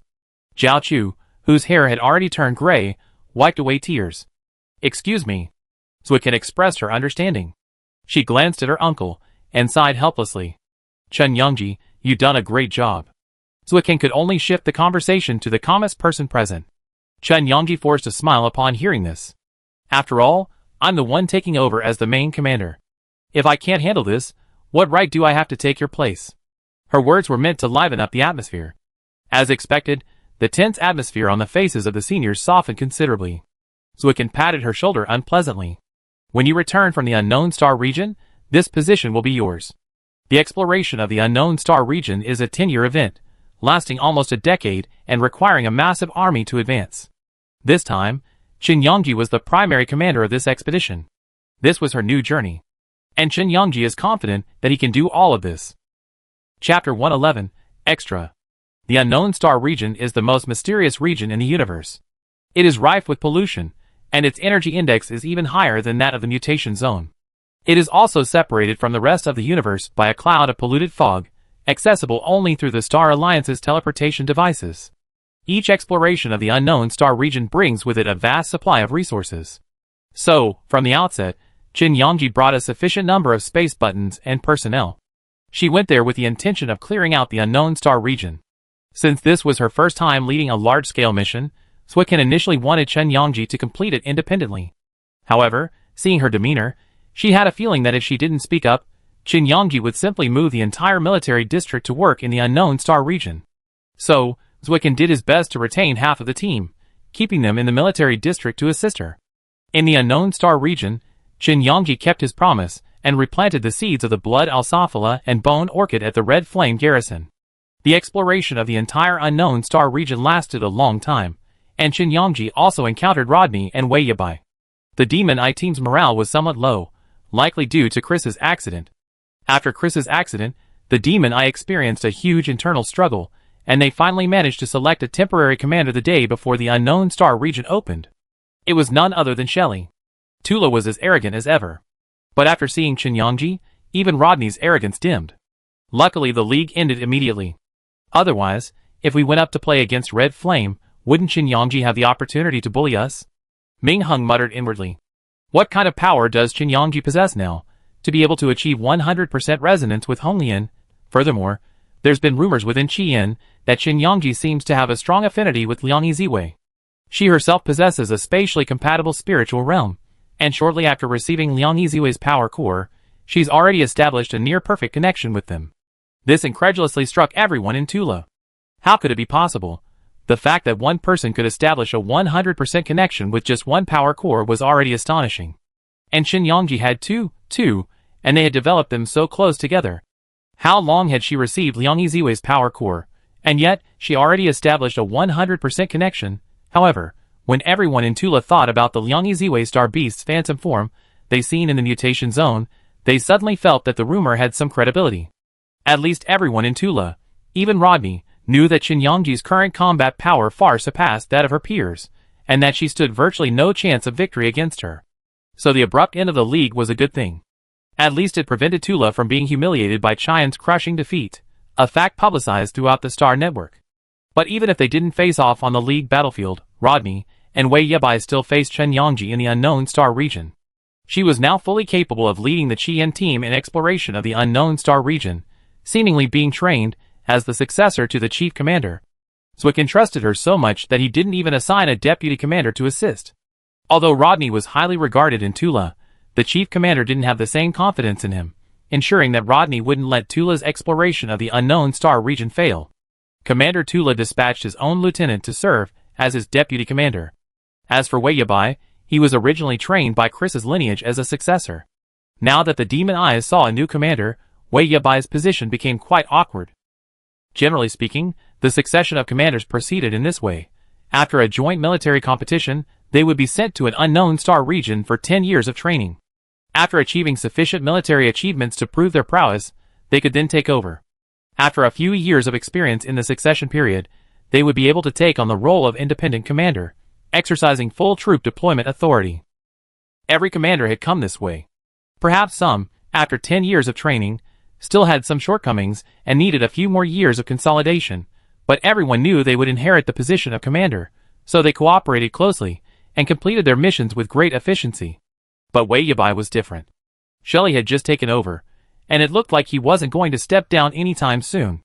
If he couldn't take the position this term, and if there wasn't a strong leader in the next term, then his chances of taking the reins were relatively high. However, if Cieli developed his own group of individual commanders in the next term, Wei Yabai's position would become even more awkward. He wanted to prevent himself from succeeding the position of leader. So, this time, after Cieli dispatched a specialist to assist Wei Yabai, most of the Demon Eye team followed the orders of that lieutenant, not Wei Yabai. Essentially, he was sidelined. This position was quite awkward. However, this was actually a good thing for Chen Yongji. The more intense the internal struggle within the Demon Eye, the more Qi Yin would benefit from it. What good was that? After all, the resources in the Unknown Star region are limited. Taking more Demon Eyes means taking less from Qi Yin. During the 10-year open period of the Unknown Star region, Chen Yongji's harvest was immense. She brought back nearly 10 resource planets worth of energy for Qi Yin, even a vast amount of energy minerals. She even shoveled down entire mountain ranges and brought them back, ready to be transplanted into the mutation zone to further nourish the minerals. Even Zwicken was impressed by this kind of harvest. Not only that, Zwicken sensed that Chen Yongji's 10 years of training in the Unknown Star region had calmed her down considerably, making her less outgoing. The trust her soldiers placed in her was also unexpectedly strong. Furthermore, Chen Yongji brought back a significant bounty. She forced her along the Star Beast sequence, slaughtering her way through, essentially slaying every single one of the top 10 star beasts and alien plants. A tiny red mistletoe sprouted in an unknown star region. Although it was a new species, Chen Yongji knew intellectually that she shouldn't blame it for the separation of the blood cattail and the blood tree ferns. However, emotionally, Chen Yongji couldn't conceal her dislike for the red mistletoe. Fortunately, the red mistletoe wasn't yet fully grown. Even though it wasn't difficult to handle, she pulled it out anyway. This led her to discover a vast energy vein beneath the mistletoe's roots. Chen Yongji dug it out along with the roots. You wouldn't know until you dug, but you did find something. Before the red mistletoe died, it left behind a half-dead seed.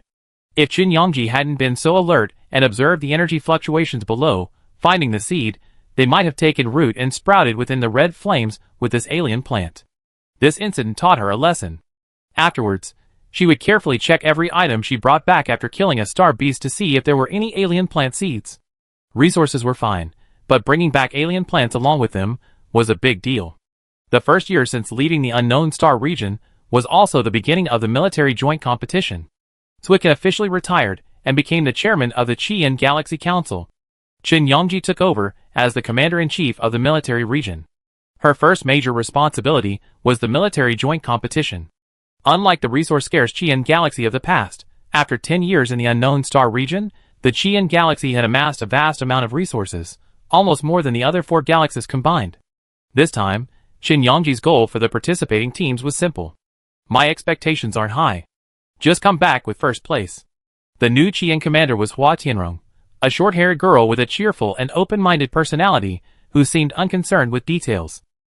Chen Yongji was her idol. In her own words, she had watched Chen Yongji command the slaying of Liang Yiziwei, and so she plunged into the command department. Her dream was to emulate Commander Chen Yongji and prove her prowess by placing in the top 10.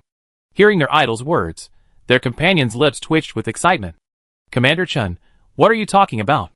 Commander, say something. Hua Tianrong stared at Chen Yongji, her eyes gleaming with joy. Hey, Commander Chen thinks I can take first place. She believes in me. Suddenly, her whole body trembled. She held her head high, as if she had triumphed in a fight, and declared with a high spirit, I fulfilled my mission. Her teammates covered their faces, unable to bear the sight. Come on, is first place that easy? Does he really think everyone is Chen Yongji? The Demon Eye's commander this time is Mu Fanong, handpicked up by Cieli. As expected, Cieli values him highly. He's already led them through several missions in the mutation zone, creating a reputation that rivals even Wei Yabai's back in the day. The speaker was Ruan Wenqing. After Chen Yongji took over as chief commander, his core team members became veterans of the military region. Zhu Jiangying and Zwicken resigned together. In his words, they were going to the parliament to fight for Chen Yongji's territory. When you arrive at the parliament, you understand that sometimes, making things clear with those council members is more difficult than fighting a star beast. But it doesn't matter. Your uncle and your master will go to the parliament and fight for your say. When you arrive, your words will carry much more weight. Chen Yongji didn't stop him. On the contrary, she was very happy to see it happen. Uncle Zhua, you and your master should keep up the good work. I have a bad temper, And if I can't have my say in the parliament, I'd be sharpening my sword. She wasn't being polite at all. Qin Yongji was speaking the truth. She didn't like the twists and turns between politicians, so don't bother her with them. She only cared about two things, the process and the results. So, she sent her two seniors to clean things up. Zhuo Jiangying and Zwicken laughed. Zwicken had anticipated this. I told you she'd say something like this. Qin Yongji was the kind of reckless man who would slam the table and call her plan for the Demon Eye invasion too peaceful, declaring, kindness is no match for war. If she knew how to be polite, she wouldn't be herself. He Xiandong was quite impressed by Qin Yongji's attitude. That's how we should treat the parliament. I said it before, and you still say I'm demanding. Look, Little Qin thinks the same thing. Zwicken glanced at the two like-minded people speechlessly, a bad feeling building in his heart. Qin Yongji, don't try to copy everything. Especially Commander Yi's hands-off approach. If you dare leave the job to me once you're the chief commander, I have you retrained. Qin Yongji suddenly felt guilty, and silently sent a message to Shang Yueshan, asking her to return all the proposals she was about to submit to the parliament. She laughed dryly. How could that be? I'm not that kind of person. You better be. Zwicken expressed his disbelief. Very well, Commander's plan wasn't working. Qin Yongji began to scout for strong men from his immediate area. Although the joint military competition was just a competition, Qin Yongji hadn't anticipated the sheer volume of events involved. Various proposals were constantly being proposed, and there were also various frictions with other star systems that needed to be dealt with. Wan Wenqing alone wasn't enough. Qin Yongji even brought in Li Jingxian and Shi Zixin. If Wei Xian hadn't been so unreliable, she would have even considered bringing him in to do the hard labor. I don't want to be the main commander anymore. After a day's work, her mind was in a turmoil from reading through the proposals, and for a moment, Qin Yongji felt dizzy. She lay on the soft sofa, her hand slipping under Shang Yueshan's skirt, needing the delicious pleasure of sex to soothe her weary heart. Shang Yueshan's body tensed, not daring to move, staring at Qin Yongji with cold, pleading eyes. Li Jingxian's mouth twitched. That's enough, Xiaoan. Not only are you engaging in indecent behavior in public, but you're also making Xiaoye terrified. Qin Yongji chuckled twice, nuzzled Shang Yueshan's bulging chest muscles, and sniffed them like a cat before patting him with satisfaction. Be good. Wait until I come to pamper you tonight. Instantly, Shang Yueshan's entire body flushed red as if cooked. Li Jingxian covered her face. Qin Yongji made no secret of his obsession with male eroticism, even goading Wan Wenqing. Brother Wan, how are your muscles going? You need to work on it, or else Sister Xiaoxian. Wan Wenqing darted over, and quickly covered Qin Yongji's mouth. Alright, sir, give me some face. Don't yell before I even have a chance to express my feelings. Wan Wenqing lowered his voice. Qin Yongji gave him a look that said, you can't do this. Wan Wenqing exuded resentment. If you hadn't been constantly taking up my time, how could I have made no progress? Then don't ask me to review the proposal tomorrow. I have my life's most important matter resolved tomorrow. How could that be possible? Qin Yongji was anxious. No, don't rush. Wait until the league starts before you act. With so many proposals, she'd be exhausted. Qin Yongji finally understood why Zwicken had smiled so rarely when he retired. This position is truly difficult to sit in.